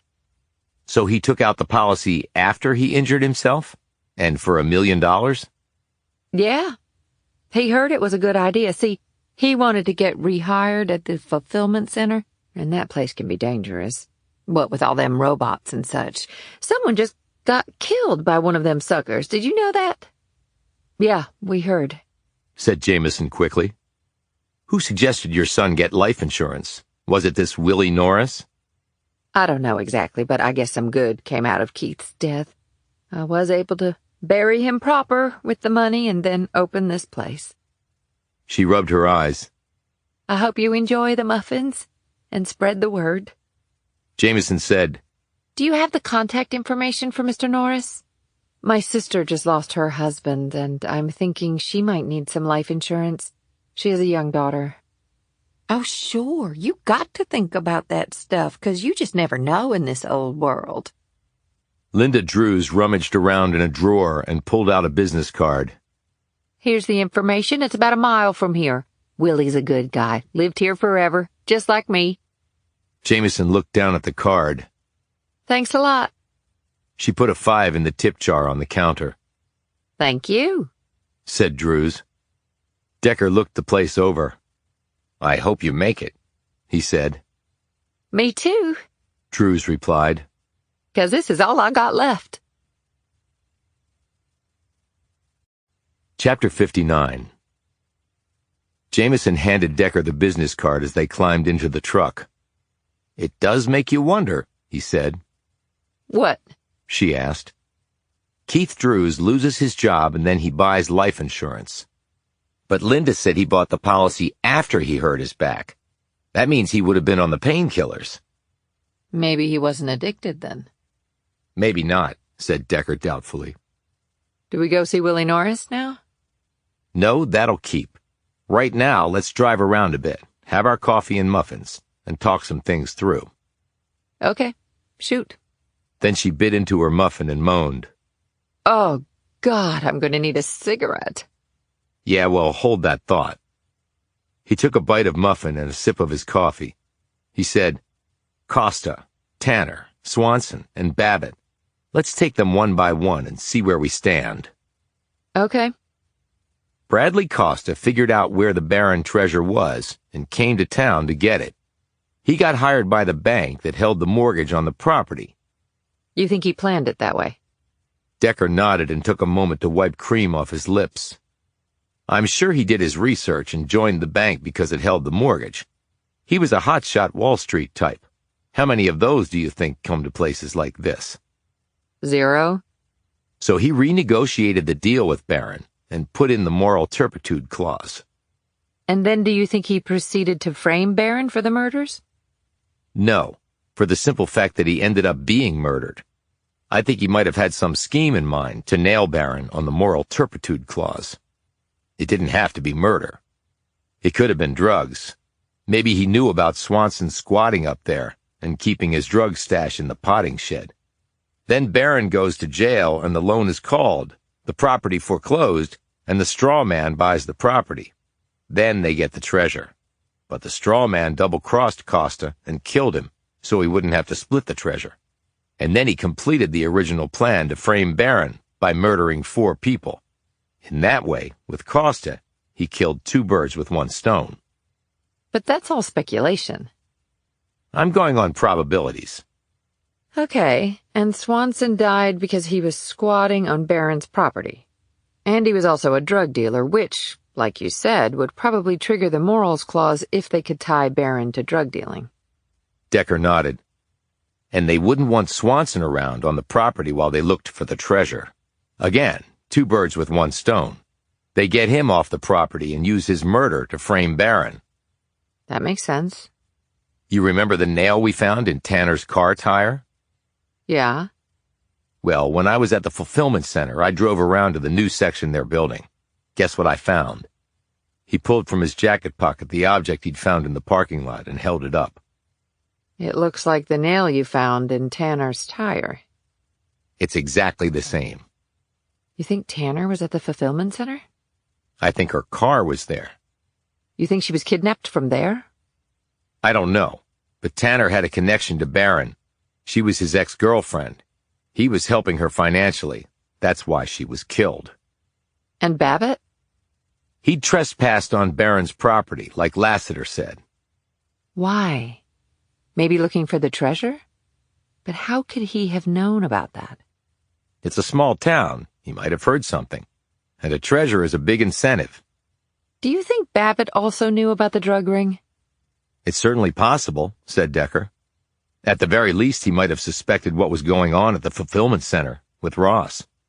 He knew about the secret space in Ross's office, because that discrepancy was on his drawing. I just don't know if he knew what was in it or how to access it. If he did suspect, then when they killed him, they also got a double payoff. He was used to help frame Barron, and he would be silenced before he could disclose what he knew about Ross's office having a hollow back wall. Decker suddenly leaned back in the seat and tightly closed his eyes. Decker, are you okay? I'm just trying to remember something, but it's not coming. Is it because of the hit you took on your head? She said worriedly. He rubbed his brow. It could be. What are you trying to remember? Numbers. What number? Numbers, he said testily. In Decker's mind was a swirl of numbers. They were all different colors. That was his synesthesia talking. Yet it was different, because the colors were different for some numbers than they had been in the past. 7, 4, 3. Is that a 0? No, an 8? Red, orange, green. 2? He scrunched up his brow. Is that a 9 or an upside-down 6? Come on, damn it, come on. Finally, the numbers all lined up correctly, and he was able to weigh one set against another, and they tallied perfectly. He opened his eyes, took out his phone, and hit some keys. Who are you calling? No one. He hit more keys. What are you doing? I'm searching for a listing on a phone number I saw. Where did you see it? On Ted Ross's phone. Why does it matter? Because I saw the same number somewhere else. He held up his phone for her to see. She said, The phone number belongs to Fred Ross, Ted's father? Yes. Not unusual for a father to call his son? No, but it is unusual that a son doesn't have his father in his contacts list, even if they don't get along all that well. If he had the number in his contacts, Fred Ross's name would have come up on the screen, not his number. That is odd. Wait a minute. You said you saw that number somewhere else. I did. Where? On a wall. Whose wall? Alice Martin's phone number wall. Well, they are neighbors. She told me that she only kept phone numbers up there that she called frequently, because otherwise she couldn't remember them. Okay, but again, they're neighbors. Only Martin told me that she despises Ross, and has for decades. And after meeting the guy, I can see why. Even his own son can't stand him. And he's a criminal. Jamison said, So why have his number up on her wall? Well, I can think of at least one reason. Chapter 60. Willie Norris's office was located in what had once been a residence in a neighborhood about a mile from Drew's bakery. The young woman in the front room immediately rose to greet them when they walked in. She was polite, if a bit shy, though Decker could sense something guarded, almost anxious in her features. She wore faded boots, jeans, and a white cuffed shirt. The computer on her metal desk was at least 10 years old. Paper files were scattered over the desk's surface. They had passed 2 cars in the driveway, a shiny black new Lexus convertible, and a rusted-out ancient Ford pickup truck. Decker thought he knew which vehicle belonged to Norris and which one to his secretary. A moment later, Willie Norris walked into the room. He was short and portly, with slicked-back graying hair. His chin was pointed, his nose as narrow and spiny as a mountain ridge, and his eyes were 2 bits of coal in fleshy sockets. He wore an ill-fitting 3-piece gray suit, A cigarette dangled from one hand. Come on back, said Norris, waving a flabby hand. He shut the door behind them. Decker looked around the room, which clearly had once been a bedroom. Where the closet had been was a built-in shelf filled with plastic binders. The man's desk was an antique partner's desk with elaborate moldings. A grimy square of rug was set under the furniture. On the wall were a series of framed certificates indicating membership in a variety of insurance organizations. Norris sat down behind his desk and motioned to them to take seats opposite him. He took one final drag on his smoke and then ground it out in an overstuffed ashtray. He smiled ruefully. I wouldn't even insure myself, he said. Obese, smoker, bad lungs, worse kidneys. Never too late to start a new chapter, said Jamison pleasantly. I think it's a little late for me. But you folks looking for insurance? For my sister, yes. She just lost her husband. Overdose? Said Norris, a little too quickly. No. Why would you think that? Asked Jamison. You must not be from around here. You're young, so I assume your sister is too, and her husband. Young man dies around here. It's either a DUI that went way bad, or it's an overdose. He died in an industrial accident. Oh, okay. Can you give me some information about the process of getting insurance? Sure can. He pulled open a drawer, riffled through it, and handed Jamison a folder with some loose pages inside. That will help her start the application process, but I can answer any questions you might have, or she can set up an appointment to meet with me. Decker said, I assume she'll need to take a medical exam and go through some sort of background check, in addition to filling out the application. Depends upon how much coverage she wants. You got companies giving out small policies with no medical exam and no real due diligence. They're just counting on the actuarial tables. But I don't like to do business that way, especially here. Because of all the overdoses, said Decker. That's right. Young man, old man, don't matter. One wrong pill, you're dead. How much life insurance can somebody buy? Asked Decker. Depends on the individual and what the underwriter will approve. If you want a policy for a ton of money that is out of whack for your personal situation, then that's going to be a problem. Also depends on what you do for a living. If your job is working in a daycare, that's one thing. If you're a police officer or a fireman, that'll be a factor. An underwriter may not write that policy, or the premiums would be higher. Or the policy might even exclude from coverage you're dying from something related to your profession. So if you're a cop and get shot in the line of duty, it won't pay out. My sister is 33 and in excellent health, and she's a homemaker with a young daughter. She glanced at the overflowing ashtray. And she doesn't smoke. Okay, I can't commit to anything based on that, of course, but how much insurance is she looking at? $1 million, maybe more? I mean, how much is normal? One person's normal is another person's abnormal, said Norris, chuckling. But there are basic parameters. Now, there are different types of life insurance. You have whole life and universal. They're more like savings plans that actually build up cash value and that you can borrow against and such. Now, universal life insurance policies have some more flexibility than a whole life policy. But I think what you're talking about is good old-fashioned term life insurance. It only pays out upon death. They come with fixed premiums for a certain period of time. 10, 20, or 30 years is typical. Now, you got a young kid who will need support for many years, you'll want a higher policy amount. Or if the insured is a high earner, then you'll want more to continue to support a certain lifestyle in the event they die. That sort of thing. Keyman policies are often issued to cover the life of important executives, and the beneficiary is the business. But that's obviously not your sister's situation. What would the premiums run for someone like my sister? Don't hold me to it, but for someone her age and healthy, generally speaking, for a 20-year policy for $1 million, you're looking at $400 a year in premium payments. For a 30-year term, a little over $600 a year. That's strictly actuarial tables talking. Odds are she'll live another 50 years or so. Of course, after, for example, the 30-year term is up, she can keep paying the next layer of premiums, but then your sister would be close to her mid-60s and the premiums would be a lot higher. So she might just let the policy lapse.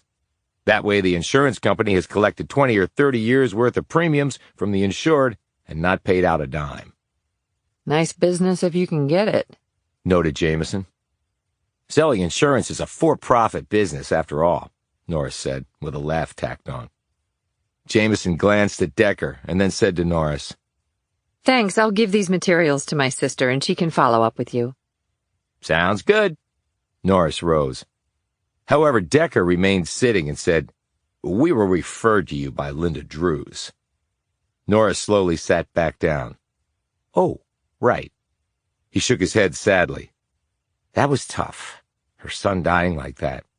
Broke my heart. Yeah, she said he had hurt his back at work and was on painkillers. Right. That didn't affect his ability to get life insurance? Asked Decker. Norris eyed him keenly. I'd love to keep jawing, but the fact is I've got an appointment to get to. He stood. Jenny can show you out. As they left the office and headed to their truck, Jamison said, You really spooked him. Decker nodded. I think he knows we're FBI. Is this some sort of insurance scam? She asked. Could be. The premiums he quoted are pretty low. I doubt most people would need help to pay them. Maybe not, he said. You're obviously thinking about something, she said, staring at him. I'm remembering something Fred Ross told me. What's that? That nothing in Barronville is really illegal. Chapter 61. Decker sat up in bed and listened to the rain pouring down outside. Does it ever stop raining here? He looked over at the small table under the window. He'd laid his clothes there, and on top of them was his badge. He rose, walked over, and picked it up. It wasn't an FBI special agent badge, because he wasn't one. But it was a federal badge, and it did have the authority of the FBI behind it. And Decker had arresting authority as a member of an FBI task force. Decker had carried a badge for over 20 years now. He'd had it the night he'd discovered that he no longer had a family. He'd had it with him when Alex Jamison and then Melvin Mars came into his life. He carried it now in Barronville, PA. It had provided him comfort when he'd needed it. It had provided him a means to the only ends he had ever cared about. The truth. But that was not why he was now looking down at his badge. He glanced out the window, and though he couldn't see it, he knew exactly where the home of Dan Bond was located. The old man should have been allowed to live out the remaining years of his life in peace, but someone had not allowed him to do that, and Decker was going to make that person pay. Decker swiveled his head in the direction of the house where Alice Martin lived. And just a few doors down from that was Fred Ross and his sawed-off shotgun. He cast his mind back to that first night after he'd found the bodies. He and Jamison had driven down the street. There had been no cars parked on it. However, Fred Ross's van had been parked under his carport. Ross said he'd been at the hospital, and Decker had confirmed that that was true. And he had been transported by ambulance, meaning his van would have been under the carport that night. These thoughts were interrupted by a tap on his door. Yeah? Jamison said, It's me. Got a minute? Decker said, Give me a sec. He checked his watch. It was after midnight. He pulled on his pants. Okay. Jamison, dressed in a robe, came in. What's up? He said. I got to thinking about our meeting with Norris, and I decided to do some digging. Digging on what? Insurance premiums. Okay. I emailed a friend of mine who's in the insurance business and asked her some questions. Specifically, I gave her Keith Drews' information, the back injury, the fact that he was a prescription drug user, and also where he lived. I just got the reply back. He glanced at his watch again. Your friend works late. She works in Manhattan at one of the biggest insurance companies in the world, so she's basically chained to her desk. Anyway, she said Barronville is smack in the middle of what the insurance industry has started to call Opioid Alley. 50 or so years ago, insurance companies had different insurance ratings for different communities, but that was outlawed. So even though they call places like Barronville part of Opioid Alley, that's really unofficial because they really can't charge more for a policy simply because of where you live. But insurers do file rates based on an entire state, and the opioid crisis has grown to such an extent that it's actually affecting longevity, and thus the premiums charged tend to be higher. Like Norris said, it's a for-profit business. My friend said that even though Keith Drews was a young person, The fact that he lived here and had suffered a back injury and was consequently taking painkillers would raise a red flag for them. And the fact that most opioid abusers start with prescription painkillers would also be factored in. And $1 million policy for an unmarried and childless person with no job would have also raised questions. The bottom line, she told me, was that because of Drew's circumstances, it's highly doubtful a policy that large would have been approved. But even if an underwriter would okay such a policy, the premiums wouldn't be a couple $100 a year like Norris quoted me for my sister. What would they be? She could only give me a ballpark, but she said for a 10-year policy it would be about $2,000 a year. For a 30-year policy, about $4,000. So how could Keith Drews have afforded that unless someone was making the payments for him, like you suggested? But your friend said that she didn't think the policy should have been issued in the first place, even though it was. That's right. Which makes me wonder why an insurer would have taken that risk. And it's not just Drews. As you know, Kemper told me a lot of life insurance policies have been cashed in here over the last few years. Either the insurance companies involved have been royally screwing up, or maybe people are lying on their applications. They would surely investigate that before paying out, countered Decker. In fact, Kemper told me that the companies had investigated a number of them, but still ended up paying out. Well, if they did write the policies and they couldn't find any wrongdoing, they would have to pay out. Kemper emailed me a list of the insurers that have paid out money. It's a long list, from all over the place. Some big names, but many I'd never heard of. Meaning Norris and whoever else might be doing this are probably spreading it around. My friend also told me that life insurance companies give agents contracts based on the volume of business the agent will throw their way. If the volume isn't there over a few years' time, the contract gets yanked. And with the sort of scam Norris may be running, if you go to very few insurers, or even just one, they're going to quickly see something weird is going on, and they're going to stop writing policies here and stop doing business with the agent. But maybe Norris doesn't care about that for some reason. Which brings up another important question. What? I wonder how much of the $1 million Linda Drews got to keep, and who got the rest. Chapter 62. Decker finally fell asleep a little after 1 o'clock. He dozed fitfully for a bit and then woke up coughing. He'd gotten wet yesterday and he was afraid he might have caught a cold. He drew a long breath and coughed again, this time more violently. He sat up and gagged, then suddenly lurched to one side of his bed and threw up. Dizzy, he got to his feet and immediately fell to the floor. He managed to drag himself over to the window, open it, and stick his head out into the rain. He sucked in the chilly, wet air, and his fuzzy brain cleared, and his nausea passed. When he brought his head back inside, he smelled it. He lumbered from the room, covering his nose and mouth with his T-shirt. He pounded on Jamison's door. "Alex! Alex!" When she didn't answer, he opened the door and looked frantically around. All he could see was her foot sticking up from the other side of the bed. This froze Decker for an instant, because that had been exactly what he had first seen when he had discovered his wife's body at their home back in Burlington. He raced over to the other side of the bed, bent down, and checked the pulse at her neck. He detected it, and she was breathing, if spasmodically. He lifted Jamison up in his arms and rushed back to his bedroom, where he placed her next to the window and held her head out the opening. She gasped and came to. She looked up at him. What? "Stay right there. Keep breathing in, and don't turn any light switch on, okay? Any spark could trigger the gas." She nodded feebly, and Decker ran from the room. He flung open Zoe's bedroom door. She was lying in her bed. "Zoe? Zoe!" He sniffed the air. It wasn't that bad in here. Yet. Zoe slowly sat up in bed. Amos, She said sleepily. what's wrong? Decker ran over and opened her window. "I want you to put your head out the window, okay?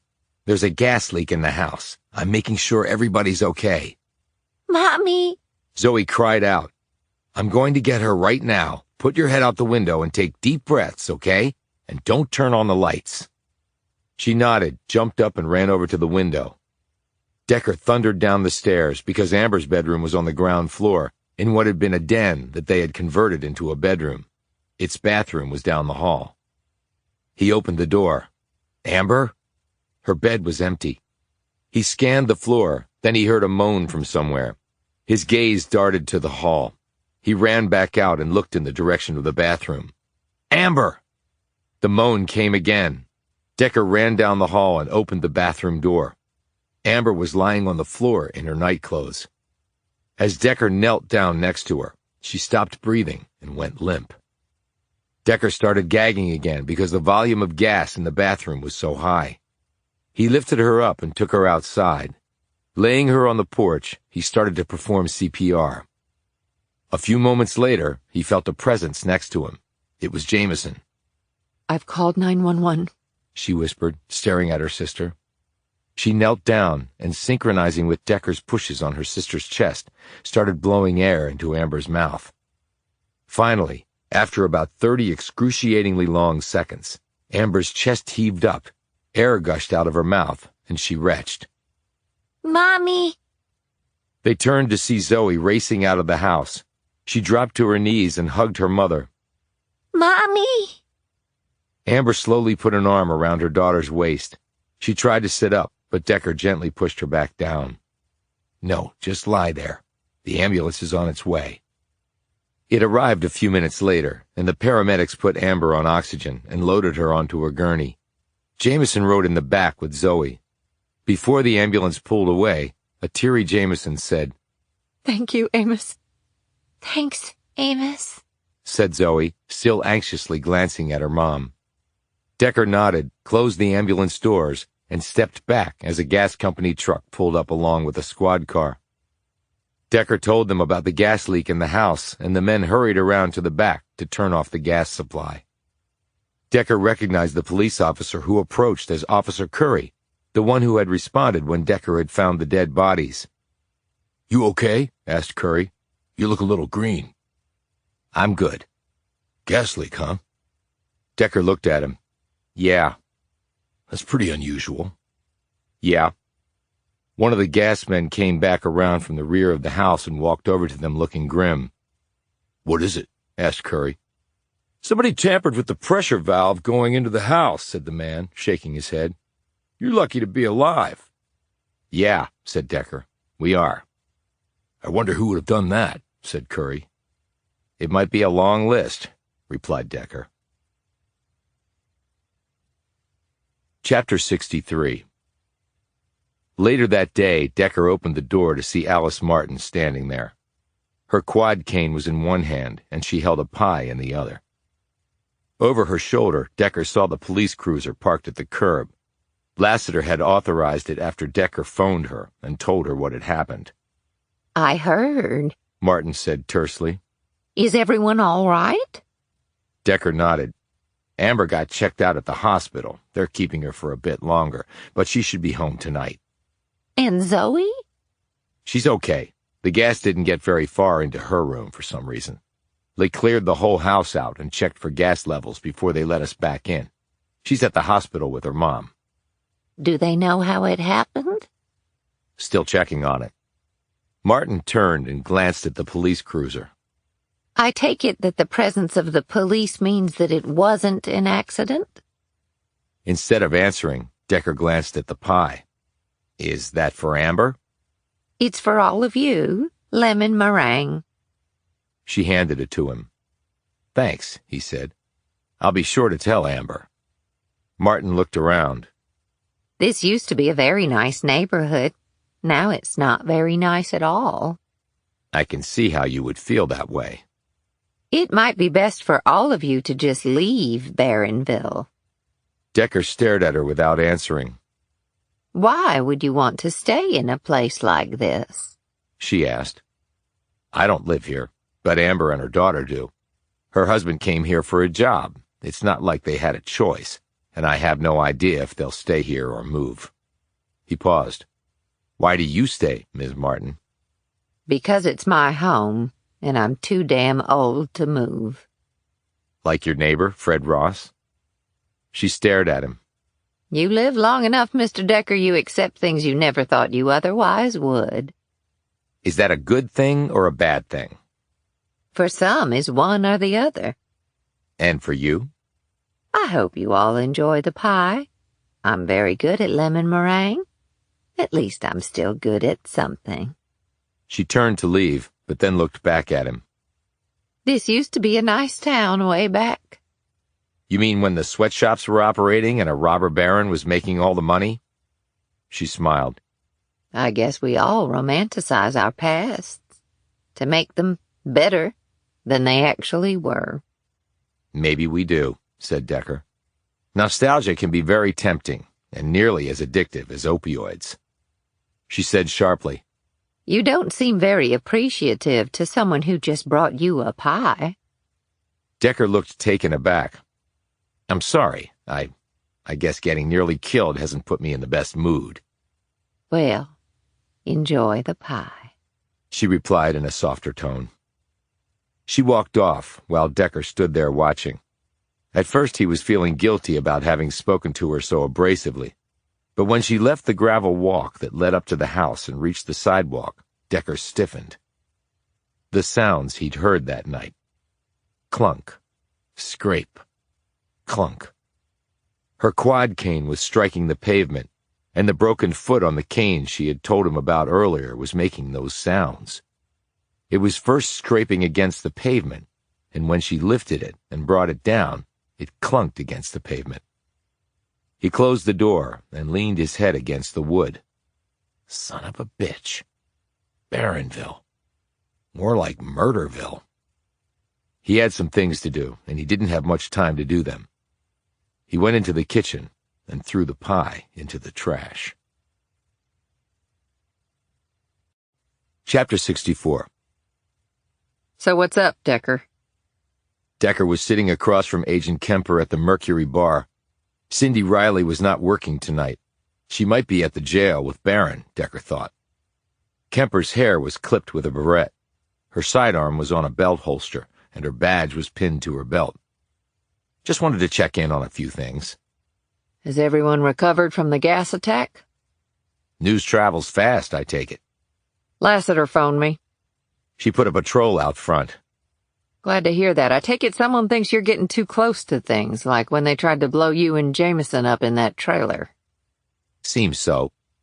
So are you getting there? Because I see my case slipping away from me by the minute. I don't know how much longer I can sit on this. I talked to the hospital where Fred Ross was taken on the day I found the bodies. He called 911 complaining of chest pains. The hospital checked him out and found absolutely nothing wrong. They released him the next day. Why the interest in Fred Ross? Because the bodies of your two agents were kept on ice before they were transported to the empty house. I think they were taken there in Ross's van, which means they were probably kept in a freezer shortly before then. And since Fred Ross lived on the street, he might have been nervous about us thinking he knew something, or had seen something that night. His being in the emergency room at the time would provide him both an ironclad alibi and preclude us from asking him for details about that night. How do you know they were taken there in his van? I heard a vehicle start up after I saw the lights in the house flickering, which means they had already placed the bodies and poured the blood, which eventually caused the flickering. They must have gone to the house with the bodies before I went out on the deck, and the only car on the street that night was Ross's. You can't know that. Yeah, I can. It's a dead-end street. While I wouldn't have seen the car, I would have seen the car lights if it had gotten to the stop sign at the end of the street. That means the vehicle didn't leave the street. It dropped off the bodies, and then it was driven back to Ross's house, and the people who dumped the bodies probably left from there on foot. An old guy in a wheelchair's in the middle of this? I think he is, because his son is. Okay, I guess I can see that, but looping your octogenarian father into a major drug operation can seem pretty unbelievable. Well, it's about to get more unbelievable, because Alice Martin, the former Sunday school teacher, is involved too. What? How do you figure that? Her damaged walking cane was the sound I heard that night. She was out there, probably checking on the transfer, and she told me she despises Fred Ross, but his phone number is up on her wall, along with her other frequently called numbers. But there's something else. What? She was the one who told me that she had seen two men fitting the descriptions of Beatty and Smith enter the house next to where their bodies were found. So? So now we know those houses were used as pill press operations. Your guys would not have been going in there, which means Martin was lying. But if they were undercover, they might have. Martin told me she had seen them go in there a couple of weeks before. If they had been in there as undercover agents, they would have reported the pill press operations to their agency contact. That's true. Martin had to know that I would probably go check that out right after she told me, and I did. Now, why do I think a review of her phone records would show that she immediately phoned Fred Ross or somebody else? And the next thing you know, Brian Collins shows up pretending to be a cop next door and tries to kill me. See, I don't think he was watching the place. Why would he be? There was nothing left there. They'd already cleared out. I think he was called there to kill me, because Martin had basically told me a lie to get me to investigate the place. This was all a setup, and it was prearranged to be initiated if I came to question Martin and seemed to be getting too close. Kemper looked thoughtful for a few moments and then said, We obviously know about Ted Ross and the drug ring, but is there something else? I think there's a lot of things, and not all of them are drug-related, so maybe they're of no interest to you. She smiled. Before I joined the DEA, I had an ambition to become an FBI agent. It was a last-minute change in my career path. Why? On a stupid bit, my best friend in the world took a PCP cocktail and it fried her brain. I remember visiting her in the hospital, staring down at a beautiful young woman who no longer had a mind. And from that moment forward, my whole life was going to be about taking down the monsters who sell that poison. I can see how that would alter your career path, said Decker. She leaned forward. But my interest extends to taking down all bad guys. Glad to hear that. She dropped her voice. As an add-on to what we discussed before, we strongly suspect the presence of a major pill press operation in western Pennsylvania. That's why a big-time operator like Brian Collins would be here, too. If he was involved, you can take it to the bank that some heavyweights have descended on Barronville. And now we know that Ted Ross is supplying them with all the fentanyl they need. Kemper straightened. That's right, but you already know all this, so why did you want to meet? In answer, Decker slipped his badge off his belt and laid it on the table. She stared down at it before glancing back at him with a perplexed look. What does your badge have to do with it? Not my badge, replied Decker. Then whose? You'll see. But I need your help to get there. Chapter 65. He didn't show up this morning. I called his home, but no one answered. I drove over there, but his car was gone. I peeked in the window, but it was all dark. And a neighbor told me she saw Mr. Norris leaving in the middle of the night with a bunch of luggage. But he never told me he was going anywhere. I'm not sure what to do. This had all come tumbling out of Jenny, Willie Norris's assistant, as Decker and Jamison stood across from her in the front room of the man's insurance office. He had appointments this morning, and he missed them all, she added. Do you think he's all right? I seriously doubt it, said Decker. He looked around. And if I were you, I'd think about looking for another job. Her face crumpled. Hell, I had a hard enough time getting this one. And maybe hire a good lawyer, added Decker. What? Why? Because you just never know. He and Jamison walked out, and Decker phoned Kemper. We got a runner, he said, filling her in. I know this isn't exactly your jurisdiction, but for all I know, Norris is connected to all the other crap going down in this town, and you might want to have some people start digging through his business records. On it. And the other thing? He asked. Nearly done. She clicked off. Decker put his phone away. What other thing? Jamison asked. Something I tasked Kemper with. I'll fill you in later. You think that asshole was part of the gas sabotage at my sister's that nearly killed us? I would be stunned if he wasn't. It happened pretty quickly after we spooked him, and now he's on the run. So what did he get out of all this? Money. His normal commission plus something on the back end. But we can find out for sure. How? He glanced at her. You up for another carrot cake muffin? Linda Drews called out to them as they walked into her cafe. Couldn't stay away, could you? She said, smiling. No, we couldn't, replied Decker. We'll take 2 more of the carrot cake muffins and some coffee. To go, or are you eating in? Better make it to go. And before you handle any hot coffee, can I ask you some questions? She smiled, though her look was perplexed. Sure. Her smile vanished when Decker showed her his cred pack. FBI? Am I in trouble? That depends. We met with Mr. Norris. He wasn't very forthcoming. I'm hoping you'll be better at that. Drew put a hand on the counter to support herself. Decker leaned against the wall. Your son never should have been able to get that life insurance policy. Do you know that? Drew's lips started to tremble. Guess I do now. But Norris made it happen, said Jamison. It was his idea. I guess I should have told you before, but I didn't know you were with the FBI. He came to me after Keith injured his back. I've known Willie a long time, got my car insurance through him and my house insurance when I had a house. He said in crazy times like these, it'd be a good idea. I wanted to get me a policy too and have Keith the beneficiary, but Willie said with all the drugs I'd done, they'd never approve me. I think that was a good thing for you, said Decker ominously. So Norris filled out all the paperwork? Yeah, and he had a local paramedic do the medical exam. A paramedic? Yeah, they can do the exams, Willie said. He said the insurance companies contract out with them, and also with a local lab to do the blood work and such. So all local players. Interesting. Did Keith tell the paramedic about being injured and being on painkillers? I don't know, 'cause I wasn't there. Did Keith mention anything to you later? Asked Decker. Do I need a lawyer, mister?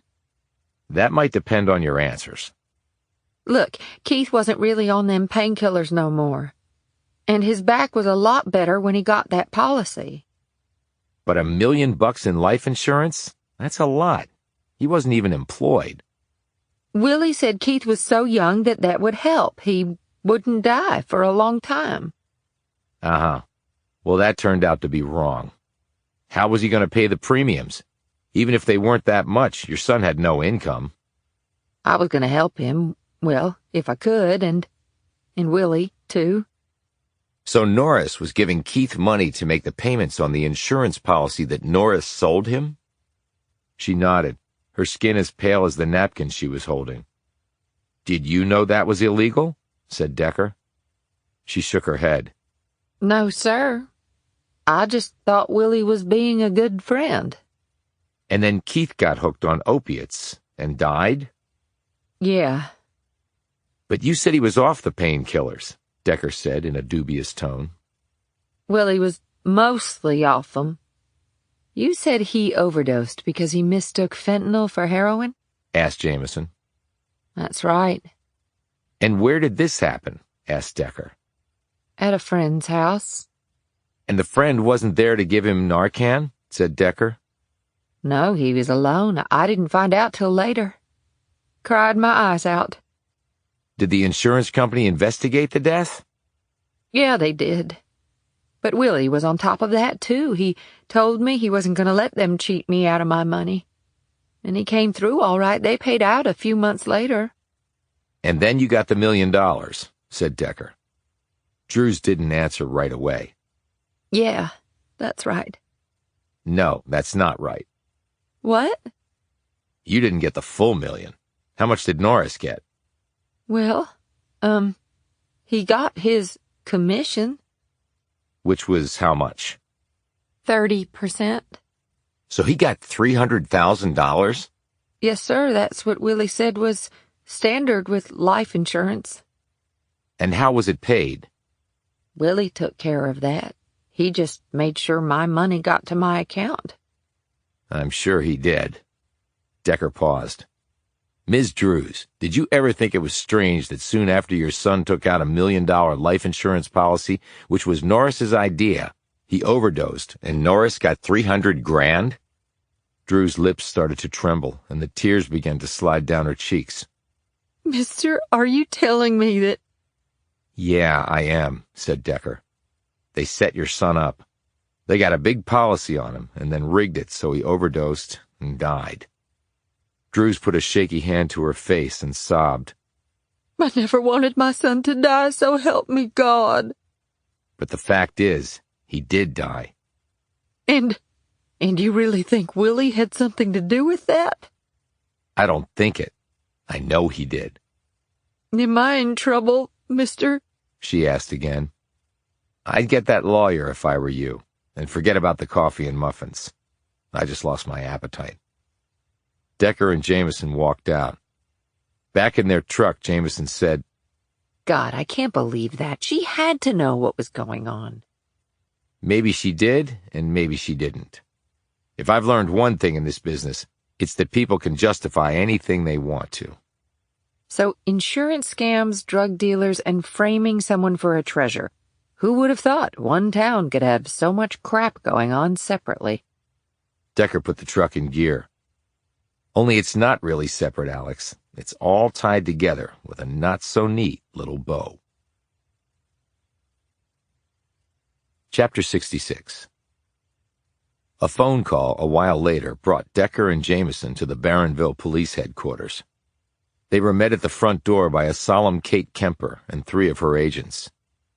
When Decker and Jamison walked into the room where the homicide detectives worked, Lassiter was standing next to her desk. She looked up in surprise. Hey, what are you guys doing here? She abruptly stopped when she saw Kemper and her agents file into the room behind them. Decker said to Lassiter, "Can you have your partner join us?" Marty, I think he's around here. I'll text him. She did so, and about a minute later Detective Green came into the room. "Hey," he said to Decker and Jamison. Decker nodded. Green glanced at Kemper before fixing his gaze on Lassiter. "Did you need me?" Lassiter pointed to Decker. No, but he wanted to see you for something. She paused. You okay, Marty? You look out of sorts. "Lose something, maybe?" asked Decker. Green looked sheepish as he sat down behind his desk. "My damn badge. I usually put it in my locker at the gym, but I can't find it. I play racquetball next door. It's pissing me off. You lose your badge, that's a ton of paperwork." He started searching through one of his drawers. "One question," said Decker. "The night Dan Bond was killed, someone said they saw a squad car parked in front of his house." "Who said that?" Green asked, quickly looking up. It was an anonymous tip, interjected Kemper. "Any idea who it could have been?" asked Green. "Well, you've been on that street a lot," said Decker. "Could it have been you there that night?" Green quickly shook his head. "I don't drive around in a squad car." Decker nodded. "But you have met Dan Bond before, right?" Green shook his head. "No, I've never been to the man's house, at least not while he was alive. I did go there after he was found murdered." "You absolutely sure of that?" said Decker. Green looked at him curiously. "Yeah. Why?" What are you getting at, Decker? interjected Lassiter. I was the one who interviewed Dan Bond, not Marty. Decker kept his gaze on Green. He said, "You can stop looking, because Agent Kemper has your badge." Green shot Kemper a surprised glance. "You? Why?" Kemper pulled out a plastic evidence bag from her coat. There was a badge inside it. The blood slowly drained from Green's face. "What is my badge doing in an evidence bag?" Because it's evidence, said Kemper flatly. in a murder investigation. "What are you talking about? What murder?" Dan Bond? "I told you I never even met the man." Decker said, "Which raises the question of why Dan Bond's fingerprints were found on your badge." "What?" Decker took out his own badge. Dan Bond was a careful man. I knocked on his door after dark, and he wouldn't let me in until I put my badge through his cat door. He told me he didn't like to let strangers inside his house. He used his fingers to make sure the badge was legit before he let me in.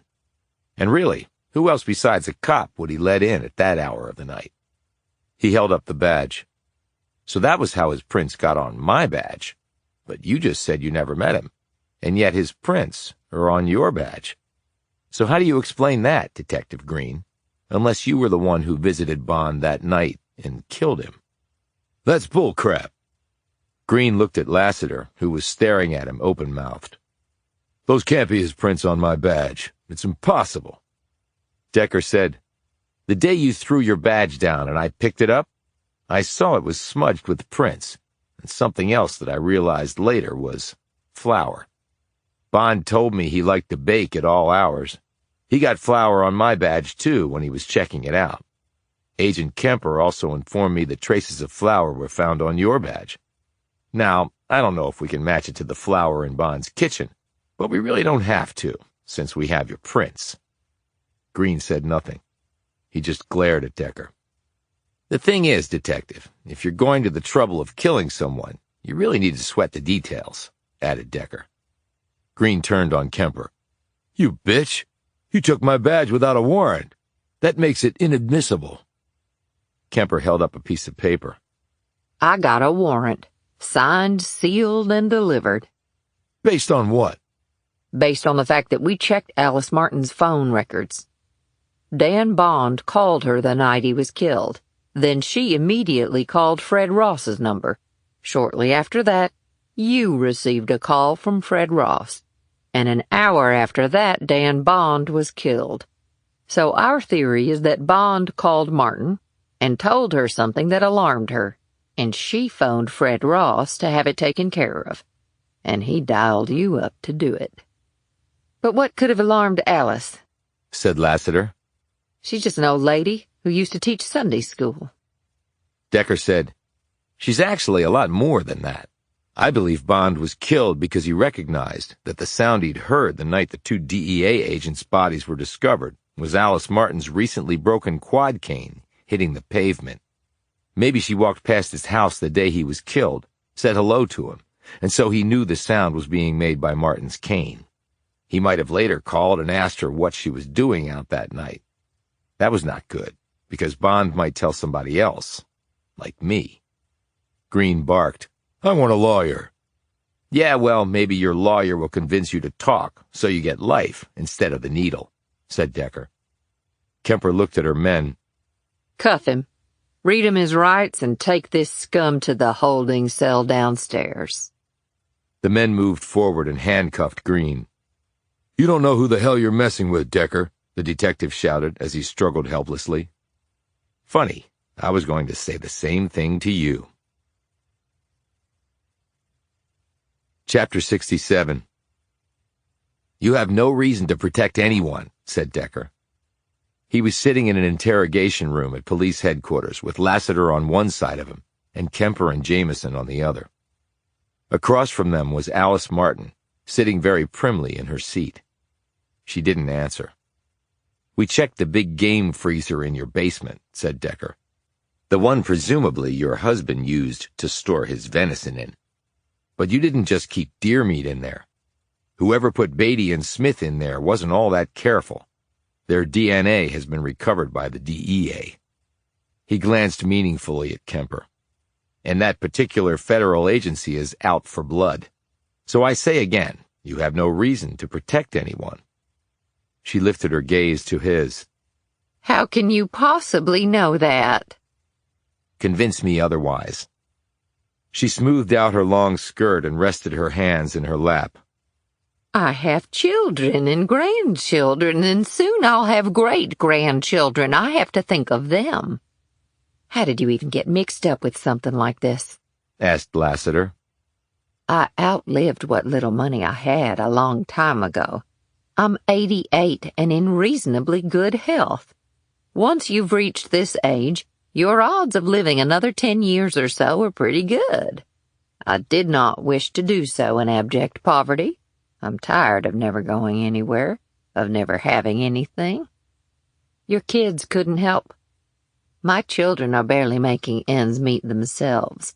I have Social Security, and that's it, and even here that does not go a long way.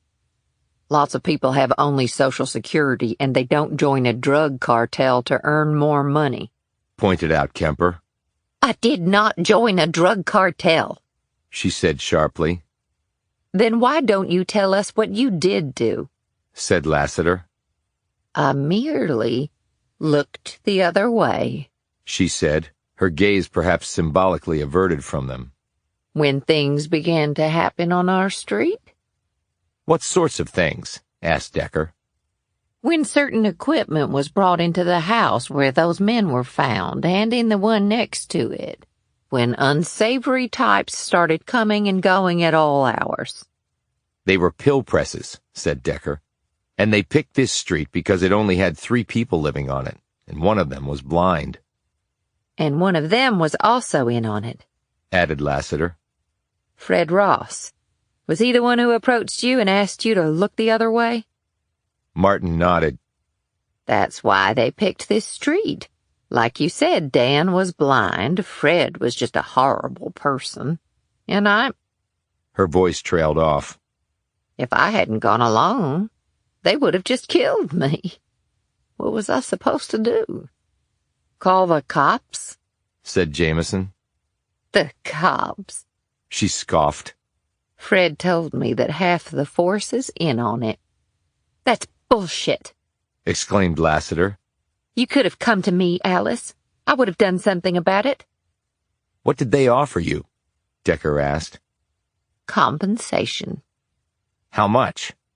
$2,000 a week in cash, and I really had to do nothing. Just look the other way." Jamison said, "No, you let them put bodies in your freezer." Martin shivered at this comment, but said nothing in reply. Decker said, "That's a lot of money. What did you do with it?" "I bought things. I started eating things other than ramen noodles and mac and cheese. I fixed things in my house. I sent some money to my children. I bought my grandkids presents for the first time in years. I put the rest away in a trunk in my house to leave to them." "So you were outside the night the bodies were transported?" said Lassiter. Martin nodded. They took the bodies from my freezer and put them in Fred's van. Then they drove it to the house and unloaded them there. They'd cleared out their equipment earlier. I went outside because, well, I didn't want to be inside when they brought the bodies out, and I wanted to make sure that no one was around, even though they had this drone thing flying over to do that. They usually did that when they were moving people or things in and out of there, just to make sure the coast was clear. Fred told me they had wanted to wait until it was very late at night to do it, but they figured with the storm coming in that no one would be out and about, and they wanted to get it done sooner rather than later. Anyway, they pulled the van into the carport and brought the bodies in through the side door. Afterward, they drove the van back to Fred's and left on foot. I walked back to my house before the rain started. "That's when I heard your cane clunking and scraping against the pavement," said Decker. "I'm glad I never really described the sounds I heard to you when we spoke before. You would have been tipped off. But Dan Bond heard it too. He confronted you about it, didn't he?" For the first time, tears glimmered in Martin's eyes. "He was out on his front porch the other day when I passed by. I called out to him, and he said good morning. But then he looked kind of funny-like. I went home, and later he called me and wanted to know why I was outside that night. He wasn't accusing me, really, but he said that you had asked him about the sound, that you considered it important, and he was trying to remember where he'd heard it before.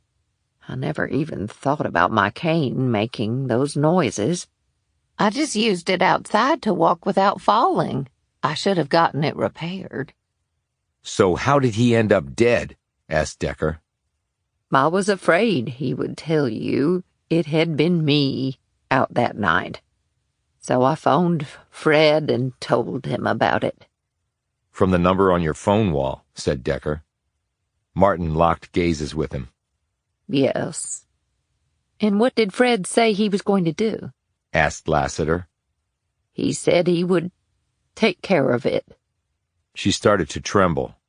I never thought he was going to kill him. I never, ever wanted Dan to die. He was a good man. A good friend all these years. What the hell did you think he was going to do? Said Decker. A guy who'd stored the bodies of 2 federal agents in your freezer?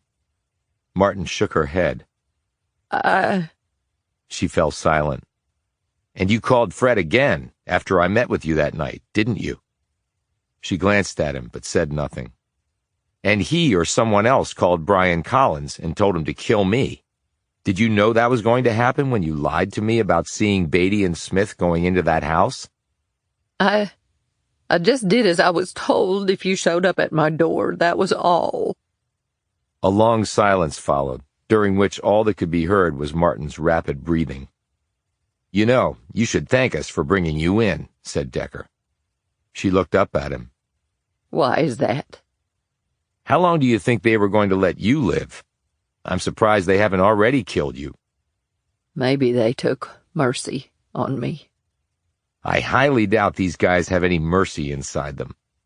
I have to look for the good in people, she said. And I have to look for the bad. It's not hard to find. Martin's eyes fluttered. It didn't used to be this way here. Back in the good old days, said Decker. They were the good old days, she snapped. To some people. To others, they were as bad as today is for you. What will happen to me? Asked Martin, regaining her composure. Well, for starters, you won't have to worry about housing for the rest of your life, said Decker. Or food. The government will be providing both. She held her chin high and stared pointedly at him. I just wanted to live in peace and dignity. I didn't mean for any of this to happen. Doesn't that matter? Decker eyed her back. I've heard a lot of people say that over the years, even the ones who put a gun against a guy's head and pulled the trigger. So, no, it doesn't matter at all. Lassiter said, But if you testify against the others and help us build a case against them, that will help you. You might get some leniency. Martin looked at her. Throwing a bone to your old Sunday school teacher, Donna. Lassiter shook her head. You helped a drug ring pretty much slaughter this town in exchange for money. So I just want to nail every one of these bastards, and if you can help us do that, great. If you can't, you can rot in prison for all I care. I've really screwed everything up, haven't I? Decker glanced at Jamison and then looked back at Martin. Well, maybe you can teach Bible classes in prison to redeem yourself. Now you're mocking me, said Martin bitterly. No, I'm actually serious. And if you can help turn one life around? Do you think that's really possible? After what I've seen in life, anything is possible. Chapter 68. Decker, we have a big problem. Decker was in the truck driving away from the police building with Jamison when Kemper had called. What? I just got a call. We lost track of Ted Ross. Decker swore under his breath. How the hell did that happen? I honestly don't know. He must have found out we arrested Green and Martin, and now he's disappeared down a rabbit hole. How about his old man? Now that's one card we might be able to play. How so? Fred Ross is sitting in a holding cell at the Barronville jail. I had him arrested based on the phone call from Alice Martin after Bond had phoned her. Now, we have Martin's evidence of the guy's involvement in the murders of my 2 agents and the drug ring. We'll arrange to have him transferred to a federal lockup shortly, but in the meantime, we're going to grill him until he screams he wants a lawyer. Then I suggest you wear earplugs. He clicked off and threw his phone down on the front seat of their truck. Bad news? Jamison asked. He told her. Okay, really bad news. What do you think Ted Ross is going to do? For starters, he's going to try to avoid the death penalty. What do we do? We go home and get Zoe and Amber and get them the hell out of Barronville. Right. Jamison stomped on the gas so hard Decker's head snapped back. When they pulled into the driveway of the house, Decker noted that the cop was still stationed out front in his cruiser. "Tell your sister to pack up, and we'll drive them someplace safe. I'm going to call Bogart and have him put some agents around them both." Jamison jumped out of the truck and ran into the house while Decker phoned Bogart and filled him in. They made arrangements to meet a team of FBI agents in Pittsburgh. It was dark now and would be darker still by the time they got there.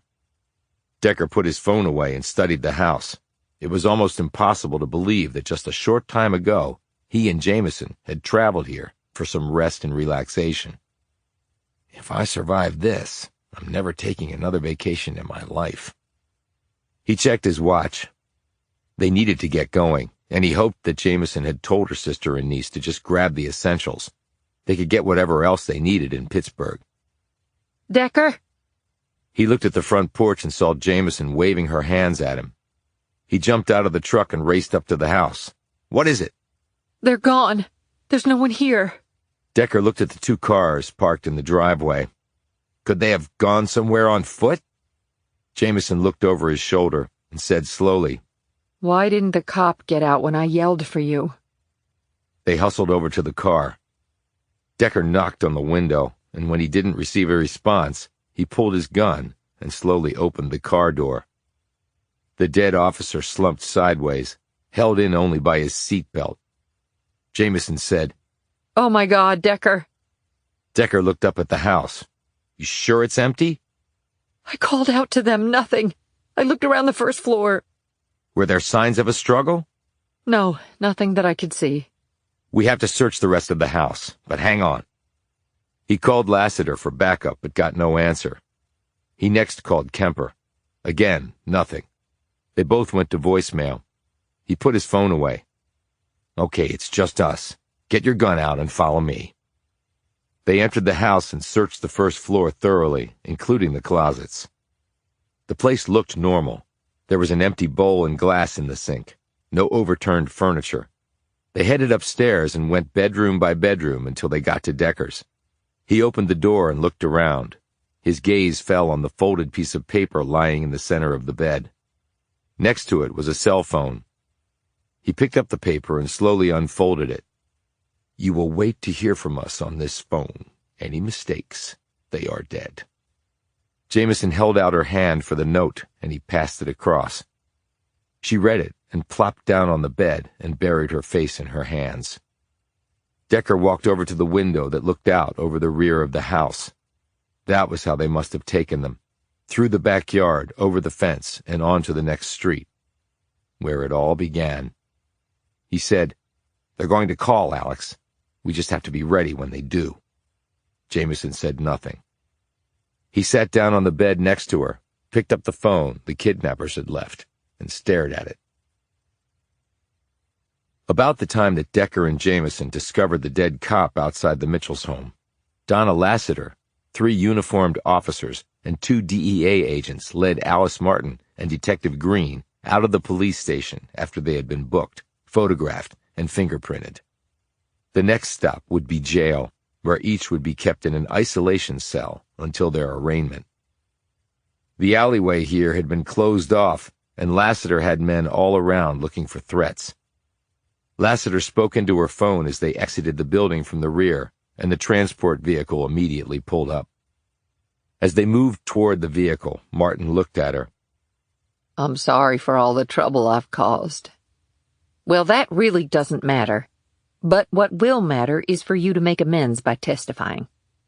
I understand, but I was wondering something. What? Can the prison where I'm sent be close to my children? Look, you're hardly in a position to be making demands. I know, and I don't expect that it will happen, but I was only asking for your help. For your old Sunday school teacher. Lassiter sighed. I have nothing to do with where you'll be sent, but I can speak to someone about it. But it might not do any good. In fact, it probably won't, but I will make a call. Thank you for trying. But my help is contingent on you testifying truthfully about all that you know. I understand. I'm looking forward to it, actually. It'll give me the opportunity to make penance. They said no one would get hurt, but they lied about that. Where did you think it was going to end? I guess I never really thought about that. Well, it's a little late now. Is it too late for me, Donna? Lassiter turned to look at her former partner. There's nothing I can do for you. I was just trying to get what was mine. Nobody's entitled to shit, Marty. Been pounding the pavement for next to nothing all my life. Protecting the public. Hell, the public's not worth putting my ass on the line for.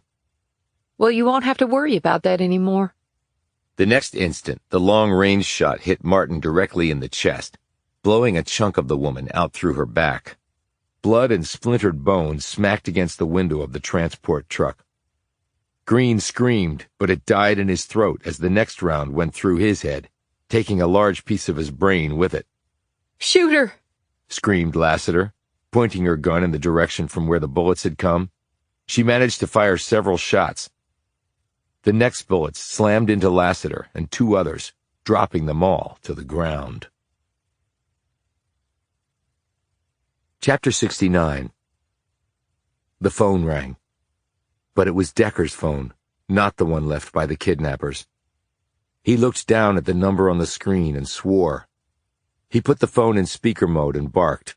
"I tried calling you."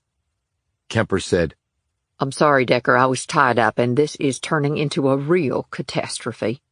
"Look, I can't talk right now. Decker, haven't you heard? Heard what?" Decker thought she was referring to Amber and Zoe being taken, but he didn't see how that was possible. We've got 2 dead that we know of. Decker tensed. Amber and Zoe? It can't be. "Who are you talking about?" he said between clenched teeth. An ambush while Martin and Green were being transported to jail. "They're dead?" Yes. And Lassiter and 2 others were wounded and are in the hospital. "So, an inside job?" Appears to be. They knew where and when they were coming out of the building. "We've got other problems, too." Come again? Decker explained what had happened to the cop out front and the disappearance of Jamison's family. Damn! Exclaimed Kemper. I want these bastards so bad I can taste it. All I care about is getting Amber and Zoe back safe. Are there any clues to who might have taken them, or where they might have gone? No, I was waiting for them to call me when you phoned. You think they were taken as a bargaining chip? Yes, otherwise they would have just killed them like they did the cop out front. So what do you think they'll ask for? I'm sure they'll tell me, he said grimly. I'm going to get a bolo out on them. Okay, said Decker absently. You don't think it'll do any good? I think they're too smart to be tripped up by that. It was a big risk killing a cop and then kidnapping 2 people. If they had unfinished business and needed the leverage that hostages give them, they'd take that risk. But they cleared out the drug stash and they killed the only witnesses we had. We have no case against them. That may not matter to them, What else would matter to them? retorted Kemper. Like I said, unfinished business. Such as? If I knew that, I wouldn't be sitting here waiting for them to call, snapped Decker. Okay, but we need to come up with a plan. That's hard to do, since we don't know what they're going to throw at us. But once they make contact, you have to loop me in. Then we can go after them in a coordinated effort. You need to let me play it out the best way I see fit, What precisely does that mean? said Kemper warily. That means I'm going to do all I can to make sure this doesn't go sideways and 2 innocent people end up dead. Jamison shuddered next to him and looked down at the floor. Decker, I don't know if I can do that, said Kemper. I have people to answer to. So do I. Their names are Amber and Zoe. And if you don't want to do it my way, I'll just have to do this solo. You are putting me in an impossible situation, complained Kemper. This is an impossible situation. Kemper calmed and said, I guess I don't have much choice, but I hope you know what you're doing. Decker clicked off and stared down at his phone. Jamison said, Do you? Do I what? He asked quietly. Know what you're doing? I'll be able to answer that after they call me. We can't lose Amber and Zoe. We won't. You can't be sure of that, she exclaimed. No, I can't, he conceded. Then what are you telling me? She demanded. I promised Zoe that I wouldn't let the bad guys get you, and now I'm promising you that I'm not going to let them hurt Zoe, or your sister. Jamison pulled out her gun and looked at it. Oh, we're going to get them back safe, Decker. And then we're going to nail every one of these assholes to the wall. Chapter 70. The call came at midnight. Before Decker could answer it, Jamison had snatched the phone away. I want to hear Amber and Zoe's voice right now, she said into the phone. Who is this? Alex Jamison with the FBI and the seriously pissed-off sister and aunt of the people you kidnapped. Put them on the phone, now. You're making demands, the person said. No, I'm making one demand. Put them on the phone. There were a few moments of silence. Alex? It was Amber. She sounded exactly as she should. Terrified. Are you okay, Am? Have they hurt you? No, they haven't. And Zoe? She's right here with me. She's okay too, just scared. Jamison turned to Decker and mouthed. They're okay. Amber continued. Only I don't know what they... The other person came back on. Okay, you've heard them. Now hear me. You want them back? You will do exactly as I say. Jamison handed the phone to Decker. I'm listening, said Decker. What do you want in exchange for them? We want Fred Ross. I don't know if I can make that happen. You better hope you can, or else the next time you see the woman and the kid, they'll be corpses. Where and when? The man gave Decker the location and time. You bring anybody with you, they're dead. And you're just going to let us walk out with Amber and Zoe? You bring us Ross, we have no reason to harm any of you. We just want the old man. I didn't think Ted was that fond of his father. Just bring him. 1 minute late, they're dead. Decker put down the phone. What do they want? Jamison asked. They want an exchange. An exchange? What does that mean? Fred Ross for Amber and Zoe. Why would they want Fred Ross? Probably because he can testify against them. But he's in jail. Then we need to get him out of jail. How? Decker was already on his phone. Kemper answered on the first ring. They want Fred Ross in exchange for Amber and Zoe. Okay. You'll need to arrange for Ross to be released into our custody. I can make that happen. Where and when do they want to meet? Decker told her and added, the guy said if we bring anybody, Amber and Zoe are dead. Decker, you are not that naive. You go there without any backup, you're all dead. Which is why you're going to get there before us. You got a chopper available? Yes. Then I suggest you fill it up with agents and get in position. When the crap hits the fan, it's going to get hairy for everyone. This is what we do for a living, Decker. See you on the other side. Decker clicked off and looked at Jamison. She said, They said not to bring anyone. I know what they said, but they're not going to let me just walk away with Amber and Zoe. Jamison looked up at him angrily. Do you really think I'd let you march in there alone? Where you go, I go. Decker's ringing phone interrupted this discussion. He recognized the number and answered it. Cindy Riley barked. What the hell is going on? With what? He said. And why are you calling so late? Because you're my last chance for John. Decker said, What about him? He finally let me pay his bail, but they still wouldn't release him. Why not? Because they said Detective Lassiter had to sign off on it. She said. That doesn't make sense. But she's in the hospital. She was shot. No, she's not in the hospital. Decker tensed. What do you mean? I mean, they told me at the police station that she was in the hospital, so I called over there to talk to her. I was going to bring the paperwork there. And what did they tell you? That she checked herself out. She said. Checked herself out? Said an incredulous Decker. She was shot. How could she check herself out? I don't know, but that's what they said. Have you tried calling her cell? About a dozen times, no answer.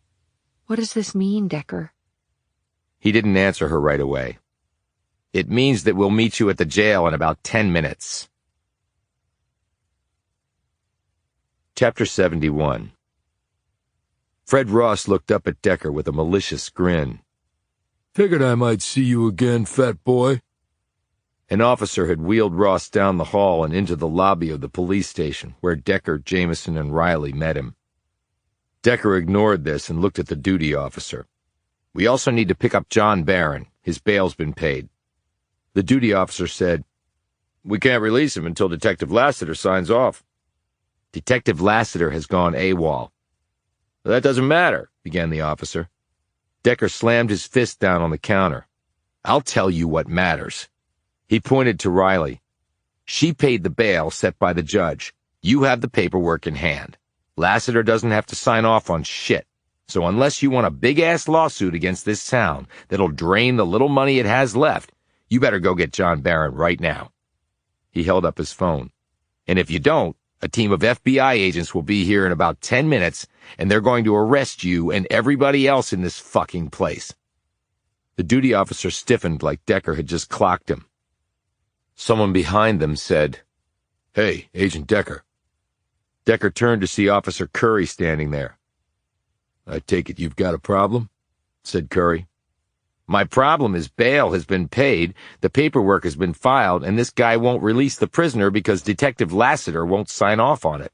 But Detective Lassiter, who was supposedly shot today, has checked herself out of the hospital and conveniently disappeared. Curry glanced at the duty officer and then back at Decker. I'll go get Barron for you right now. But Detective Lassiter, the duty officer began. Shut the hell up, Bobby, said Curry. He turned and walked off. A minute later, he was back with Barron. Decker said, I appreciate the assist. No problem. I'm getting sick of all the crap happening in this place, said Curry. He put his hand on his gun and glared over at the duty officer before returning his gaze to Decker. How about I stay here and make sure that no one gets a heads up about anything you might be planning? I would appreciate that even more, said Decker. He looked at the rack of shotguns behind the duty counter. And while you're doling out favors, you mind if I borrow one of those shotguns? It might come in handy. No problem. Curry looked at Bobby, the duty officer. Give it to him. I can't. Curry drew his pistol. Now. Bobby unlocked the rack, took out a shotgun and a box of shells, and handed them to Decker. Good luck, Decker, said Curry. Thanks. Decker handed the gun and shells to Jamison and wheeled Ross out to their SUV. He and Barron lifted the old man into the back seat, and Decker stowed the wheelchair in the rear cargo area. They climbed into the truck, with Decker in the driver's seat. What in the hell is going on? Said Barron. A lot, replied Decker. He pulled out his phone. Who are you calling? Asked Jamison. Nobody. I'm doing some fast research. On what? Australia. He scrolled through screen pages for a few minutes. Decker, we're going to be late for the exchange, snapped Jamison. No, we're not. He read through the screens for another few minutes, and then he sent off a lengthy text. Only then did he put the phone away and start the truck. Find what you needed? Asked Jamison. He nodded. Yeah, I found pretty much everything. They drove fast and were soon out of the downtown area. From the back seat, Fred Ross said, Wait a minute, this isn't... He clamped his mouth shut. This isn't the way to the exchange, said Decker. I thought you might have known about that, since this conspiracy reaches all the way into the police department. But you're right, it's not the way to the exchange. I'd rather go where the real action is. What are you talking about? Said Jamison in a worried tone. Trust me, Alex, I know what I'm doing. Well, I don't trust easily, interjected Barron. Decker said, If I were you, I wouldn't either. In fact, I'm not sure I'd trust anybody in this damn town. They began the climb up the winding road leading to the top of the hill where the Barron mansion was located. Barron looked around, puzzled, and said, Why are we going to my house? Because I want you to meet the people who tried their best to send you to death row. Chapter 72. Decker stopped the truck before they got to the front drive leading to the mansion. He cut the engine and looked around. What are we going to do now? Jamison said. His phone dinged, and Decker took a few moments to read it. It was the answer to the text he had sent previously. "Finish this, I hope," he said to Jamison. But what about the exchange for Amber and Zoe? She exclaimed. We've got to get them back. We will, because they're here, Alex. Here, but the exchange spot is over 4 hours away. Which is what they wanted us to think. He looked at Fred Ross. Right? Ross eyed Decker darkly. You got no idea who you're dealing with, fatso. Yeah, so everybody keeps telling me. They climbed out of the truck. Decker went to the rear cargo area and took out the collapsible wheelchair and set it up. Barron said, Decker, we can just leave this creep here. He can't go anywhere. No, we need him, but we have to take an obvious precaution. He took out a roll of duct tape from a toolkit in the back and, despite the old man trying to stop him, taped Ross's mouth shut. Next, he put the struggling Ross in the wheelchair and then bound his forearms to the arms of the wheelchair. He took out the shotgun and shells from the front seat and handed them to Barron. I assume you know how to use it, he said. Barron expertly loaded in 5 shells and looked up. Lord of the Manor 101 stuff. Decker took control of the wheelchair. As they reached the asphalt in the front court of the house, he picked up his speed, but then stopped. They had reached the potting shed. On one side of it was a huge mound of dirt, and the door to the shed was open. What the hell is going on? Exclaimed Barron. Who dug that up, and why is the door open? They were obviously looking for the treasure here, said Decker. Hold on. He left them and crossed over to the potting shed. Using his cell phone flashlight, he climbed down into the hole. They saw his light flashing around for about a minute before he emerged. Next, he went into the shed. Less than a minute later, he came back out and rejoined them. What did you find? Asked Jamison. Exactly what I thought I would. Nothing. And inside? They broke through the floor, but it was just set on a thin concrete slab with dirt under it. So what does that mean? Said Riley. That means we keep going to where the treasure really is. They took the paved road that led off to the right. As they approached the end of the road, Decker stopped and wheeled Ross off to the side. He took out his gun, and Jamison did the same, while Barron brandished the shotgun. They all followed Decker down the road. They cleared the curve and looked up ahead. There was a lot of activity going on. They noted a large dump truck parked in front of the gates of the family cemetery. Attached to it was an empty flatbed trailer. They watched as a bobcat sped past the truck and entered the burial ground. 2 SUVs were parked next to the dump truck, and through the open gate they could see people moving around inside the burial ground. Decker skittered forward with the others close behind him. The sounds of the bobcat covered any noise they made. Decker opened the back door of one of the SUVs and looked inside one of the duffels piled there. It was filled with the same bottles he had found in Ross's secret closet. He quietly closed the door, and they edged up to the gate and peered inside. A group of people were gathered around the mausoleum. Portable work lights had been set up, illuminating the area around the crypt. There's Ross, hissed Jamison. And Lassiter, whispered Riley. But I thought she'd been shot. One of the detective's arms was in a sling, and she was moving slowly. Decker said, She was, but not nearly as bad as everyone probably thought. A large hole had been dug next to the mausoleum, and they could hear what sounded like a powerful drill being operated. After a few minutes, Ross took a light and disappeared into the hole, with Lassiter right behind him. Decker counted 10 other men with guns standing around. A few minutes later, Ross and Lassiter came out of the hole. Neither looked pleased. Decker, said Jamison, pointing to her left. Off to the side, seated on the ground, their backs against a large gravestone, were Amber and Zoe. They were tied up and gagged. Decker slipped away and returned, pushing Fred Ross in his wheelchair. He rolled him past the dump truck and edged the wheelchair into the open gateway of the graveyard. He traded his pistol for the shotgun Barron was holding and then pressed the barrel against Ross's neck. He looked at the others and nodded. Barron and Jamison took up positions on either side of the brick wall, their guns pointed at Lassiter and the others. Cindy Riley peered anxiously over Barron's shoulder.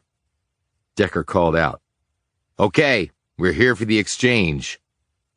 Everyone next to the mausoleum froze. Then Lassiter and Ted Ross slowly turned and saw the elder Ross with Decker holding a shotgun against the old man's head. Ross shook his head, put his hands on his hips, and smiled. He glanced at Lassiter. "How many damn times did I tell you we had to get rid of this guy, Donna?" Lassiter called out to Decker. This was not smart coming here. Decker used his free hand to point to Amber and Zoe. "It's the only place we could go. The exchange, remember? You set it up, not me." This is not going to end well for you, said Lassiter. Decker said, "You really should have posted some lookouts, Ross." "I guess I underestimated you, Decker." "I like it when people do that. I assume you have an escape plan. You give us Amber and Zoe, and we give you this piece of scum, and you make your run for it." "It's not that simple," said Ross. Decker glanced at the mausoleum. "Because you haven't found it?" Ross's smile faded. "Found what?" "The treasure that Barron the First left behind." How do you know anything about it? Snapped Lassiter. "I know all about it. But why do you need the treasure? You haven't made enough off the fentanyl?" Ross glanced at Barron. "It has nothing to do with that. It's about the fact that I can take it from him." Fred Ross was wriggling in his wheelchair. "You want to throw in your 2 cents?" asked Decker. He reached down and ripped the tape from the man's mouth. Fred Ross screamed, "Shoot the son of a bitch, Teddy! Kill his ass!" "Shut up, Pop," said his son derisively. He looked back at Decker. "Well?" "Like I said, I think we can work something out." Ross looked at the mausoleum. "Okay, you tell us where it is, and you can have Mom and the daughter." He pointed his gun at his father. "And you can keep him, too, because I've had enough of his crap to last the rest of my life." Fred Ross screamed, "You little piece of worthless shit! I was the one that told you about it, you ungrateful bastard!" A long flow of obscenities followed, all directed at the man's son. "See what I mean?" said Ted Ross as he raised his pistol. "Shut up, Pop, or I swear to God I'll shoot you myself." Decker said, "Fred, you're not that smart, are you?" "What the hell is that supposed to mean, fatso?" "You knew about the exchange, but when we got there, nobody would be around to exchange for you. So your son was going to leave your butt high and dry.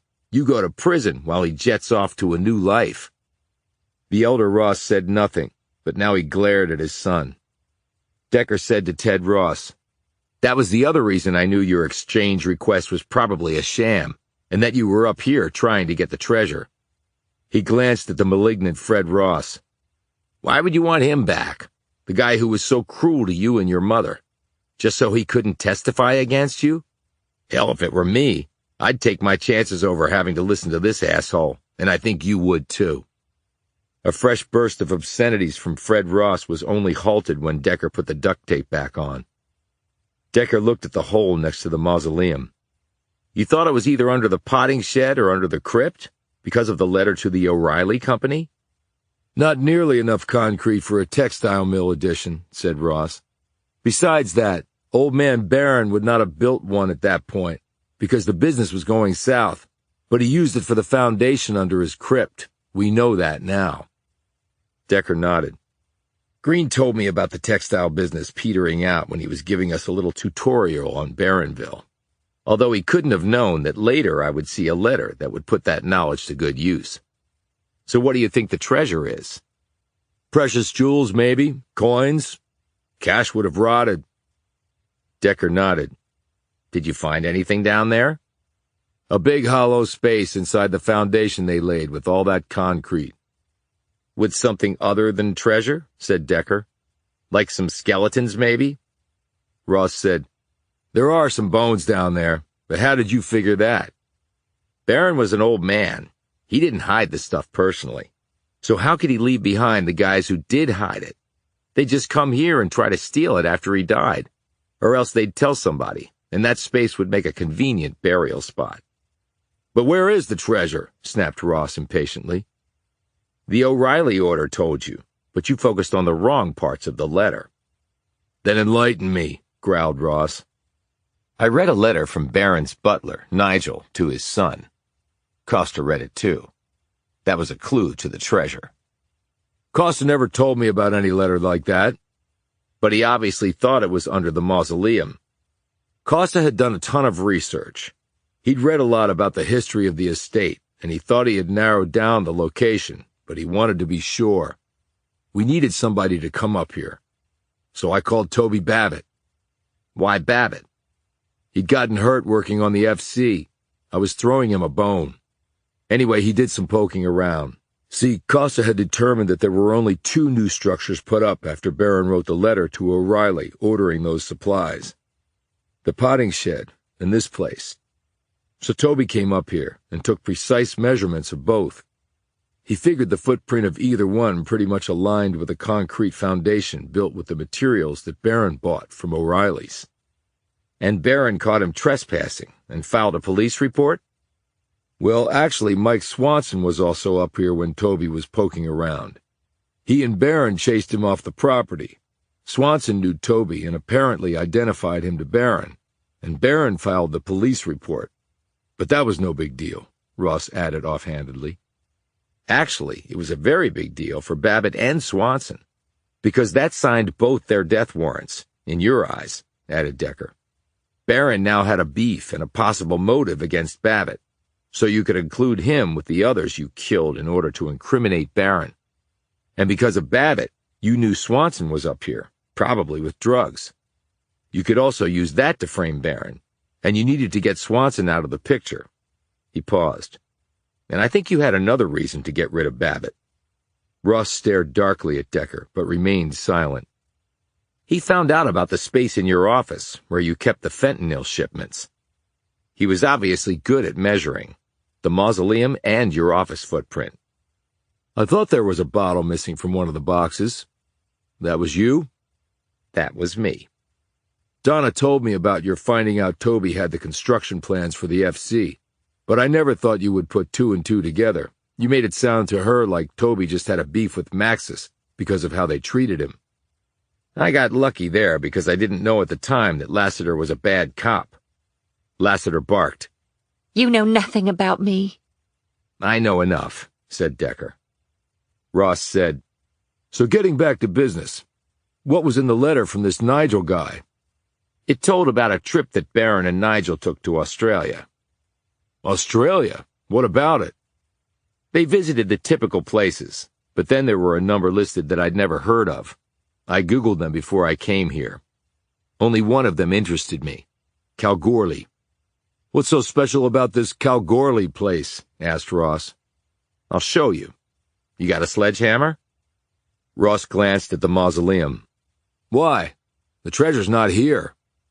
I think it is here. It's what I meant when I said you'd focused on the wrong parts of the O'Reilly letter. Have one of your guys take a sledgehammer to the wall of the mausoleum. Decker pointed at the wall right behind Ross. That wall. Ross jerked his head around. Why? Just do it. You've got nothing to lose if I'm wrong, said Decker. Ross ordered one of his men to grab a sledgehammer and attack the mausoleum. The man hefted the tool and slung it against the wall. The marble cracked. He did it again, and then again. A chunk of the marble fell off. The man kept hitting it until revealed behind the marble was a large section of mortared bricks framed by the marble. Ross looked over at Decker.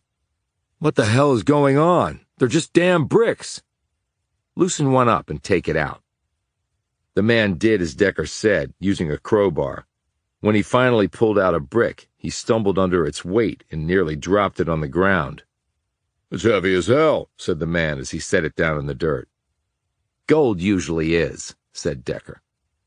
Ross exclaimed, Gold? You're saying the whole mausoleum is made of gold? No, I think just that wall. Decker pointed to the ground. That's why the crypt is only sunken on this side. That was the reason for the concrete foundation, to keep it stable because of the added weight of the gold. Only over the years it didn't work out so well. The gold's under the brick veneer. "Check it," Ross ordered another of his men. The man grabbed a chisel and hammer and worked away at the brick until he had chipped off part. He gasped and looked up. Ross held a work light over the brick. The veneer of brick was gone, and underneath was a lustrous gold color. Decker said, "Now you can see the connection to Australia." Ross glanced at him. "What is this Kalgoorlie place?" Kalgoorlie is the site of the Golden Mile, perhaps the greatest concentration of gold deposits on Earth. Lassiter said, But how did you figure that out? "I couldn't think of another reason why Barron would have gone there. From all accounts, he just cared about making money, not taking vacations. He engaged a private ship and brought back a fortune, probably in gold dust and nuggets. And then he turned it into gold bars covered by a brick overlay, using the molds he ordered from O'Reilly's." Ross looked at the large wall of bricks and did a swift calculation. "There must be hundreds and hundreds of gold bars in there." "Must be," agreed Decker. But, Decker, how did you work out it was in the wall of the mausoleum? Asked Lassiter. Not just from the thing being partially sunk in the dirt. "I knew something that you didn't, and neither did Costa." He pointed to Barron. "He let me in the mausoleum when we first came up here. Inside, I saw that a couple of walls were fouled with the stains that you would expect to see in an old burial vault. But on the interior, that wall was all covered with white streaks, just like it is on the outside. Over time, brick and mortar will leach out white alkaline. You've probably seen it on brick chimneys and walls. It actually happened to my house back in Ohio, and the guy who repaired it told me about it. Now, marble is a porous material, so what's underneath it will eventually end up on the outside of it. Knowing from the O'Reilly letter that Barron had purchased molds and clay, I knew he was going to make bricks. I also figured the brick was probably under the marble, and that the white alkaline had eventually leached through. Coupled with the trip to Kalgoorlie, it made me think that concealed in the brick were the gold bars, and on the inside of the mausoleum, I noticed that the interior was about a foot narrower on that side of the wall." He rubbed his leg. "I smacked my leg on a crypt because it was jutting out farther than the ones on the other side." He glanced at Ross. "Sort of like in your office. The extra space was to accommodate the brick. The other walls didn't need that additional space. They were just solid marble." "But why bother covering the gold with brick veneer if the bars were going to be inside a wall?" asked Ross. "Well, even though they were heavy, it would at least hide the gold bars from the workers who built the mausoleum.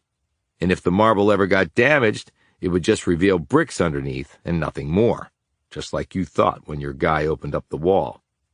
"But who killed the men and put them under the crypt?" asked Barron. Decker shrugged. "For all I know, Barron the First and his butler did. They could have put the bodies inside that chamber and then had somebody come in and close it up.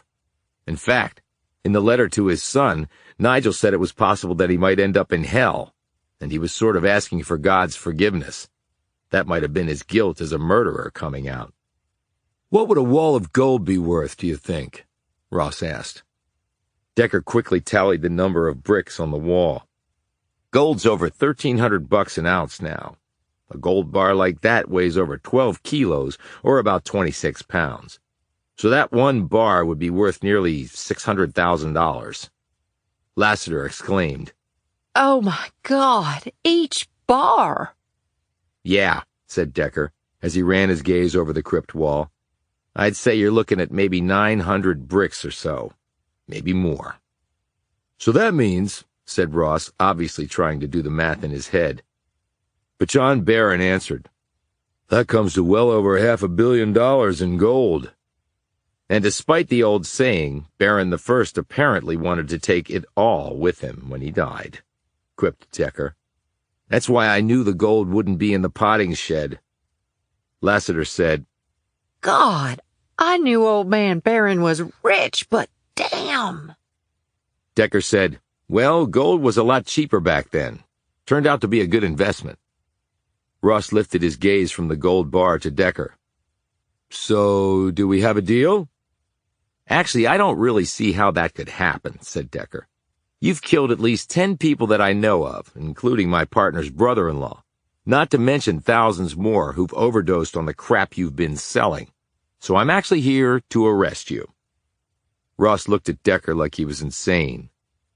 Okay, but you're outgunned and in no position to negotiate. And I've got hostages you want back. All you've got is my old man, who I could give a damn about.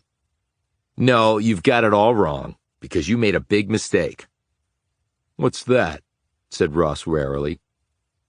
In answer, Decker used his free hand to take out his phone. It was on and in speaker mode.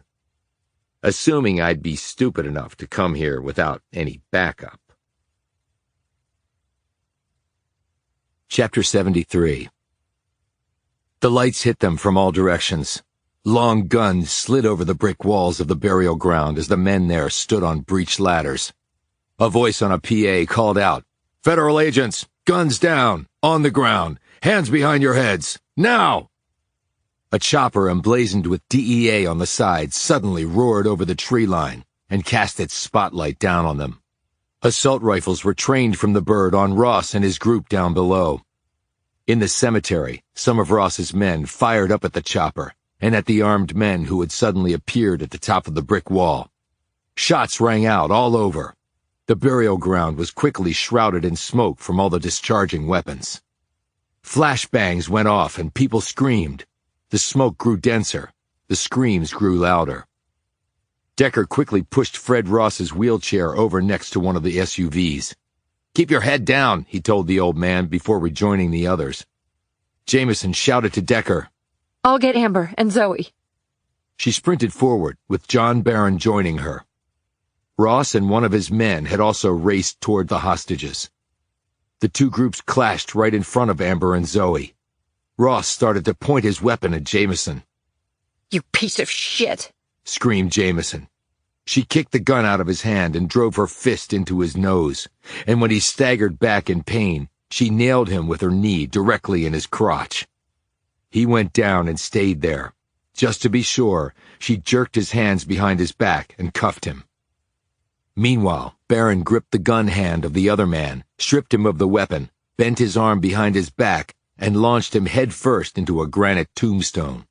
The man slumped to the ground and didn't move.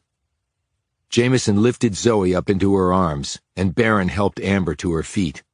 They took cover behind a crypt as the firefight continued. Jamison slipped off Zoe's gag, and the little girl looked up in amazement at her aunt. "And Alex, what you did, that was so cool."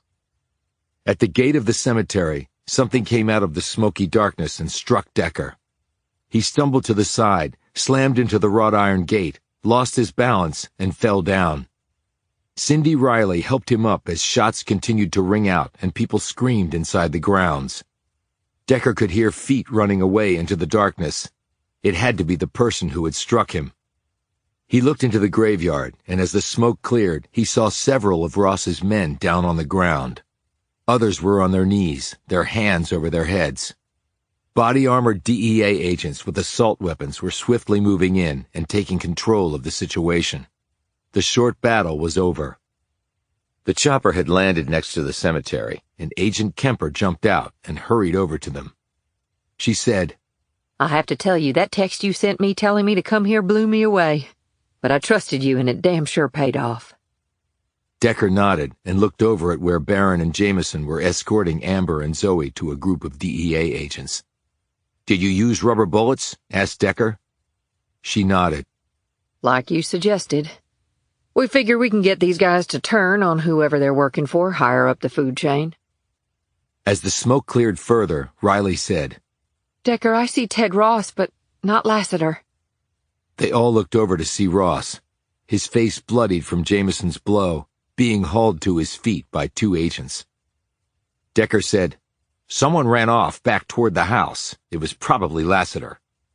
"We'll get her," said Kemper confidently.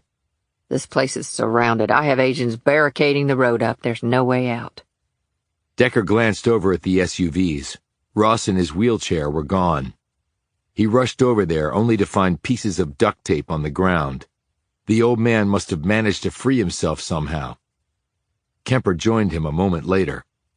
What is it? She said. Fred Ross is out there in his wheelchair somewhere, added Decker. Kemper smiled. Again, not a problem. Thanks for the assist, Decker. She left to confer with some of her men and to confront Ted Ross. Decker watched her go for a few moments and then looked at Riley. Go help the others. I'll be back. Before Riley could say anything, he had already hustled off. A few minutes later, he emerged from the road to the cemetery and looked up toward the house. He stopped and gazed around, listening for someone running. He heard nothing and started moving again. He was listening for the sound of Ross's wheelchair, but again he heard nothing. Where could the old man have gone? He picked up his pace. And where was Lassiter? She couldn't leave on foot. She would easily be caught. But with a vehicle, she might have a shot at running Kemper's barricade. Decker had the keys to the truck they'd driven up in, but he knew there was another vehicle available. He hustled toward the garage. Right as he got there, the truck started up. He heard gears gnashing and the old Suburban hurtled backwards out of the garage bay. He had to throw himself sideways to avoid being run over. He rolled and sat up as Lassiter spun the wheel and the Suburban cut a 180, its hood pointed toward the road.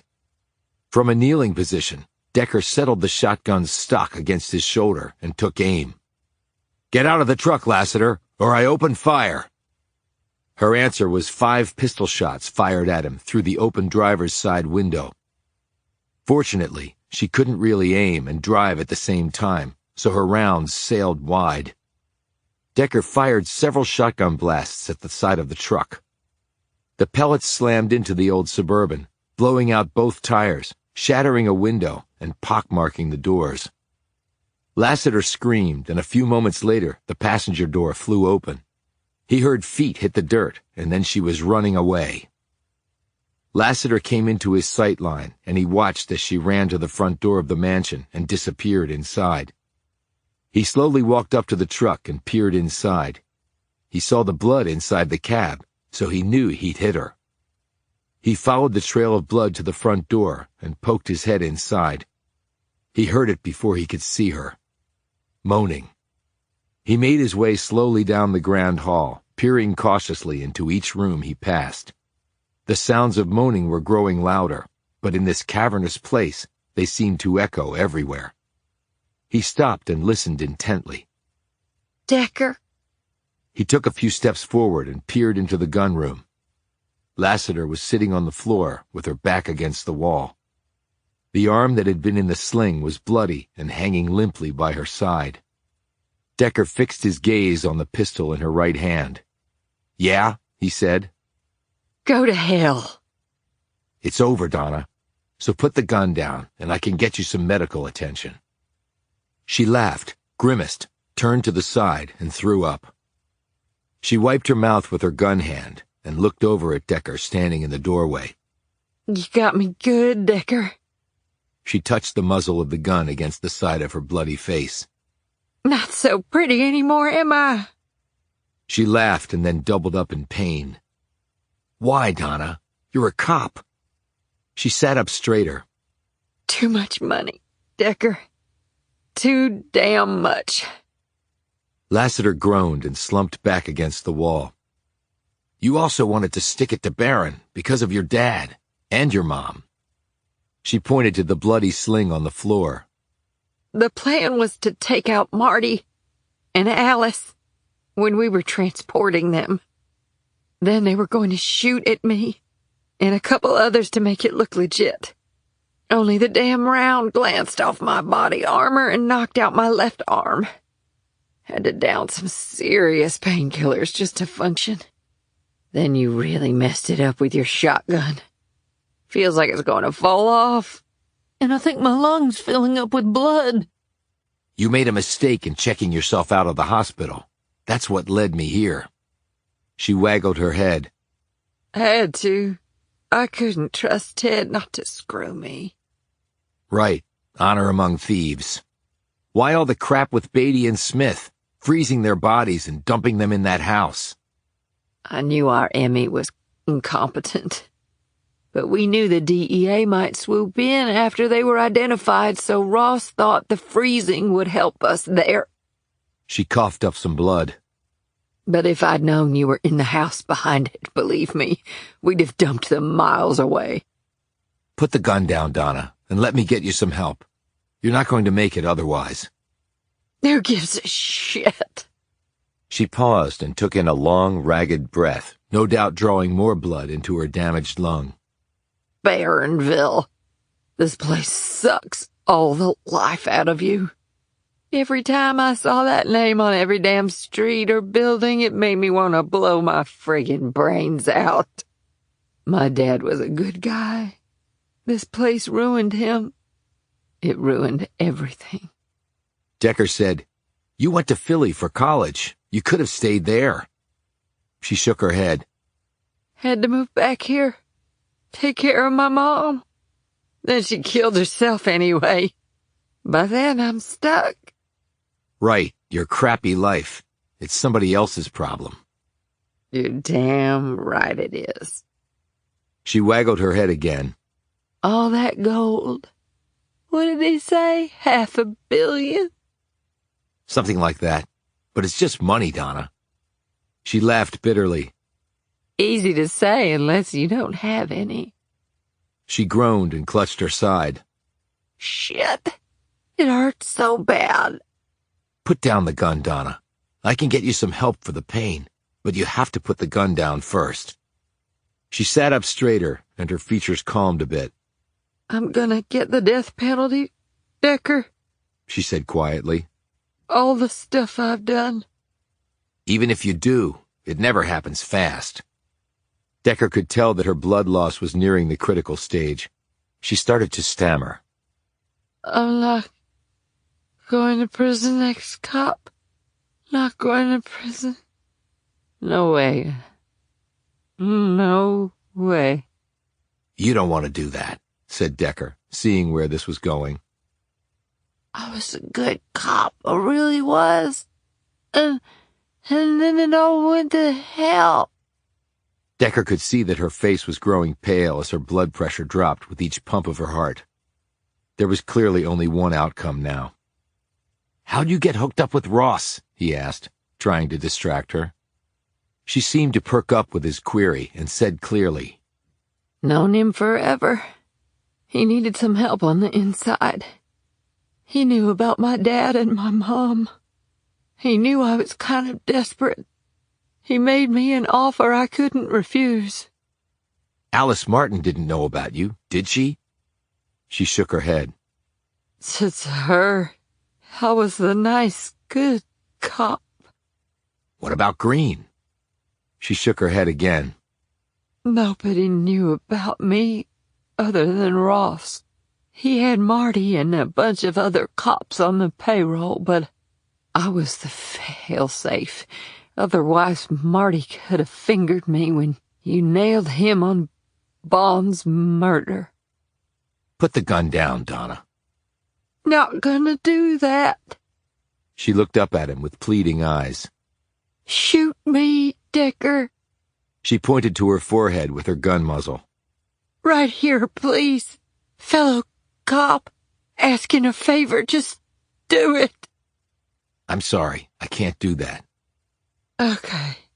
I just thought I'd ask, she said grimly. She stuck the pistol in her mouth, closed her eyes, and pulled the trigger.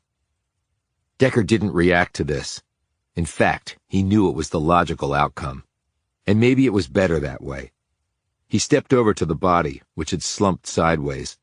The wall behind Lassiter was smeared with her blood and brains. As Decker looked down at the body, he closed his eyes as the electric blue color that he normally associated with death flashed across his mind. The hairs on the back of his neck stood up, and he felt slightly nauseous and claustrophobic. He almost had to smile, and would have if he hadn't been standing over Lassiter's corpse. She was a bad cop, for sure, but she was still a cop, and he wasn't going to celebrate her death. Yet maybe tomorrow he would be the same old Decker after all, at least the one the blindside hit had created. And in a world that seemed to be nothing except unpredictable, maybe that was as good as it got. Chapter 74. What was that? Barron, Jamison, and Riley were leading Amber and Zoe back up the road toward the house when Barron had stopped and stiffened. His gaze was pointed down the path that cut through the woods. What was what? Asked Jamison. I heard a sound down that way. You think it might be Decker? It's not me, said Decker. He had appeared in the road leading from the house. Decker, where were you? Asked Jamison. At the house, with Lassiter. What happened? Asked Jamison. Decker glanced at Zoe. The little girl looked exhausted and scared. I'll tell you later. I just got a text from Kemper. She called an ambulance for Amber and Zoe. It'll meet you in front of the house. Alex, can you and Cindy take them up there and wait with them? Why? Where are you going? I think John and I have some place to check out. Barron was still staring down the path. Jamison glanced at Barron and then back at Decker. I think I'll come with you. No, you need to go with your sister and niece. You have a gun, and I don't know who else might be out there. Kemper's sending some agents to you. Until they get here, you need to stay with them. Jamison looked torn. Okay, but can you at least tell me where you're going? Decker, his gaze on Barron, said, maybe into the past. As Barron and Decker headed down the path, Barron looked at him. You know where this leads, right? I do. And do you hear what I'm hearing? I do, Decker said again. But he would have no way of knowing about this. He would never have been here. He would have one way of knowing about it, replied Decker. They cleared the trees, and in front of them the large pond appeared. They stopped walking as they both saw it at the same time. Fred Ross was in his wheelchair at the edge of the water. Mr. Ross, said Decker, going somewhere? Ross swiveled around in his chair and saw them. His mouth freed from the duct tape. He hurled one curse after another at them. Barron started marching down toward the old man, and Decker followed. Before they reached him, Ross lurched sideways and turned over his wheelchair. He started clawing his way to the water, his useless legs dragging in the mud. Barron stepped in front of him and looked down. Ross looked up at him. If I had my damn shotgun, he snarled. Only you don't, said Decker. How'd you manage to get loose?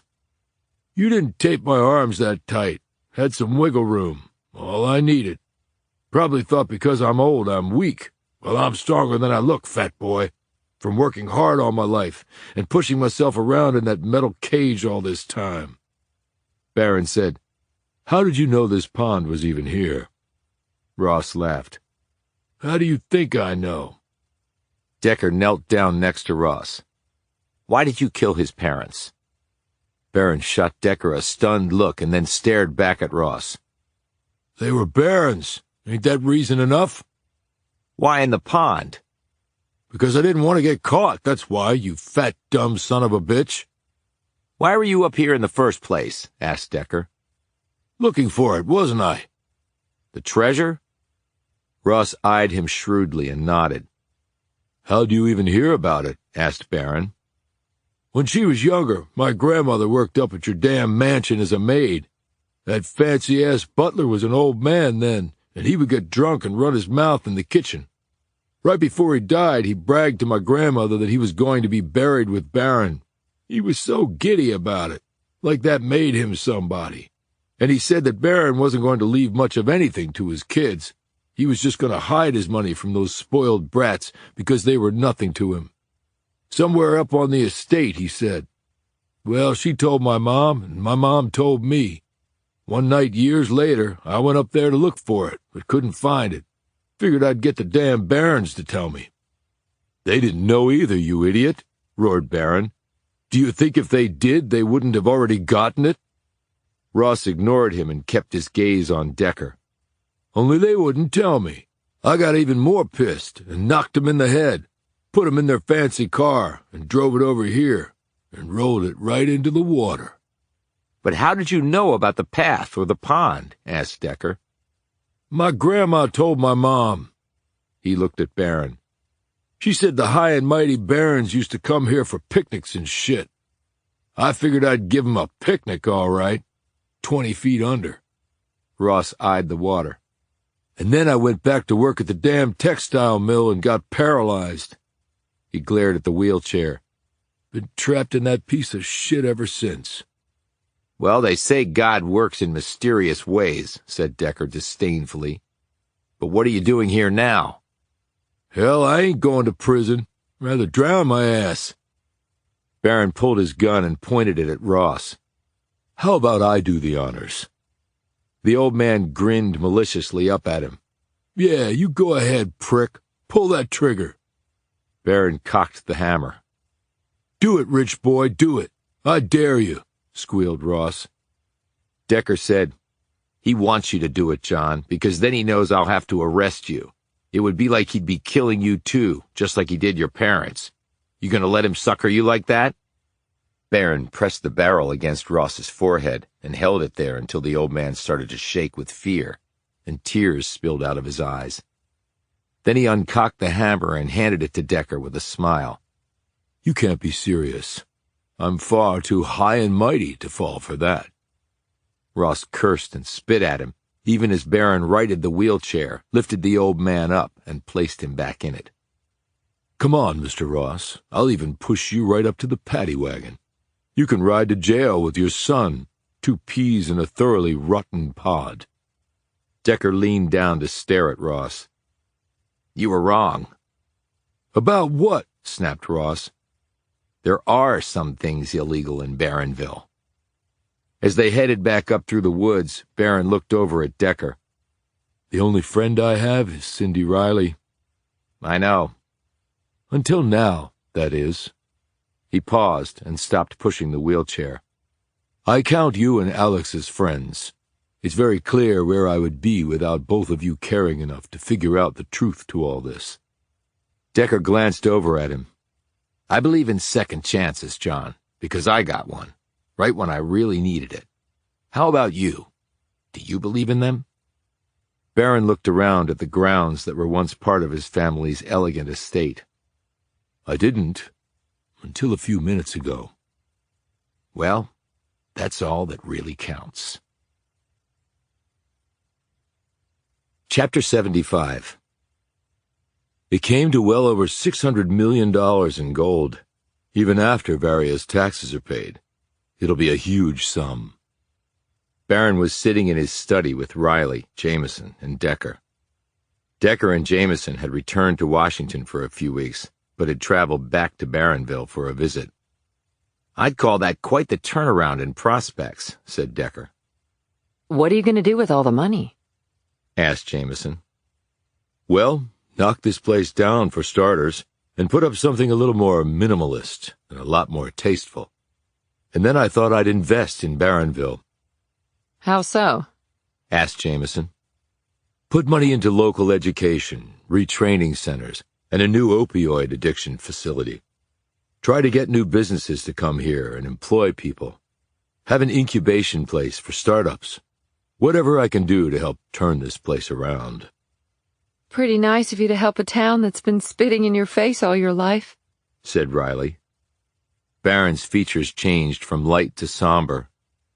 I really wanted people to believe that none of their vitriol affected me, and so I returned their anger with witticisms and quips. He paused as they all stared at him. But behind the facade was a man filled with nothing but anger. He let out a sigh. That's no way to live. He smiled. Especially after life drops that much money in my lap. It's funny, I've never been rich, though everyone seemed to think I was. Now that I am actually rich, I certainly know firsthand that it's a short path from being rich to being poor. And I should use it to help others. Hell, it's not like I did anything to earn it. It's only because I happened to be born into a certain family. But the truth is, the first John Barron was an awful man, and both the town and I have suffered at his hands through no fault of our own. And it really is the sweetest sort of irony that I can use his money to try to fix both injustices. He glanced at Jamison. Beginning with your family. Even though I know your sister's going to sue Maxis, her case is complicated by the fact that Ross was really behind what happened, and Maxis may use that as a defense. So I'm setting up a trust for your sister and niece. They won't have to worry about money again. Jamison said, She told me, John, that is really very generous of you. He glanced at Decker. I can't afford to waste a second chance. Where are they thinking of moving? Asked Riley. Well, as of right now, they might stay in Barronville, replied Jamison. Barron said, I have to say I'm surprised. Me too, echoed Riley. I'm not, said Decker. They all looked at him, but he didn't elaborate. How do things stand with Ted Ross? Barron asked Decker. He's cooperating, and for that he'll get life without parole. Ross's operation was a major conduit for the drugs being distributed across the country. Based on his information, the DEA has already broken up rings in 4 other states. Kemper told me that the Mexican government has arrested 2 cartel chiefs, and the head of a large Chinese pharma company committed suicide before he was about to be taken into custody. How did Ross get hooked up with such heavy hitters in the drug business? Asked Riley. The guy has always lived on the edge. Whether he was doing construction or running a paper mill, he was either committing fraud or embezzling funds. He told us that when the opioid crisis took off, he sensed an opportunity and started some small-scale distribution in the Barronville area. Through that, he told us he met Brian Collins, and they did some deals together. After he was hired to run the fulfillment center, Ross went back to Collins with the idea of using the place to run the fentanyl through. The authorities have been cracking down on smuggling and the distribution of the drugs through the mail, but the FC business is enormous, and with its volume, it provided a really clever way to run the drugs without anyone catching on. Through Collins's connections, they were able to set up a truly massive drug ring. When Ross went to collect the packages on his rounds, he only went to areas where he had people working for him. The tracking system had been rigged to make sure the drug packages went only to those sectors of the facility. And he had someone in the IT department cover his electronic tracks when the packages were taken out of the system. They all did it for far more money than they could make anywhere else. Hell, they were paying Alice Martin 6 figures a year for basically looking the other way. That shows how much cash this thing was throwing off. Jamison added, And smaller towns like this, with not nearly as many cops and oversight resources as the bigger cities, have made it ripe for infiltration by these criminal organizations. Couple that with the fact that the unemployment rate is so high and you have people desperately looking for any way to make money, and it's a recipe for disaster. Riley said, I wonder how many other places like this one have the very same thing going on. Decker said, I think it's a safe bet that Barronville is not the only one. Barron said, Okay, but if Lassiter and Green were both in on it, why did they work with you on the case? Green didn't know about Lassiter's involvement, although Lassiter was aware of Green being part of it. As she told me, she was Ross's failsafe. Green didn't tell us that there had been other murders in town. Amber told us that. But when we directly asked him about it, Green probably made a snap decision to bring us in so he could watch us closely and take necessary action if we seemed to be getting on the right track. And it would throw suspicion off them, too. At first, Lassiter didn't want us on the case, but then I guess she came around to the idea so she could keep close tabs on us, too. But it's not like they helped us solve the case. They were just hovering and checking in from time to see how we were progressing. Lassiter knew the ME here was a dud, and experienced homicide detectives should know about things like livor mortis and blowflies, but both of them played stupid on that. I didn't really suspect anything, because I've run across people in law enforcement who actually didn't know much about those things. And I've certainly encountered part-time MEs who don't know what they're doing. But my bet is Green and Lassiter were playing ignorant to confuse the matter and slow down the progress on the investigation. And they neglected to tell us that Toby Babbitt's injury happened at the FC because they didn't want our attention to be drawn there. But later it was, anyway, for a terrible reason. He looked at Jamison, who said quietly, Ross told us why they killed Frank. But I thought he died from some robot going nuts, said Riley. Jamison said, No, Ross said that Frank had seen him going through his daily rounds. He was actually collecting the latest shipment of fentanyl powder. He had a special vest made up with interior pockets that matched the drug shipment boxes exactly. Then he'd hide them in his secret closet before periodically taking them out of the facility and delivering them to the pill presses they'd set up in town, mostly in empty houses. Decker picked up the story. Frank apparently started asking questions about Ross's daily rounds. Like I said, Ross had people at the fulfillment center in his back pocket, and Frank had the bad luck of asking one of them about what he called Ross's suspicious behavior. That guy told Ross.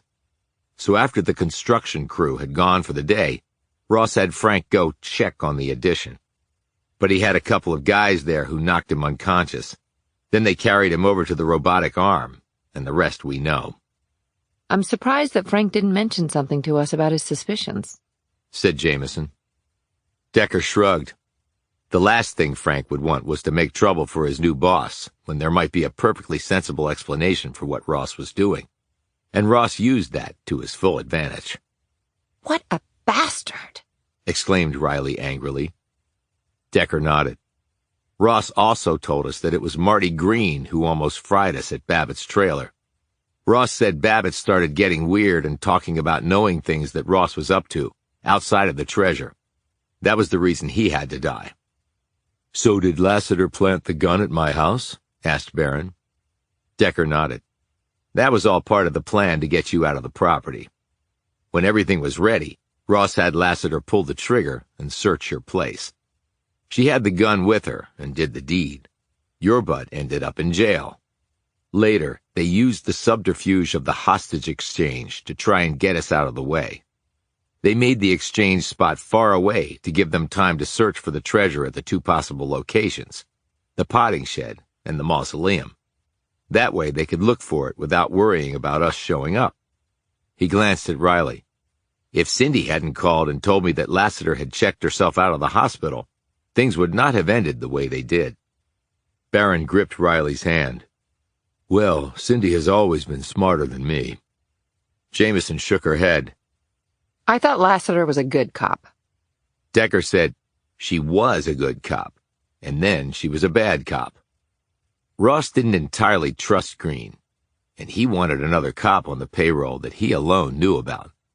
Lassiter already hated Barron, and she wanted money. It was easy for Ross to persuade her, and she ultimately paid the price for it. And the pig's blood? And the cop uniform? Asked Jamison. The pig's blood was Fred Ross's idea of a sick joke, and Fred Ross wanted the guy hung because he said that's what you were supposed to do to spies.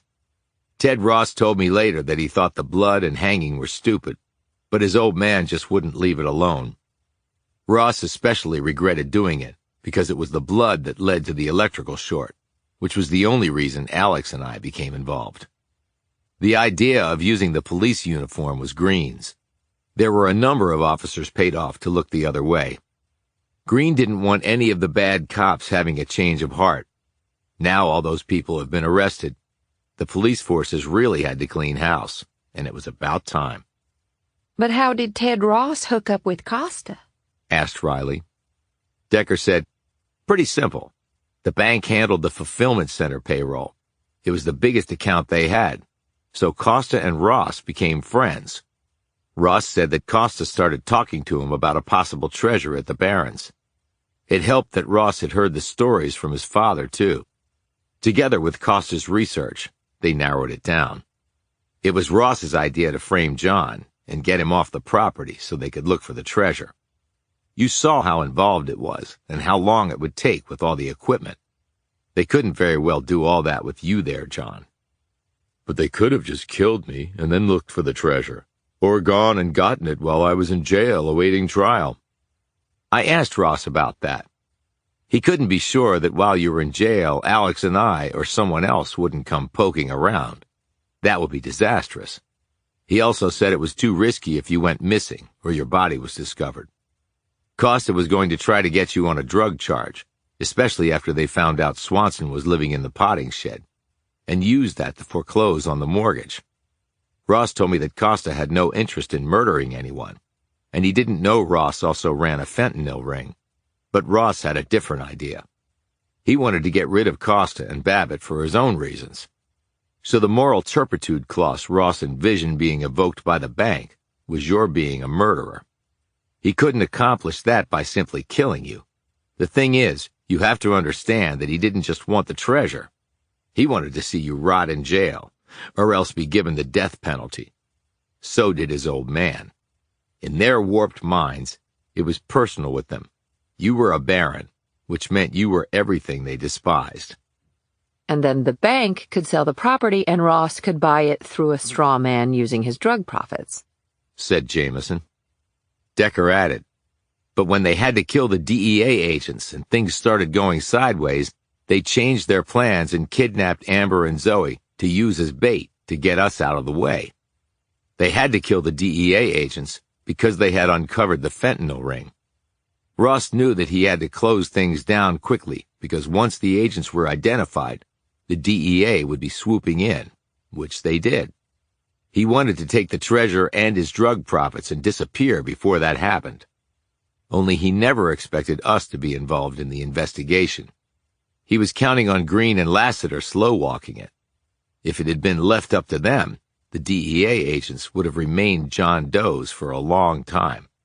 It was only when I suggested that their prints be run through law enforcement databases that the truth of their identities came out. And they almost succeeded with all that, noted Riley. Decker said, and just as I did, Ross got a copy of the senior yearbook and looked through it.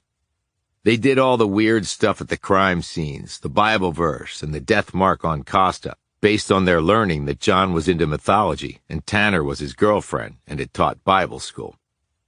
Riley said, which is why you were interested in the genesis of the Mercury Bar. What, did you think I was involved in the murders? Just covering all the bases, said Decker diplomatically. But what about the life insurance thing? Asked Riley. You said my friend Linda Drews might be in trouble. Decker said, I don't think anyone is interested in going after Drews. She lost her son, and there's no evidence she knew what was going on. Now, the cops did find and arrest Willie Norris. Turns out he had paid off paramedics and a local lab to fudge the health exams. He also used a lot of different insurance companies, so no single one would catch on. When they investigated any of the deaths, he used a variety of tactics to throw mud on everything, so most of them ended up paying out on the policies. It seems about 24 policies are suspect. But if the guy was getting $300,000 or more per policy, he wouldn't need more than that.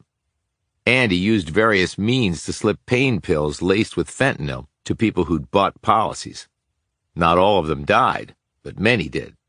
Ironically, Norris bought those pills from dealers working for Ross. He'd collect the payout on the policy and take his cut. It was all about the money. He paused and glanced at Jamison. And it was also Norris who sabotaged the gas line going into Amber's house. He apparently got desperate to silence us before going on the run. And Fred Ross? Asked Barron, eyeing Decker. He confessed to your parents' murder. He's never going to breathe life as a free man, and I don't see him lasting long in prison. Riley said, You have closure, John, finally. She gripped his shoulder. Decker stood and held out his hand. Good luck with the second chance. Barron rose and shook his hand. There wouldn't have been one without you and Alex. We all need a little help every now and then, said Jamison graciously. Barron took Riley's hand. Cindy is going to help me with all this. She's been a great friend. He smiled.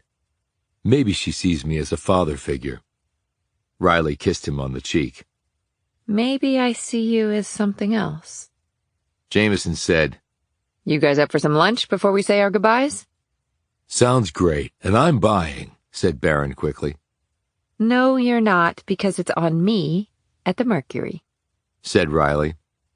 Sorry, I have to get going, said Decker. You guys go ahead. Jamison glanced quizzically at him. You have a date or something? Actually, I do. Chapter 76.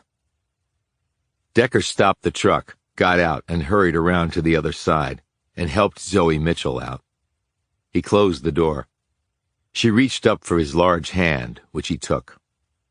In her other hand, she held a small arrangement of flowers. In his other hand was a folded blanket. They walked along to where they were going. The sky was clear, with not a single cloud intruding upon it. The wind was light but crisp. It was the most perfect day Decker could recall while he'd been in Barronville. Thanks for coming with me, Amos, said Zoe. No place I'd rather be, replied Decker. It's really pretty today, she observed.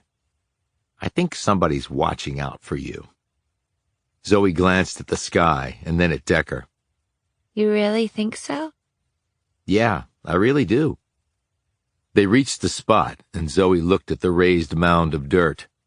There was no headstone there yet, but her mother had told her that it was coming soon. It would attest to Frank Mitchell's being a good husband and father. Decker knew that it would be a place that Zoe would be drawn to for the rest of her life, even if she ended up moving far away. For her, Barronville would always be a touchstone, a place she would want to forget, and also a place from which she could never separate herself. Decker knew this from experience. With Zoe's assistance, he carefully laid out the blanket on the ground next to the grave. He helped her position the flowers at the head of the mound, and then they sat on the blanket. Zoe was in her best dress, and her hair was done in the pigtails that she had told him her father had loved. Decker was dressed in the best clothes he had brought with him. They weren't fancy, but they were freshly laundered and ironed. Zoe looked at him anxiously. Now what do I do? You can talk to your dad. What do I say? What did you used to say to him? I told him what I did at school and what Mom and I would do while he was at work, and about a book that I really liked. Well, go ahead and do that. I'm sure he wants to hear all about it. You can catch him up on things. Zoe dropped her voice and looked anxiously around at the other graves. Do I whisper? I don't think you're supposed to talk loud here. That's fine, Zoe. Your dad will be able to hear you no matter what. And he'll talk back to me? Yes, just not in the way he used to. But just think about him in your head, and you'll hear your dad. You just have to let it all come out. Okay? Okay. She leaned close to the mound and started to quietly speak. Decker patiently sat there while she did so. He looked around at some other people visiting the graves of loved ones. Barronville had a lot of problems, just like other places, rural, suburban, and urban. But problems could be solved, and lives could be changed for the better. It wasn't impossible. If anything, Decker believed in the resilience of the human spirit. I'm actually a living example of that. Yet, as he continued to look around, a bit of trepidation crept into Decker's thoughts. Would he wake up tomorrow with his perfect memory gone? Would he no longer see colors where he used to? Even more troubling was the possibility that his mind, instead of increasing its abilities in certain ways, might begin to go the other way, leaving him with a diminished capacity. He had spoken in an indifferent manner to Jamison about his football career and all the headshots he had taken over the years. But he knew his chances for having some brain damage were heightened because of it. He was beginning to sense his anxiety levels edging up when he felt a hand on his arm. He turned to see Zoe staring up at him. He smiled at her innocent and trusting features, and the wave of panic that had been about to overwhelm him immediately receded. "Did you tell him everything you wanted to?" he asked. She nodded. I think so. For now, anyway. But I'll have more to tell Daddy on my next visit. Decker touched his chest. "Did you feel it here? All warm?" Zoe nodded vigorously. I did. Just like you said. And he did talk back to me in my head. "I know it means a lot to him that you're here. And he'll always be with you, Zoe, your whole life, no matter where you go. Because he's really in here? She said, touching her chest. Yes. I wish he were here with me, like you are, she said, her eyes suddenly becoming wide and watery. I wish Molly was with me right now, too. But since they can't be, we have to keep on living our lives for them. Do good things. Things they would be proud of. Okay? Zoe nodded. Can we stay here for a little while, Amos? With my dad? We can stay here for as long as you want, Zoe. When Zoe reached out and took his hand, Decker gripped it back. In a way, he was holding on for dear life to the hand of a child. Yet Decker had not felt such calm, such inner peace, for a very long time. His time was consumed with hunting down those who committed bad acts. But Decker knew that evil would always be outweighed by the good. Actually, he had to believe that. Otherwise, he wasn't sure, like Kate Kemper, that he could continue to do his job. Sometimes you just had to believe. He let out a deep breath and kept hold of Zoe's hand. And the little girl and the giant man sat there, while both life and death revolved around them.